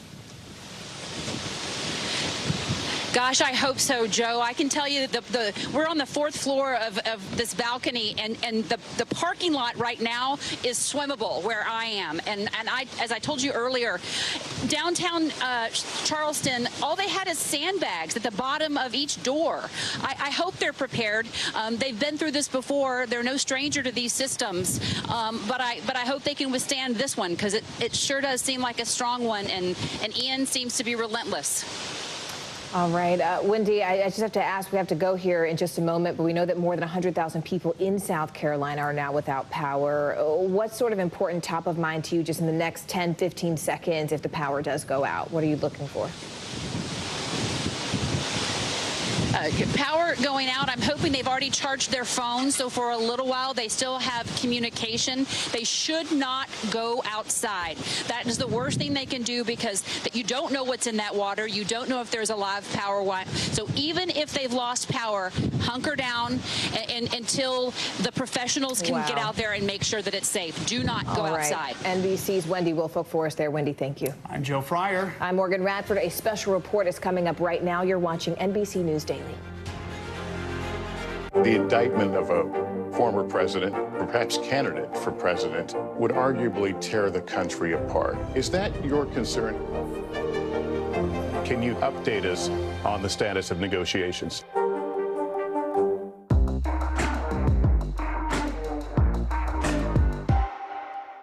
Top Story with Tom Llamas is your news playlist on NBC News Now.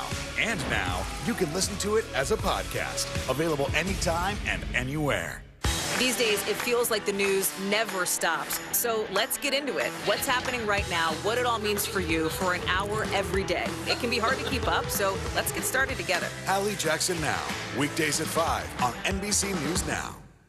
To cover the news, you have to be in it. This is how so many towns and cities are protecting themselves. They're pushing the gates open. Was there a school officer on campus? That's what we've been told. No. Top Story with Tom Llamas, weeknights at 7 on NBC News Now.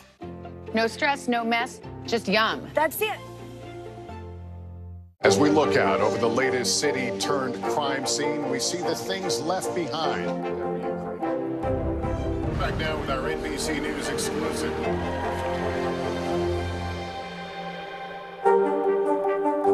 Live from Ukraine, from Uvalde, Texas, from Mayfield, Kentucky. To cover the news, you have to be in it. This is how so many towns and cities are protecting themselves. You can actually see they're pushing the gates open. Was there a school officer on campus? That's what we've been told. No. Do you remember any tornado as bad as this one? You look at this and you're thinking, we're not going to have power for weeks, if not months. Exactly. Every night, it's your news playlist. Top Story with Tom Llamas, weeknights at 7 on NBC News Now. Hey, podcast fans, ready to unlock our true crime mysteries? Try Dateline Premium on Apple Podcasts. You'll get early access to originals, plus bonus content, and everything is ad-free. So head to Apple Podcasts now to subscribe. News is happening now. Look at what's making headlines around the world. We're coming on the air with breaking news. This is a significant moment. Whenever it happens, wherever you are, NBC News, streaming free now. For Dateline Premium, subscribe now on Apple Podcasts. NBC News, streaming free now.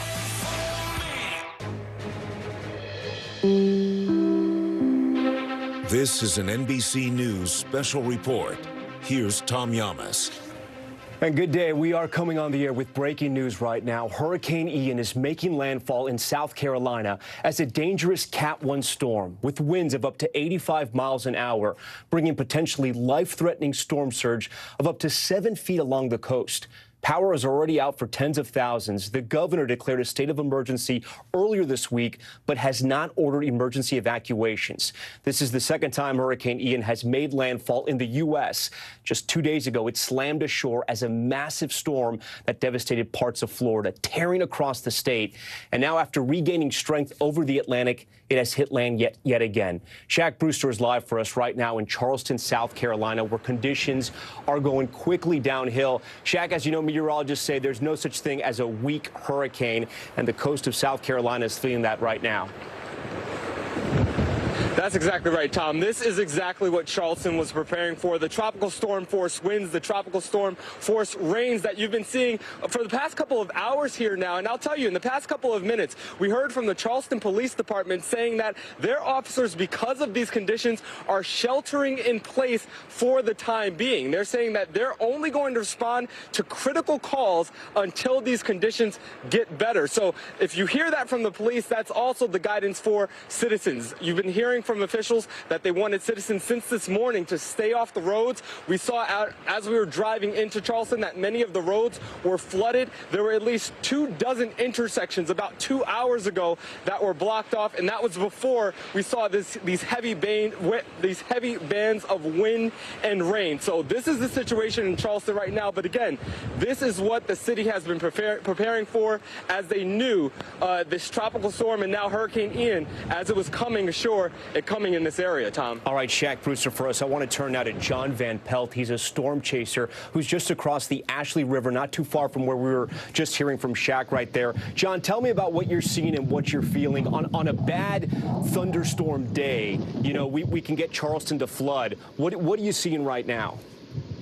Yeah, Tom, I've been doing hurricanes for Weather Nation for 9 years now, starting with Arthur a long time ago on the Outer Banks, and in Charleston, got to see Dorian, and the effects from Dorian were worse than what we've seen so far. I was not here for...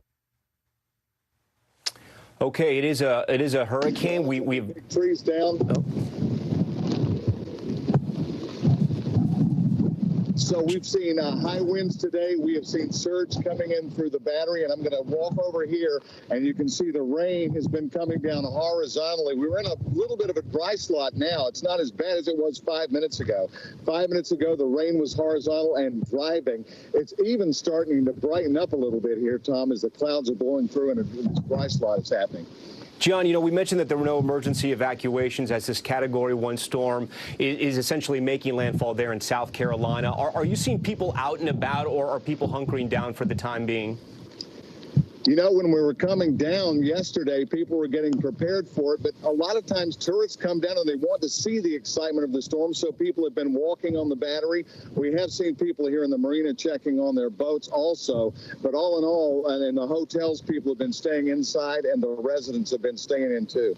John Van Pelt for us. John, stand by for us. We want to show you some images now, some striking images we've been seeing a little north of Charleston. We want to start in Myrtle Beach. This is one of the most popular, and if not the largest beach on the South Carolina coast. They're part of the grandstand, and you really can't even see the beach anymore. The waves, the storm surge has overcome those sand dunes. And then Pawleys Island, if you're familiar at all with the South Carolina coast, a lot of people visit Pawleys Island and its famous pier. Well, we've been getting reports, this coming in from the police department. This just shows what it looks like right now on the ground. That's the pier on the left-hand side, and that's the pier right now. It's been completely washed away into the Atlantic. And with that, I want to bring Bill Cairns right now, who joins us live and has been tracking the storm for several days. Bill, so what it looks like from the pictures we're seeing right now, just north of Charleston, the Myrtle Beach area, that area is really feeling the force of Ian right now.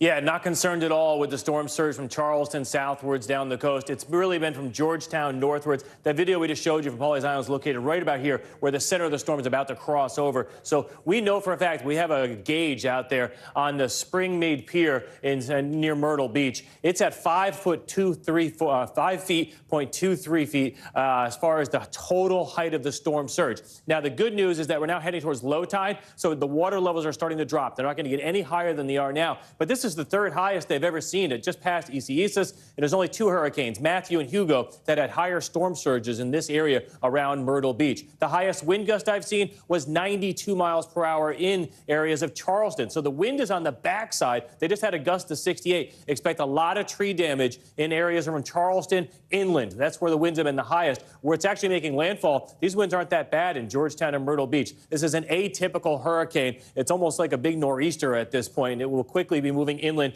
and weakening. Notice all the rain with this storm. That's going to be the concern. Once we get rid of this storm surge this late this afternoon, this evening, that threat will be over with. And then we'll have to deal with the rainfall threat and the flash flooding threat. It's pouring throughout all of North Carolina right now in the upstate of South Carolina. We also have a chance of tornadoes as we go throughout the afternoon and evening, all of eastern North Carolina and the Virginia Beach, Norfolk area. So we still have life-threatening weather to take care of throughout the evening. That's why they're going to tell everyone, just wait till tomorrow till this thing is gone, because there's still very dangerous conditions out there now, Tom. We still are watching the storm surge that's now cresting and peaking, and then the winds will only slowly come down this afternoon. And Bill, as we were looking at your radar there, it's just, you see the massive size of this storm stretching from Georgia all the way to Virginia. I want to talk about some differences now from when Ian first made landfall in Florida. The obvious difference, the wind speed, right? 150 miles per hour versus 85 right now. But I noticed something else. The storm is traveling a little faster at 14 miles per hour than when it first hit Florida. Does that make any difference for the residents there in those states? It means that the worst of it's over you know, not as long. I think it was 8 to 9 miles per hour that Ian was moving over southwest Florida. But this is the classic example between a hurricane and a major hurricane. What you're seeing now in the videos and the pictures from the police department there in Pawleys Island, we're looking at storm surge that went over the dunes. It's into the roads, but most of these areas have flooded before in storms. They know to build these houses up. So you're seeing a lot of water in the areas where you typically park the cars, you put like the grill. We're not seeing water into homes, at least not yet. I haven't seen any of those pictures. The pier, you kind of expect that, unfortunately. A pier built out into the ocean in a hurricane. We lost one in Matthew. I think we lost one in Isaias in the Carolinas. That's kind of expected damage. So, nothing like southwest Florida. It's a whole different ballgame when you get up there, Category 3, 4, and 5 landfalls, because even things that are built for a hurricane, usually they're not built for a Category 4 hurricane. Those building codes would be too strict and too expensive. So, I don't think we're going to see a lot of structural damage out of this, but we are going to have a lot of trees falling on houses and falling on cars, and that's the danger. And then we'll see tonight and tomorrow what flash flooding we get and what happens to the rivers in the days ahead when all this water collects. Yeah, one of those coastal communities we're obviously watching is Charleston. I want to go back to Shaq Brewster now. Shaq, as Bill mentioned, it is a hurricane. It's not a major hurricane, but already Charleston is dealing with some power outages. That's exactly right. We heard from county officials saying that about 69,000 people were without power. That was about a half hour ago before we saw many of these stronger wind gusts and rain bands. So that is the number that is expected to grow. We know that Charleston, this area, has been dealing with those tropical storm force wind gusts clocking in the 60s and potentially even 70s in some areas for a couple of hours at this point. So that is the situation that folks are going to have to deal with, even though they're concerned about the flooding, they're concerned about that high tide which just got through about a half hour or so ago. There is also that power concern where, again, officials saying about 69,000 people are without power right now, but that's a number that's expected to only go up as this storm continues to make its way through. All right, Shaq, thank you for that. I want to jump over to Emily Aketa, who's across the harbor from where you are there in Charleston. Emily, tell me what you're seeing. Well, we've been witnessing the conditions rapidly deteriorate over the last few hours. You can see it in the wind and the way it's blowing the trees behind me, pushing the rain sideways. You can also hear it. It's howling. There's a clanging in the background. I'm keeping an eye. There's a piece of roof peeling off because of the force of the winds. But really, the main point of concern in Charleston here is the water. You ask officials about it, residents about it. They know this area is very susceptible, vulnerable to storm surge and flooding because it is low, flat, and surrounded by water. We've got the Atlantic Ocean on one side. There are waterways weaving throughout the city of Charleston. And so that's where you see these predictions up to 7 feet of storm surge that people are really keeping an eye on. And earlier today, we already witnessed some of those roadways flooding. So as the rain continues to pound Charleston, it's definitely a concern people are watching for. A lot of low-lying area there. Emily, I'm curious, behind you there, I don't know if this is something with the camera or is the sun actually peeking out through clouds there? Let's take a look. You're asking about the sun? Is that the sun there peeking out from clouds somehow, from the cloud cover? It's definitely less ominous, but I wouldn't say the sun. I think it might just be the way the glare between the camera and all of the different elements that we're working in. It's remained pretty gray throughout the day. Again, the wind, the rain, and some flooding that we've seen in downtown Charleston. All right, Emily, we appreciate that. That storm surge that hit Florida just 2 days ago devastated areas like Fort Myers. Steve Patterson is there for us. Steve, the cleanup there, just massive. Parts of that city just completely wiped off the map. Tom, devastation as far as the eye can see. It starts here, it goes through town, mixed in with buildings, with homes, with power poles, with shredded roofs, with boats that have been taken from this sea and thrown into the road. This is what we've seen in just this area. Meanwhile, Sanibel Island, just about 20 minutes or so from here, rescue operations still going on there. About 200 people did not evacuate. Dozens at last count as of last night still had to be rescued. We've heard copters going back and forth as the rescue operation really throughout town continues. The death toll is expected to go up here. Tom, back to you. Steve, real quick, are people there that are suffering, are they getting the supplies they need? They are, Tom. We've seen utility trucks roll through here. We've seen ambulances roll through here. We've seen the National Guard in force in this area. They are getting help, but look around here, Tom. There's so much wreckage. It's going to take days, if not weeks, if not months, if not the better part of a year into next before they can get all the help that they need. Steve Patterson also showing us one of the cruel realities of hurricanes. Right after all that devastation, you get some of the clearest days of the year. Steve Patterson, all of our team covering Hurricane Ian right now. We appreciate it. We'll have much more tonight on NBC Nightly News and, of course, on Top Story tonight on NBC News Now. I'm Tom Yamas in New York. Thank you for watching.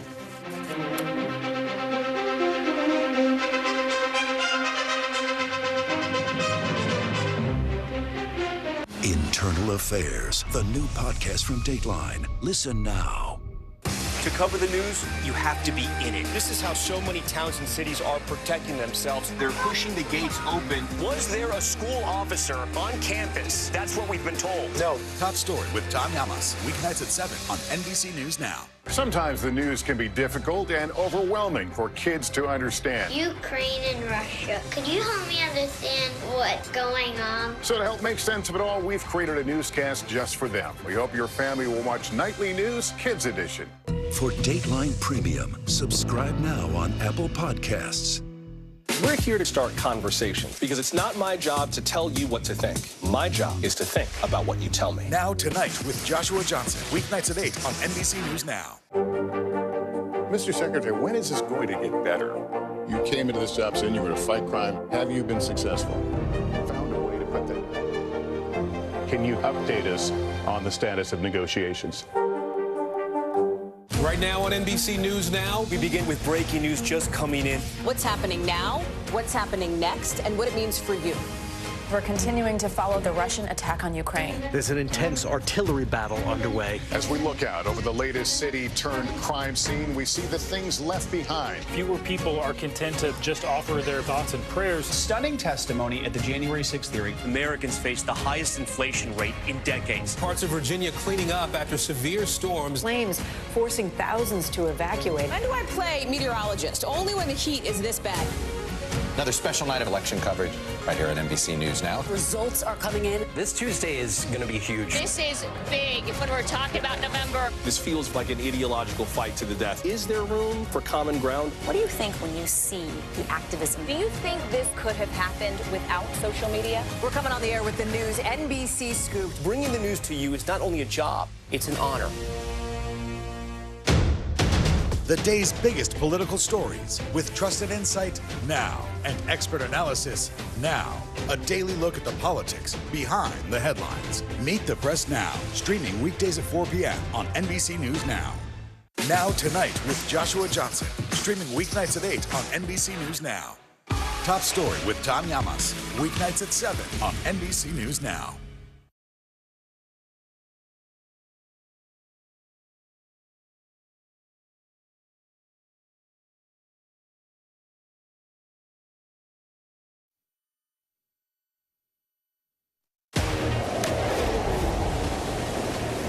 Hi, everyone. I'm Aaron Gilchrist. And I'm Cynthia McFadden in for Kate Snow. NBC News Daily starts right now.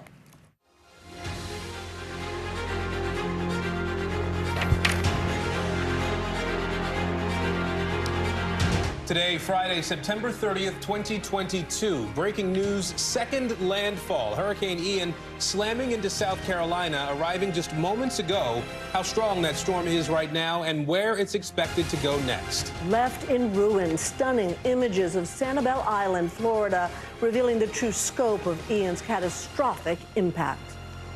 Thought it was going to eventually go over our heads. I called my daughters and said goodbye. I think I've lost everything I own, and I'm trying to be brave. And Lifeline, new video capturing the dramatic rescues underway across Florida. How crews are going from house to house to find survivors. We do begin with Hurricane Ian now making landfall yet again. This time in South Carolina, putting more lives in harm's way. The National Hurricane Center is now warning of life-threatening storm surge and damaging winds. Now take a look at what the radar looks like right now. That storm regained strength in the Atlantic after pounding Florida. You know, we saw the intense rain and wind there.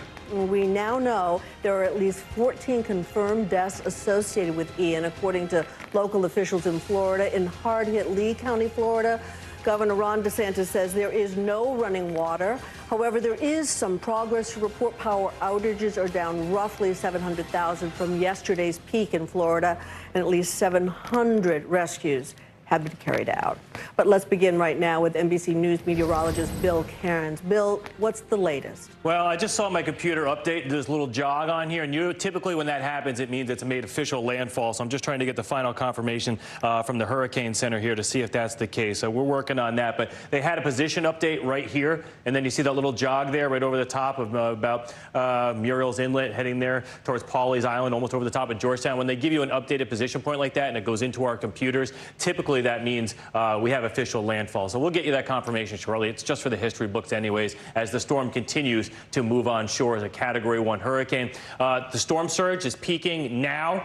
Hopefully the water levels are beginning to go down, but it's been a little scary the last couple hours. Pawleys Island Police Department has been showing us videos. They've been rescuing people from their homes. People had water into the bottom of their homes. So we know that there has been some significant damage. It's not going to look like Southwest Florida, but we know that for some of these people in these areas, it has been bad. And the Pawleys Island Pier, by end, half of it is washed away into the ocean. I know that the Myrtle Beach areas, the dunes have been overtopped.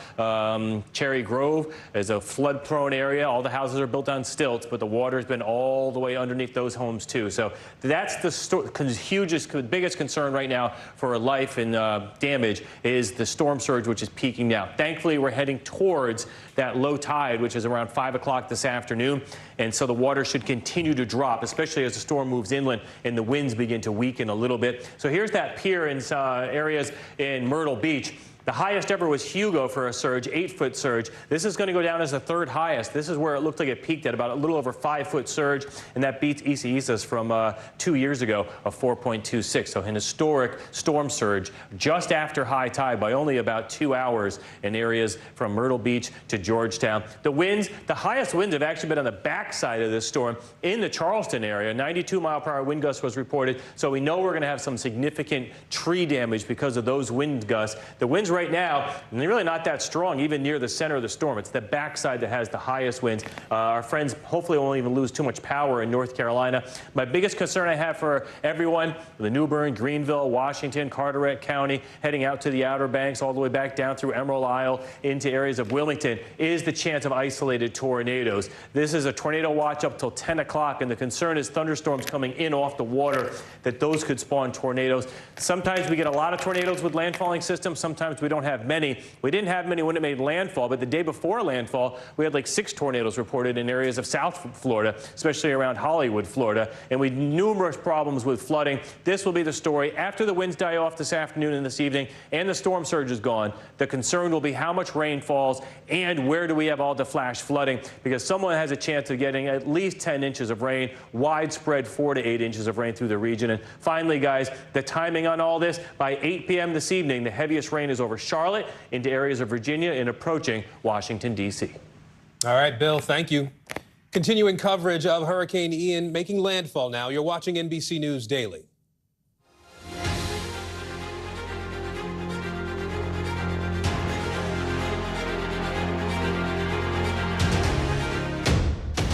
The day's biggest political stories with trusted insight now and expert analysis now. A daily look at the politics behind the headlines. Meet the Press Now, streaming weekdays at 4 p.m. on NBC News Now.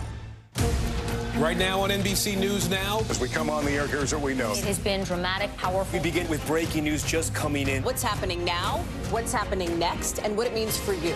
We're continuing to follow the Russian attack on Ukraine. There's an intense artillery battle underway. We're getting out of this area right now because more air raid sirens are sounding. As we look out over the latest city-turned-crime scene, we see the things left behind. Was there a school officer on campus? Because that's what we've been told. No, fewer people are content to just offer their thoughts and prayers. And the House has answered the call to create new gun laws. The stunning testimony at the January 6th hearing on Capitol Hill. Americans face the highest inflation rate in decades.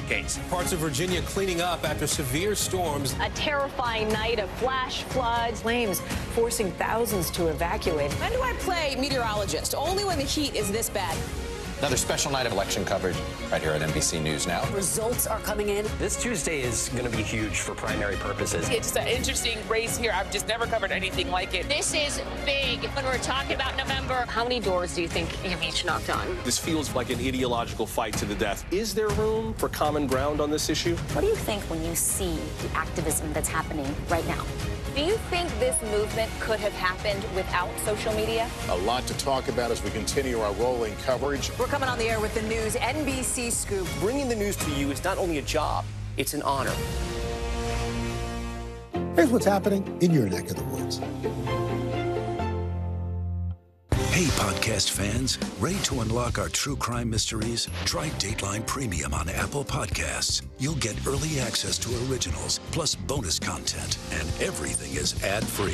So head to Apple Podcasts now to subscribe. We're here to start conversations about the big things happening in our world. Because it's not my job to tell you what to think.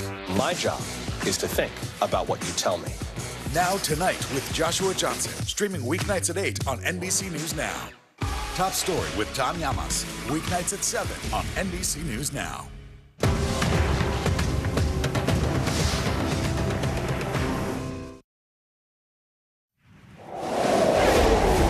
Breaking right now, we are tracking Hurricane Ian for you. It officially made a second landfall as a Category 1 hurricane, this time in South Carolina. I want to turn to NBC's Kathy Park. She is posted in Charleston for us on the southern edge of where this storm is now. Kathy, talk to us about conditions and how they've changed, what you're dealing with.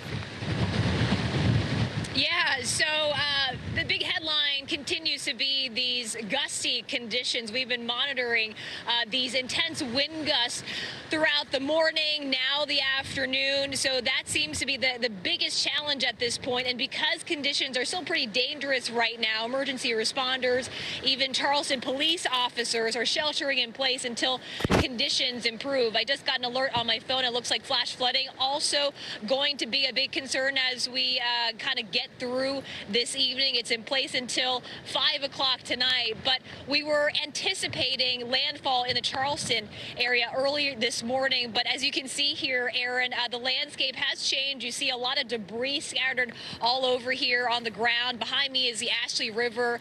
We monitored high tide, and we were anticipating potentially this kind of worst case scenario, this perfect storm of high tide, also the storm making landfall here, and of course the storm surge as well. But it looks like we've kind of dodged some of those challenges, and now the storm, as you mentioned, just made landfall a little bit north of here. But officials are saying, look, you don't want to be outside even at this point. I know things are starting to clear up and the water is starting to recede, but conditions are still pretty dangerous, and we're told that until the wind gusts die down a little bit closer to 35 miles per hour, that's when they feel more comfortable for those emergency responders to come out. We do know that here in the state of South Carolina, of course, the governor has declared a state of emergency ever since yesterday. Stopped short of mandatory evacuations, but of course urge people to have an emergency plan in place. folks here in the Low Country, they know what to do. They have weathered a lot of storms. They deal with flooding even on a good day when it's sunny outside. When they have high tide, there is flooding in the downtown area. But of course, when you have a Cat 1 hurricane rolling through the area, potentially making landfall, obviously they made preparations well in advance. But shelters are also open. At last check, we were told that dozens of people are utilizing the shelters right now. But it looks like at this point, things are slowly starting to improve. But the wind gusts, the big headline out here, Aaron.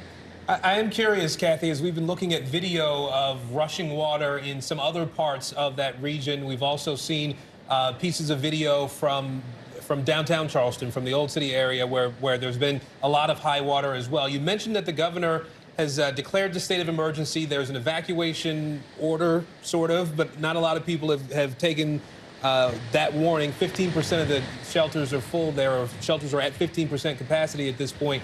Do we know if people did try to get out to any degree, or to what degree people did try to leave their homes or places that may have been a little too low-lying in the lowest parts of the Low Country there? Yeah, so just anecdotally, we were out and about yesterday in the downtown area, and a lot of people that we spoke with told us that they plan on hunkering down and kind of weathering the storm and riding it out. The governor did declare a state of emergency, but did stop short of those mandatory evacuations, just kind of monitoring the situation, and really encourage people to stay inside, not to be out on the roadways today, Aaron. We also heard reports, and we're sort of getting mixed reports about the impact this storm is having on infrastructure in that area. There were reports about, as you noted, some roads that maybe were closed. There were also some notes from the state that said roads were not closed. What's been your experience on that front? Has it been difficult to really get around? Or emergency crews sort of having to hold and wait? Yeah, well, we have kind of been hunkering down in the waterfront area, and as far as we know, we haven't seen a lot of movement around here, which is certainly good news. But closer to the beaches, we know that portions of a pier has broken off, and I'm just kind of looking at our hotel here, and there are just some pieces of the awning that's starting to peel off as well. So these wind gusts certainly taking a toll on the infrastructure here in South Carolina, but this certainly is not over. We're not in the clear just yet. All right, Kathy Park in Charleston, thank you.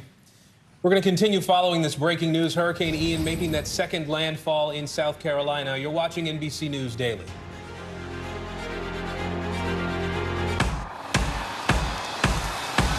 News is happening now. Look at what's making headlines around the world. Right now on Morning News Now. We're coming on the air with breaking news. And this is a significant moment. Whenever it happens, wherever you are, NBC News, streaming free now.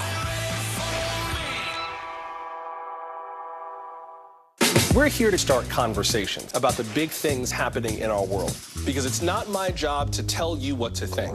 My job is to think about what you tell me. Now Tonight with Joshua Johnson, streaming weeknights at 8 on NBC News Now. Tonight, I interviewed Secretary of Transportation Pete Buttigieg about the ongoing delays. You seem to be pointing the finger at the airlines. They're pointing the finger back. Mr. Secretary, when is this going to get better? Good morning, I'm Joe Fryer. And I'm Savannah Sellers. Right now on Morning News Now. We're staying on top of the breaking situation in Ukraine. We are watching dangerous heat this week. Recession, I mean, is that where we're headed? Is there any way to avoid that? Morning News Now, streaming weekdays at 7. Live from Ukraine, from Uvalde, Texas, from Mayfield, Kentucky. To cover the news, you have to be in it.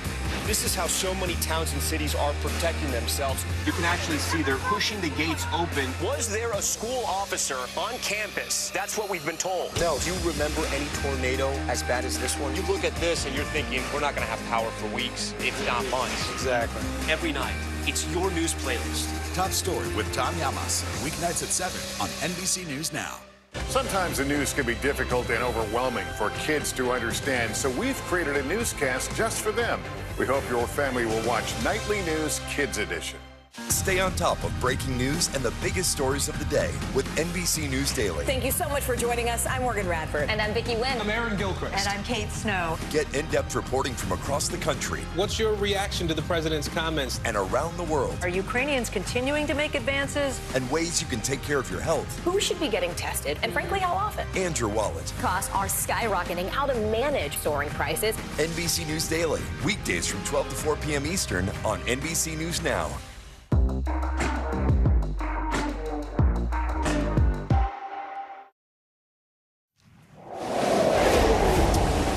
All right, bottom of the hour now. We're following the breaking news today. Hurricane Ian has made a second landfall, this time in South Carolina. Ian's impacts have been felt in the Carolinas for hours now. Strong wind and heavy rain are pounding the coast. Life-threatening storm surge is also a major concern, just as it was in Florida. At the same time, we're getting an up-close look at some of that devastation in communities like Fort Myers and Sanibel Island in Florida. Some estimate the recovery in some of these areas could take not months, but years.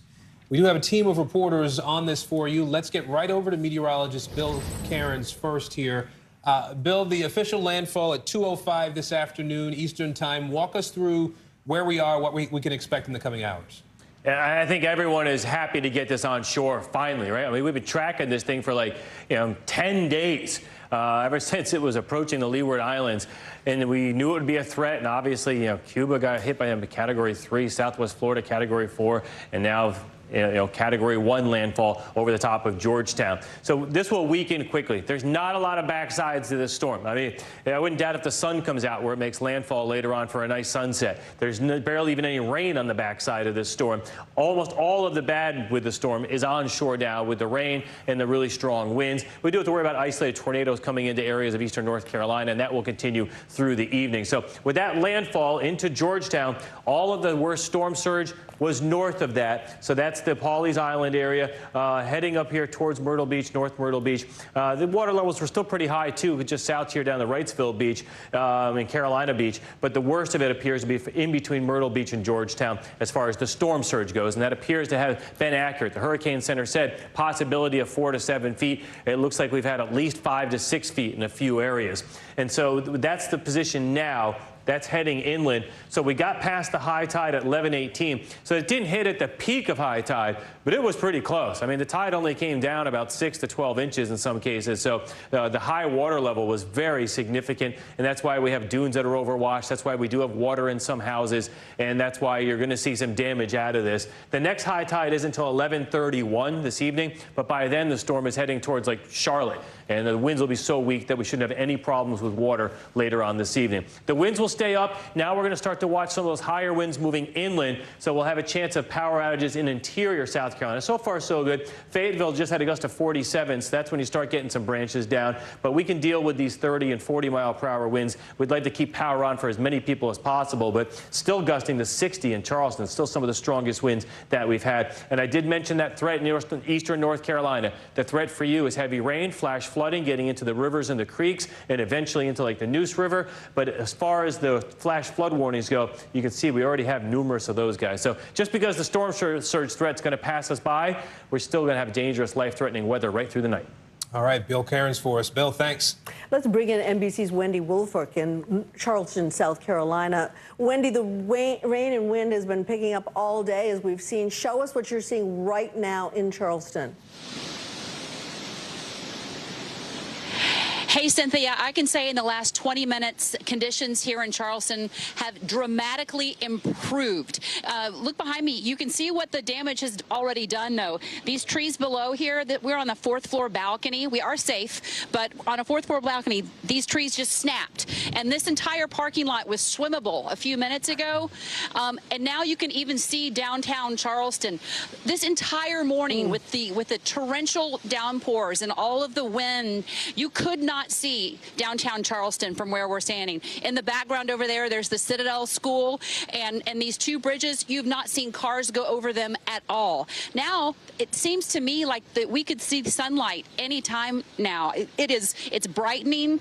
The wind has calmed down. We do know that there are several people who decided in this marina behind me to ride it out in these boats. It didn't seem like these boats got tossed around very much, so maybe that was the right answer for them for today. But it was a terrifying morning for all of us in this area, Cynthia. Understood. Wendy, we know that the airport in Charleston is shut down till at least tomorrow morning. Roads have been shut as well. What are city leaders telling people who are still in the city?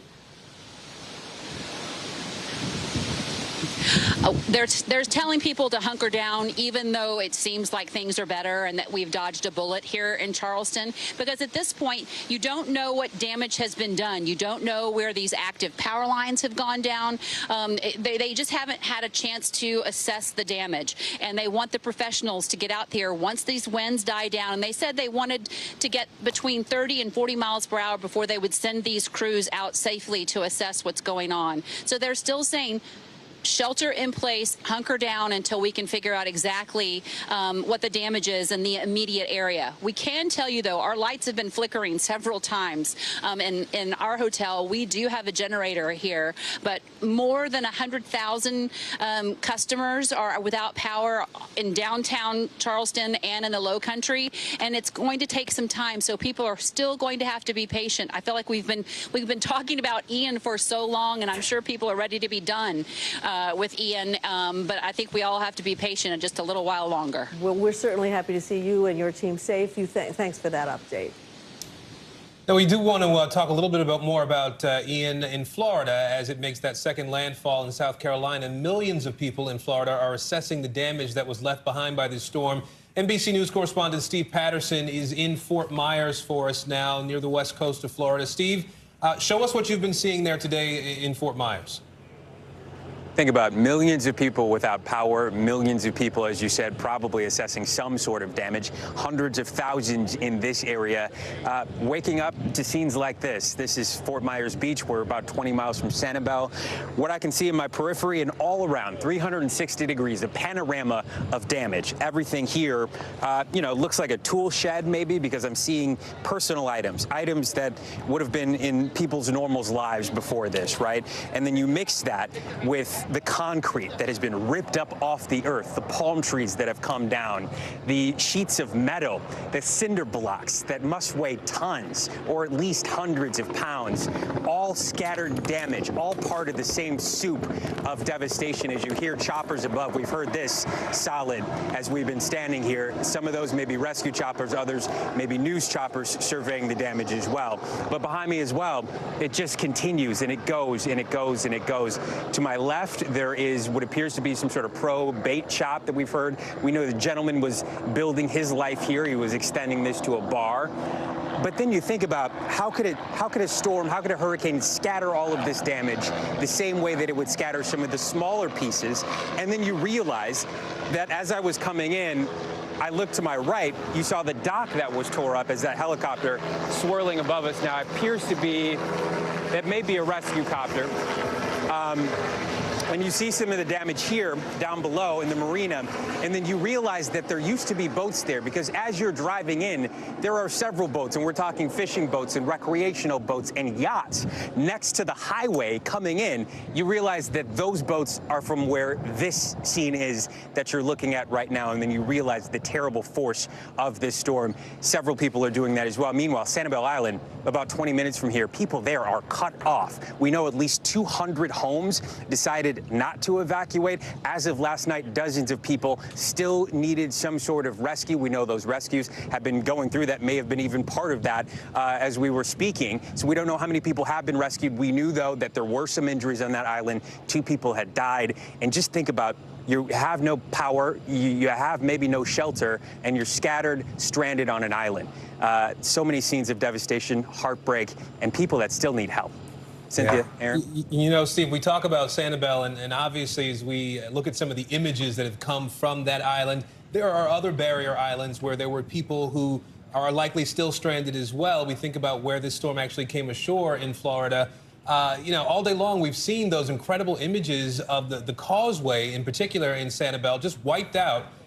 Folks have said that, they don't know when they're going to be able to really get access again. What do we know about the complexity of the effort to get to, to be able to search, to be able to do rescues in places like that? What do we know about the complexity of the effort to do those things?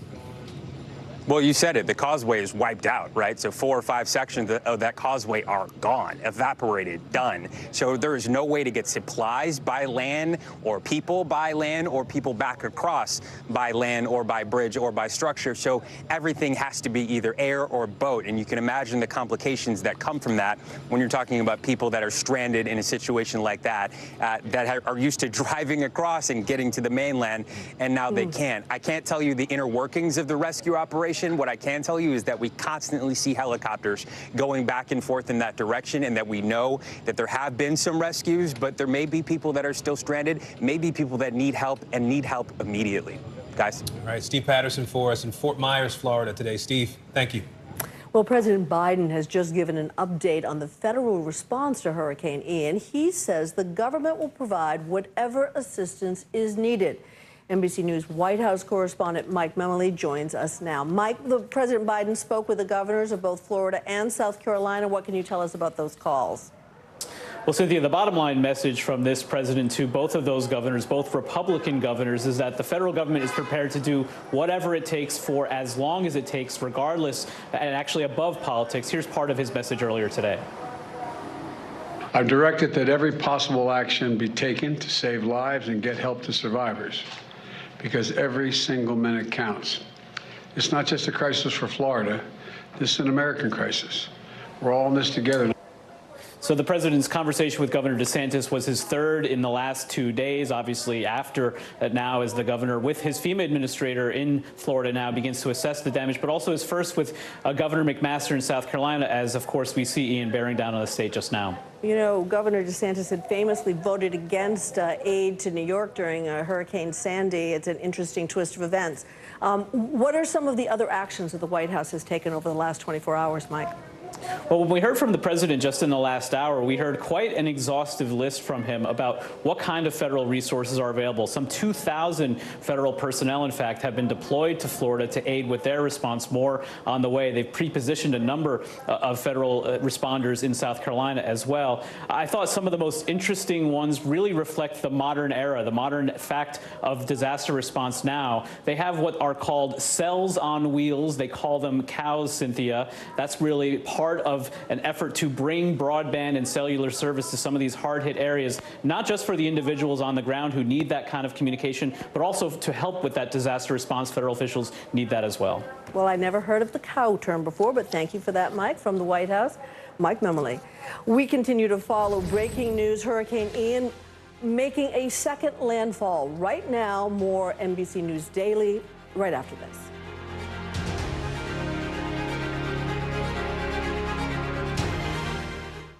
Live from Ukraine, from Uvalde, Texas, from Mayfield, Kentucky. To cover the news, you have to be in it. This is how so many towns and cities are protecting themselves. You can actually see they're pushing the gates open. Was there a school officer on campus? That's what we've been told. No. Do you remember any tornado as bad as this one? You look at this and you're thinking, we're not going to have power for weeks, if not months. Exactly. Every night, it's your news playlist. Top Story with Tom Llamas, weeknights at 7 on NBC News Now. As we look out over the latest city-turned-crime scene, we see the things left behind.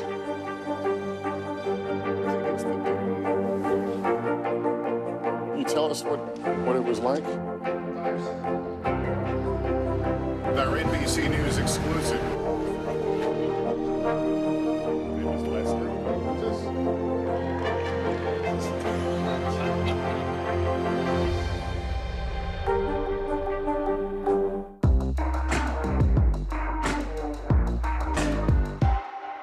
From Brooklyn, we're next to the subway station. The state's reservoirs are alarmingly low.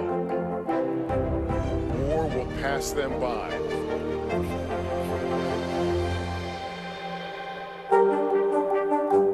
Hallie Jackson Now, weekdays at 5 on NBC News Now. Now Tonight with Joshua Johnson, streaming weeknights at 8 on NBC News Now.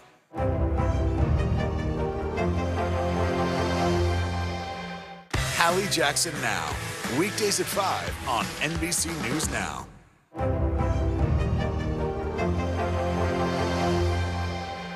Our show is about sparking conversations around today's biggest issues. The Fed raises interest rates. That controls inflation. Explain how that works. Is part of this that everyone's rethinking their jobs and their relationship to their employers? Could you just remind us why there are 9 justices on the Supreme Court instead of 3 or 20 or 2?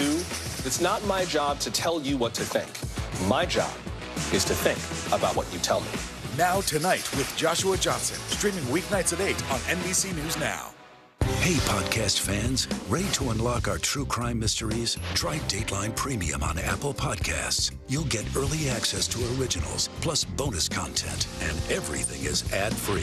So head to Apple Podcasts now to subscribe.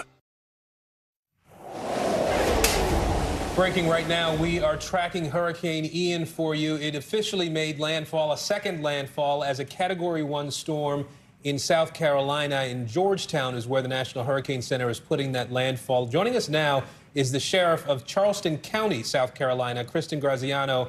And Sheriff, we appreciate you making some time for us today. If my geography is right, the landfall was in Georgetown. Your county touches Georgetown County there in South Carolina as well. So you saw, your county felt some of the worst of what this was coming ashore. Talk to us about what your deputies are dealing with, what you're seeing, what you know is happening as this landfall is happening in South Carolina. Right. Thanks for having us. I first want to offer our prayers and thoughts and prayers to our neighbors and our friends to the south in Florida, who really are suffering devastating effects from what Ian has brought. We luckily have not had those effects. We've been very fortunate. In fact, the governor just tweeted out a few minutes ago that our prayers have been answered. And I know as far as Charleston goes, that's probably true, but not so much to the north. I think that landfall just occurred in Pawleys Island area, just to our north in Georgetown. So they're still feeling it. But right now our winds went from about 62 miles an hour sustained, and they're down to about 25 miles per hour sustained. So we're on the backside of this, and so far so good. You know, as you were getting ready for this, we saw a tweet that your office sent out saying that deputies had been sheltering in place because of the weather conditions. They were asking, obviously you're asking people to stay inside until things were more clear. Was there a point at which it was too dangerous for your officers to be able to respond to emergencies? And what's the status of that order at this point? Yes, absolutely. Once the winds reach a certain sustained winds, they close the bridges at 39 miles per hour. But beyond that, it gets too dangerous for our deputies to go out in the field to perform any kind of services and rescues because of the falling tree limbs, the falling power lines. We have widespread outages right now. As of about 15 minutes ago, we have released the west and the south deputies. Now they are now answering calls that were backed up, and they're assessing the damage as we speak. As for the north and east, we're still holding them because the winds are still strong to our north, as well as a little bit to the east, up towards Georgetown and Pawleys Island. And you mentioned your deputies are helping with the calls for service that had been backed up. Now, we saw a video of roads that had been more than flooded, not just a little bit of water on the roads, but some places where there was high water. We saw emergency vehicles driving through water that was above the tires on some of the larger trucks out there. What are the calls like that you're getting now? What are these deputies now having to go out and do in the lower parts of Charleston County? You know, we've been very fortunate not to have the water that we normally get here. It rains here and we get water in the road. It's called the Low Country for a reason, but we have been very fortunate that water and the circulation of the storm has pushed that water away from us. And it's going towards the north now, north area up towards Myrtle Beach. So we've been very fortunate, but most of what we're seeing, down power lines, trees, tree limbs, trees across the road where people are getting in their car and running into these trees, not seeing them. And what we fear the most are these really heavy, big oak trees that we have, these grand oak trees. The ground is really, really saturated, and a good gust of wind can uproot one of those trees, and it's going to take down anything in its path. So that's one thing we're really keeping our eye on. Again, our guys to the south, and to the west are assessing those damages and the roadways as well. And right now we don't have a lot of flooding, but mostly just obstructions in the roadway. So I'll ask you just last thing here, for folks who are thinking, okay, well, the storm's passing, things are drying out, we can get out now. Do you think that's okay, or what would your advice be to folks who are ready to venture out for any reason? People do get antsy and they want to go out and see the damage. And sometimes the calls we get are because they're going out too soon and they'll get hit with a tree limb or a power line or flying debris. We're still having gusts in excess of 45 miles per hour. Sustained winds are down below 24, 25 miles per hour, which is not abnormal, but there's still a lot of debris flying around. And we just ask that people stay put for now. Let us do what we need to do to make it safe. That's our job. And we'll keep conveying the message as the roads get safer and as the waters recede. Sheriff, thank you so much. We appreciate it. We're going to continue to follow this breaking news. Hurricane Ian making a second landfall in South Carolina. News is happening now. Look at what's making headlines around the world. Whenever it happens, wherever you are, it's here now. You don't know when your moment's coming, but when it does, you take it. To cover the news, you have to be in it. This is how so many towns and cities are protecting themselves. They're pushing the gates open. Was there a school officer on campus? That's what we've been told. No. Top Story with Tom Llamas. Weeknights at 7 on NBC News Now. Mr. Secretary, when is this going to get better? You came into this job saying you were going to fight crime. Have you been successful? Found a way to put that. Can you update us on the status of negotiations? Hey, podcast fans, ready to unlock our true crime mysteries? Try Dateline Premium on Apple Podcasts. You'll get early access to originals, plus bonus content, and everything is ad-free. So head to Apple Podcasts now to subscribe. No stress, no mess, just yum. That's it. Live from Ukraine, from Uvalde, Texas, from Mayfield, Kentucky. To cover the news, you have to be in it. This is how so many towns and cities are protecting themselves. You can actually see they're pushing the gates open. Was there a school officer on campus? That's what we've been told. No. Do you remember any tornado as bad as this one? You look at this and you're thinking, we're not going to have power for weeks, if not months. Exactly. Every night, it's your news playlist. Top Story with Tom Llamas. Weeknights at 7 on NBC News Now. The indictment of a former president, or perhaps candidate for president, would arguably tear the country apart. Is that your concern? Can you update us on the status of negotiations? Hey, podcast fans, ready to unlock our true crime mysteries? Try Dateline Premium on Apple Podcasts. You'll get early access to originals, plus bonus content, and everything is ad-free. So head to Apple Podcasts now to subscribe. Tonight, I interviewed Secretary of Transportation Pete Buttigieg about the ongoing delays. You seem to be pointing the finger at the airlines. They're pointing the finger back. Mr. Secretary, when is this going to get better? Here's what's happening in your neck of the woods. For Dateline Premium, subscribe now on Apple Podcasts. A live look at Hurricane Ian for you here, hitting South Carolina as we speak. Millions across Florida, though, are still without electricity today after this storm made landfall with winds at 150 miles per hour sustained, a Category 4 storm yesterday. We want to bring in Weather Nation field correspondent Ben McMillan now. He's in LaBelle, Florida, near Fort Myers today. Ben, obviously the sun is back out where you are, which we like to see in Florida, except that now we know it's revealing just an ugly, horrible scene there. Talk to us a little bit about the search and rescue efforts as you understand them and what the needs are today. Well, first, let me tell you about our race to obtain resources. We're here in LaBelle, and you can see the fuel line stretches for miles, and that's been the challenge of the day, trying to find working fuel, power, and water, and it's been extremely difficult. These fuel lines go for miles, and this is just one of the very few stations left open in town. And then you mentioned about going back and looking at the storm itself. The power of storm surge is something I will not forget for a very long time. We had some video we obtained from a couple in Bonita Springs, Florida, Rachel and Greg Stout, of the storm surge impacting their front door and surrounding their house. They said it was the most scary moments of their life to see. their house just hit by all the power of water. Their neighbor's garage exploded and their possessions washed out right into the driveway and got whisked away by the water. Yeah. And that's one of the better scenarios. Fort Myers, obviously, we know there's entire buildings washed away, some with people in them.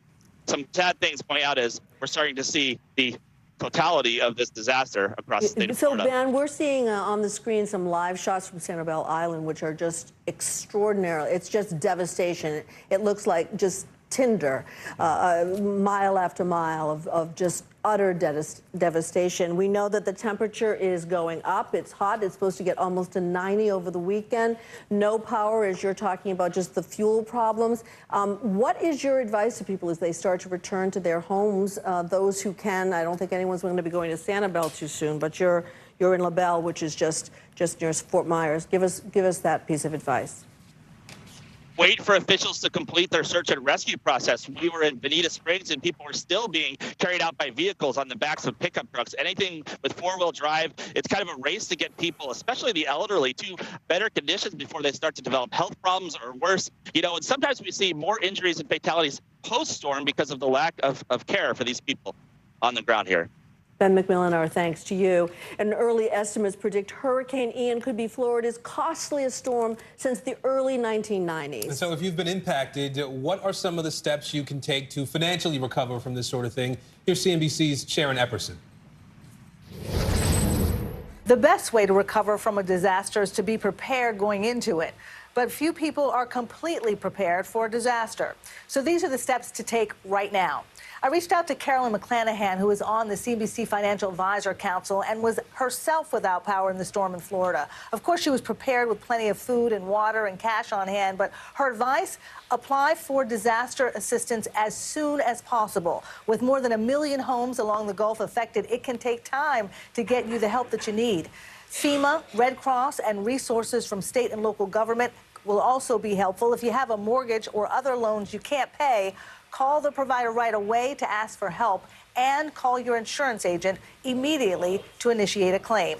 Now, as you prepare your claim, you need to make sure that for the inventory damage, before you start cleaning up, making temporary repairs or other things to prevent further damage, make sure you're taking a strategic inventory, videotape, also, of course, photos, but don't do any permanent repairs until you've gotten approval for reimbursement from your insurance company. And keep a written record of everyone that you talk to about your insurance claim, including the date of the conversation, summary of what was said. Keep all the receipts for everything involved in trying to recover from and clean up from this disaster. Now, for Florida consumers who are looking ahead to the future, it's going to be hard to find homeowners insurance, property insurance. It was a tough market before this hurricane, experts say, and so for consumers, many will now be facing even higher premiums and deductibles, and some may have to find a new insurance company if theirs pulls out. Back to you.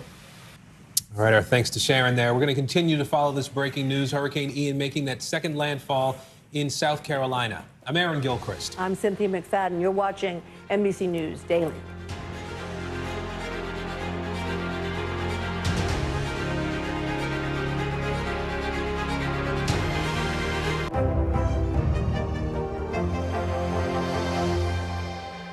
Hallie Jackson Now, weekdays at 5 on NBC News Now.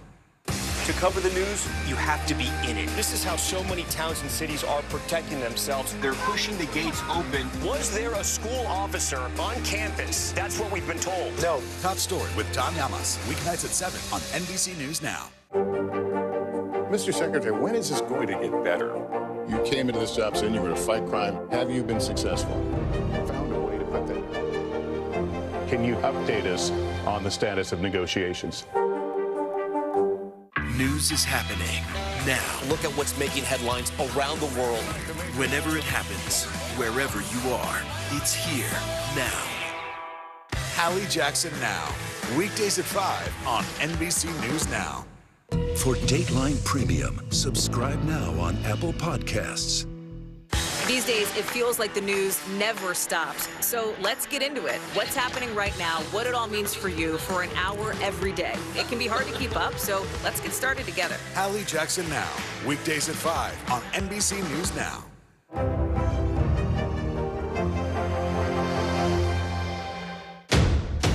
The day's biggest political stories with trusted insight now and expert analysis now. A daily look at the politics behind the headlines. Meet the Press Now, streaming weekdays at 4 p.m. on NBC News Now. No stress, no mess, just yum. That's it. Good morning, I'm Joe Fryer. And I'm Savannah Sellers right now on Morning News Now. We're staying on top of the breaking situation in Ukraine. We are watching dangerous heat this week. Recession, I mean, is that where we're headed? Is there any way to avoid that? Morning News Now, streaming weekdays at 7. No stress, no mess, just yum. That's it. Hey, podcast fans, ready to unlock our true crime mysteries? Try Dateline Premium on Apple Podcasts. You'll get early access to originals, plus bonus content, and everything is ad-free. So head to Apple Podcasts now to subscribe. Internal Affairs, the new podcast from Dateline. Listen now.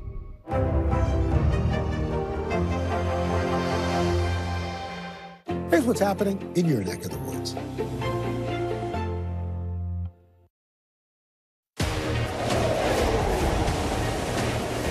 Hi, everybody. I'm Aaron Gilchrist. And I'm Cynthia McFadden in for Kate Snow. NBC News Daily starts right now.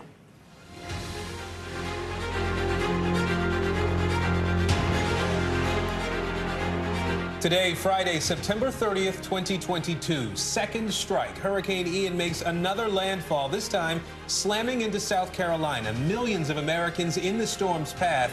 We're live on the ground with complete coverage. Utter devastation, startling new images out of Florida revealing the full extent of Ian's wrath. The urgent search and rescue missions intensify with time running out.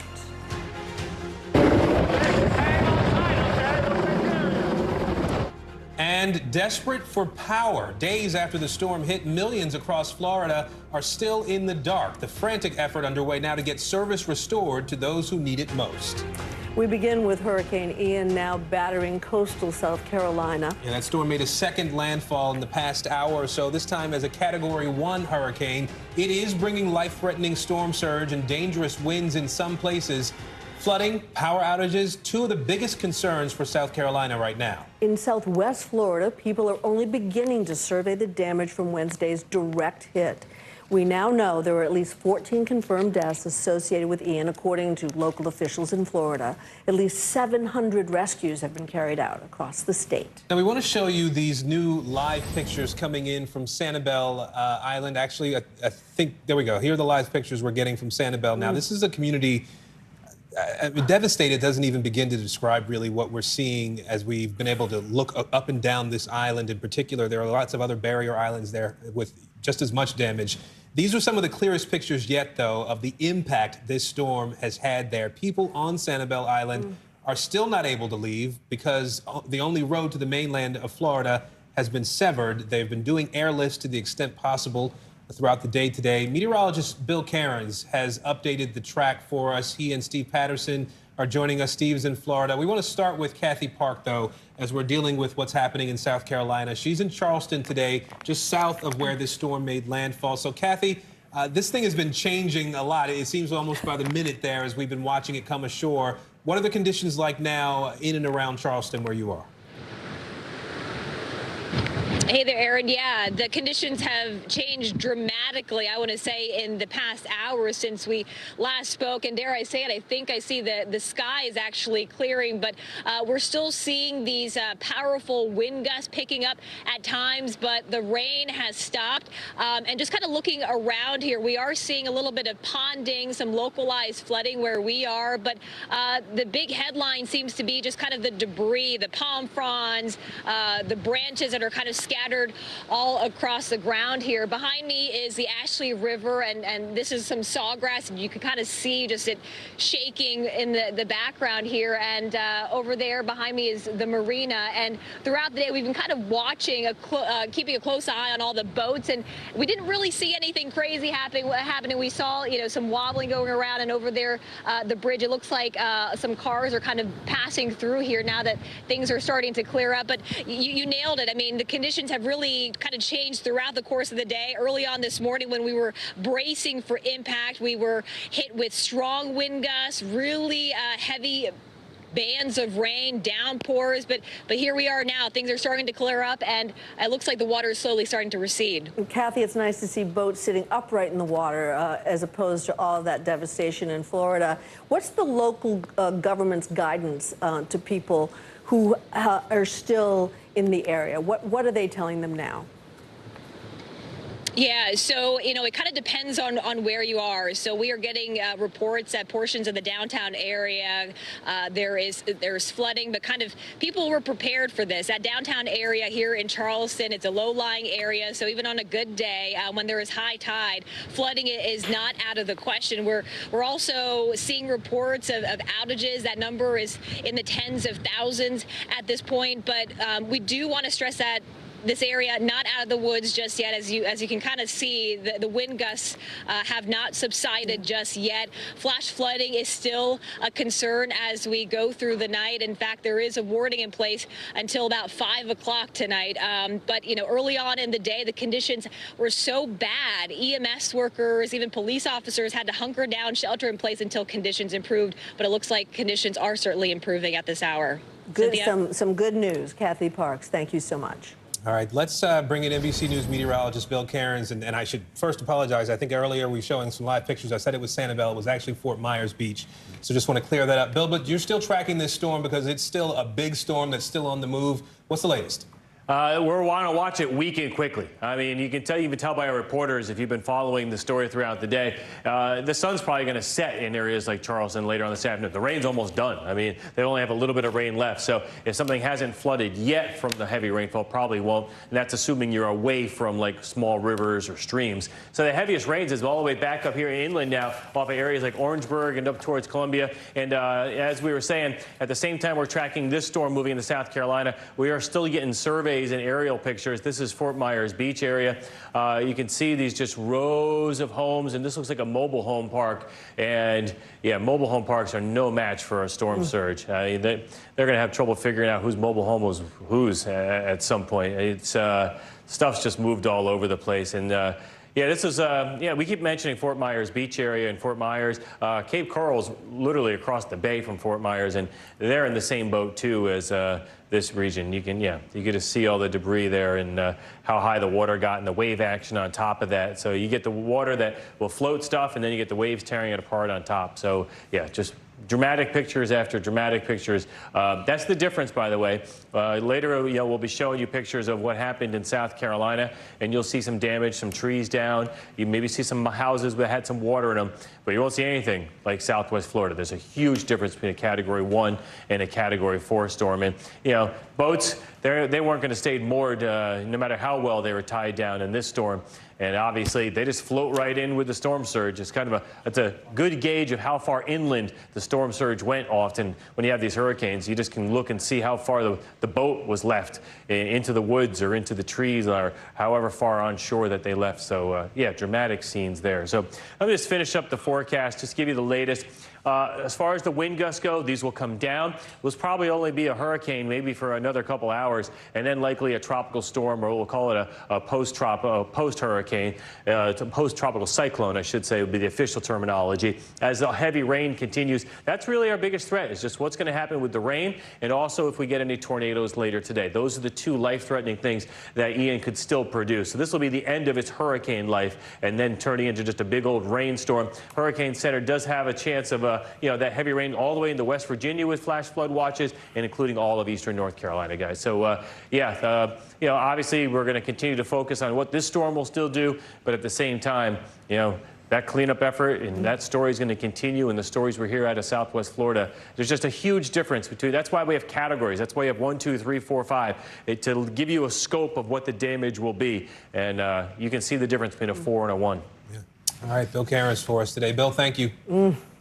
Well, here is a bird's eye view of just some of the devastation in Fort Myers, Florida. The mayor there is calling Ian one of the most ferocious storms he's witnessed in decades. NBC News correspondent Steve Patterson is in Fort Myers. Steve, give us a sense of the destruction you're seeing. I mean, the pictures from the air are just astounding. just as astounding on the ground, Cynthia. I mean, you're talking about wreckage really as far as the eye can see in every direction. You know, you look to my right, you'll see the sea, which is completely docked up, the dock, excuse me, completely ripped up. To my left is the highway. Traffic's running through, you know, security trucks are rolling through, police are rolling through, utility trucks are rolling through. So help is here, and people are trying to help as I make my way through some of this wreckage, which is just unbelievable. But on the other side of that traffic are the boats that should be in the marina. They're tore up, and we're not talking about just little pontoon boats or jet skis. We're talking about yachts and barges, all shoved up alongside there. Meanwhile, I mean, just surveying the damage here, you can't walk without stepping on a power line or a piece of concrete that has been ripped up or remnants of people's lives that will never be the same. And that's the heartbreaking thing when you walk through a scene like this. Yeah, Cynthia. Well, that's what I was going to say to you, Steve. You know, we can see the broken things, but I mean, every broken thing is representing someone's life that's been broken apart too. I mean, these are businesses, these are homes, these are, you know, retirement places where people have spent their whole lives to make it to this point and now destroyed. I mean, what have the people you've been talking to been telling you? So I spoke to two women, and they had just gotten back. That's what you'll find in town right now. This traffic wasn't flowing through like this. I can't show it to you right now, obviously, but it's flowing through town in a way in which it hasn't before. That means people are coming back to see parts of their lives that they haven't seen like this ever before and never will again. Two ladies I spoke to, they were just on the other side of what this business is, which is basically just like the bait shop and a tiki bar. They had a boat on the water here. They had two boats. One, they said, was overneath on that dock. The other one, they said, was in pieces. Scattered around here. They had found it, you know, scattered there and scattered here and scattered there. Heartbroken, but obviously it wasn't a piece of their property. I think when we get deeper in, when we start discovering people that lost everything, that's when it's going to settle in about how terrible this was. And people have lost everything, Cynthia. Boy, it's a hard place to be standing. Steve Patterson, we thank you for that. Ian is expected to be Florida's costliest storm since 1992, and many people are likely to struggle to recover financially. CNBC's Kate Rooney joins us now for today's Money Minute. Hey, Kate. Hi there, Aaron. That's right. Earlier this week, oil prices were higher as the storms shut down some production in the Gulf of Mexico. Today, they're lower, in part due to concerns the storm will reduce economic activity in the southeast, which in turn would reduce the demand for oil. Insured losses from the storm are expected to be somewhere between $25 and $40 billion, making it likely that Ian will be the most expensive U.S. hurricane since 1992. But industry experts say the country's big property casualty insurers will be able to absorb those losses. And if you've suffered any losses from the storm, CNBC personal finance correspondent Sharon Epperson recommends applying for disaster assistance as soon as possible, contacting your lenders and calling your insurance agent immediately. Cynthia and Aaron, back to you. All right, CNBC's Kate Rooney for us. Thank you, Kate. Our coverage of Hurricane Ian continues after the break here. That storm making that second landfall just after 2 p.m. Eastern in South Carolina. You're watching NBC News Daily.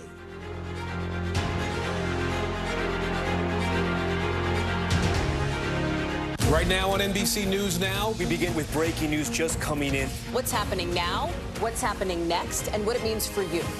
We're continuing to follow the Russian attack on Ukraine. There's an intense artillery battle underway. As we look out over the latest city-turned-crime scene, we see the things left behind. Fewer people are content to just offer their thoughts and prayers. Stunning testimony at the January 6th hearing. Americans face the highest inflation rate in decades. Parts of Virginia cleaning up after severe storms. Flames forcing thousands to evacuate. When do I play meteorologist? Only when the heat is this bad. Another special night of election coverage right here at NBC News Now. Results are coming in. This Tuesday is going to be huge. This is big when we're talking about November. This feels like an ideological fight to the death. Is there room for common ground? What do you think when you see the activism? Do you think this could have happened without social media? We're coming on the air with the news NBC Scoop. Bringing the news to you is not only a job, it's an honor. The indictment of a former president, or perhaps candidate for president, would arguably tear the country apart. Is that your concern? Can you update us on the status of negotiations?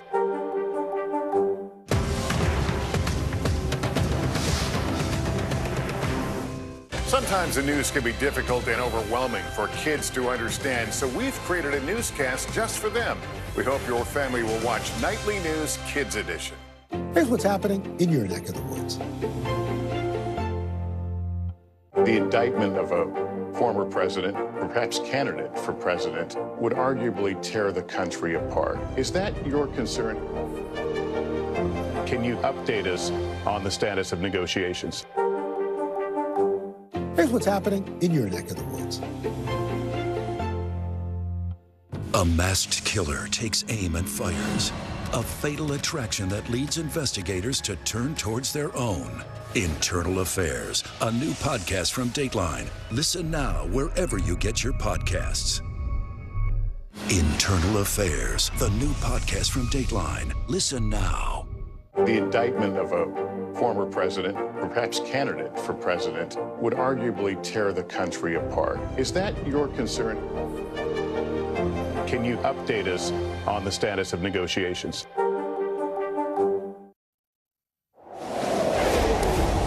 Parts of Florida still underwater this afternoon, but the areas where the floodwaters are beginning to recede in the eastern part of the state, well, the scope of Hurricane Ian's damage is becoming clearer.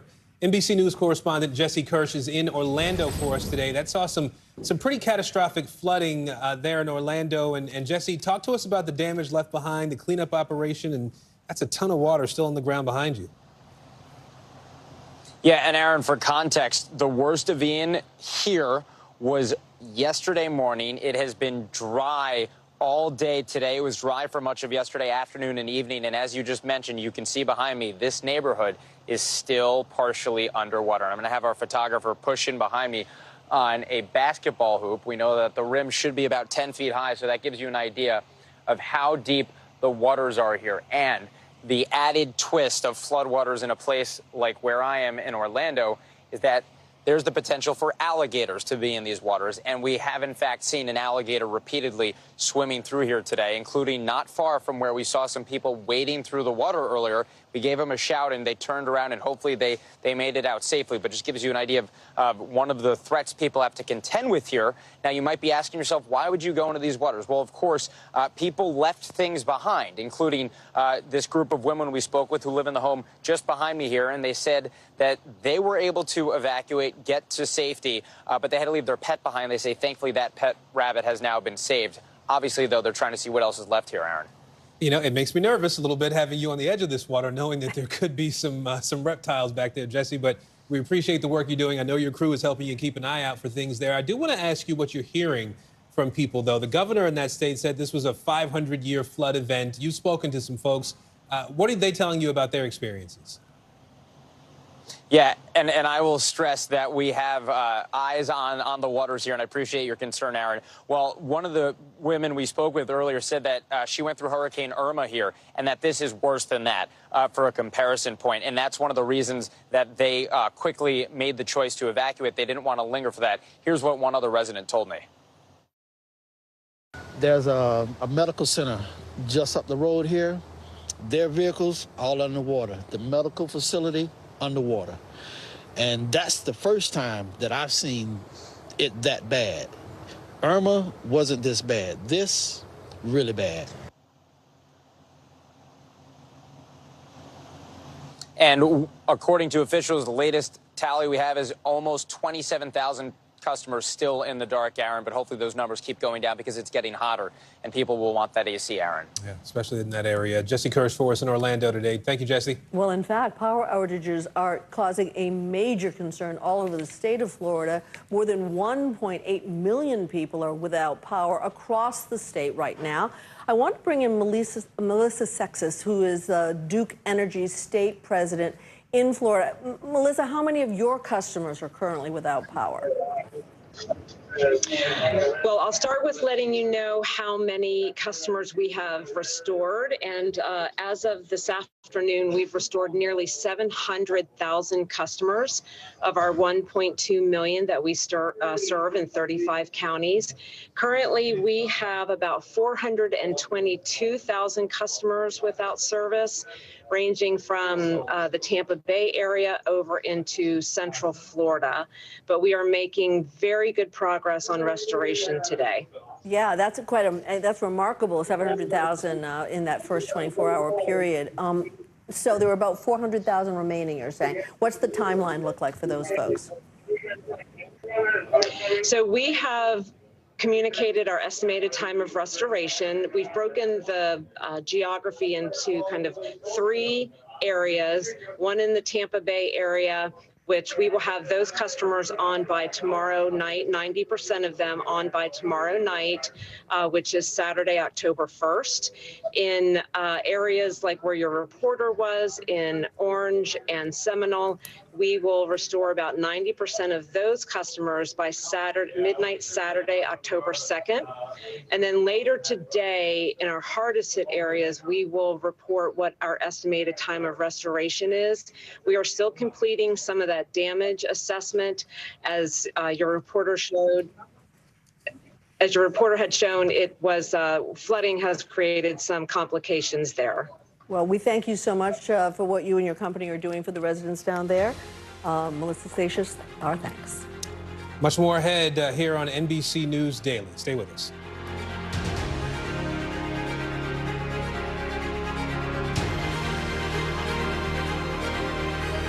Sometimes the news can be difficult and overwhelming for kids to understand. Ukraine and Russia. Could you help me understand what's going on? So to help make sense of it all, we've created a newscast just for them. We hope your family will watch Nightly News Kids Edition. Here's what's happening in your neck of the woods. NBC News, streaming free now. Stay on top of breaking news and the biggest stories of the day with NBC News Daily. Thank you so much for joining us. I'm Morgan Radford. And I'm Vicki Wynn. I'm Aaron Gilchrist. And I'm Kate Snow. Get in-depth reporting from across the country. What's your reaction to the president's comments? And around the world. Are Ukrainians continuing to make advances? And ways you can take care of your health. Who should be getting tested, and frankly, how often? And your wallet. Costs are skyrocketing. How to manage soaring prices. NBC News Daily, weekdays from 12 to 4 p.m. Eastern on NBC News Now. To cover the news, you have to be in it. This is how so many towns and cities are protecting themselves. They're pushing the gates open. Was there a school officer on campus? That's what we've been told. No. Top Story with Tom Llamas, weeknights at 7 on NBC News Now.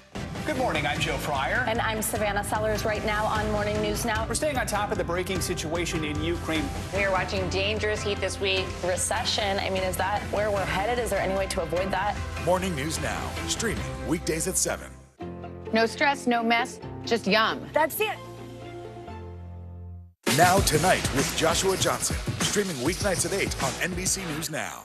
News is happening now. Look at what's making headlines around the world. We're coming on the air with breaking news. This is a significant moment. Whenever it happens, wherever you are, NBC News, streaming free now. A masked killer takes aim and fires. A fatal attraction that leads investigators to turn towards their own. Internal Affairs, a new podcast from Dateline. Listen now wherever you get your podcasts. NBC News, streaming free now.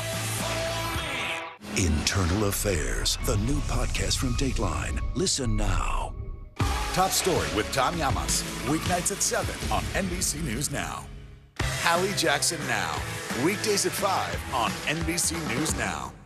For Dateline Premium, subscribe now on Apple Podcasts. Welcome back. Survival stories in the aftermath of Hurricane Ian. Here's MSNBC's Jose Diaz-Balart. Fort Myers Beach here was one of the areas hardest hit by Hurricane Ian when it struck southwest Florida at 150 miles an hour right in this area. And I just want to show you just the strength and the violence of this storm. This structure and this structure were actually on the other side, closer to a marina. And this 50-foot yacht came from the marina crossed over and landed on that SUV. The alarms are still going off at this hour. But so many people lost so much here. I just spoke with the Gutierrez family. They were at home, father, mother, 4 children, when the storm hit. And their house literally shook from its foundations before coming tumbling down. Here's the conversation with the Gutierrez. We were calm in our house until 1 p.m. At 2:30 or more or less, we came out and the winds, all the water, because the water was inside our house, and we opened the door and all the water came in. ¿Cuánta agua? How much water? ¿Cómo se describiría eso? What, like 3 or 4 feet of water just came right in. And we ran out, my children and I holding hands, and we came to a house that had a second floor. And a laundry. Y esto durante el tiempo que el viento estaba en su apogeo. This is at the wind was at its strongest. In the water, that we were being moved left and right, and it was we couldn't even. It was we sometimes lost our grip, but we were able to grab onto each other once again. And we got to that, thank God, to that 2-story structure that had, and we went to a laundry, and we were there 5 hours there, just with panic, because the water kept coming up, and we were crying, and really, really ugly, so horrible. And the house almost fell. It opened up.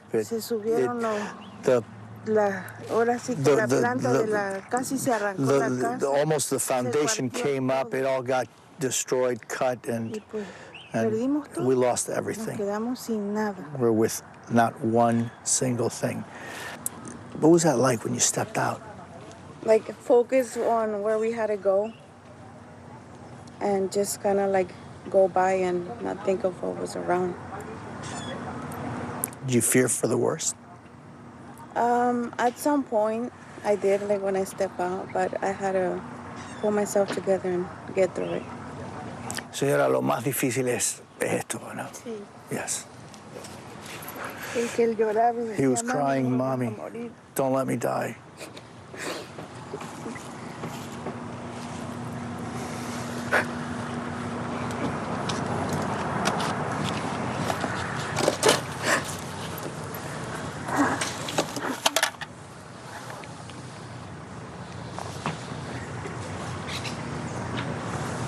Pero ve que salieron de esa. Dios los protegió.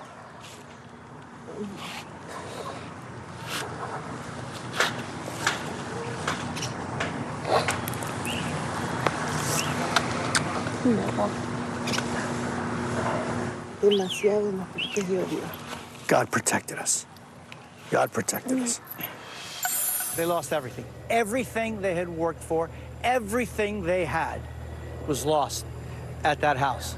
And what they're doing today is they're living with friends. Their friends also had their house affected. No power, windows blown out, but at least there's a roof over their head. And the father today is out looking for work, looking for a job, starting over, they said. Back to you. We're here to start conversations about the big things happening in our world, because it's not my job to tell you what to think. My job is to think about what you tell me. Now Tonight with Joshua Johnson, streaming weeknights at 8 on NBC News Now. From Brooklyn, we're next to the subway station. The state's reservoirs are alarmingly low. War will pass them by.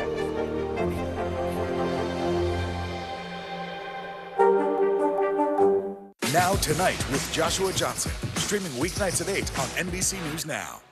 Good morning, I'm Joe Fryer. And I'm Savannah Sellers right now on Morning News Now. We're staying on top of the breaking situation in Ukraine. We are watching dangerous heat this week. Recession, I mean, is that where we're headed? Is there any way to avoid that? Morning News Now, streaming weekdays at 7. These days, it feels like the news never stops. So let's get into it. What's happening right now, what it all means for you for an hour every day. It can be hard to keep up, so let's get started together. Hallie Jackson Now, weekdays at 5 on NBC News Now. And what do you love about fatherhood? The chaos, the learning. Is climate change one of your top priorities? What's your message to girls who want to make a difference in their own communities? Believe in yourself.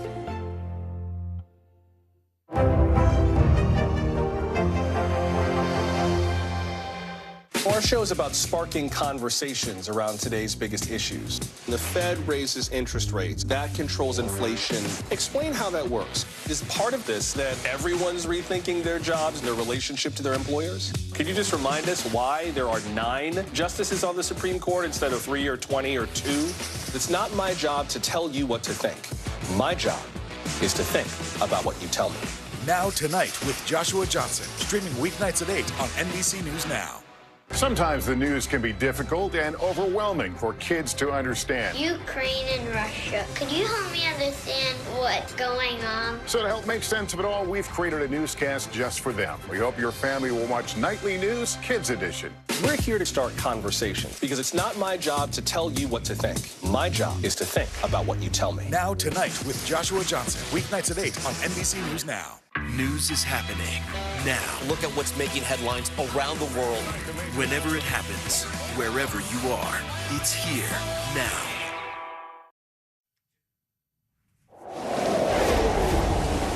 Bottom of the hour now, we want to bring you up to speed on Hurricane Ian. The storm officially making landfall in South Carolina just after 2 p.m. Eastern as a Category 1 hurricane, bringing heavy rain and knocking out power to thousands along the coast. And we are also watching the long cleanup that's just beginning, really, in Florida. This is video from Naples, which was hit hard by incredible flooding there, an incredible storm surge that they saw in that city.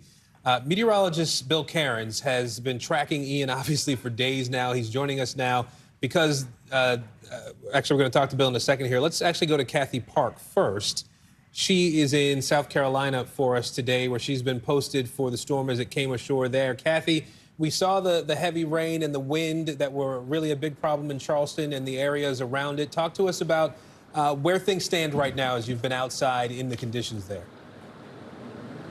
Yeah, Aaron, so the conditions here have improved dramatically. If you asked me maybe about 2 hours ago, things were pretty hairy, to say the least. I actually lost my first hat because the wind really picked up. We were also pounded by heavy bands of rain. But when you look around now, I mean, it just looks like a dreary day here. Hard to believe that a Cat 1 hurricane was nearing landfall here in Charleston. Behind me is the Ashley River, and the water is now starting to recede. At one point, we were very concerned that this storm was going to make landfall in the noon hour, right around the same time as high tide. And also there was that storm surge warning that was in effect. So we were very worried that all these things would potentially come together and lead to widespread flooding. But speaking of flooding, we are hearing reports of flooding in the downtown Charleston area. But flash flooding is still a concern as we kind of move toward the evening hours. So right now, this is kind of what we're seeing. A lot of the debris scattered around the ground. You see tree branches, palm fronds, but, you know, some of the ponding, the pooling that we saw in the parking lot in front of me, a lot of it has drained away. So conditions have improved dramatically, and it looks like this storm is pulling on out of here. Aaron? All right, Kathy Park for us in Charleston today. Kathy, thanks. Well, we're going to bring in meteorologist Bill Cairns now. Bill, what can we expect as Ian starts to move inland tonight? We can expect the threats to change, and they already are. The winds will be coming down everywhere. We'll see less trees falling, so that threat will begin to decline. The storm surge has peaked in almost all areas, so that threat is declining. And then we're still have to watch the chances of flash flooding and isolated tornadoes. So that threat's actually going to go up as we get this storm moving inland. And the rain is almost completely over with, from Charleston to Georgetown, even Myrtle Beach. So it's just, again, I was telling you all day long, there's nothing on the backside of this storm. Once it goes past you, the winds will quickly die off and the rain will just about be over with. Everything's on the north side. So it's still pretty windy. I'm sure we got some power outages and tree problems in the Fayetteville area. We just had a gust of 54. Florence is at 49. So you can see where these higher gusts are away from the center, heading now into areas of the upstate of South Carolina and in the central portions of North Carolina. It's not even that windy in areas of eastern North Carolina. But again, the concern there will be if we get any isolated tornadoes. So here's a big picture of the radar. And it's these storms coming in off the coast. That's why we have the tornado watch that is up until 10 o'clock this evening. And it looks like we actually do have one tornado warning right here heading towards the Washington, North Carolina area. So we got the Albemarle and the Pamlico Sounds here in the Neuse River. So we'll watch that area, take a look at that, make sure we don't have anything too bad. But that's a heads up for that area to watch that storm. And then as we go throughout tonight, this storm will head northwards, bringing a lot of rain with it. It's not going to be a fun drive for anyone on I-95 heading from D.C. southwards through Richmond and into areas of North Carolina. And for that matter, if you want to head down towards Williamsburg and Norfolk, too, it's going to be kind of windy at times and then a lot of rain, and that's the concern. The forecast track from the Hurricane Center, it'll be interesting to see if they keep this a Category 1 hurricane. Maybe they'll call it a tropical storm, or they may just drop this all together to what we call a remnant low as we go throughout the evening tonight, a post-tropical system. And then it's going to head into central North Carolina and then Virginia, and then it's completely dissipated and just a little bit of a rainmaker towards West Virginia by the time we get to Sunday. So the big threat right now is water.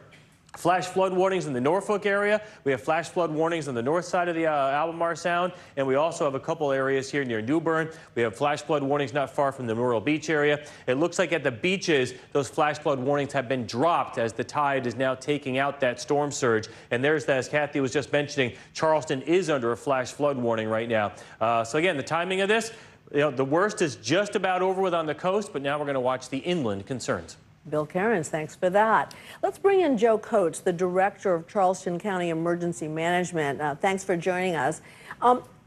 So Charleston County had some time to prepare for this hurricane. What would you say the status of everything is right at the moment as you assess it? So right now we're assessing the damage that we received. We still have a good bit of flooding downtown, and then our barrier islands as well that have received a good bit of flooding. So at this point in time, we've got first responders out doing windshield surveys and just trying to assess what type of damage we've received. Yeah, it's still too early to know everything, of course. Is your EMS operation back in business? I know it had been temporarily suspended. Yeah, so when the winds reach a certain threshold, then we pull all of our first responders off of the road. But EMS is running again, and most all of our first responding agencies are all back in commission. Do you feel like you ducked a bullet here, or too early to say? I'm sorry, what was the question? I said, did you duck a bullet here, or is it too early to say? Yes, we definitely did. We still have a good bit of damage and pulling trees off of roads. But yes, the brunt of it definitely went to our neighbors to the north of Georgetown. So our hearts and prayers are out with them, as well as those in the Florida area that were hit. Joe Coates, we thank you for being with us, and we are happy to hear that things are coming back, or will soon be coming back to normal down there.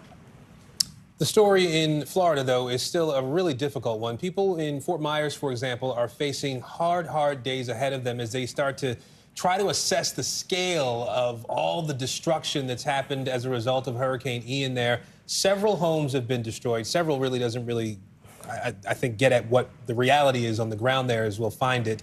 Fishing and charter boats have been smashed and scattered all over the place. The devastation stretching mile after mile after mile. NBC News correspondent Steve Patterson is in Fort Myers for us today. He's been trying to help us understand the degree to which things have been destroyed there. People, Steve, are only beginning to really process what has happened to their homes and their businesses there. Have you had a chance to speak to many people at this point? I haven't yet. The people that I have spoken to, though, as you can imagine, are devastated and bewildered, and I think just as stunned as I am. Most of what I'm seeing, it's hard to tell what it is. And Cynthia made this great point about some of the items that you see in the wreckage. Those belong to people. You know, that is part of somebody's life. The problem is, most of what I see, I can't even describe to you. I don't know where the first house ends into the next business, into the next house.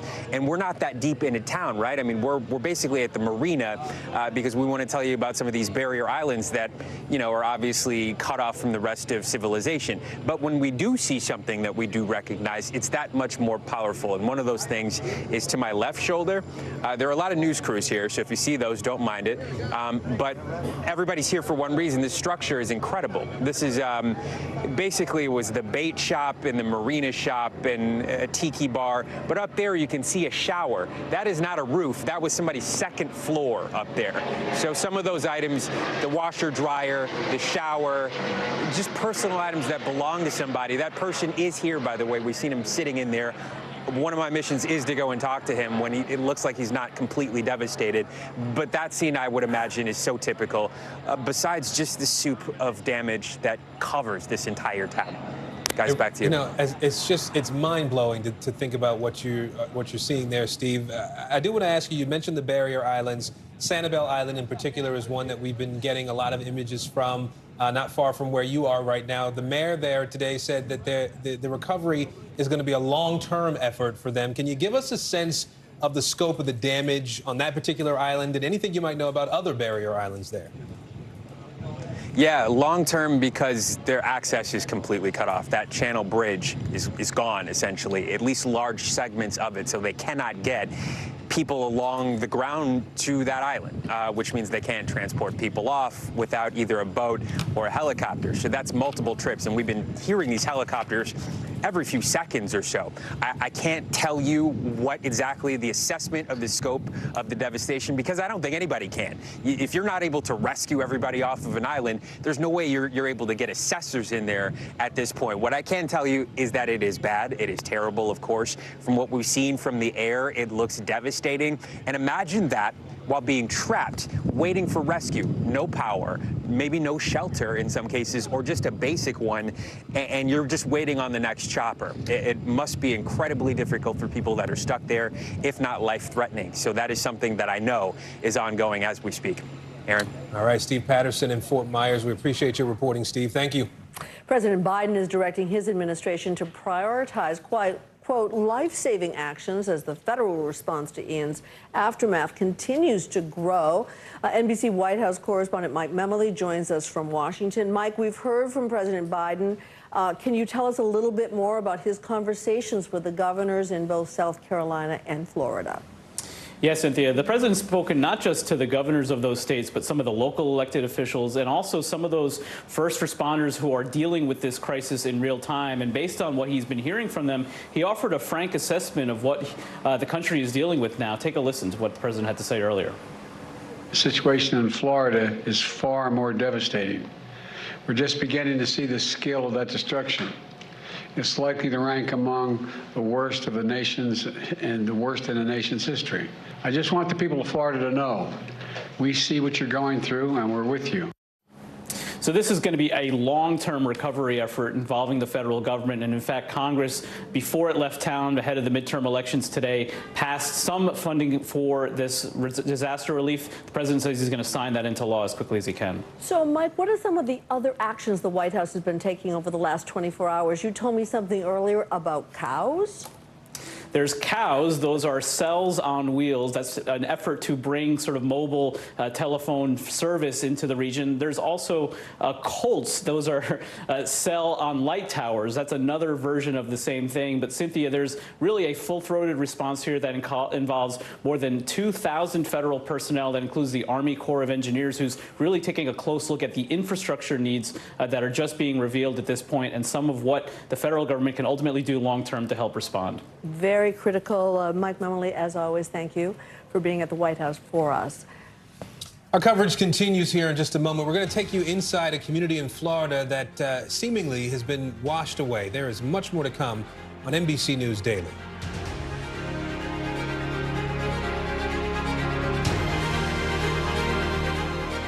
As we look out over the latest city-turned-crime scene, we see the things left behind. Back now with our NBC News exclusive.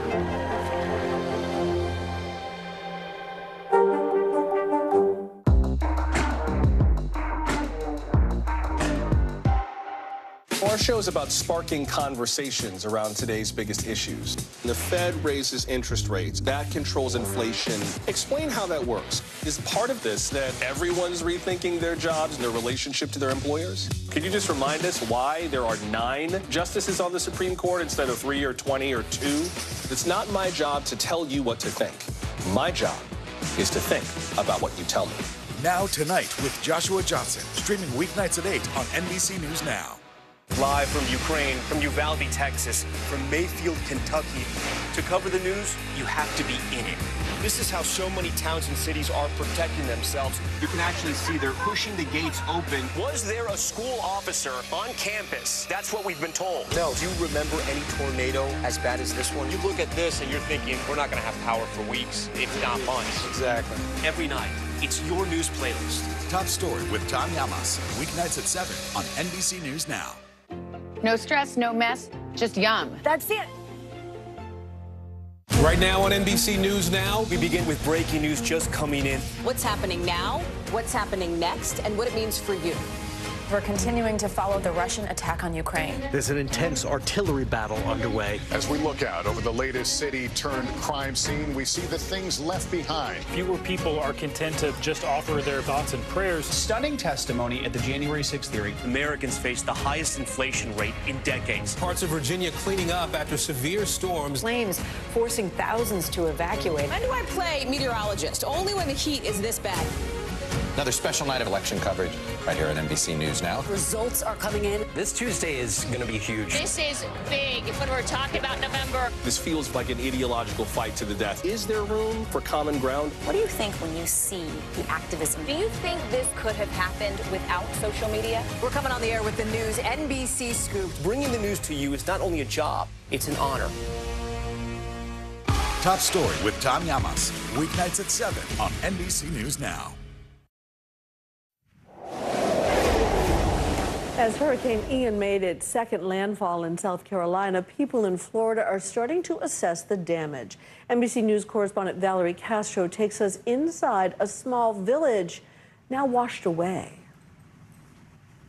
Just widespread, complete destruction. Matlacha, Florida is unrecognizable even to the people who live here. The small community left obliterated by Hurricane Ian. It was so much worse than we expected, so much worse than we thought could ever happen. John Lynch has lived here for 25 years. He and his family evacuated from this two-story home. His uncle did live here, just next door. Like, that was a beautiful, beautiful little cottage. It really was. I've been here since 1946, you know, and has been through many, many, many storms.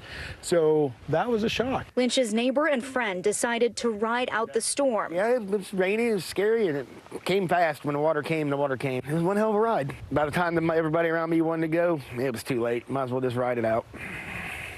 Would you do it again? No.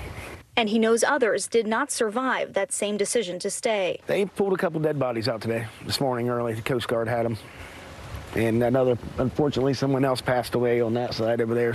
Everywhere you look, the island community is shattered, splintered, in some places completely swallowed up by the storm. Behind me, this is a roof that used to belong to a motel here, and as you walk around, there are just piles and piles of debris. It's not clear where everything exactly came from in the first place. And beyond me, those pilings, that used to be a restaurant called Bert's. It has been there since the 1920s, although as you can see, it's not there anymore. This is what Bert's used to look like. These guys rode out the storm in this boat. It turned out to be a safe enough place, the storm tossing it up on what's left of solid ground.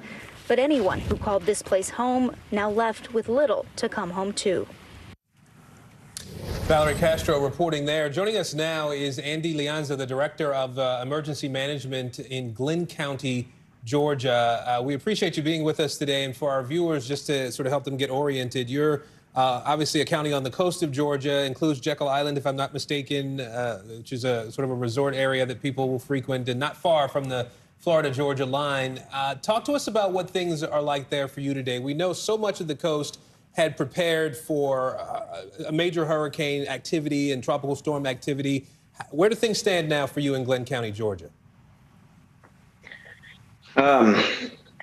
We were blessed with this storm. At every turn, we were ready for a big impact, looking for the flooding in the normal places that we typically have it. But our chairman led us in prayer as we went into this storm, and I guess it worked because it's beautiful outside. There was not that many calls at all. Yeah, obviously some great news for folks who live there in your county. I'm wondering, though, we know that there were issues in parts to the south of you, in Jacksonville and parts south, and then also up in South Carolina. With all the preparations that you made for your county, are you now in a position where you're trying to help others? How much of a mutual aid situation do you find yourself in now as these other places are dealing with bigger impacts than what you saw? Yeah, that very well could be the second part of our mission here. So now that we're through this, as they enact some of the mutual aid agreements that will be sending crews, we're making those calls right now, having conversations to see what we can do to help out the others in need. So what happens for you right now? In your line of work, I would imagine that there's never a point where you just simply stand down. Hurricane season is not over. Are you still sort of posturing to be prepared for the next emergency, next natural disaster that may come?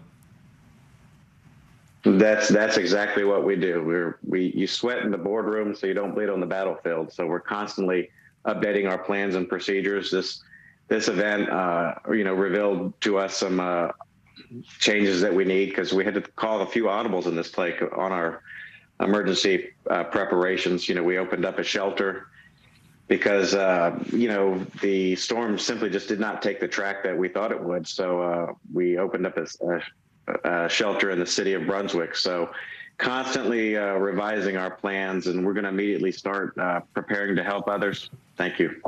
All right. We appreciate you making some time for us today. Andy Leonza, the Director of Emergency Management in Glenn County, Georgia. Thank you. And there is more news ahead. You're watching NBC News Daily.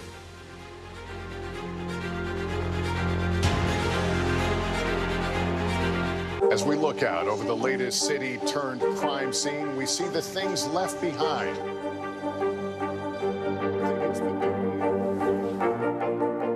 Can you tell us what it was like? Our NBC News exclusive.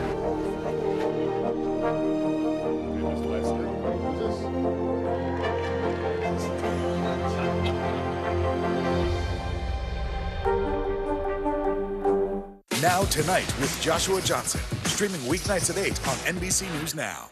As we look out over the latest city-turned-crime scene, we see the things left behind. Back now with our NBC News exclusive.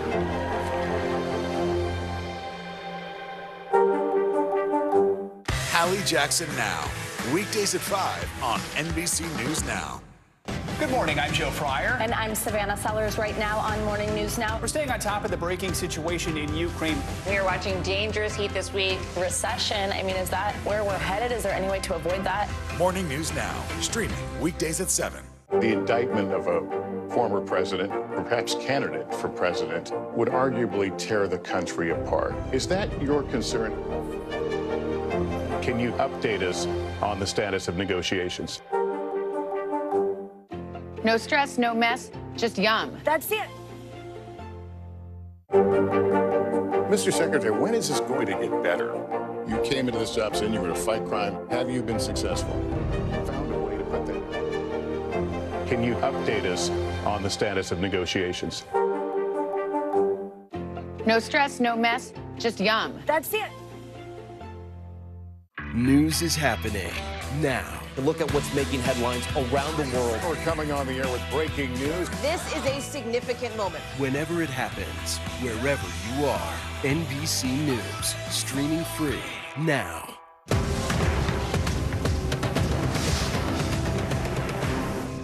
News is happening now. Look at what's making headlines around the world.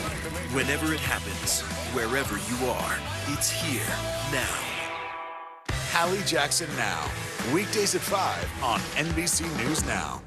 Internal Affairs, the new podcast from Dateline. Listen now. Well, Hurricane Ian devastated parts of Florida, and restoring people's lives is going to take months, if not years. Now is the time when millions across the country lean in to help those impacted. Jacqueline Henderson from our sister network, LX News, shows us some of the most effective ways to give. Hurricane Ian devastated communities across Florida. This storm is doing a number on the state of Florida. It is going to continue to move through this state, and there's going to continue to be a number of adverse effects. And now that the storm's passed, many are asking, what can we do to help? The immediate reaction for some is to pack up that donation pile full of clothes, shoes, toys, or maybe even unused medication and ship it to those who need it. And although well-intentioned, sometimes donating all of that stuff can do more harm than good. That's why in cases like these, a lot of charities will be straight up and just ask for cash. So typically the most impactful way to give is by making a monetary contribution. It's how that organization can quickly activate it and put it to where the need is greatest. It makes sense, but how can you make sure your donation is effective and going to a reputable organization? Well, Kevin's here to break it all down for us. He works at Charity Navigator, a nonprofit that evaluates and ranks the performance of charities in the U.S. Unfortunately, disasters typically have very long tails. It's not just a matter of that it's the immediate. Sometimes it takes many months, sometimes it takes many years to support the communities that are actually affected. And so I would say that give until it feels good. Thinking about the organization's actual delivery on impact. What are their actual outcomes? What are their actual outputs? And how are they making a difference within the cause area? Do they have good diversity, equity, inclusion practices? Are they actually listening to the folks that they are serving? And then in addition to that, looking at, again, what we call leadership and adaptability, but do they have an articulated strategy for how they're making a difference? Reputable charities and organizations will also have things like their IRS information, annual audits, reports, and privacy policies on their websites for easy access to the public. So generally just looking for those trust signals and past progress as well. So, specifically for disasters, you don't want it to be an organization's first time providing relief and recovery. You typically want to make sure that they have demonstrated that year over year. So what if you don't want to donate to an organization, but to an individual? Is that a good use of your money? Inherently, there is more risk in supporting a personal fundraiser. And while times of crisis bring out the best in people, they can also bring out the worst in people. Where you have people that go online and they put out very compelling stories and they receive a lot of contributions, and there's no accountability there. You don't understand how they're actually using that money. Versus if you're supporting an established nonprofit that is getting audited, they're filing with the 990, there's evaluators like Charity Navigator that are in this space, it's typically a safer way to support kind of on that mass level. Typically, you're going to have more impact by making one larger contribution to a single organization or maybe a small pool of organizations versus spreading that very thin. So if you have $1,000 to give, if you're giving that $1,000 to maybe 2 organizations versus giving $1 to every organization and giving to 1,000 different organizations. So we would say to concentrate your giving. Of course, not everybody's able to give monetary contributions, and so we encourage people to give however they can, whether that's the time, talent, or treasure. You just want to make sure that it's goods that those folks actually need. A best practice in the nonprofit sector is to ask the beneficiaries what it is that they need and not just dictating that to them. Do it for the other person primarily, but you're also doing it for yourself. You never know when you're going to be kind of in that same situation where you're affected by a disaster or some sort of personal crisis and you'd want other people to be there. So it's kind of a matter of putting yourself in their shoes and again, kind of opening up your heart and wallet towards them. We are looking at some new aerial video of the devastation on Sanibel Island. This is that Florida island that's now completely cut off, isolated from the mainland. We know a major section of the causeway connecting the two was washed out when Ian hit on Wednesday.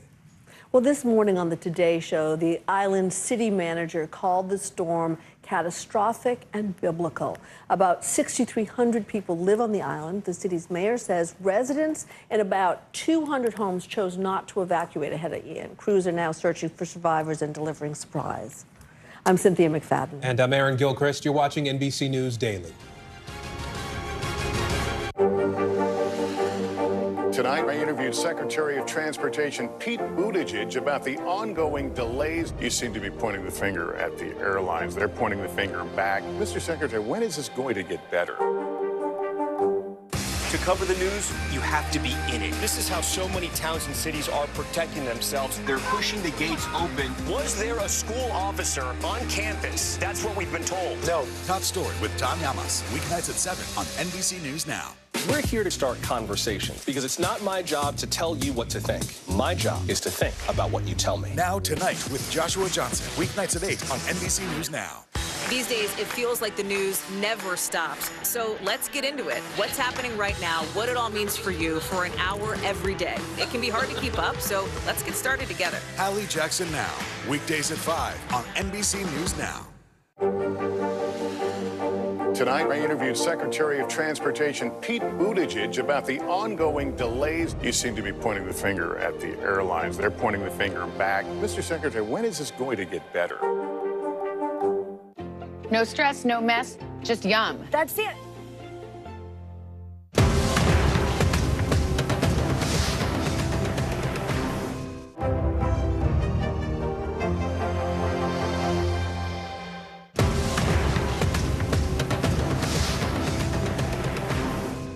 To cover the news, you have to be in it. This is how so many towns and cities are protecting themselves. They're pushing the gates open. Was there a school officer on campus? That's what we've been told. No. Top Story with Tom Llamas. Weeknights at 7 on NBC News Now. We're here to start conversations because it's not my job to tell you what to think. My job is to think about what you tell me. Now Tonight with Joshua Johnson. Weeknights at 8 on NBC News Now. News is happening now. Look at what's making headlines around the world. Whenever it happens, wherever you are, it's here now. Mr. Secretary, when is this going to get better? You came into this job saying you were to fight crime. Have you been successful? Found a way to put that. Can you update us on the status of negotiations? Top Story with Tom Llamas is your news playlist on NBC News Now. And now, you can listen to it as a podcast. Available anytime and anywhere.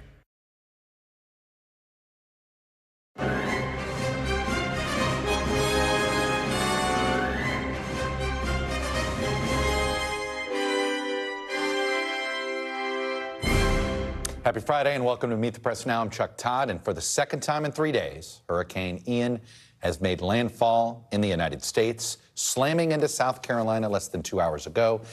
This time as a Category 1 storm. The sustained winds were just 85 miles per hour, but still a strong hurricane. Coastal communities are bracing for a storm surge of 4 to 7 feet, and that's what makes this hurricane stronger than the average Category 1. The wind speeds may be manageable. It's this storm surge and massiveness that makes it so difficult. You're looking at the live pictures here now from Myrtle Beach. The center of the storm came ashore pretty much right between Myrtle Beach and Charleston. We're going to speak with Charleston's mayor and the Myrtle Beach emergency manager in just a moment. As Ian batters the Carolinas, we're getting new pictures from Florida's Gulf Coast, where folks are beginning the process of cleaning up in the light of day after Ian made landfall there about 48 hours ago as one of the most powerful and deadly storms ever to hit the state. It's also expected to be one of the most expensive storms ever to hit Florida. These aerials have just come into us from Lee County. That is where Fort Myers is. It's one of the hardest hit areas, and it gives you a sense of the total devastation in this region. Wiped out a lot of buildings that maybe, frankly, weren't up to code. This is also the scene on the ground in Fort Myers, Florida. Officials say as many as 21 deaths have been reported so far statewide, although they caution those numbers could fluctuate. Nearly 2 million customers are still without power. And by the way, it's in these days afterward that sometimes you see accidental deaths, whether it's from bad management of generators or water issues. Rescue teams in Florida have so far responded to more than 3,000 homes, with officials saying they've conducted 700 rescues. Here's some Coast Guard video of its teams making aerial rescues on Sanibel Island after the storm completely destroyed the area's only connection to the mainland. In a briefing this afternoon in Fort Myers, Governor Ron DeSantis warned of a long recovery ahead for residents devastated by this storm. Just a few moments later, President Biden addressed the devastation himself, vowing to offer whatever resources are needed to help the states rebuild. It's not just a crisis for Florida. This is an American crisis. We're all in this together. We're just beginning to see the scale of that destruction. It's likely to rank among the worst of the nation's and the worst in the nation's history. You have all seen seen it on television, homes and property wiped out. It's going to take months, years to rebuild. And our hearts go out to all those folks whose lives have been absolutely devastated by this storm. Shaquille Brewster's on the ground in Charleston, South Carolina. So, Shaq, Charleston, I know, just had flooding issues last year. So, obviously, a big concern is going to be a storm surge. How's the city holding up? That's exactly right. And, you know, when you talk to residents, when our team has been talking with people preparing for this storm, many of them knew exactly what to do. They knew to clear out the storm drains. They knew where to put the sandbags because this is an area that is used to flooding. And then you had that rain. And that's, you know, the eye of the hurricane did not hit Charleston. It hit about 60 miles north of Charleston. But that impact was still there for this city. This is a city that saw wind gusts of up to 70 miles an hour, that saw about 7 inches of rain, more than 7 inches of rain, unofficial totals, over the past 24 hours. And currently, at last check, there are about 90,000 people in this area without power. So this city definitely felt the effects of this hurricane. They got the tropical storm effects of it. But what you're seeing along the coast, if you go up the South Carolina coast, that's where you see the biggest impacts. I'm thinking of Pawleys Island, where an entire pier collapsed. You had the police department there saying that the flooding that they were received was catastrophic. Now, we know that most of that flooding is starting to recede right now in the downtown Charleston area. We're also seeing some of those waters come down, but you're getting an idea. Although South Carolina didn't get anything close to what you saw out of Florida, it was definitely a major impact when it hit when that Category 1 storm hit the coast of South Carolina. And Shaq, look, you were in Florida yesterday. You're seeing Ian, you saw Ian leave the state of Florida. Now you had to go to Charleston to watch it come back. Compare and contrast. Yeah. You know, where I was in Florida, I was in Jacksonville. So there it was about 100 miles. The eye of the storm was about 100 miles away from Jacksonville, but you still got the outer bands. And, you know, I think one thing that you continue to hear from meteorologists is despite you being far from the actual eye of the storm, the power of the storm, because of how wide it is, the size that it takes up, it impacts a lot of people. So the flooding concern that we were hearing about in Jacksonville, while it didn't come true in terms of the levels that they were concerned about, there was flooding, there was significant rain, and that's a similar idea and a similar concern that you're hearing in the Charleston area, that it's dumping so much rain on these areas. The ground is so saturated, so although the wind speed might not be what you see in the southwestern part of Florida, it still has that water impact. It still leads to down trees, down power lines, and a large impact. I think the size of this storm is really something that is so notable about Hurricane Ian. Yeah, that's for sure. Shaquille Brewster in Charleston Forest. Shaq, thank you. And I'm joined now by the mayor of Charleston, John Tecklenburg. And Mr. Mayor, I know you dealt with these floods last year, these tidal floods.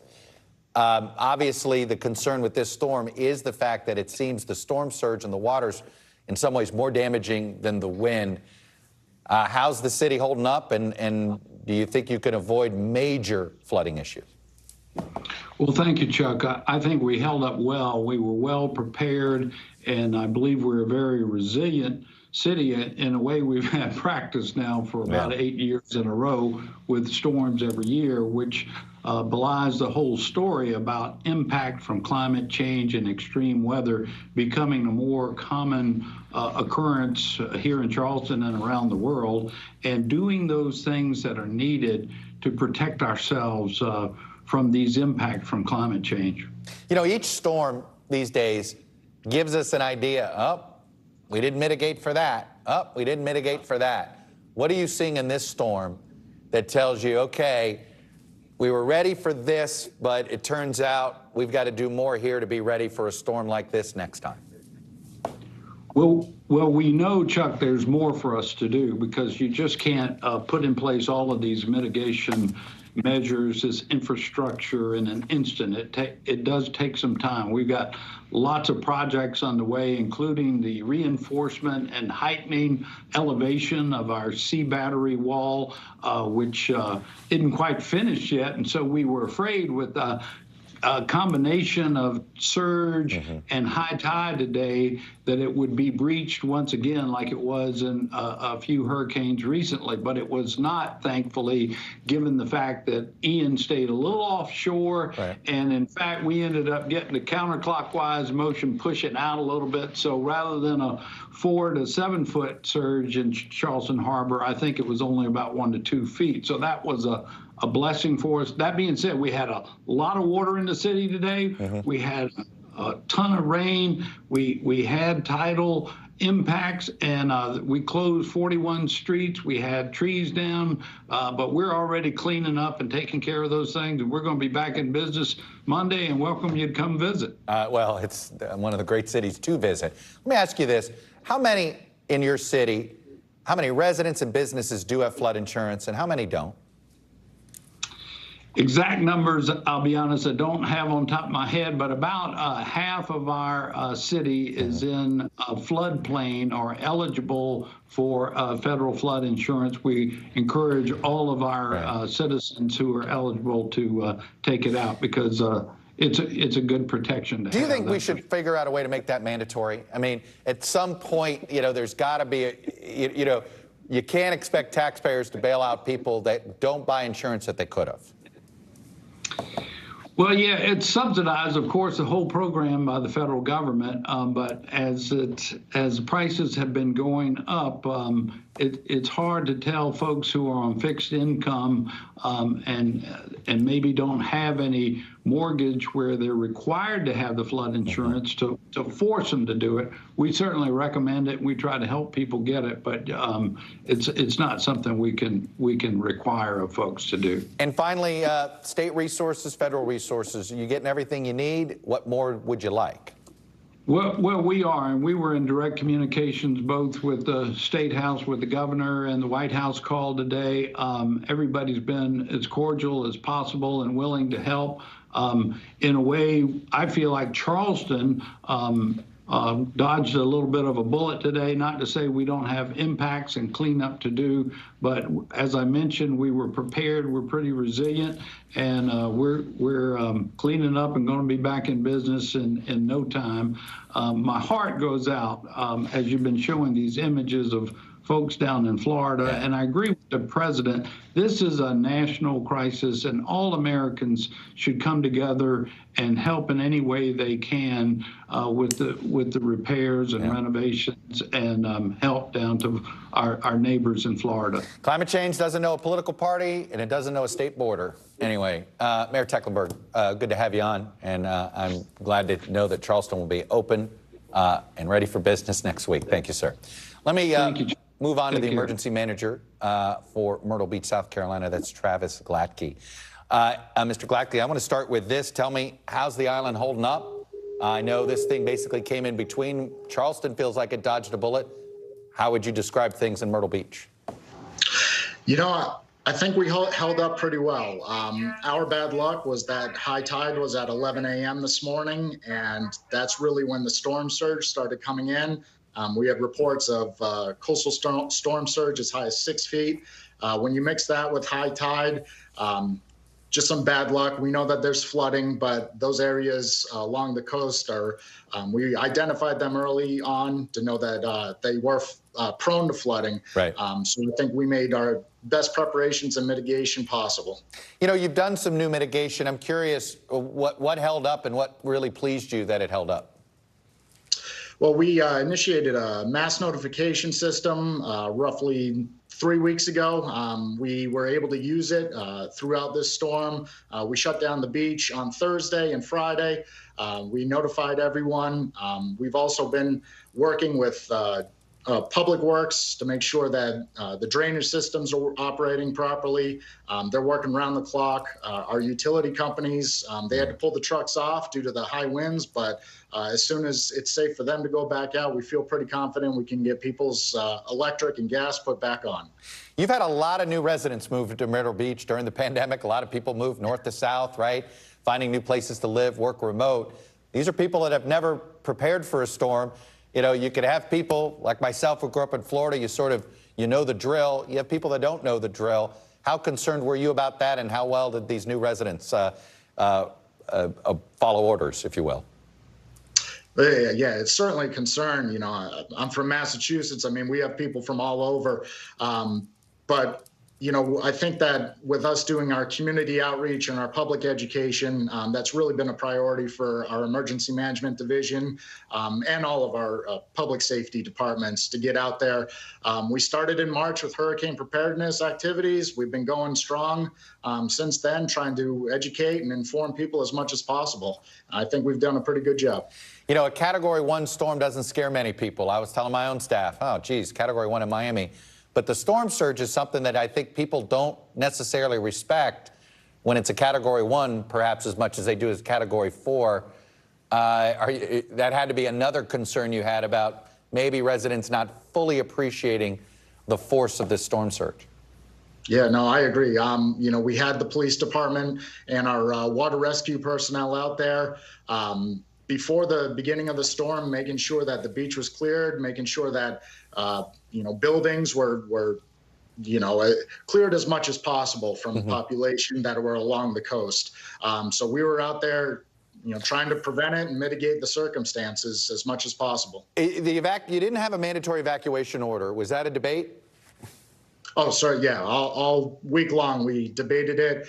We certainly encouraged it throughout the week, even if, you know, we originally thought it was going to be a tropical storm.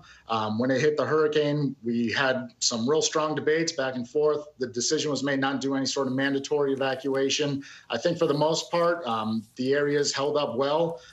Like I said, we've had areas that we knew were prone to flooding. Right. We tried our best to properly, you know, inform the people, you know, maybe evacuation is the best for you. But yeah, ultimately, we did not make any sort of mandatory evacuation. All right, Travis Gladke, the emergency manager for Myrtle Beach. Mr. Gladke, I'm glad to know. Seems as if the worst may be behind you. Thank you. Yeah, thank you. All right, let's turn now to the cleanup in Florida. That's where we find Blaine Alexander. She's in Fort Myers, and this is probably the heart. As you know, Blaine, I had Craig Fugate. He's going to be on the show later. I had him on my podcast today. He was the emergency manager for FEMA and Florida, and he said, you know, what Andrew did to Miami and just changing it forever is what he thinks just happened to what Ian has done to Fort Myers. Yeah. And I think that's just from what I've seen here, Chuck, I do think that that's a fair assessment. You know, what we're looking at right now, this used to be a marina. This used to be a popular place where people would come, rent boats, rent paddle boats, and go out and enjoy a whole lot of water life. And this whole strip is now non-existent. That's the brunt of it. I spoke with a gentleman who owns this place here behind me.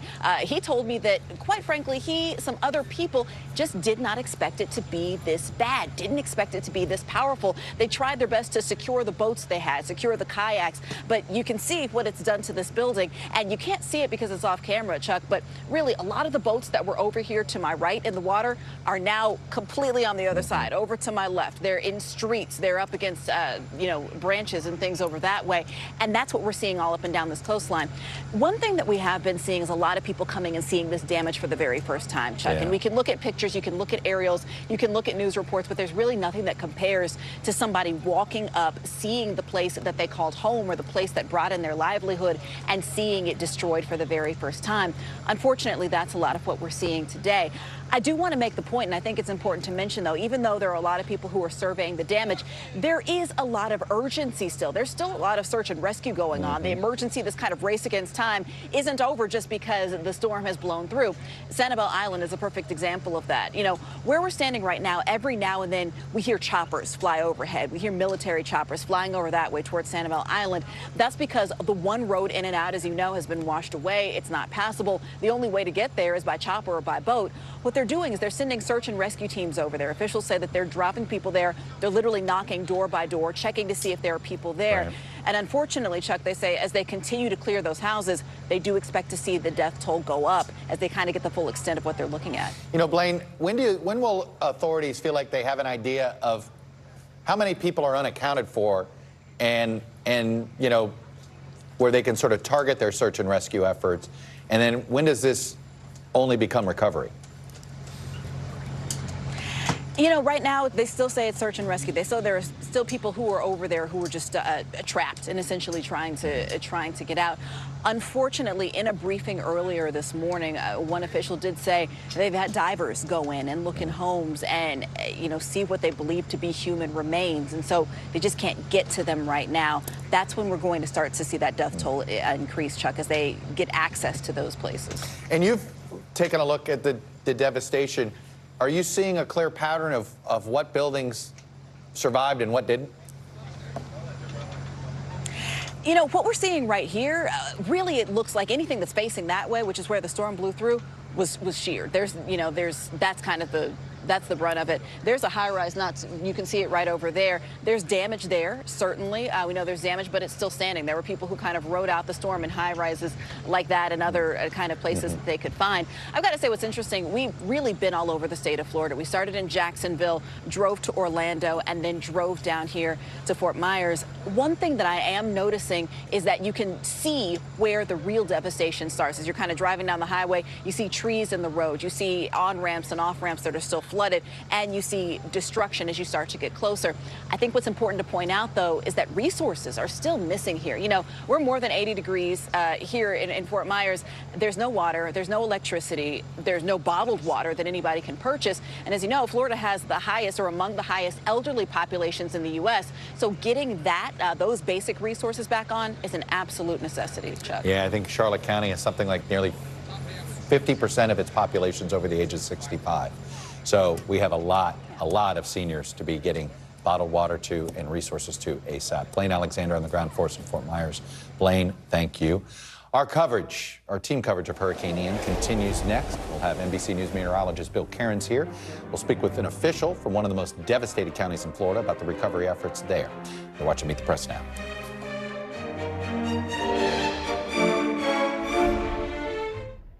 Internal Affairs, the new podcast from Dateline. Listen now. Hallie Jackson Now. Weekdays at 5 on NBC News Now. News is happening now. Look at what's making headlines around the world. We're coming on the air with breaking news. This is a significant moment. Whenever it happens, wherever you are, NBC News, streaming free now. Top Story with Tom Llamas. Weeknights at 7 on NBC News Now. Internal Affairs, the new podcast from Dateline. Listen now. The indictment of a former president, or perhaps candidate for president, would arguably tear the country apart. Is that your concern? Can you update us on the status of negotiations? Good morning, I'm Joe Fryer. And I'm Savannah Sellers right now on Morning News Now. We're staying on top of the breaking situation in Ukraine. We are watching dangerous heat this week. Recession, I mean, is that where we're headed? Is there any way to avoid that? Morning News Now, streaming weekdays at 7. Here's what's happening in your neck of the woods.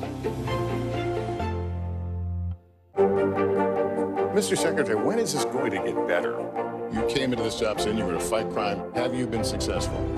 Found a way to put that. Can you update us on the status of negotiations? Good morning, I'm Joe Fryer. And I'm Savannah Sellers right now on Morning News Now. We're staying on top of the breaking situation in Ukraine. We are watching dangerous heat this week. Recession, I mean, is that where we're headed? Is there any way to avoid that? Morning News Now, streaming weekdays at 7. Right now on NBC News Now, we begin with breaking news just coming in. What's happening now, what's happening next, and what it means for you.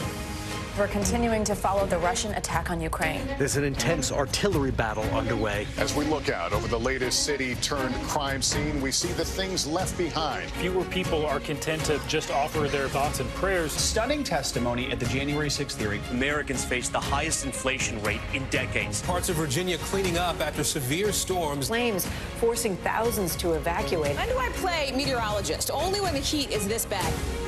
Another special night of election coverage right here at NBC News Now. Results are coming in. This Tuesday is going to be huge. This is big when we're talking about November. This feels like an ideological fight to the death. Is there room for common ground? What do you think when you see the activism? Do you think this could have happened without social media? We're coming on the air with the news. NBC Scoop. Bringing the news to you is not only a job, it's an honor. Here's what's happening in your neck of the woods. To cover the news, you have to be in it. This is how so many towns and cities are protecting themselves. They're pushing the gates open. Was there a school officer on campus? That's what we've been told. No. Top story with Tom Yamas. Weeknights at 7 on NBC News Now.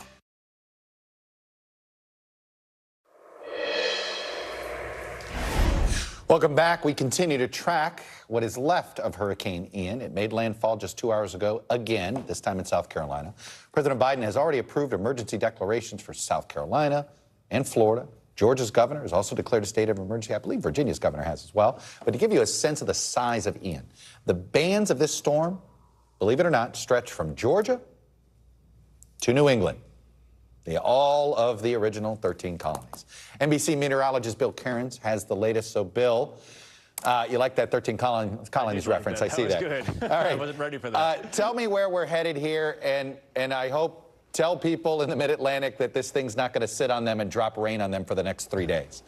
Yeah, as long as it keeps moving, we're a lot better off, and that's all about the rain. So we went into today with, this is a life-threatening situation. It's a Category 1 storm making landfall. You worry about the storm surge, you worry about trees falling on houses and people and cars, and then, of course, you worry about the flash flooding. So the storm surge portion of the storm is over with. We know that in the Myrtle Beach area, southwards down to Georgetown, where it made landfall, this was the second highest storm surge they ever recorded. So we had some serious water problems. There were water rescues. A lot of that area is kind of built, though, for this. A lot of houses are up on stilts, so we're hoping we don't have too much damage into homes. So we'll find that out probably tomorrow morning. And this is the last moments that this is going to be a hurricane, by the way. Winds are at about 85 miles per hour. It's going to head northwards at about 15. You were mentioning that rain shield, and that continues all the way up now to Richmond, the Norfolk, and it's going to head up into the New York City area tonight. The highest wind gust that we had was about 92 miles per hour. So that's a pretty significant, crazy wind. So we are going to see tomorrow when we get the pictures in from the Charleston area, there's going to be a lot of wind damage in the Charleston area. And then as far as what we're going to deal with as far as flash flooding goes, we're really concerned with what happens. This heavy rain band right now located over Columbia, that's setting up over the Charlotte area, and that may sit there right through the evening rush hour into tonight. That could quickly drop about 6 inches of rain. So that's one concern with it. And then, of course, Chuck, you've probably been down here to the, Norfolk, the Hampton Roads area there. They always flood. I mean, they get nor'easters, they get flooding. And so there's flash flood warnings all through that region. Let me tell you, I'm curious at this point how the other issue that happens with these hurricanes as they sort of trickle north is that even though the wind is 50 to 60 miles an hour, we got more trees up here that haven't been through 50 and 60 miles an hour. I mean, how much inland, how much of do you expect those strong of winds for the Virginias, the Marylands, the Tennessees as it keeps marching north? Well, so far that hasn't materialized. So we were really concerned with the heavy rain. So it gets into the soil. The roots aren't holding on as tight as they would, and then you get those winds on top of it. Right now we're sitting at like 120,000 people without power in South Carolina. That number you'd think with a Category 1 hurricane making landfall would be a little bit worse. But, the highest winds really avoided areas south of Charleston. And inland, we haven't seen it yet. So I know a lot of people in Charlotte and Raleigh, Winston-Salem, Greensboro, they're all wondering in Fayetteville, are we going to lose our power tonight? I think it'll be isolated. I don't think we're seeing wind gusts 40 to 50 miles per hour, and that'll probably even trickle up to Richmond and D.C. later on tonight. But it doesn't look like this is going to be a million people without power. So, I'd say about 99.5% of the damage from this hurricane has already been done. That is, I guess we can call that good news at this point. Let's get it over with. There's not bad news going forward. Bill Cairns. Right. What a week for you, sir. I hope you do get some rest this weekend, so thank you. I'm joined now by Charlotte County Commissioner Bill Truex, and we were talking about the damage in Charlotte County. And Mr. Truex, I was talking about the fact your population, you have a high elderly population. So I want to talk about what my reporter was just telling me a few minutes ago about just simply getting some bottled water in and things like that. Tell me how those recovery efforts are going. Well, those missions are still underway. Unfortunately, we do have several trailers of MREs that come in to help assist in feeding people in an emergent situation. We have an organization coming in on Sunday that will be able to gear up to feed 50,000 people per day. Our population is 62% over the age of 65. Okay. And we had over 300 backlogged 911 calls that we could not respond to until the winds had subsided. Wow. So there's a lot of work out there now with strike teams doing damage assessment, making sure they're going door to door, trying to locate people. We had 31 people on Little Gasparilla Island that chose not to leave.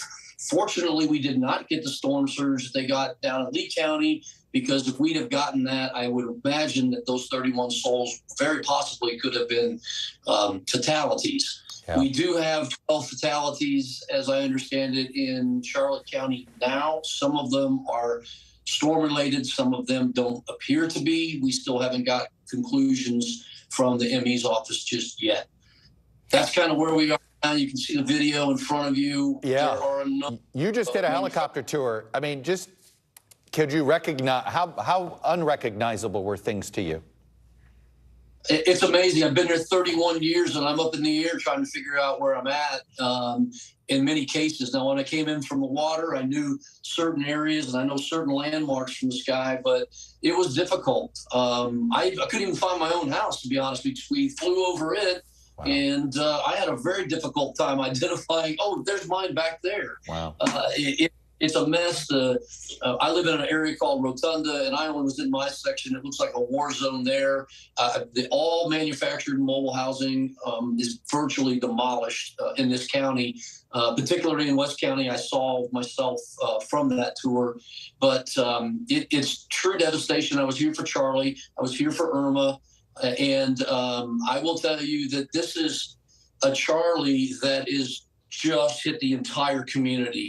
It was much broader, as you just indicated. Even still, the bands are expanding very far from the center of the eye, and we actually dodged a bullet. I tell people we're blessed because we did not get the. Yeah, no, I take your point on the water issue. Let me ask you this: with the issue of, you have an elderly population in this county, power. Many folks need power for medical supplies and things like that. What's the status of power in the county? The status of power, we started with 100% loss of power. As of this morning, we were at 16% restored. I don't know. They're doing the briefing right now, 4 o'clock. They started. I don't know where we are. We're a long road away from being able to get power to many neighborhoods, because the transmission lines have been affected. There's some lines down still in West County. There's a lot of poles bent on a lot of the main runs or leaning that have to be shored up before, they can get power to the neighborhoods. We could be looking at, I'm hoping we have 50% by, Wednesday or Thursday of next week. But that may be an ambitious goal at this point. Yeah, people are going to have to prepare for weeks. Let me ask you this. You talked about the manufactured housing didn't hold up very well. What's a lesson you're going to take away from this when it comes to the rebuild? Well, Chuck, it's a great question. I'm a building contractor. I own a construction company. That's my other job. And so many things that we see, some of the older construction obviously doesn't hold up as well as the newer codes do. I mean, the things that are built under new codes that have been perfected year after year after year with the lessons that we have learned from Michael and from Irma. We continue to put that science back into building, and it will make a difference. I can tell you, it was obvious to me in the air that shingles aren't a very good option in Florida. Nope. It's a more affordable option. Mine held together pretty well for being 18 years old, but the metal roofs, they really, under the new code, really seem to hold up very, very well. The tile did as well, as long as no projectiles hit it. So There's a lot to learn from this storm. There's a lot that was learned from Irma, and I will tell you, FEMA is on the ground here. I've got to thank President Biden. I've gotten a couple calls from the White House, from staff there. They're very interested and concerned. The governor has taken a notice and has been here. Our CFO is helping us to set up an insurance village to help the citizens of our community. And Senator Scott was here earlier just thanking all the first responders and the people. Our team here locally on the ground is phenomenal. Our sheriff's office, all those employees, our Charlotte County Fire EMS folks, all our triage people, the staff in the EOC, they're working tirelessly to try to make certain that our residents get back on track. Well, look, I'm glad we could bring some attention to what's going on in Charlotte County. This is something, again, you have an older population. When we talk about recovery efforts, I think about Charlotte County almost first and foremost right now. Bill Truix, thanks for sharing this situation with us. Thank you, Chuck. Appreciate it. You got it. Still ahead, we're going to move globally. Vladimir Putin makes possibly his most vitriolic statement ever against the West. And of course, we're going to continue our coverage of Hurricane Ian as the Carolina coast deals with flooding from the rain, high winds, and some dangerous storm surge. You're watching Meet the Press Now.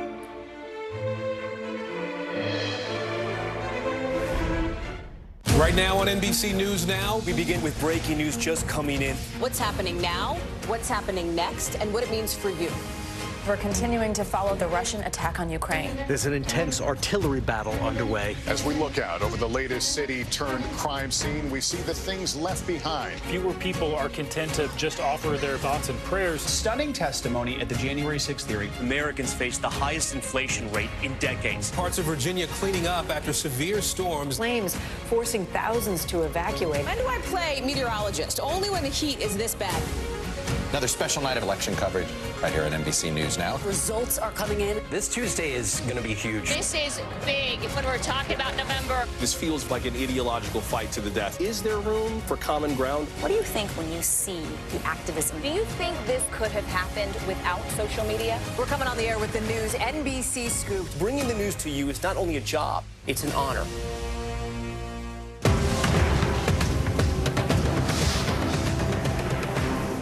You don't know when your moment's coming, but when it does, you take it. Hallie Jackson Now, weekdays at 5 on NBC News Now. The day's biggest political stories with trusted insight now and expert analysis now. A daily look at the politics behind the headlines. Meet the Press Now, streaming weekdays at 4 p.m. on NBC News Now. A masked killer takes aim and fires.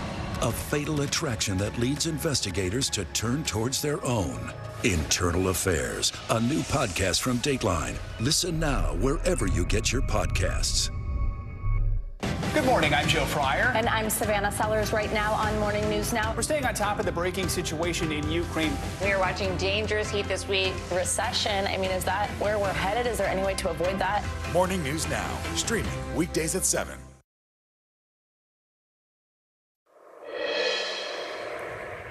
Welcome back. In the latest escalation of the war in Ukraine, Vladimir Putin formally announced today that Russia has illegally annexed 4 Ukrainian territories. Of course, he didn't say they illegally annexed them, but the rest of the world did. He said the people of those regions will become Russian citizens forever. Even by Putin's standards, the speech he delivered today was especially vitriolic and antagonistic. He railed against the West as the, quote, enemy. In response to Russia's illegal annexation, the Biden administration announced a slew of sanctions targeting Russia's defense and technology sectors, as well as a number of top Russian officials. Biden issued this stark warning to Putin today. America is fully prepared with our NATO allies to defend every single inch of NATO territory. Every single inch. So, Mr. Putin, don't misunderstand what I'm saying. Every inch. Every inch. Does every inch include an attack on a pipeline? Just hours after Putin's speech, President Zelensky announced his country has submitted what he called an accelerated application to join NATO. Meanwhile, on the battlefield, Ukrainian officials are blaming Russia for an attack on a civilian convoy outside the city of Zaporizhia. That's, of course, where that nuclear power plant is. Officials there say this attack killed 30 people, including 2 children. 88 others were hospitalized. And now we're going to go out to London, where Keir Simmons has more on what it is that Putin may be thinking right now. Views about guns can vary widely depending on where you are. For example, I'm here right now in suburban Baltimore, and the views here are very different than the views in a place like where I am now, in downtown Baltimore, a place where the murder rate this year is outpacing that of last year. I realized it was really a stress reliever. Like, I was having kids, like, really coming in there wanting to fight everyone. Alex Long, a community activist who's lost family members to gun violence, has decided to open a gym to try to lure kids off the streets and away from guns. And by the time they left, they literally would come to me and like, man, if I wasn't doing this, I'd probably get locked up. In a city with more than 240 homicides so far this year, guns here are easy to get. 13, 14-year-olds that will have access, and it's deliberate. Like I said, guys will come around here with cars and trucks full of firearms, and the purpose is target our youth. Where are our leaders to tackle this issue? Because these are our kids. These aren't some war-torn country or a bunch of soldiers that have been heavily trained. These are our kids, and we turned our back on them. So that's our fault. You know, so our kids, they felt alone. They feel like they have to do it on their own. And sadly, in a lot of cases, I have to agree with them. Well, that was actually Cal Perry, and that was actually, we sort of skipped segments there. That is our preview of Meet the Press Reports, sort of the changing nature of America's gun culture. Who owns a gun these days? Who are today's gun owners? It's not as stereotyped as you might think. It's a terrific 30 minutes. I hope you, if you want to go on Peacock, you can find it anywhere, YouTube, Peacock, etc. We had expected a report from Keir Simmons on the latest out of the Kremlin. That ended up being a bit of a technical difficulty, so my apologies for that confusion there. But do check out that new episode of Meet the Press Reports, which you can go check out right this instant. Up next, we're going to dive into some of the big changes in recent days in the battle for Senate control. It's gotten a lot more competitive, and the stakes have been raised for some upcoming debates. And we continue to monitor Hurricane Ian as it pounds the Carolina coast. You're watching Meet the Press Now.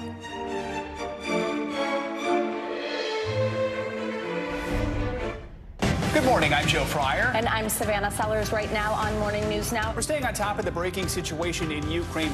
We are watching dangerous heat this week. Recession, I mean, is that where we're headed? Is there any way to avoid that? Morning News Now, streaming weekdays at 7.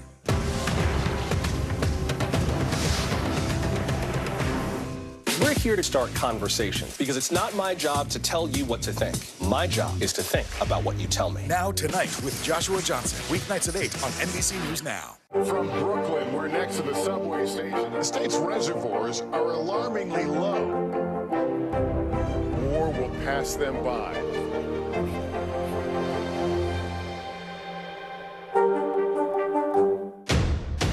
The day's biggest political stories with trusted insight now and expert analysis now. A daily look at the politics behind the headlines. Meet the Press Now, streaming weekdays at 4 p.m. on NBC News Now. A masked killer takes aim and fires. A fatal attraction that leads investigators to turn towards their own. Internal Affairs, a new podcast from Dateline. Listen now wherever you get your podcasts. We're here to start conversations because it's not my job to tell you what to think.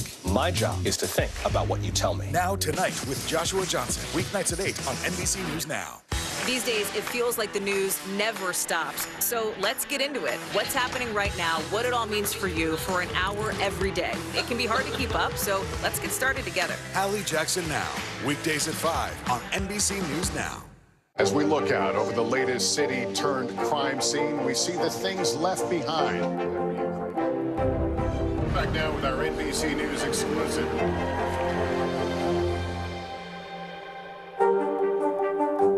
Sometimes the news can be difficult and overwhelming for kids to understand, so we've created a newscast just for them. We hope your family will watch Nightly News Kids Edition. For Dateline Premium, subscribe now on Apple Podcasts. Internal Affairs, the new podcast from Dateline. Listen now.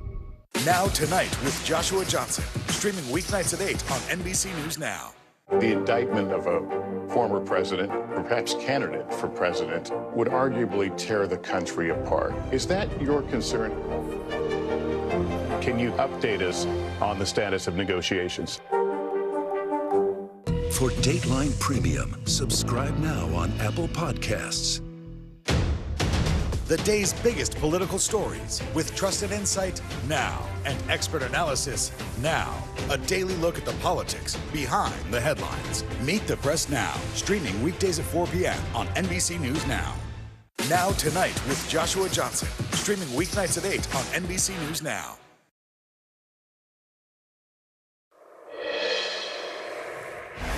Welcome back. We're actually going to take a break from storm coverage and do a little politics. With just a few hours to spare, the House this afternoon approved a short-term spending package to avoid a government shutdown. Senate signed off on that package yesterday. It contains more than $12 billion in Ukraine aid, and it heads to President Biden's desk.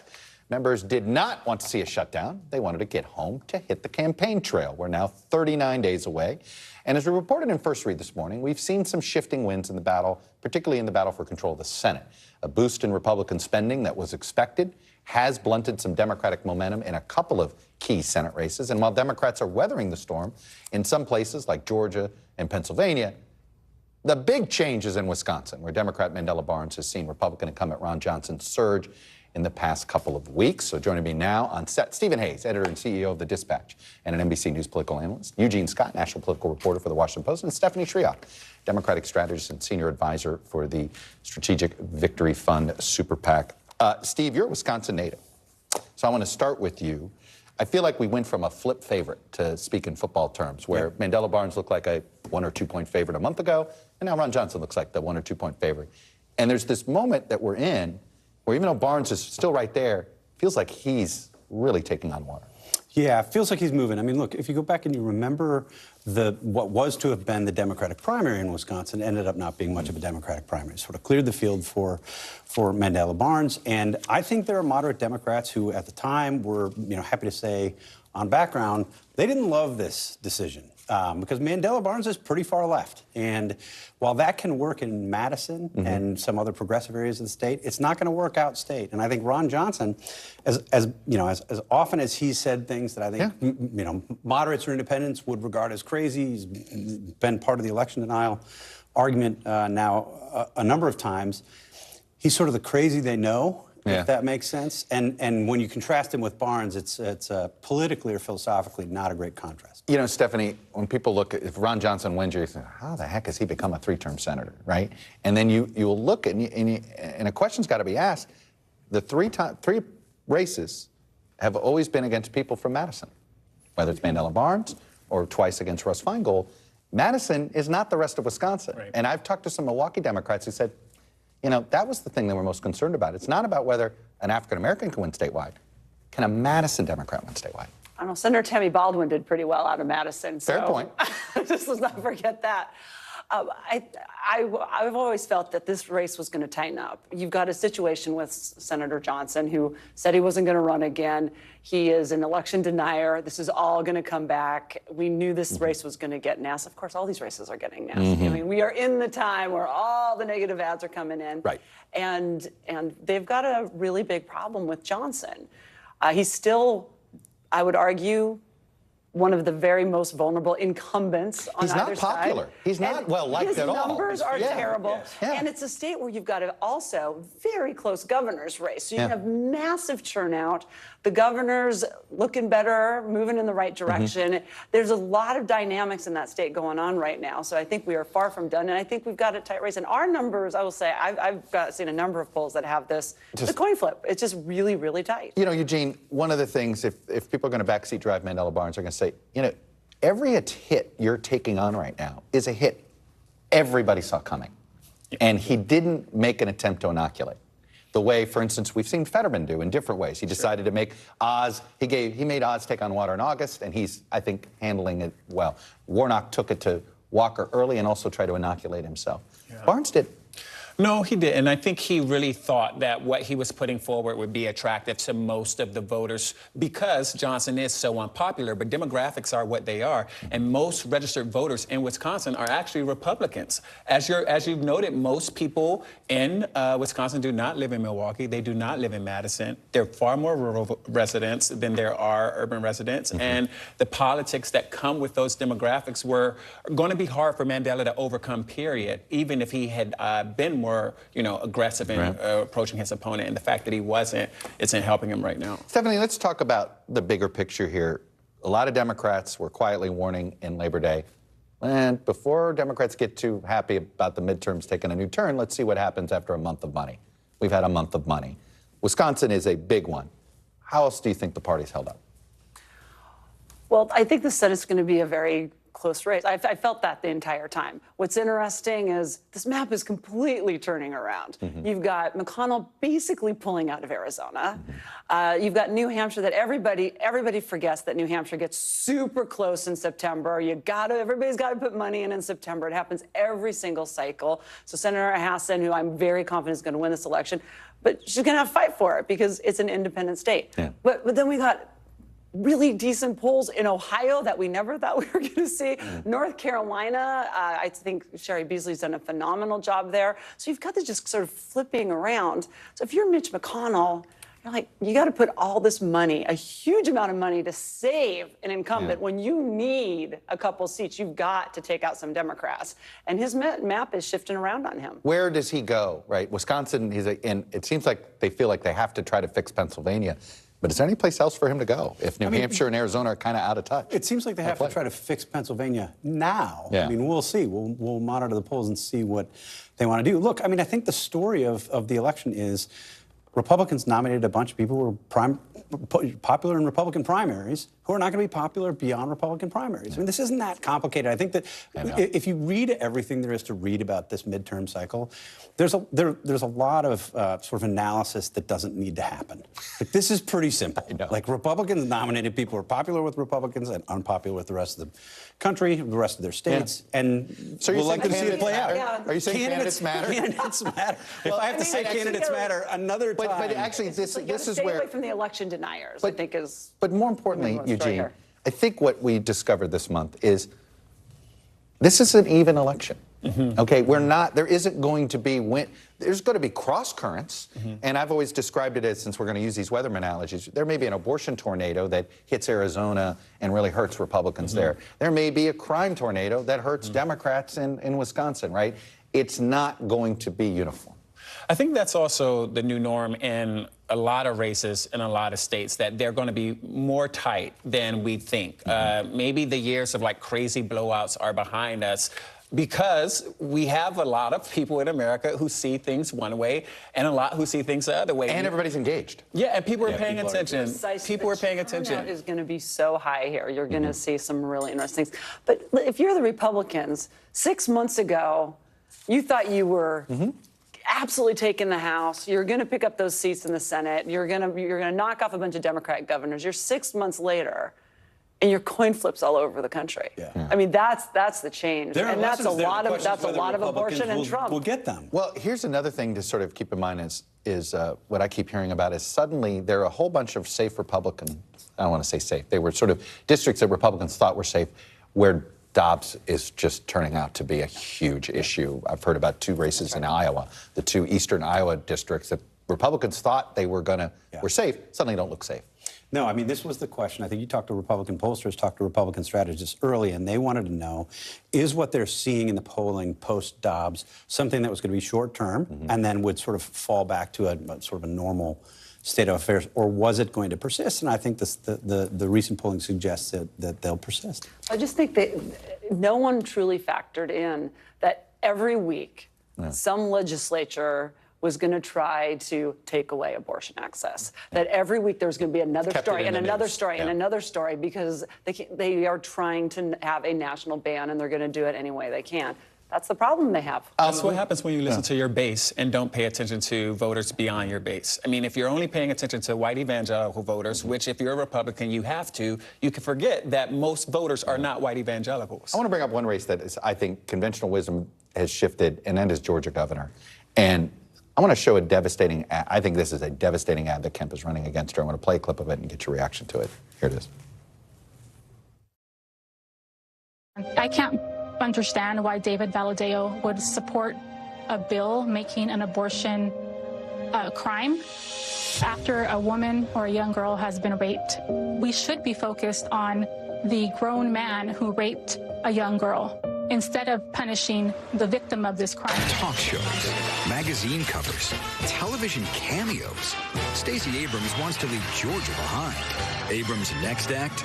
You also see yourself running as president, too. Oh, absolutely. Celebrity Stacey, a perfect governor for liberal elites, just not hardworking Georgians.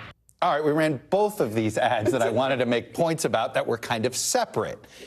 The first one is how Democrats are trying to respond to crime hits by tying it to abortion, the David Valadao ad. Stephanie, tell me about it. Do you think it's effective? I do. And I think the Republicans are just, I mean, they've already run away from abortion. They're scrubbing their sites. They want to change the topic so much. And the Democrats are responding. And I gotta say, I've ran a lot of races against Valadao. This is actually, I think he's gonna lose this one, which is amazing to me. Celebrity Stacey, it reminded me of the McCain hit on Obama. That one didn't work. This one feels like it hit because it just was all about how she's not in Georgia. Yeah, for sure. I mean, the Obama argument, I don't think worked because he was a national candidate. I mean, this was all about national. He was certainly a celebrity. Yeah. And to denigrate him as a celebrity, I think, was a clever approach, but he was already a celebrity. This, I think, works because she's running in Georgia. Yeah, no, it is one of those where aftermath, you look at the ad, you're like, oh, it summed up perhaps some of the ways that if she could do the race over, she might do the race over. Stephen, Stephanie, Eugene, thank you. Enjoy your Friday. We're keeping an eye on Hurricane Ian as it moves northward after leaving an historic path of destruction. I'm going to talk to one of the nation's best experts on hurricane recoveries, Craig Fugate. That's next.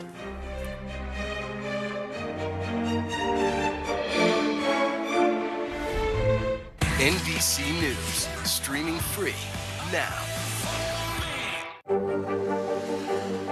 Tonight, I interviewed Secretary of Transportation Pete Buttigieg about the ongoing delays. You seem to be pointing the finger at the airlines. They're pointing the finger back. Mr. Secretary, when is this going to get better? Right now on NBC News Now, we begin with breaking news just coming in. What's happening now, what's happening next, and what it means for you. We're continuing to follow the Russian attack on Ukraine. There's an intense artillery battle underway. As we look out over the latest city-turned-crime scene, we see the things left behind. Fewer people are content to just offer their thoughts and prayers. Stunning testimony at the January 6th hearing. Americans face the highest inflation rate in decades. Parts of Virginia cleaning up after severe storms. Flames forcing thousands to evacuate. When do I play meteorologist? Only when the heat is this bad. Another special night of election coverage right here at NBC News Now. Results are coming in. This Tuesday is going to be huge. This is big when we're talking about November. This feels like an ideological fight to the death. Is there room for common ground? What do you think when you see the activism? Do you think this could have happened without social media? We're coming on the air with the news NBC Scoop. Bringing the news to you is not only a job, it's an honor. For Dateline Premium, subscribe now on Apple Podcasts. Sometimes the news can be difficult and overwhelming for kids to understand, so we've created a newscast just for them. We hope your family will watch Nightly News Kids Edition. You don't know when your moment's coming, but when it does, you take it.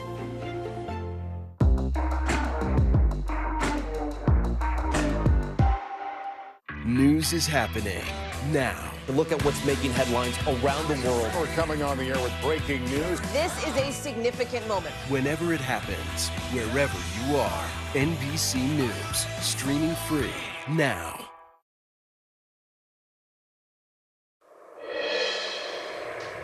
Welcome back. As Hurricane Ian hits the Carolina coast, Florida communities are now picking up the pieces, assessing the damage from the powerful storm's wake. The financial services company CoreLogic estimates that Ian will cost an estimated $28 to $47 billion in uninsured and insured wind and storm damage. It would make it the most costly Florida storm since Hurricane Andrew.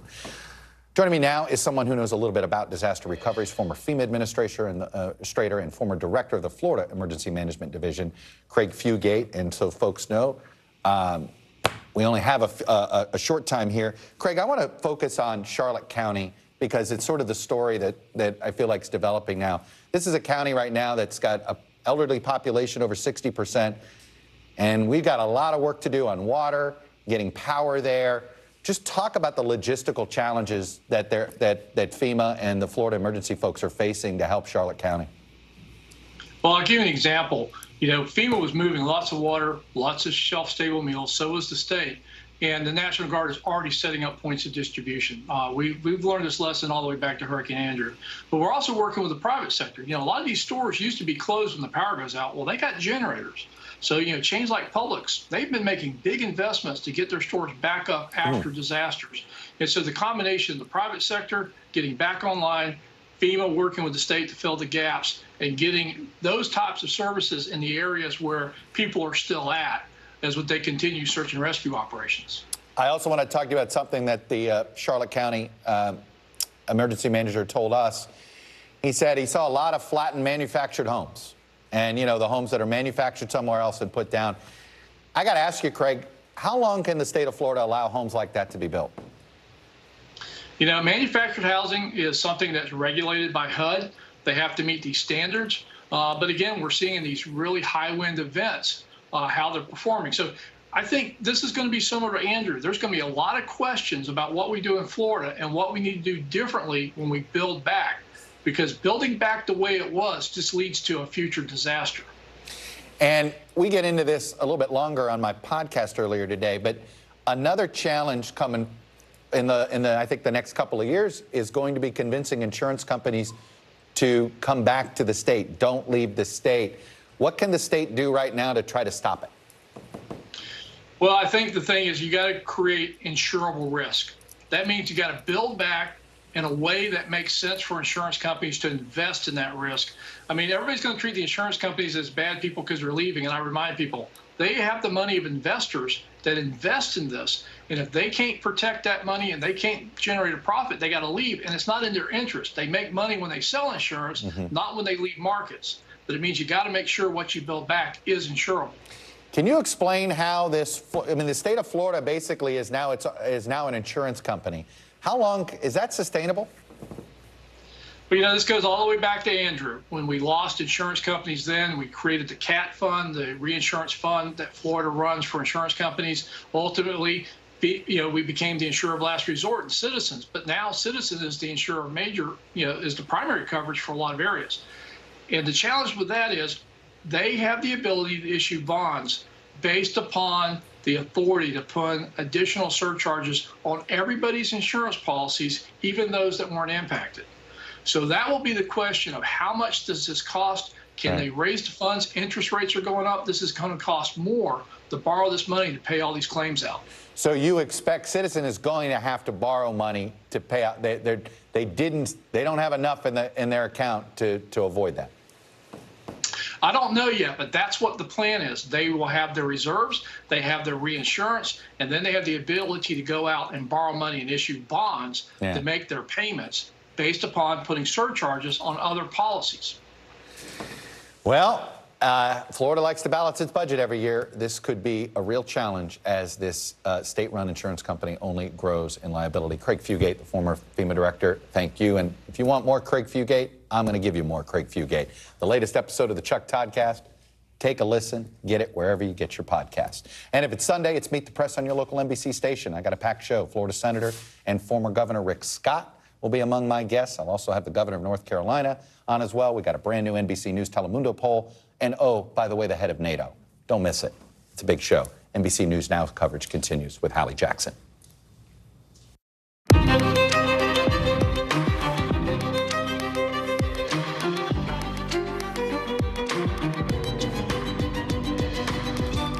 We're coming on the air with breaking news. A second state now facing down Hurricane Ian as it barrels through South Carolina. We're going to show you the live pics we're getting from Myrtle Beach, and you'll hear from folks who lost everything in Florida, where we are covering every angle, from gators swimming down Orlando streets to the horrific images we're seeing in Fort Myers, where boats are on land, cars are underwater, and rescues are just starting.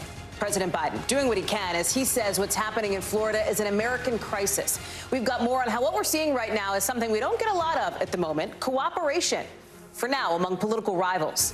Plus, Ian is one of the strongest storms to ever hit Florida. So we take a closer look at how climate change is only going to make future hurricanes even worse. Plus, a look at the people who stayed behind, some because they wanted to, some because they had to, as the storm destroyed their homes. That's coming up a little bit later in the show. Hey, I'm Hallie, and as we speak right now tonight, Hurricane Ian is making a second landfall in South Carolina. It is slamming into Charleston just in the last couple hours. This is the live radar. Look at this now.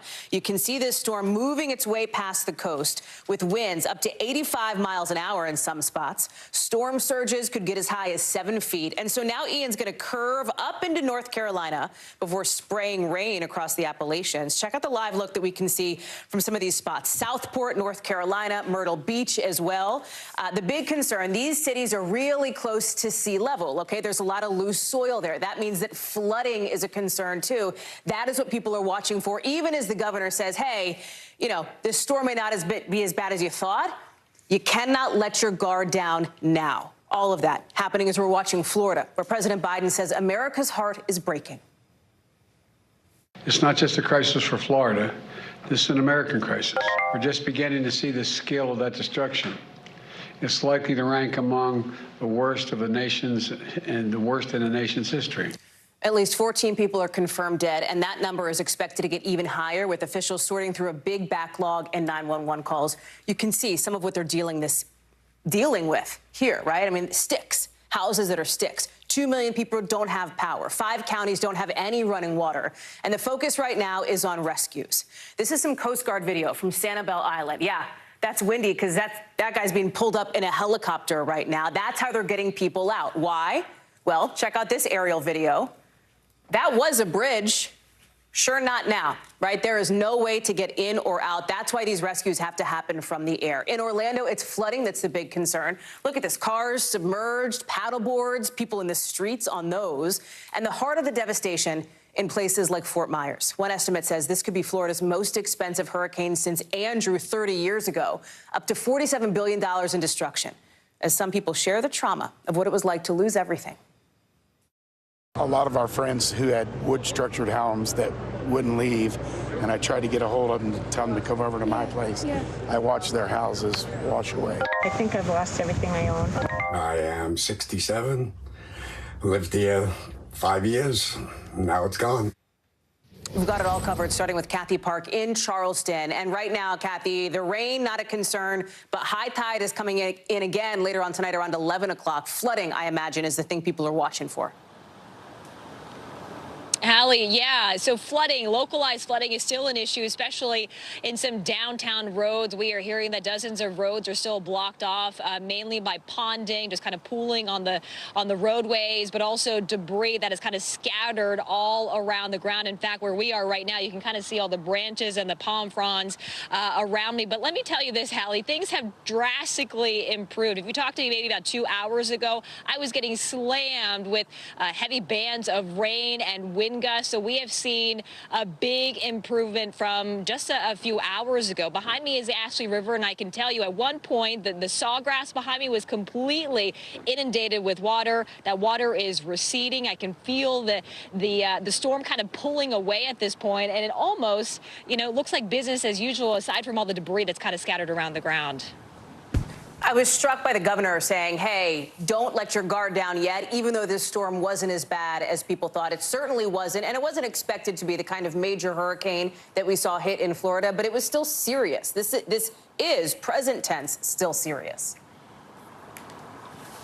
Yeah, Hallie, I mean, I was kind of in the thick of it throughout the day today, and I can tell you the winds were ferocious. In some spots throughout the Charleston, we were clocking close to 92-mile-per-hour wind gusts. So this was really serious. There were some water rescues at an island nearby, and the rain was also kind of coming down, downpours, torrential rainfall. But, you know, for the most part, it seems like we're kind of in the clear at this point. But, you know, flash flooding is still a concern. As you mentioned, high tide is set to come in. But for the most part, it seems like everyone kind of hunkered down. Officials are saying that they didn't have to do as many rescues as originally thought. A lot of folks here, this is the low country for a reason, right? So even on a good day when it's sunny, when there is high tide, there is some localized flooding. But we kind of dodged a bullet in many ways, because at one point, because of the timing of all this, we were anticipating potential a collision course of high tide, storm surge, and potential landfall here in Charleston. But fortunately, none of that really materialized. But of course, we're still monitoring that spotty localized flooding in the area. Hallie? Makes sense. Kathy Park starting us off tonight live in Charleston, South Carolina, as Ian is passing over. I want to bring in Bill Cairns now because we can no longer call it a Hurricane Ian, Bill, from the latest update we're getting in just moments ago from the National Hurricane Center. Yeah, none of us are upset about that, right? It's done. Right. There'll never be another Hurricane Ian. This name will 100% be retired because the names recycle every 5 years, by the way. But if they're really bad, they retire them, and obviously this is one of the worst ever. So there'll never be another Hurricane Ian. So it's post-tropical is what we call it. The reason we say that, it's not tropical in nature anymore. Now it's like a big nor'easter coming up the coast. Still could cause problems, of course. So, and I'm sorry, but let me just make sure I'm clear. So it's not a tropical storm. Its name is post-tropical Ian. Yes, correct. It'd be post-tropical storm Ian is what people would call it. So yeah, winds are still of 70 miles per hour. It's just characteristics of the nature of the storm. It's no longer coming from the warm tropics. It's that's the reason they do it. But that's more technical than anyone wants to hear. So let's get into the problems with the storm. The Hurricane Center has this completely dissipating into just a remnant low by the time we get to Saturday afternoon. So we're no longer tracking it. There's no reason to do that. The winds haven't been that bad. That's why we haven't heard about horrific power outage numbers. Yes, they did have gusts of 92 miles per hour in the Charleston area. That's the area that had the highest wind gusts with the storm. Everyone else has been in the 40 to 50 mile per hour range. Raleigh-Durham Airport just gusted to 47. So there's going to be some down trees. If you have an old tree that's maybe rotting anyways, and this was the wind that came and took it down on the power lines, that's the kind of stuff we're going to see. I don't think we're not going to see any devastation with that. So the life-threatening weather that's left would be flash flooding. And we still have a flood watch that includes areas from Charleston to Raleigh, the mountains of Virginia, the Norfolk, Virginia Beach, the Hampton Roads area. That is under a flash flood warning. So there is still life-threatening weather out there, and it's mostly going to be because of water and the rain, whatever happens the rest of today. So we're going to take this storm northwards, and there is still a chance of isolated tornadoes, too. I don't want to forget that potential. We haven't had any today, but until 10 o'clock tonight, eastern North Carolina, southeast Virginia is under a tornado watch. And here's the timing of this, Hallie, for you. So here's D.C., rain moving in over the next couple hours, heaviest rain over the next 2 to 4 hours, Raleigh to Charlotte. Then as you wake up tomorrow morning,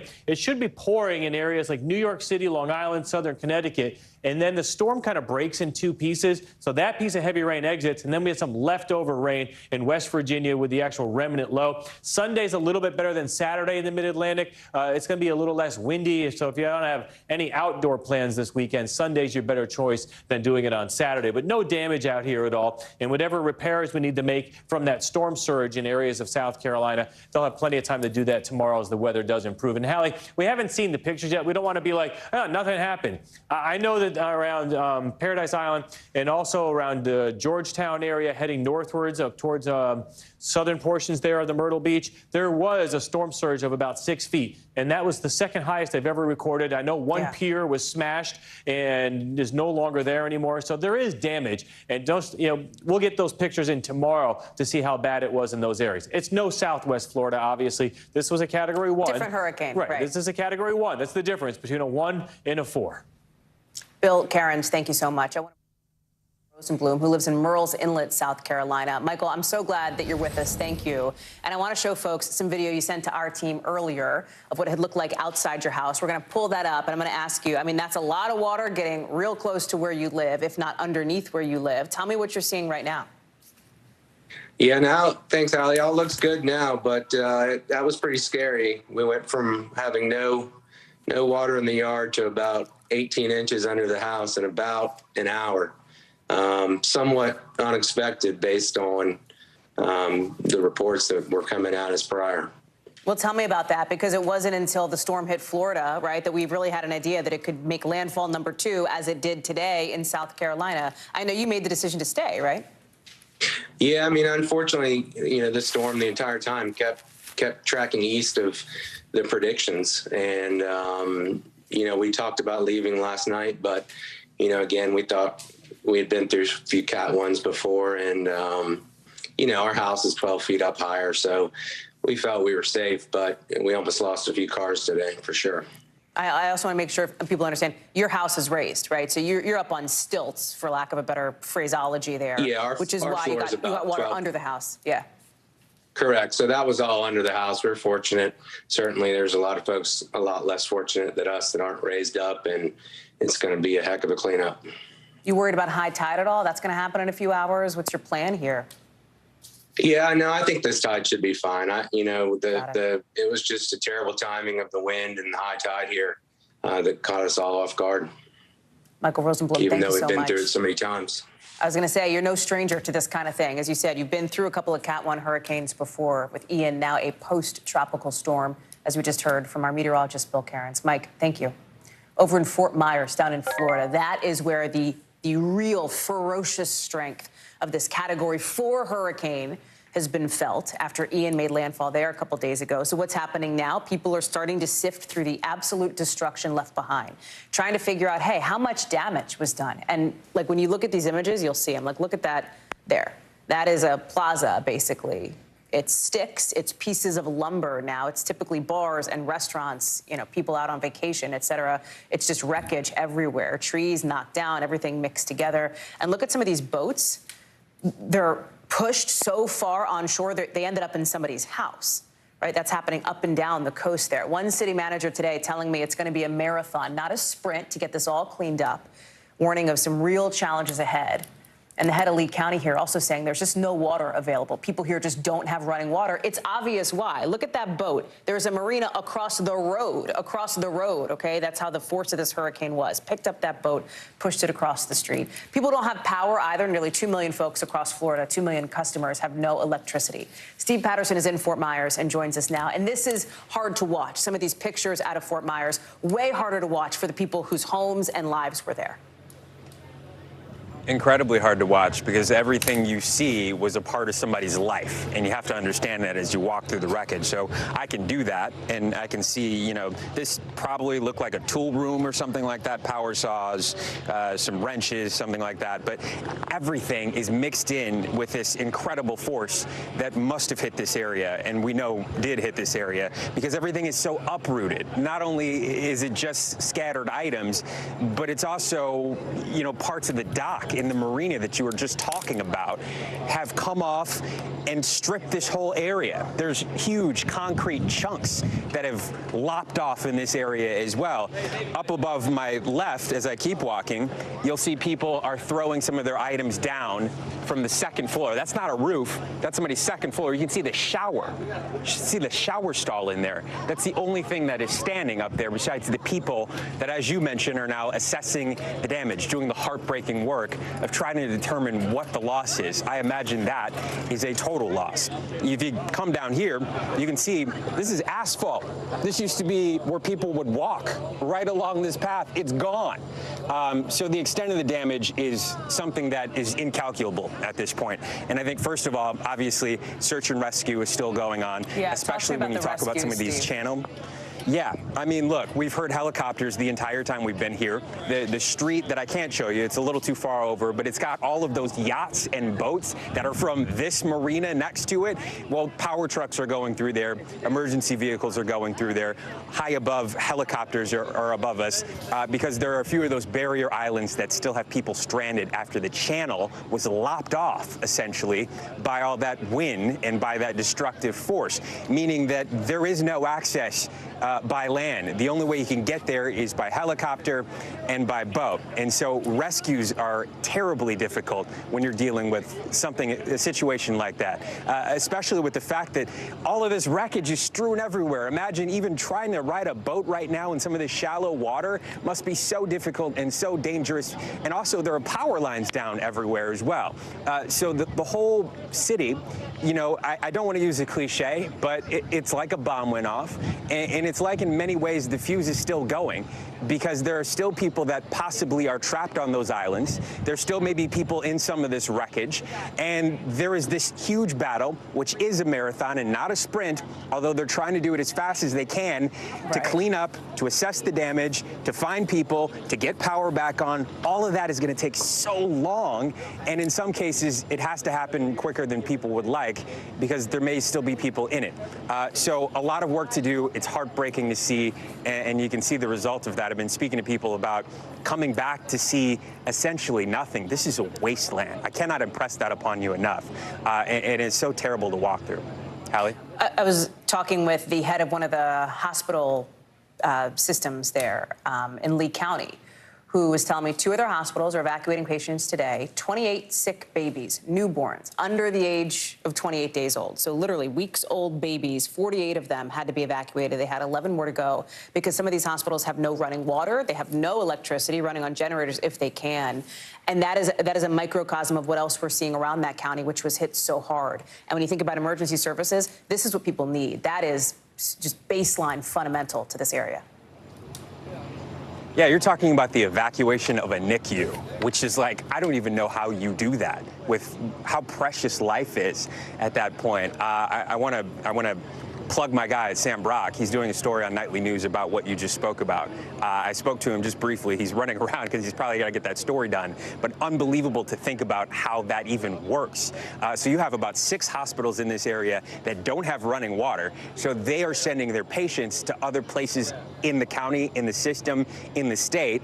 Luckily, I think a few hospitals are okay. They've been running on generators, or they didn't get directly hit, so they can take patients. And the transfer, you know, as always, when I cover fires, anytime I've covered anything that requires COVID, inner sort of systems where hospitals transfer patients back and forth, it's amazing the cooperation that goes on here when you're talking about the possibility of loss of life or preservation of life. So I have no doubt that they will do everything that they can to make sure that those patients are okay, but I don't know how they're going to do it, especially when you talk about even some of the roads here are impassable because there's so much wreckage on the road. There are boats on the road, Hallie.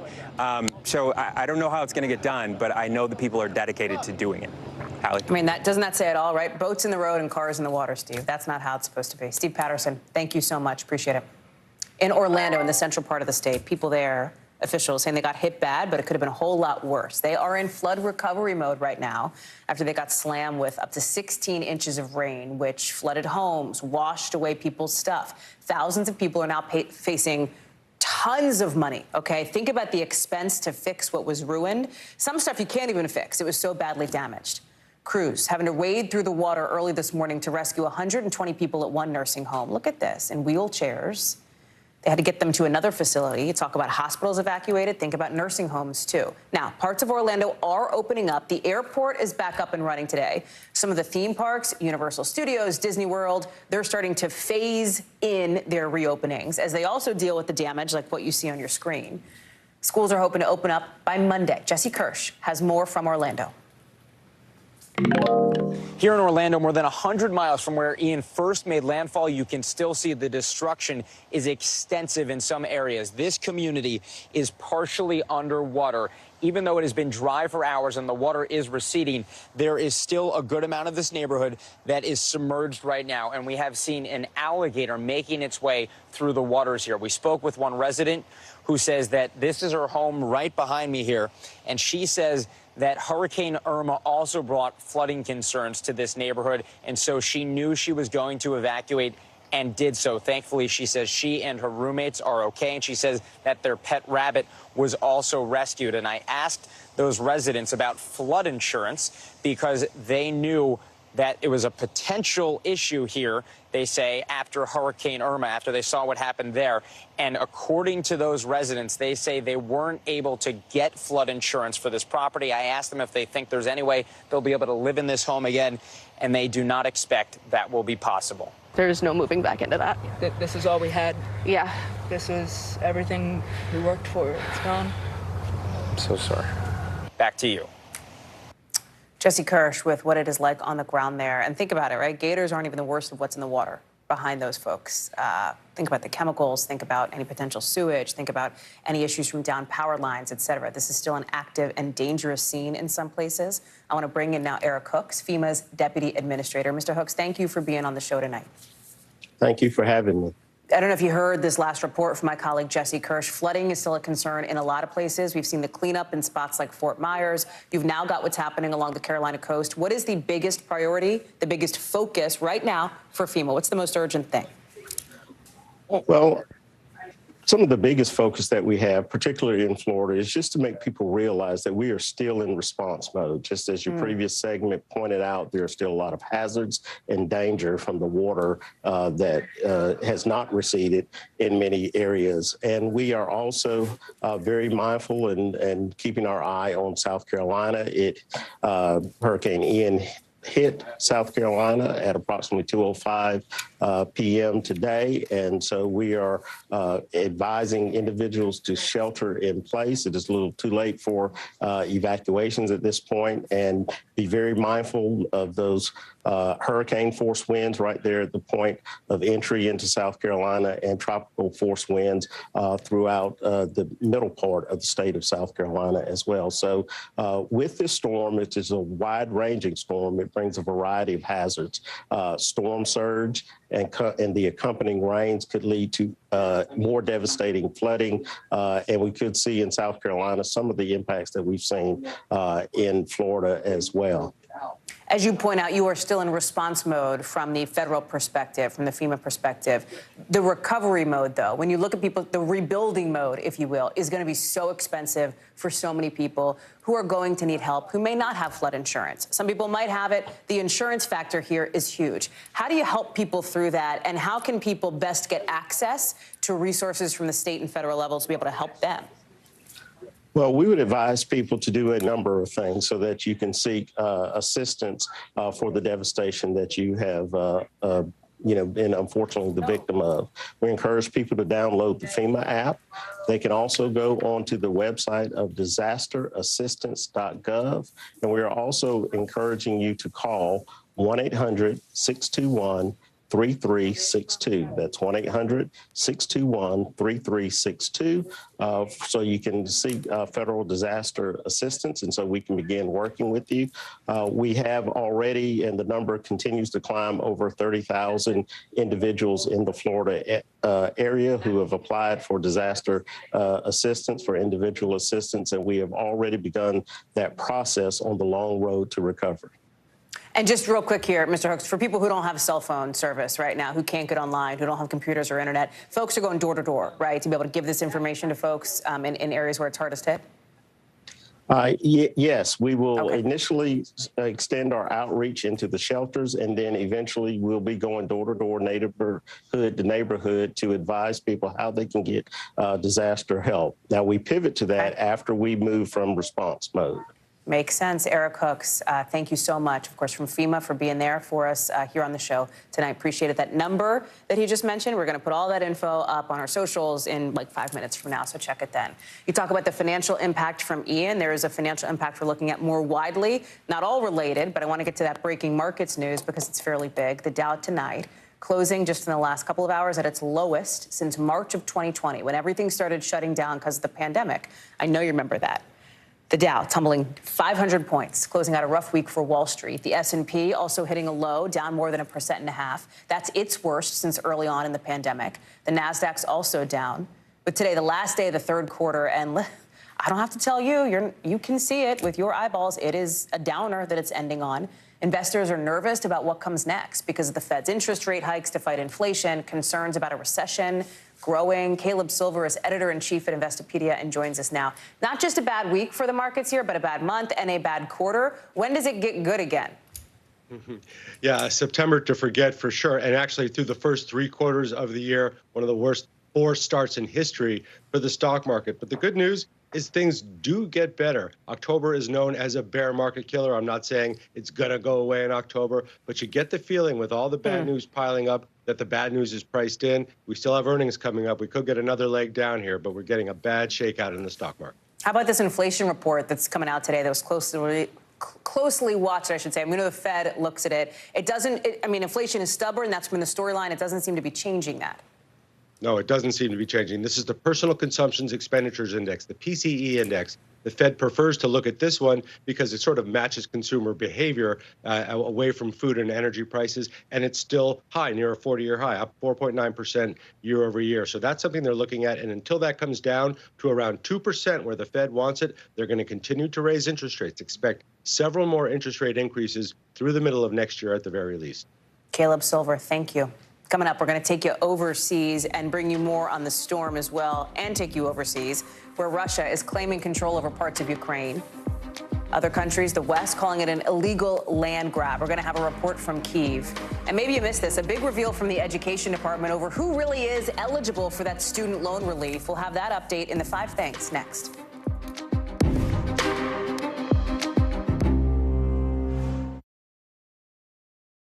Internal Affairs, the new podcast from Dateline. Listen now. Right now on NBC News Now. As we come on the air, here's what we know. It has been dramatic, powerful. We begin with breaking news just coming in. What's happening now, what's happening next, and what it means for you. We're continuing to follow the Russian attack on Ukraine. There's an intense artillery battle underway. We're getting out of this area right now because more air raid sirens are sounding. As we look out over the latest city-turned-crime scene, we see the things left behind. Was there a school officer on campus? Because that's what we've been told. No. Fewer people are content to just offer their thoughts and prayers. And the House has answered the call to create new gun laws. The stunning testimony at the January 6th hearing on Capitol Hill. Americans face the highest inflation rate in decades. Parts of Virginia cleaning up after severe storms. A terrifying night of flash floods. Flames forcing thousands to evacuate. When do I play meteorologist? Only when the heat is this bad. Another special night of election coverage right here at NBC News Now. Results are coming in. This Tuesday is going to be huge for primary purposes. It's an interesting race here. I've just never covered anything like it. This is big when we're talking about November. How many doors do you think you've each knocked on? This feels like an ideological fight to the death. Is there room for common ground on this issue? What do you think when you see the activism that's happening right now? Do you think this movement could have happened without social media? A lot to talk about as we continue our rolling coverage. We're coming on the air with the news NBC Scoop. Bringing the news to you is not only a job, it's an honor. No stress, no mess, just yum. That's it. For Dateline Premium, subscribe now on Apple Podcasts. Good morning, I'm Joe Fryer. And I'm Savannah Sellers right now on Morning News Now. We're staying on top of the breaking situation in Ukraine. We are watching dangerous heat this week. Recession, I mean, is that where we're headed? Is there any way to avoid that? Morning News Now, streaming weekdays at 7. We're here to start conversations because it's not my job to tell you what to think. My job is to think about what you tell me. Now tonight with Joshua Johnson, weeknights at 8 on NBC News Now. These days, it feels like the news never stops. So let's get into it. What's happening right now, what it all means for you for an hour every day. It can be hard to keep up, so let's get started together. Hallie Jackson Now, weekdays at 5 on NBC News Now.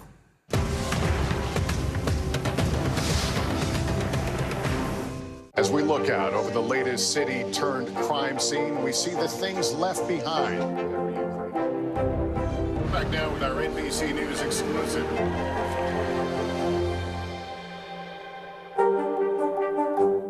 These days, it feels like the news never stops. So let's get into it. What's happening right now, what it all means for you for an hour every day. It can be hard to keep up, so let's get started together. Hallie Jackson Now, weekdays at 5 on NBC News Now.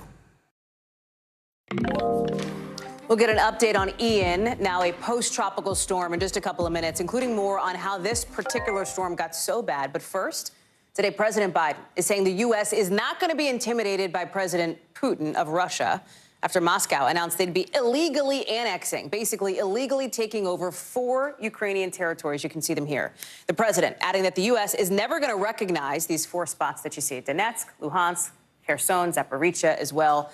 Russia saying this all belongs to them. The West says, no, it doesn't. You took that. You stole it. That doesn't count. And look, Russia doesn't totally control these areas. You see these spots in blue? Those are some areas along the border that Ukraine still holds. But annexation now gives Moscow the ability to call any Ukrainian hit on these eastern areas attacks on Russia.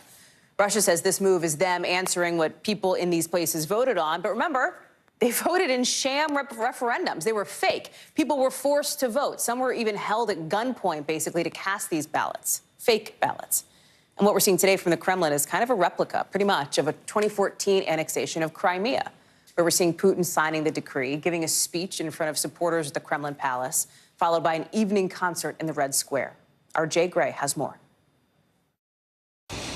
Hey there, Hallie. Good evening. And yeah, Vladimir Putin made a speech in Moscow today and says that Russia is now annexing 4 regions of Ukraine. That area makes up about 1/5 of this country's landmass, and he says that they are now a part of the Russian Federation. That, of course, was met with rebuff here in Kyiv and really from Western leaders across the board saying that it was an illegitimate and illegal annex, that they won't recognize any changes to the border In fact, today, the president here, Volodymyr Zelensky, pushing forward, he says, with Ukraine's accelerated entry into NATO, making a formal request to be a part of NATO at this point.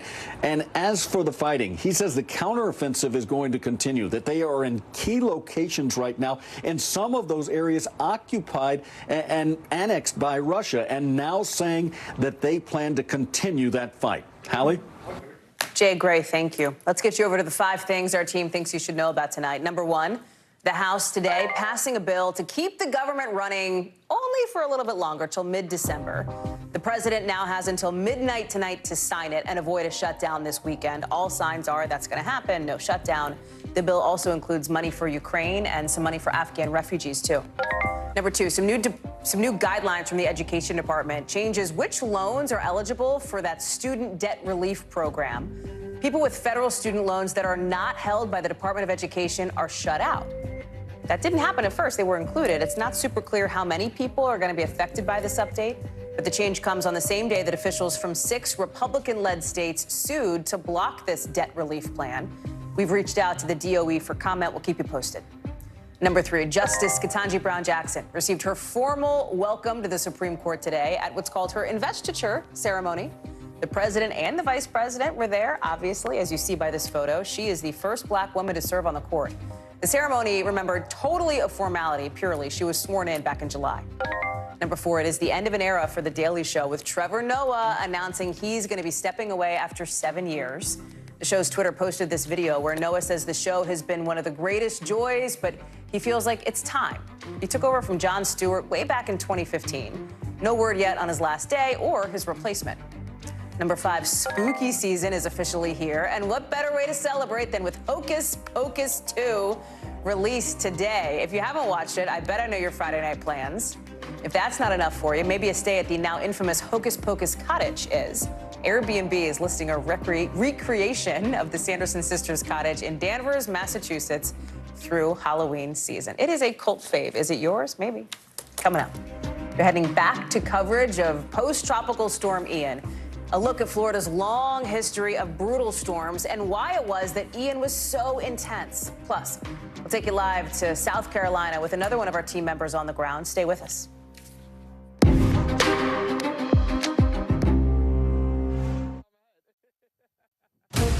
Right now on NBC News Now. As we come on the air, here's what we know. It has been dramatic, powerful. We begin with breaking news just coming in. What's happening now, what's happening next, and what it means for you.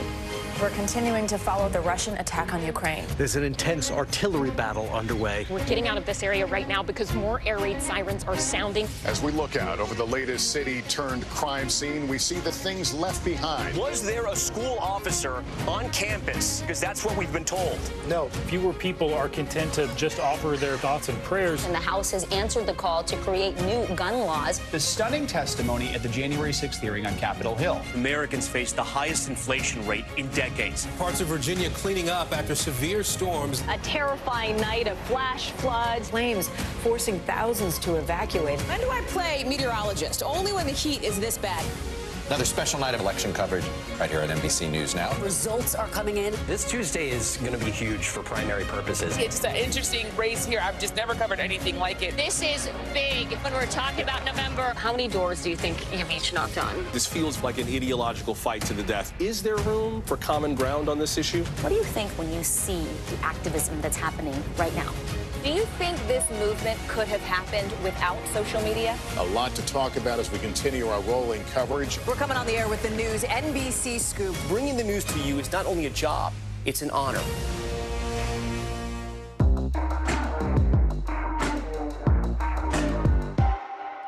A masked killer takes aim and fires. A fatal attraction that leads investigators to turn towards their own. Internal Affairs, a new podcast from Dateline. Listen now wherever you get your podcasts. You don't know when your moment's coming, but when it does, you take it. Now Tonight with Joshua Johnson, streaming weeknights at 8 on NBC News Now. Hurricane Ian will go down as one of the strongest storms to ever hit Florida. And if you're thinking, wait a second, these storms seem to be getting more powerful, more intense over the years. Yeah, you're right, they are. Scientists say it's all because of climate change. Watch. Hurricane Ian slamming Florida, killing more than a dozen people and leaving behind so much damage. And it's not the first time Florida's been hit hard by a major hurricane. Back in 1926, there was the Great Miami Hurricane, the Red Cross, counting nearly 400 people dead, some 6,000 others hurt. In 1992, Hurricane Andrew killed 65 people and destroyed 49,000 homes. Makes me sick. This is the only thing I ever owned. I don't have anything. Hurricane Charlie in 2004 made landfall in nearly the exact same place as Ian. It was just as if the bomb were dropping. That's how it felt. And more recently, in 2017, Hurricane Irma devastated the southern tip of Florida, killing 34 people. So why does it feel like these hurricanes are only getting worse? Experts point to climate change. NASA data shows the ocean waters off the coast of Florida in the days before Ian made landfall were 2 or 3 degrees warmer than usual. As the oceans warm due to climate change, that increases the fuel available to power these storms, and the maximum intensity, the strongest they can get, that increases as the climate warms. And scientists say climate change is making these kinds of hurricanes more intense. Warmer climate means stronger and wetter storms. And it also means, due to sea level rise, that any storm surge that occurs along the coastline will have a bigger flooding impact because you're starting from a higher level. A trend that doesn't seem to be stopping anytime soon. In the past decades, we've seen increases in the rates of intensification. As we see more warming in future decades, we expect that hurricanes will get stronger, and especially the strongest storms will get stronger. Bill Cairns is back with us now to talk more about this climate connection. And Bill, we see it and we hear it, and people in Florida are feeling it, right? Warmer water equals gas, and it has to do with these sea surface temperatures that are fueling these hurricanes. That is one of the biggest reasons that this one did, and also Michael. And Hallie, we have now had 6 Category 4 or 5 hurricanes make landfall along the Gulf Coast in just the last 6 years. We had Harvey, we had Laura, we had Ida, we had Michael, we had Irma, and now we had Ian. I mean, that is an incredible period of destruction in 6 years. And you were mentioning, here's the path that this one took. And this water, just off of Key West here, and just to the south of Fort Myers, was bath water. I mean, the water temperatures, here's a map that shows you the water temperatures. Typically, to get a hurricane, you need like 80-degree temperatures. It was 83 in the Tampa Bay. South of here, they're estimating it was as warm as 87 degrees. So all hurricanes is they're big engines that redistribute the heat on the planet. During the whole summer, the tropics and the Gulf heat up the Caribbean, and then the hurricane season comes and helps redistribute that energy and that heat across our planet. And this took full advantage of that. And even that little intensification yesterday over the warm Gulf Stream, the waters are above average, and that helped it get up to about 85 miles per hour. And so then, and as you just said in our story, we have peer-reviewed science. So this is science that has been, published, and other scientists have looked at it to see if the data was correct, that we know these hurricanes, they're moving slower, they're producing more rain, and we're getting more rapid intensification on these storms because of our human influence on the planet. And, this was our 5th strongest landfall we ever had. Now, I had a lot of people from Puerto Rico say, where's Maria? So this is just for the mainland. Maria, by the way, would have been 4th on this list. But Ian comes in 5th after, Camille, Andrew, Michael. And that's not the only story, because, I'm hearing crazy numbers for how catastrophic the billions of dollars of damage this storm is going to be. I've heard numbers from 50 to 100, and I just heard another number that was well above 100 that I won't even repeat. So Katrina is the benchmark, and these were all adjusted for inflation. $186 billion weather disaster. That's the costliest weather disaster in our country's history. And some people were saying that we could get up close to that with this storm for the damage they're seeing. Hurricane Harvey was $150 billion.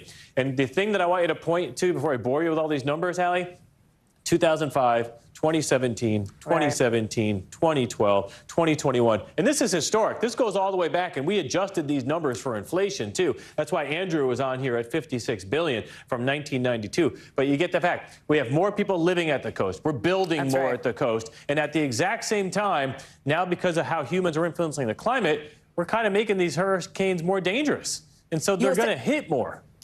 You said something interesting about the rain connection, too, right? It's not just the sheer power of the storm. It's like what happens once they do dump all that water, and there's a climate connection there. Well, that was the point. I mean, the slower the storm moves, the more it can see. Right. The key with the rain is even a tropical storm moving slowly can dump as much rain as a Category 5 hurricane. It has nothing to do with the intensity of the winds. So, yes, the slow-moving storms are going to do more damage, too. Bill Cairns, it's a great breakdown. Thank you so much. Not boring in the least, friend. Appreciate it. Let me take it back now to Charleston, where Shaquille Brewster is. And Shaq, the biggest threat. We're talking about water. It is water there where you are. I know you're a little south of where Ian made its second landfall. It's now been downgraded just this hour to a post-tropical storm where you are. That's exactly right. About 60 miles south of where the landfall actually occurred. But the impact that you see in Charleston is they still had an impact. Now, the mayor told NBC News a little earlier this afternoon that they feel like they dodged a bullet. But this is what dodging a bullet looks like in downtown or in the Charleston area, where you have streets like this, not just in the area we're in, but really throughout the city. I spoke to some locals who did point out that sometimes streets flood like this fairly regularly when they have a storm. But this is much, much higher than they usually see, and they pointed out that this is not going down as quickly as it usually happens with these storms. And that's the threat. I mean, Charleston area got an historic amount of rain over a 24-hour period, according to the National Weather Service. You look at the wind that they were getting, they got about 70-mile-an-hour wind gusts. That was the maximum gusts of wind that they were experiencing, and that led to power outages. People in Charleston area, about 60,000 people are without power currently, according to the energy companies. So they definitely had the impact of this storm, despite them being a little bit of distance away from where the eye of the storm crashed upon the land, Allie. Shaq Brewster live there in Charleston, where, as you say, tornadoes are a risk as well. Appreciate it. Coming up, headlines making news across the country, like the county in America where gas is now more than $6. Plus, the Miami Dolphins quarterback out indefinitely. What happened on the field last night that has everyone talking today.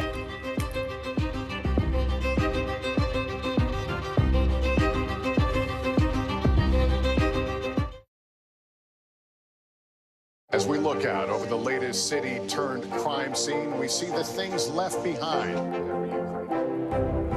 Back now with our NBC News exclusive.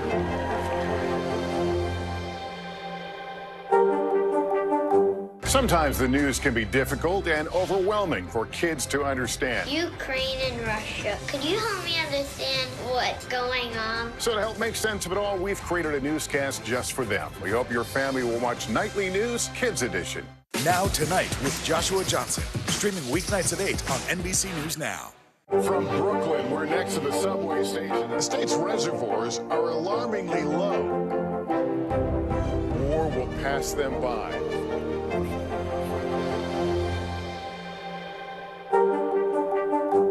Stay on top of breaking news and the biggest stories of the day with NBC News Daily. Thank you so much for joining us. I'm Morgan Radford. And I'm Vicki Wynn. I'm Aaron Gilchrist. And I'm Kate Snow. Get in-depth reporting from across the country. What's your reaction to the president's comments? And around the world. Are Ukrainians continuing to make advances? And ways you can take care of your health. Who should be getting tested? And frankly, how often? And your wallet. Costs are skyrocketing. How to manage soaring prices. NBC News Daily. Weekdays from 12 to 4 p.m. Eastern on NBC News Now. News is happening now. Look at what's making headlines around the world. We're coming on the air with breaking news. This is a significant moment. Whenever it happens, wherever you are, NBC News, streaming free now. Internal Affairs, the new podcast from Dateline. Listen now. The day's biggest political stories with trusted insight now and expert analysis now. A daily look at the politics behind the headlines. Meet the Press Now, streaming weekdays at 4 p.m. on NBC News Now. We're here to start conversations about the big things happening in our world, because it's not my job to tell you what to think. My job is to think about what you tell me. Now Tonight with Joshua Johnson, streaming weeknights at 8 on NBC News Now. Top Story with Tom Llamas, weeknights at 7 on NBC News Now. For Dateline Premium, subscribe now on Apple Podcasts. These days, it feels like the news never stops. So let's get into it. What's happening right now, what it all means for you for an hour every day. It can be hard to keep up, so let's get started together. Allie Jackson Now, weekdays at 5 on NBC News Now. Sometimes the news can be difficult and overwhelming for kids to understand. Ukraine and Russia. Could you help me understand what's going on? So to help make sense of it all, we've created a newscast just for them. We hope your family will watch Nightly News Kids Edition.